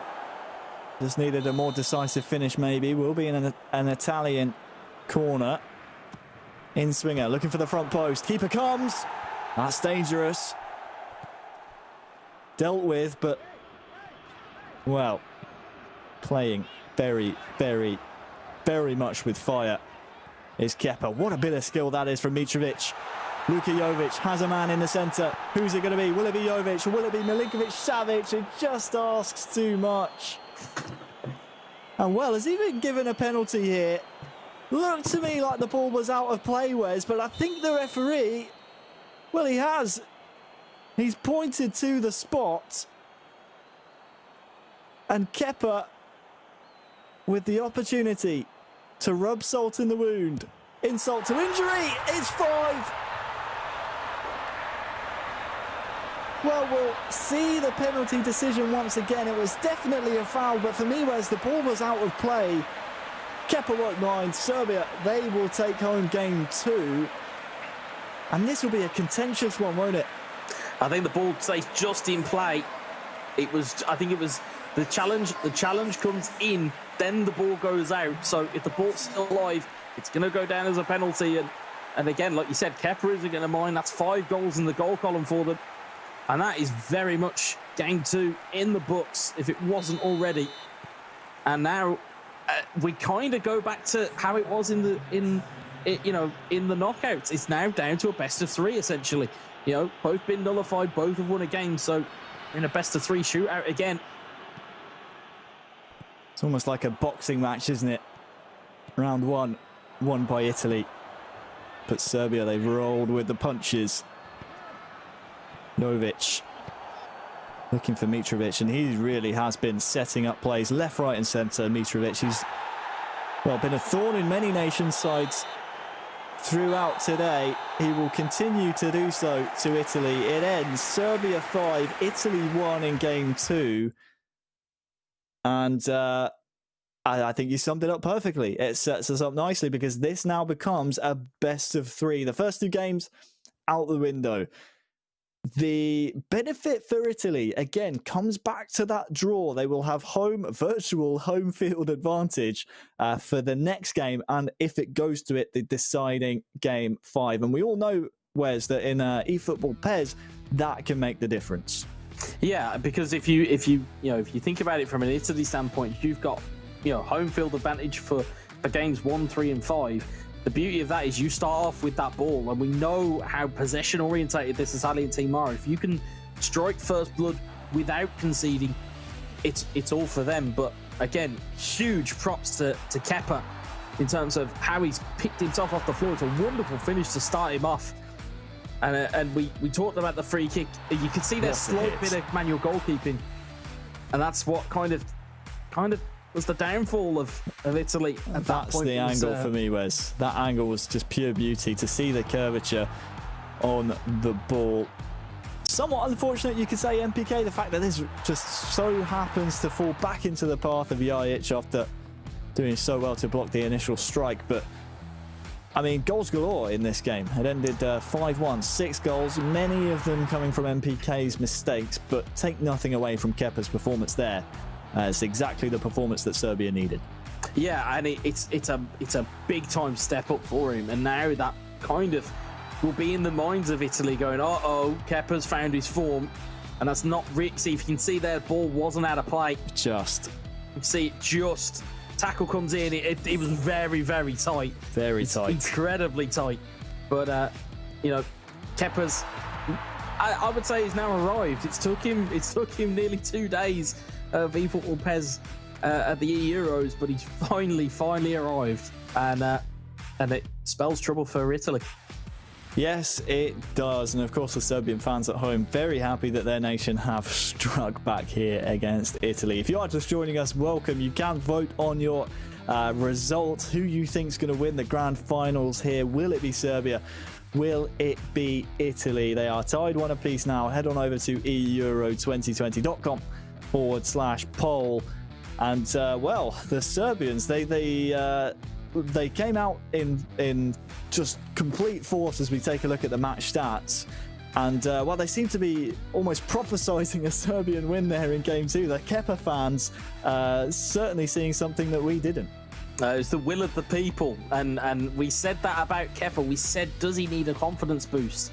It could have come from the poll, it could have come from you know, the VT from Milinkovic. It could have been just a rallying cry from his teammates, but ultimately, as we'd said, the key difference there was of all that possession that Kepa had. Not only did he take the ball away from Italy, but he also did damage with it.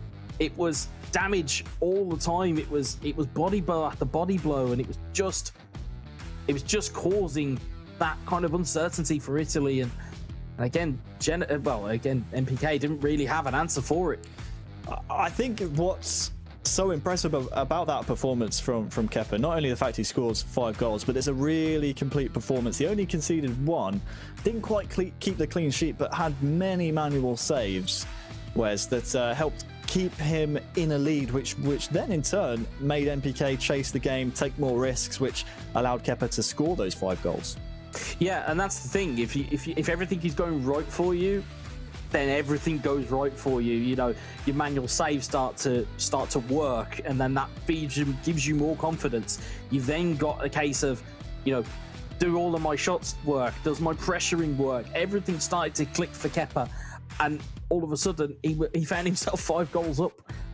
You know, and we can see their news coming in. It looks like it's going to be nickel down for Italy, and Roxa looking to try and rectify his first game loss in game 3. So interesting to see an additional change from Italy. Yeah, not sure we've had the benefit of actually watching Nekeldan play so far. Certainly not in the commentary seat. So we're looking forward to see exactly what he brings to the table.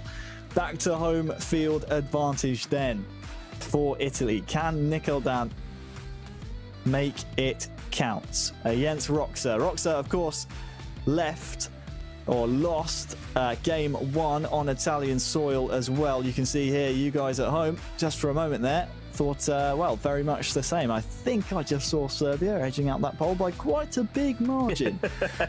So the Serbian fans at home certainly believing in their e-footballing team here. We're ready to go in the 3rd game now, the 3rd game of this best of 5. Well, as Lee's just rightly pointed out, you know, Nekeldan coming fresh off of a victory against Latvia will be full of confidence. And again, it's going to be confidence versus potentially a little bit of doubt from Roxa. Unless he can put the ghosts of game 1 to bed, he might find himself on the end of a sticky situation. Prijovic for Roxa and for Serbia here. Tadic actually able to corral the ball.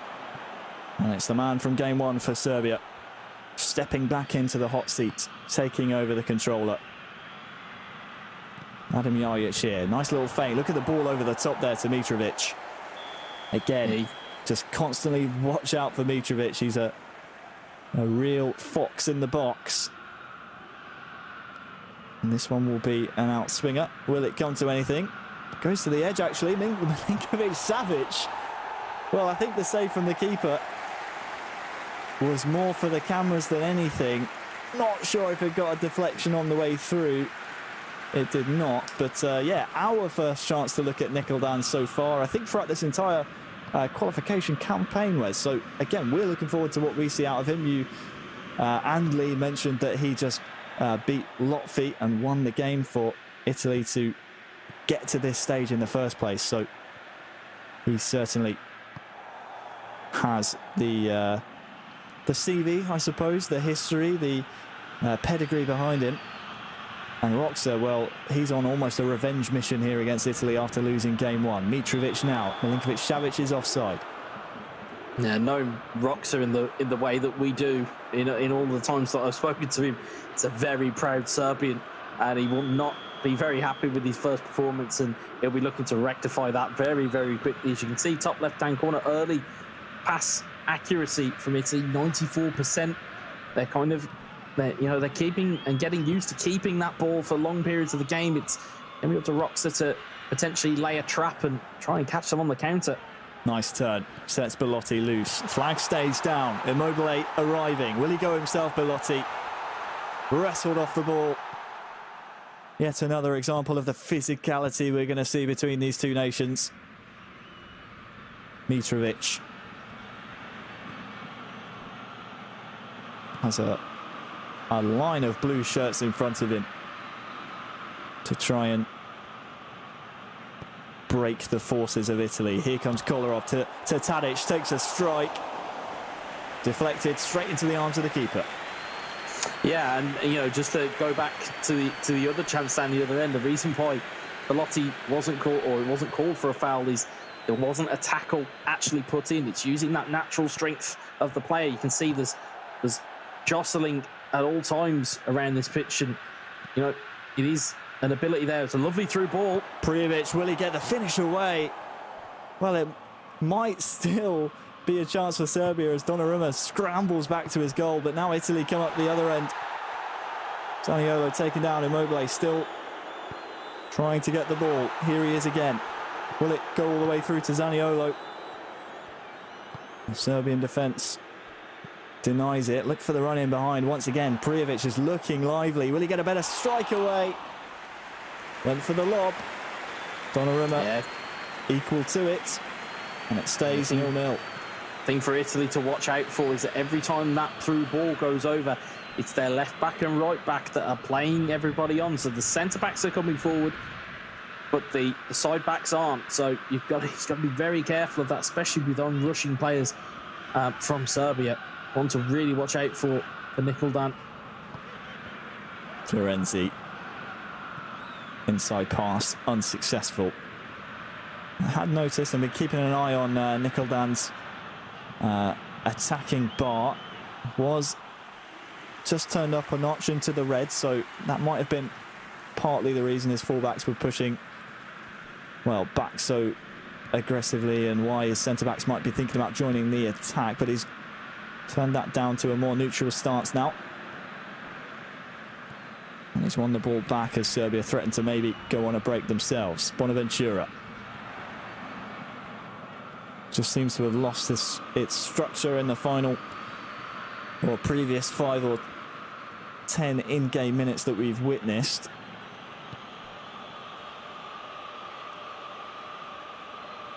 Veljkovic. Patient building here from Roxa, just pulling apart the Italian defence. Adam Jajic looking to feed Mitrovic in behind. Cleared by Italy.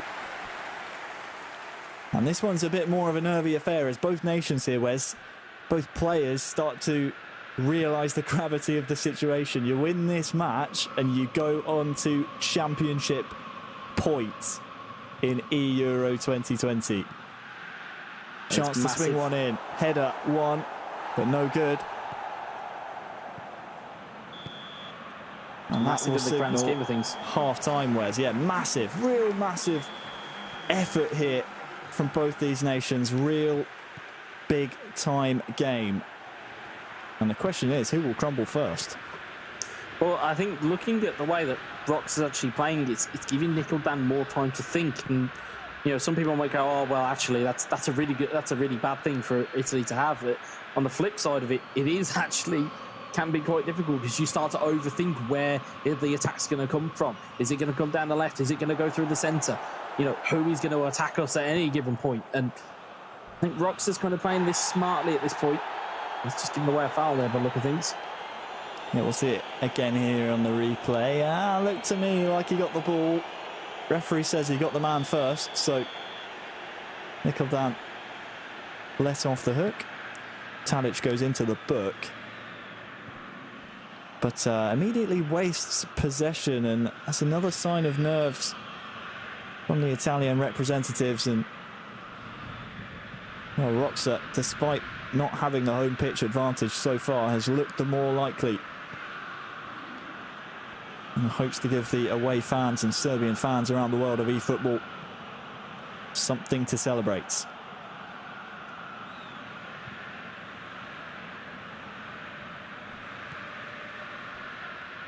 Kolarov. Tadic has to go all the way back into his own half with the pass.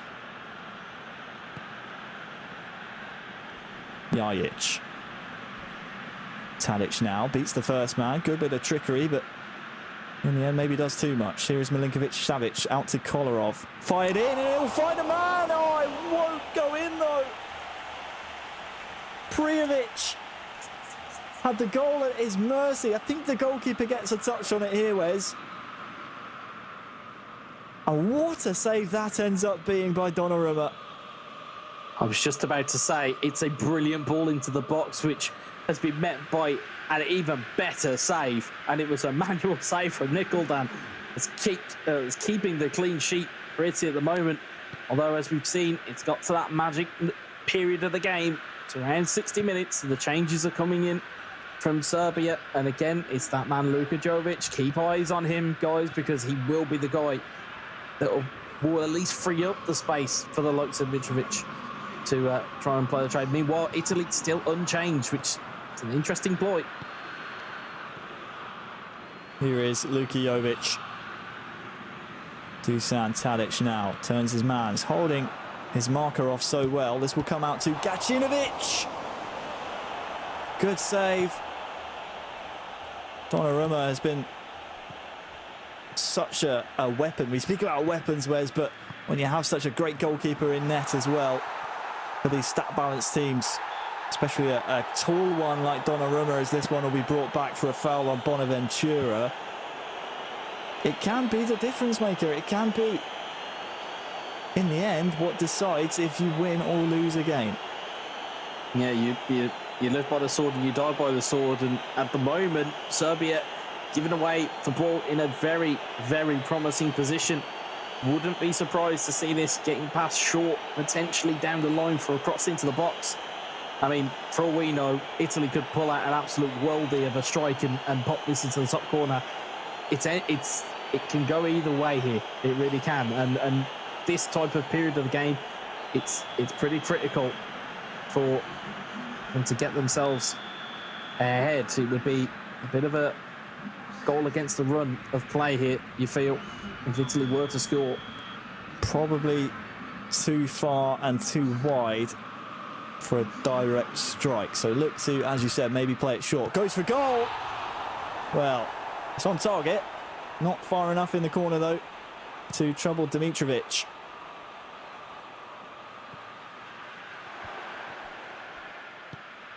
Nicholdan now defending.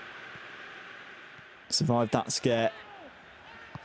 Using Chiellini to the best of his abilities there. And if you look on the far side, there's a man galloping into acres of space. Nicholdan sees it as well. That'll free up maybe something in the middle. And it's Italy who break the deadlock in the 70th minute. Immobile immobilises Serbia. And against the run of play, for all Rox's hard work, Nicholdan and Italy take the advantage. It's 1-0. Yeah, it's great build-up from Italy, and it's almost like thieves in the night. It's run of play to, instead of the ball going to Immobile's feet, they've played it to where they want Immobile to be. And Nicholdan, it's a great ball in from Zaniolo. Immobile peels away, and Dimitrovic cannot get there. And all of a sudden now, is this going to be battened down the hatches for Italy? Or are we going to see Roxa try and push the issue? Well, Immobile went one way, the centre-back went the other. Luckily, Immobile was along the right tracks, and I anticipate that you'll be correct in the fact it's now time to go a little bit defensive here for Italy. And by a little bit, I mean very much so.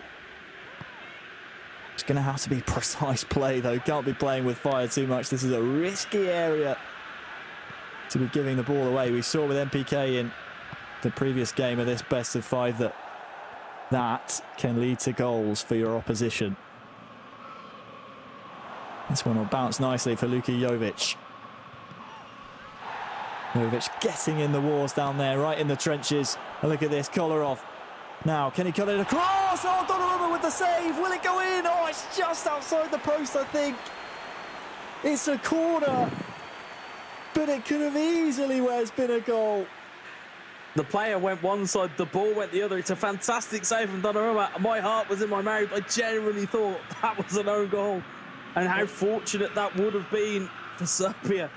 Donnarumma is very much counting his blessings there. I was watching it with eagle eyes just to see which side of the post it was going to trickle. And Italy hang on for now. Donnarumma, by the way, with an amazing stop throughout all of that. He's been sensational for Italy,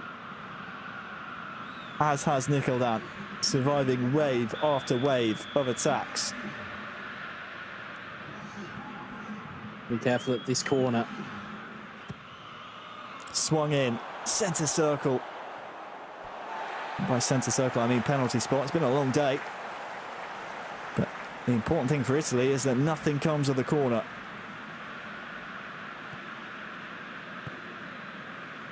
And now they can kill more time away from this clock, and maybe that will open up some opportunities in the attacking sense. Here is Spinazzola. Stays on his feet, but, well, if he'd gone down, maybe the referee would have given something. In the end, Serbia come away with it. Gacinovic to Luka Jovic, another save. One of many today by Donnarumma.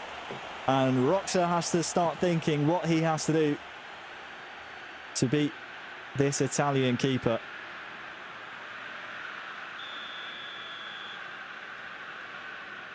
It's another corner for Serbia. Outswinger. Flicked on, but Nicholdan is first to it. Italy surviving. Gacinovic. Kolarov. Can he find a man in the penalty area? There were several waiting. The ball will come right back at Italy here. Not quite all out defensive for Italy at the moment, so you sense maybe Nicholdan fancies a counter. But it's all Serbia right now. And look at this, Bernardeschi winning the ball back. There's plenty of stamina as well, Bernardeschi. 89th minute. Zaniolo. Bernardeschi. Immobile. Straight to the corner, no doubt. And, well, Nicholdan would have been hoping he could have chewed a bit more time off the clock. The referee's assistant holds up the board. The number is 3. Cynical. That is cynical. And might Immobile be seeing an early bath here. Just a booking. It was dangerous, but Roxa flinging the ball up the pitch. Anywhere will do now for Nicholdan. Calm as you like. Out to the wing. Up the pitch. Immobile might even get there. Roxa is defeated. Italy win game 3. They are one game of eFootball PES away from being Euro 2020 champions. What a game of PES. Yeah, there was chances for both teams. There was, I mean, the goal really came against the run of play. You can see there. I mean, we'll probably see a bit more of the stats momentarily, but see there 2 shots and 2 on target for Italy.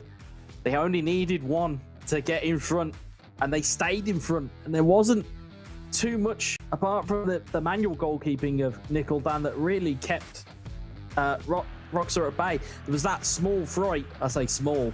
There was that fright with the own goal, as we'll probably see in the highlights here. But see that wonderful save. Donnarumma easily man of the match here.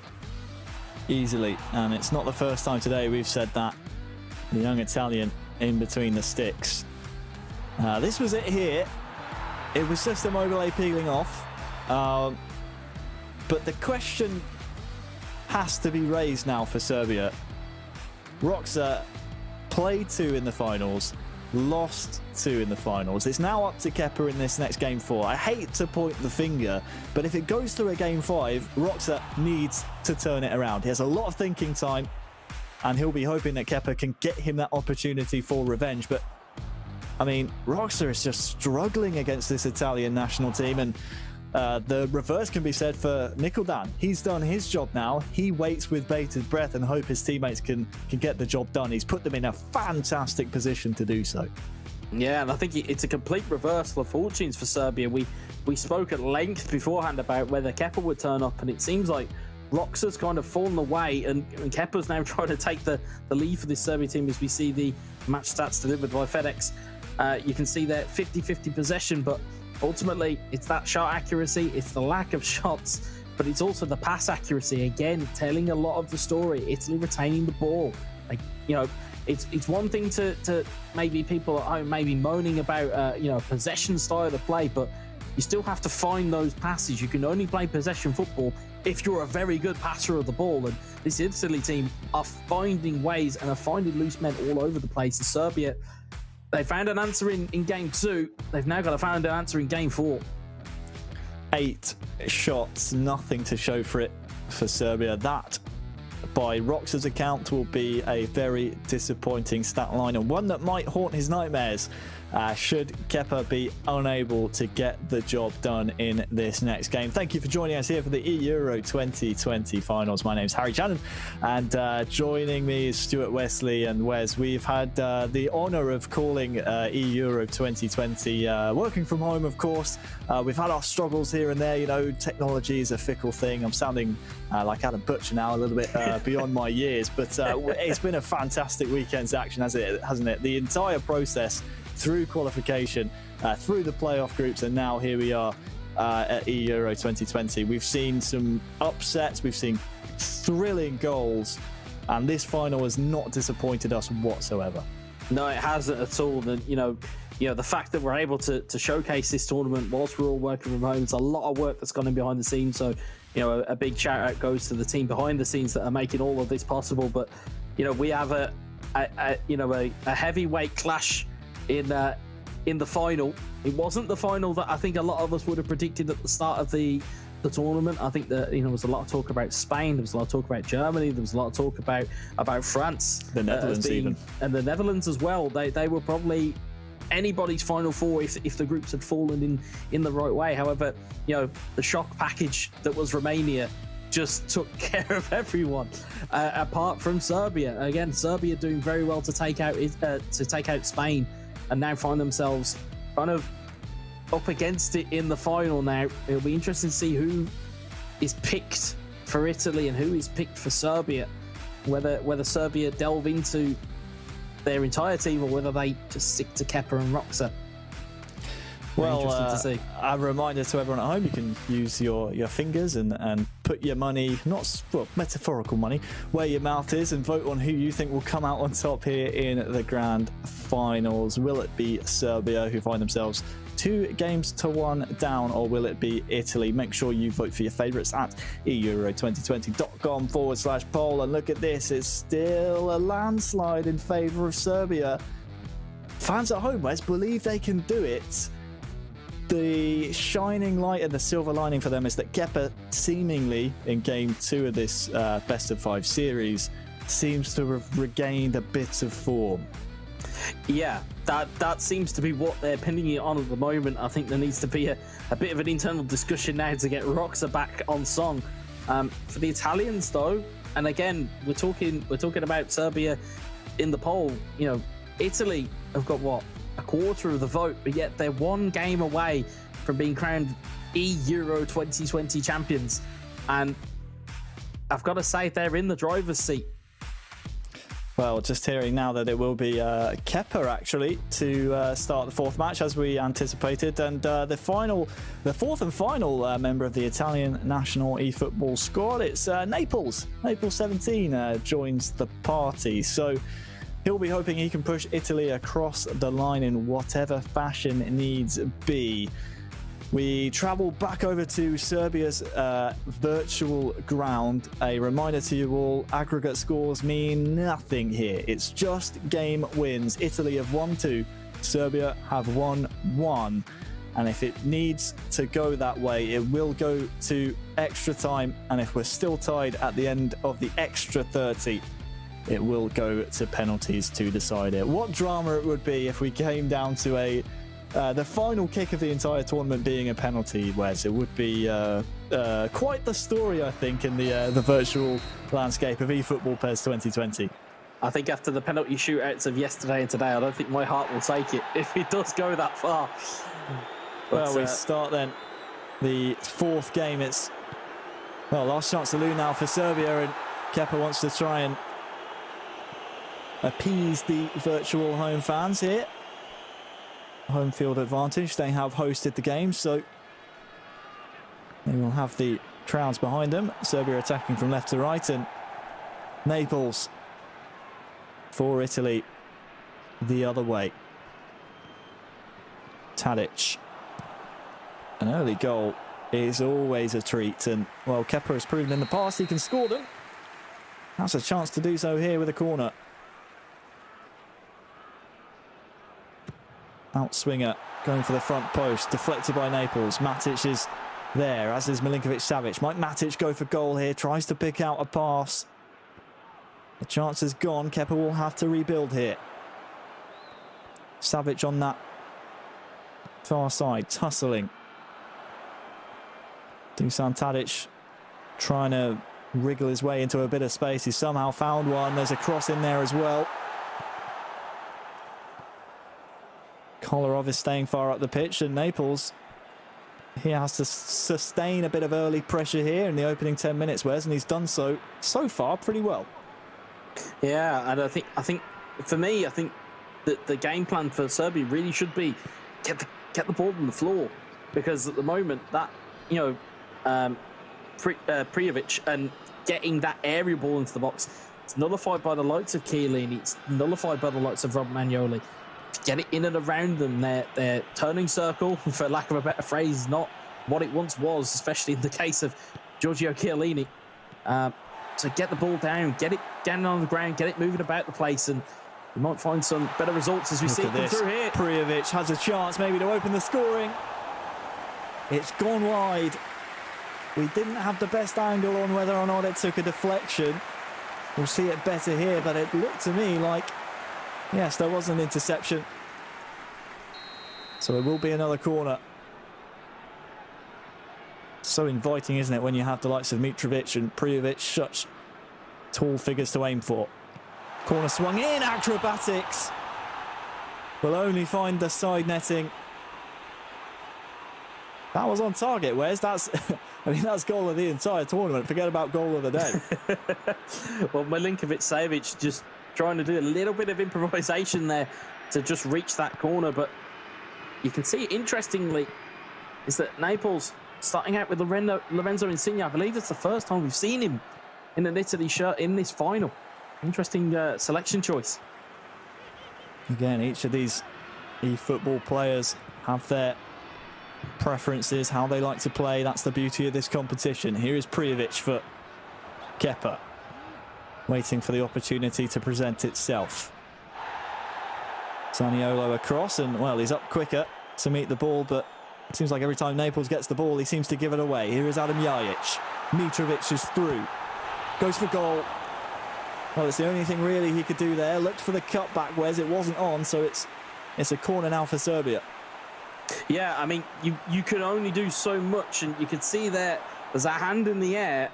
However, just can't find the way back, and sometimes you would rather take the corner and chance your hand and roll the dice here, as Kepa will try and deliver it into the box, and well, it's not met that time. Punched away. Kolarov will go for goal. Well, it's not even deserving of a replay, as judged by the PES gods, but well, round of applause for effort at least. Kepa's getting his shot tally up, if nothing else. But we haven't really seen a proper attack fashion so far by Naples. What can he do here? Immobile in behind. Insigne wrestled to the floor by Veljkovic, I believe it was. So this will be a bit more territory in favour of Italy. And the Italians would love to win this one in 4. You made the prediction, Wes. Italy in 4. It could come true here. Bonaventura tries to get in behind, and there is the goal! For Naples! For Italy! For Quagliarella! He steals in front of the back line, and it's 1-0 to Italy. How did Serbia allow that to happen? And that puts Italy a giant leap closer to lifting the Euro 2020 crown. Well, that in itself, you're prepared for the ball to go into the box. You're preparing for it to be delivered, you know, high into the box, or, you know, you're looking for a shot. You really fall asleep at that short free kick. And again, it was the quickness and presence of mind to get that ball in to the box, and it's Quagliarella who profits from it, but Serbia come back the other way, and Italy need to be careful they don't give away any soft penalties here. Naples will know of that danger. He will, I would imagine, try and get a second hit. That's what Naples is pushing for. Immobile. Look at the run in behind here from Zaniolo. Let it run behind him.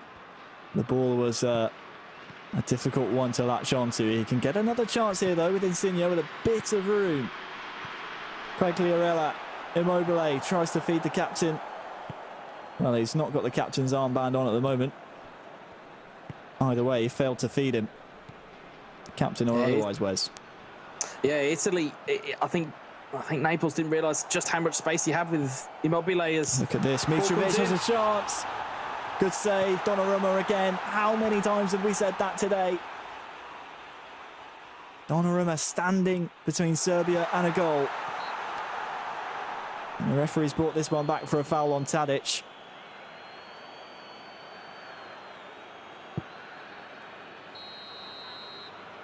Again, too far out and too wide to go for goal. So it will be played short and the pass is lacking.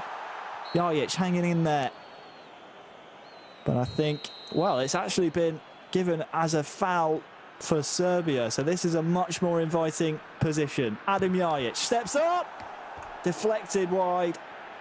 Off the wall. The pressure mounts and continues. Tadic to swing one in. Kepa just deciding where he wants to put this one. Goes for the front post. Sent right back to him. Nemanja Matic now. As this sustained pressure from Serbia continues. Mitrovic. Well, that's where it will end. It was a good period of play from Serbia, and Kepa, I think, will be a bit incensed that it doesn't come away with a goal there. Yeah, I think he's working hard at the moment, but it's Italy. Rear guard, as we've known for so many years, has been of great benefit to them. They're known for their clean sheets and they're known for their love of defending. They're going to need all of that experience and all of that joy of defending. Oh, that's a naughty one. Play goes on, though. What a good advantage this is. Adam Jajic just hesitates, and, well, if it's not a red, then, well, you choose to play on if you're Kepa in that instance. So I think the foul was committed too far out to really be in an inviting position to take the strike on. But no doubt that one will be a booking at the very least. And Naples is one half of eFootball away from clinching the E-Euro title for Italy. At the start of the day, when they were drawn on the side, well, they weren't drawn, they qualified on the side of France after a qualification win in their group. We thought that was it, semi-finals and done for Italy. They're now, well, 40 in-game minutes away. Can Naples hold on? Can he sustain the scoreline? Well, Kepa's throwing everything at this game, but just cannot find the net. If it's not the advertising boards in the background, it's Donnarumma in between the sticks that is just constantly denying Kepa and Serbia. Yeah, you can see Serbia moving up the gears, trying to push this issue, but Naples seems to be at home at the moment. To at least even get this to extra time, Kepa has to score, and that is more of a psychological advantage for Italy than most players will care to concede. If you know that you've got a goal in the bag, you haven't got to worry about trying to score another one. You just need to nullify. That one pops right up in the air. Look at this. There's a chance here for Luka Jovic. And where does the ball end up? Once again, into that man's arms. How grateful are Italian fans, both of the virtual game and the real world game, that they have him for years to come. And here's Immobile, maybe to make it two. Will be an Italian throw and a Just a gentle nudge there for Kepa from Naples, saying, hey, I can attack too, you know. Here's Bonaventura. Can he find the man in the middle? Ball pops out now the other way for Serbia to launch their assault. Luka Jovic looked for the first time pass, didn't go for it. Mitrovic tackled, and well, it's bounced back here for Jovic. It's off the bar. Acrobatics. And finally, the stubborn Italian defence falls to that man, Luka Jovic. It's 1-1. It's game on.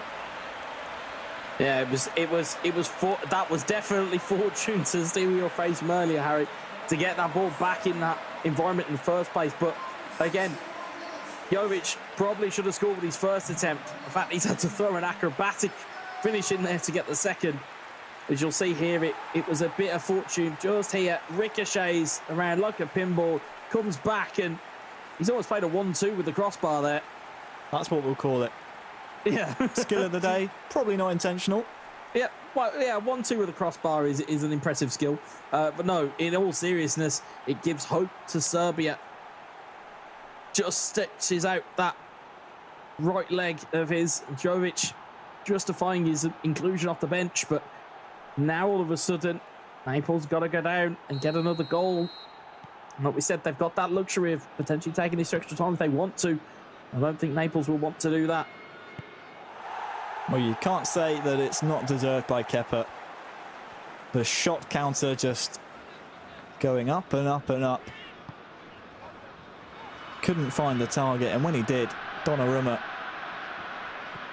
was the man to deny, but Kepa might just smell a winner here to force game number 5. This one will be offside, but he's doing his very best here to, at the very least, force extra time, Kepa. But the ideal situation for him, he wins this and then forces Roxa to turn around his fortunes and turn around his performances, which I know, if I know Roxa, he will be chomping at the bits. He will definitely want to prove the world wrong. All the world that are tuning in now to the Euro 2020 Grand Finals, all they've seen of Roxa is 2 losses. He wants to be known as the man that wins Serbia the Euro crown. First of all, Kepa has to get past Naples.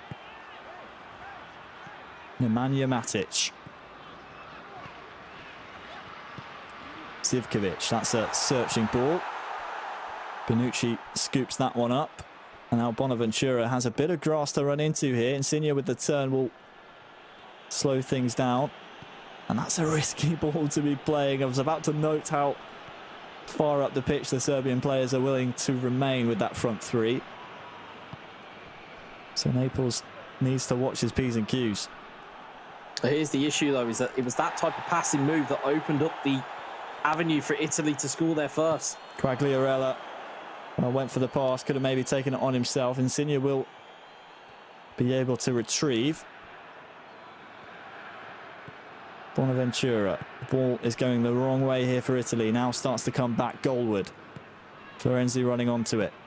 Just playing patiently here. Quagliarella. Insigne tackled well. And now what can Serbia do from the counter? 80th minute we're in. Nemanja Matic. No one's coming to him. He has the strength. Zivkovic. Can he cut anything back? Just runs out of pitch. And if the pitch is a little bit longer there, the cutback's on. And unfortunately for Serbia, that is not the case. These virtual pitches, Wes, regulation size. And they're slick as anything. That's why the ball moves so quick. Kepa now in the final third. Zivkovic on the far side. Gets the lucky bounce. Will come back to him. Zivkovic, who can he find? Well, it's played back into danger. Maksimovic. Kolarov. Zivkovic. Maksimovic. Too far out. Donnarumma saw it all the way. And is there one last chance for either nation here in game 4 of this best of 5? Are we destined to go all the way to 5, or can Naples snatch the win? Quagliarella, look on the far side. Insigne can maybe go for goal. He's come back, double touch, and it's in! What a goal! What a goal for Italy! What a goal for Naples! Italy have just won Euro 2020 with a fabulous goal from Insigne. Naples, he's done it! Italy are champions! Surely now, with pocket change on the clock, Wes, you cannot understate how clutch this goal is. The coolest man in Italy. What a touch. Brilliant finish. I hate to say it. I think it was all over. It is now. Call off skill of the day, Wes. Call it off. That's it right here. Watch this move. Double touch. Bang. Takes 2 defenders out of the equation and wins the tournament. And I've got to say, I think that might steal the goal of the day. That might just seal it. In terms of importance, skill, the brilliantness of it. Naples is probably going to be the toast of Italy. There's the final whistle. And Italy are crowned the champions of Euro 2020. They win the best of 5. 3-1 against Serbia. What a performance. 2-1, Naples 17. You're right, the toast of Italy. That goal, the perfect way to seal victory. Had to We're be. speechless. Absolutely Had speechless. To be. Well, you may be. I could go on for hours with that goal. It was that presence of mind. It's been the phrase of the day with the composure that's been shown. And Naples, and the fact that that final was won by a complete team effort. Every single player from that Italy team played their part. And congratulations to Italy. Just a wonderful goal. A wonderful goal to cap off the entire competition. Well, it's the championship winning goal that I think this entire tournament has deserved. We're going to take a little moment now just to cool off a little bit and maybe look over some of those replays from that match, which has allowed Italy to snatch the championship. I say snatch, they've grabbed it with both hands, really. And the sustained pressure for a large majority of the game, despite Naples going ahead first. Naples did so well to survive it, didn't he, Wes? Kepa came back, but it's just a moment of brilliance in the end. It's just quick thinking for both of Naples' goals, and again, you would have thought, looking at this, we were looking to be destined to go to a game 5, and Kepa goes close.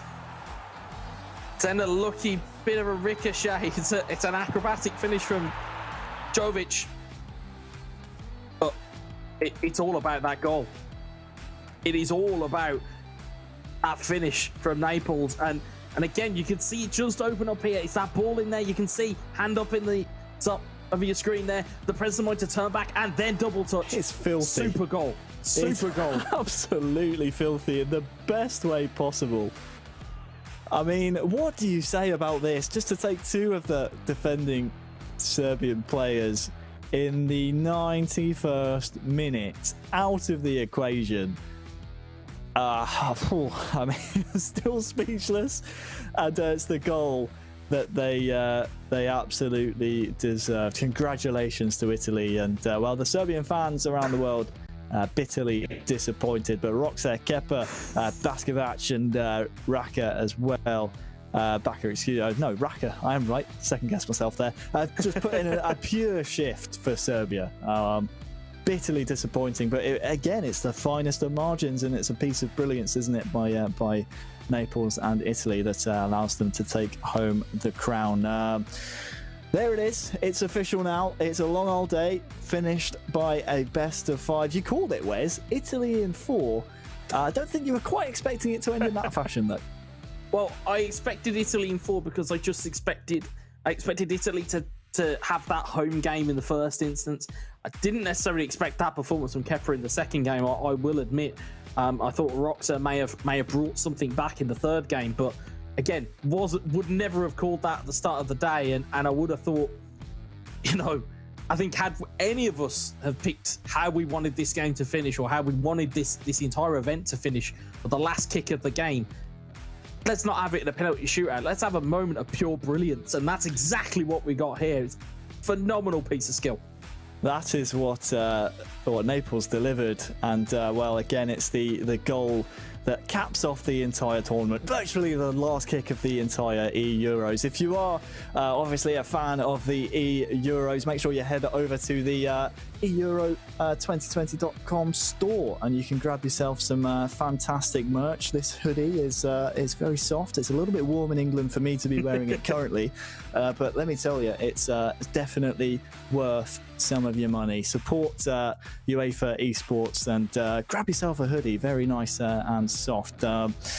Well then, Wes, let's cast our minds back once more, all the way back to January, when the buzz around the eFootball PES world was focusing on the draws and exactly who we thought might be the rising stars.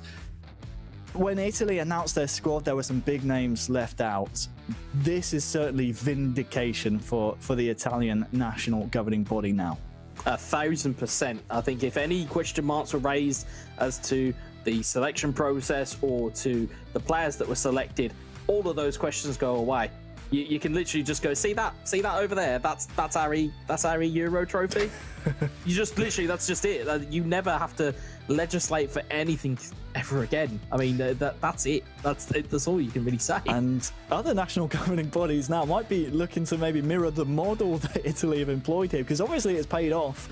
The whole boot camp model, the 4-man squad, every single player, it was a complete performance. And although there were subtle differences, whereas in some of the personnel being chosen in terms of the team selection, we did see a general idea of how the PES needed to be played, and the strengths of the Italian national squad being displayed fully in that final. And that's something that other national governing bodies might look to employ in the future.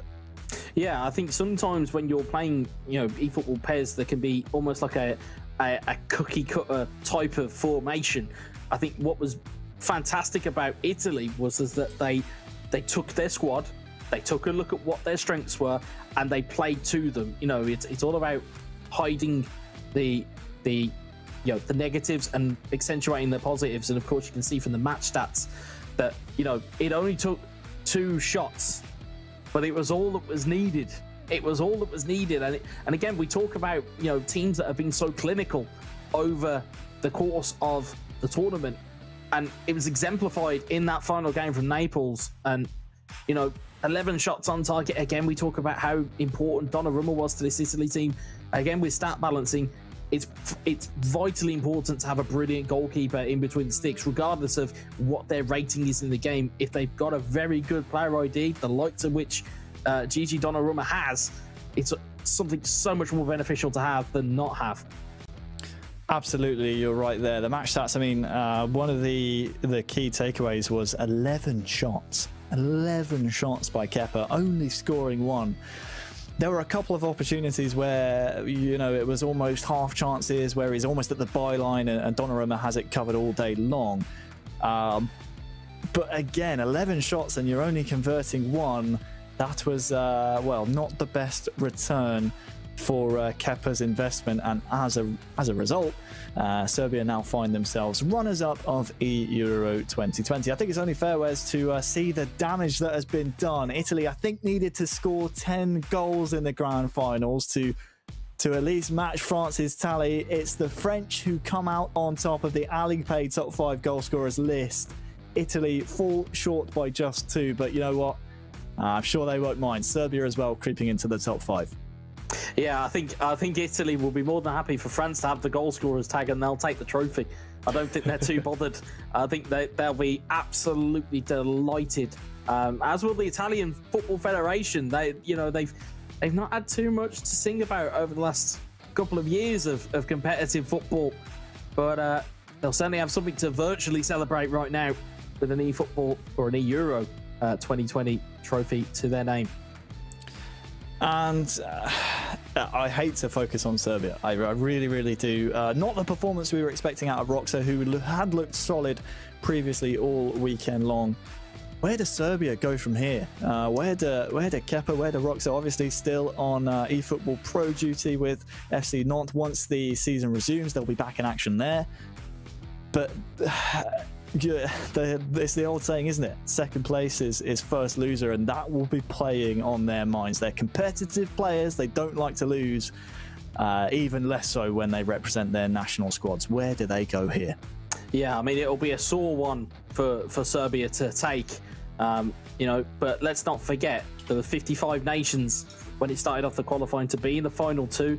Yeah, we look at it as first loser or runner-up, but at the same time, they're in the top two of the European countries of eFootball PES. I mean, it's a great statement for Serbian esports. We talk about these countries trying to highlight kind of their esport programs and their esport games perfectly. It's perfect for them. It's a perfect advert that they've got to this stage. They've got to represent their country. It just fell short, but I'm sure they'll be back in future tournaments, no doubt. Fell short at the final hurdle to an Italian squad which really put on a show in the grand finals. If I'm right in saying, I think we have Alonso Greyfox, one of the Euro 2020 grand champions. Alonso, my friend, can you hear me?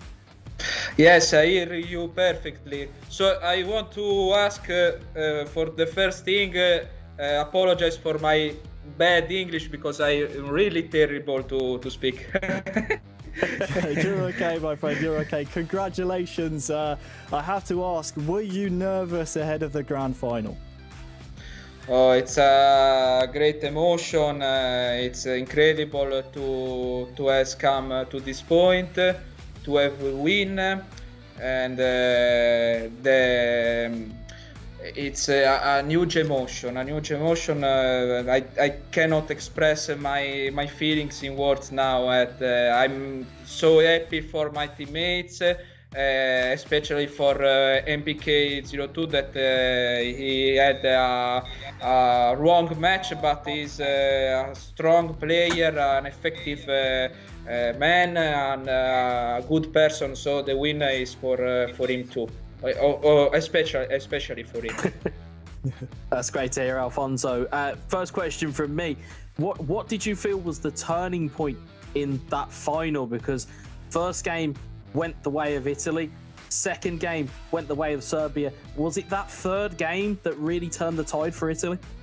I think that the game that was decisive in the matches, it was not with Serbia, but with France before, because the win with France give us a major, how can I say, self-confidence in us.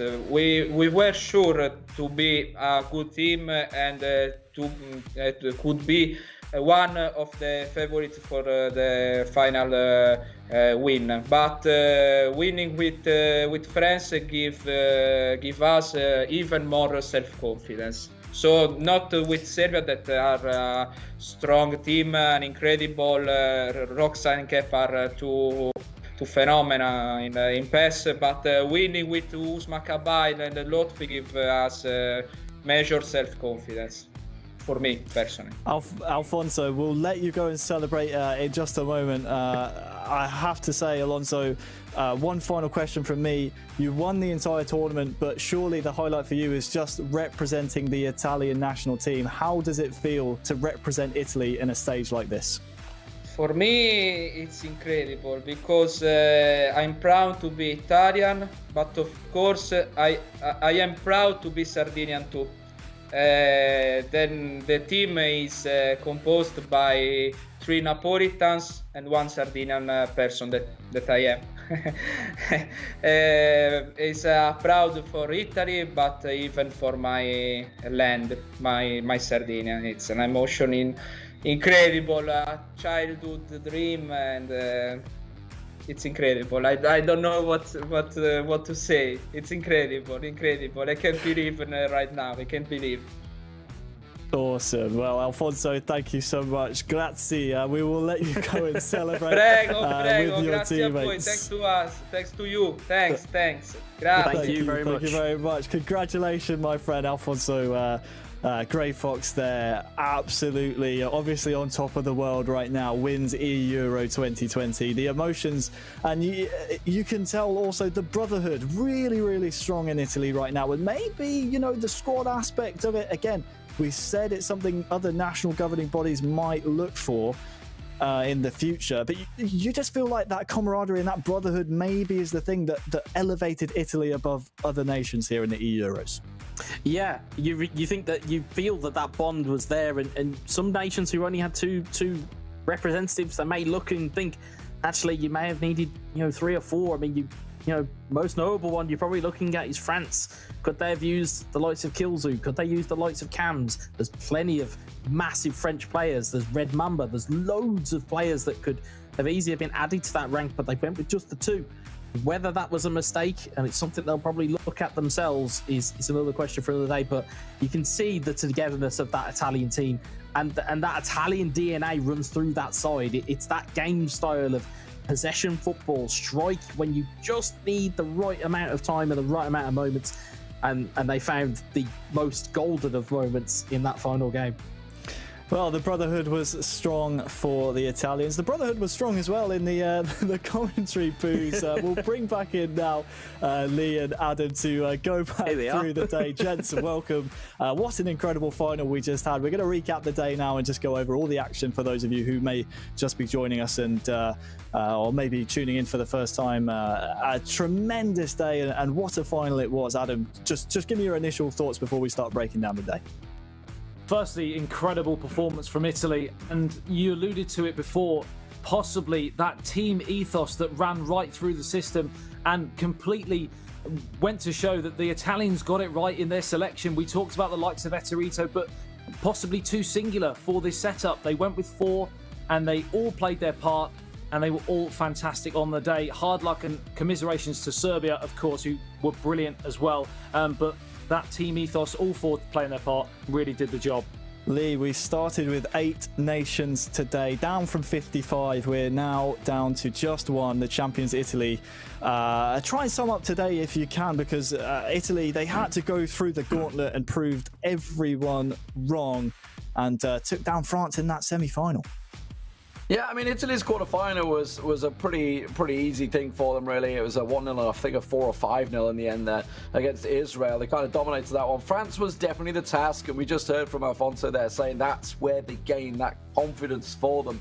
And then on the reverse side for Serbia, I think it's ironic that what we just saw in that final matchup, the 11 or 12 shots versus 2, was exactly what happened against Spain. It was their second game. It was Kepa.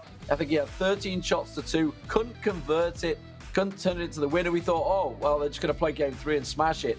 It turned out the Roxa stepped in, and he was the one that was doing a lot of the carrying for Serbia. So it wasn't too surprising to see them in the final, but there was already signs that it was maybe just a little step too far for them. And Wes, is worth noting as well, Romania, the fairy tale out of the groups all the way through qualification, fell to Serbia in that semi-final. They will surely be remembered in e-football in years to come as the nation that really shocked everyone here at the E-Euros. They were the little engine that could. They kept that train going. I will use that analogy all the way through it. But they were fantastic, and I'm sure they've won a lot of neutral fans over.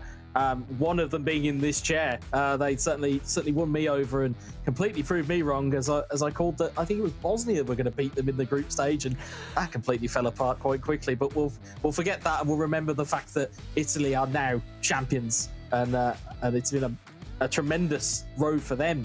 And the questions that were lingering on those selection issues. I know Adam alluded to it yesterday and today.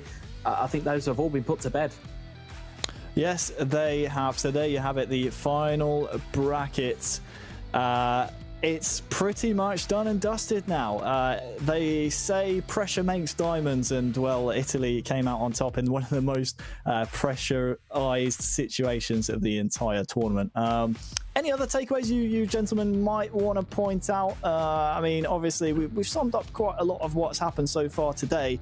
I think it's fair enough that you guys probably want to find out the skill of the day. Am I right? Let's go to it straight away. Let's see the high sense skill of the day. What's it going to be, I wonder? Me and Wes thought it might be that final bit of skill from the Italians, but I think it will be instead... well, I'm not too sure what this is. Must be MPK. The back heel. The back heel. Yeah. Wonderful. It was the manual back heel. It was the fact that, you know, as a manual, you're taking every bit of assist away there. And again, nonchalant almost from Italy to pocket that one in. It was Florenzi who benefited greatly. Well, there's the high sense skill of the day. Setting up the goal, of course. Absolutely wonderful. Apologies for the confusion there. I saw Croatia in there. Gil Sapricic wasn't part of the clip at all, but a lovely piece of skill there from the Italians. And they were proving that all day long, and even in the final kick of the game, Lee, essentially the virtual last kick of the game, they were proving that they were using skills and they knew their squad to the best of their abilities. Absolutely. I mean, honestly, for the skill of the day, you could have took so many different things that we've seen throughout the weekend, really. There's been so many moments, so many last gasp goals, some absolute stunning ability. A use of the goalkeeper as well. Let's not forget that, because we've seen some stunning uses of the goalkeeper. Sometimes it works, sometimes it goes horribly wrong and you look a fool, but it works very well for a lot of these guys. Yes, it really does. Let's find out then the Sokar goal of the day. We've just seen the skill of the day. It's time to find out what has been chosen as the goal of the day. We had plenty of contenders and it was so tricky to narrow down the one goal. But here it is. It might be Italy performing the clean sweep. And of course, it's Naples, the final goal. And you could have... Go on, Adam. You could have chosen many, to be honest, for Italy. They scored some incredible goals today, but as you mentioned in the commentary, it was just the timing of the goal in the 91st minute and that wonderful, not only bit of skill, but also the composure to finish as well. The 91st minute, and only the second shot of the game for him as well. Yeah. That's the big thing. I mean, that for the pressure that's been on him. To the 11 of Serbia. Absolutely incredible move. And the fact that it takes two defenders out of the equation as well makes it that much sweeter. Gentlemen, I think we're approaching our time here. Thank you all for joining me. Any closing thoughts from each of you? You know what? Let's start with you this time, Lee. We'll go around in a circle so Adam and Wes have a bit of time to prepare what they have to say. Yeah, but he's going to get the chance to get the first one out, isn't he? I know you're a pro, my friend. We'll start with you.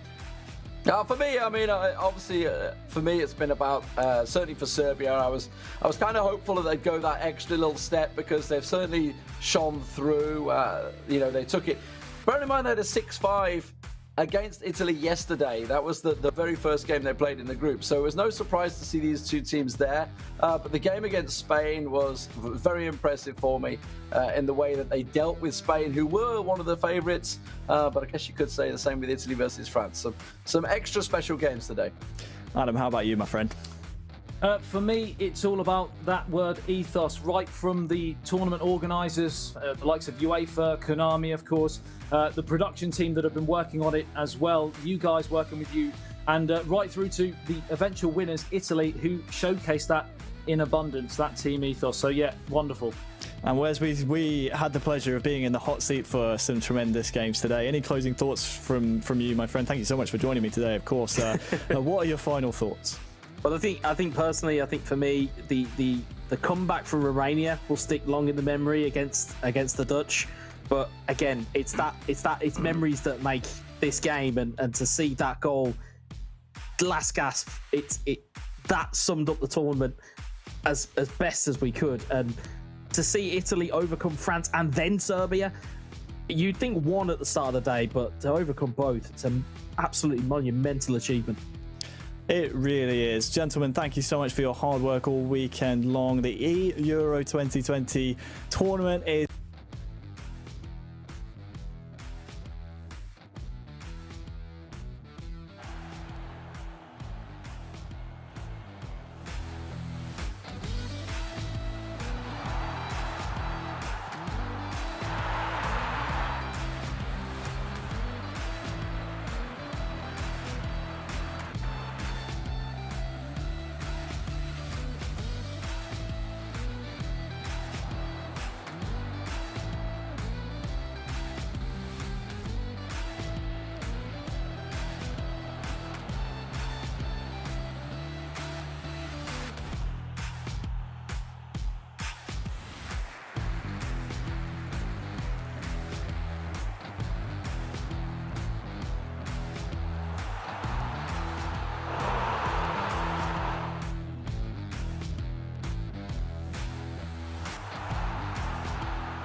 11 players, many of them friends, some foes during the league season, now united for a single cause as they carry the hopes and expectations of a nation, the most unbearable, thrilling of emotional roller coasters.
Cheers.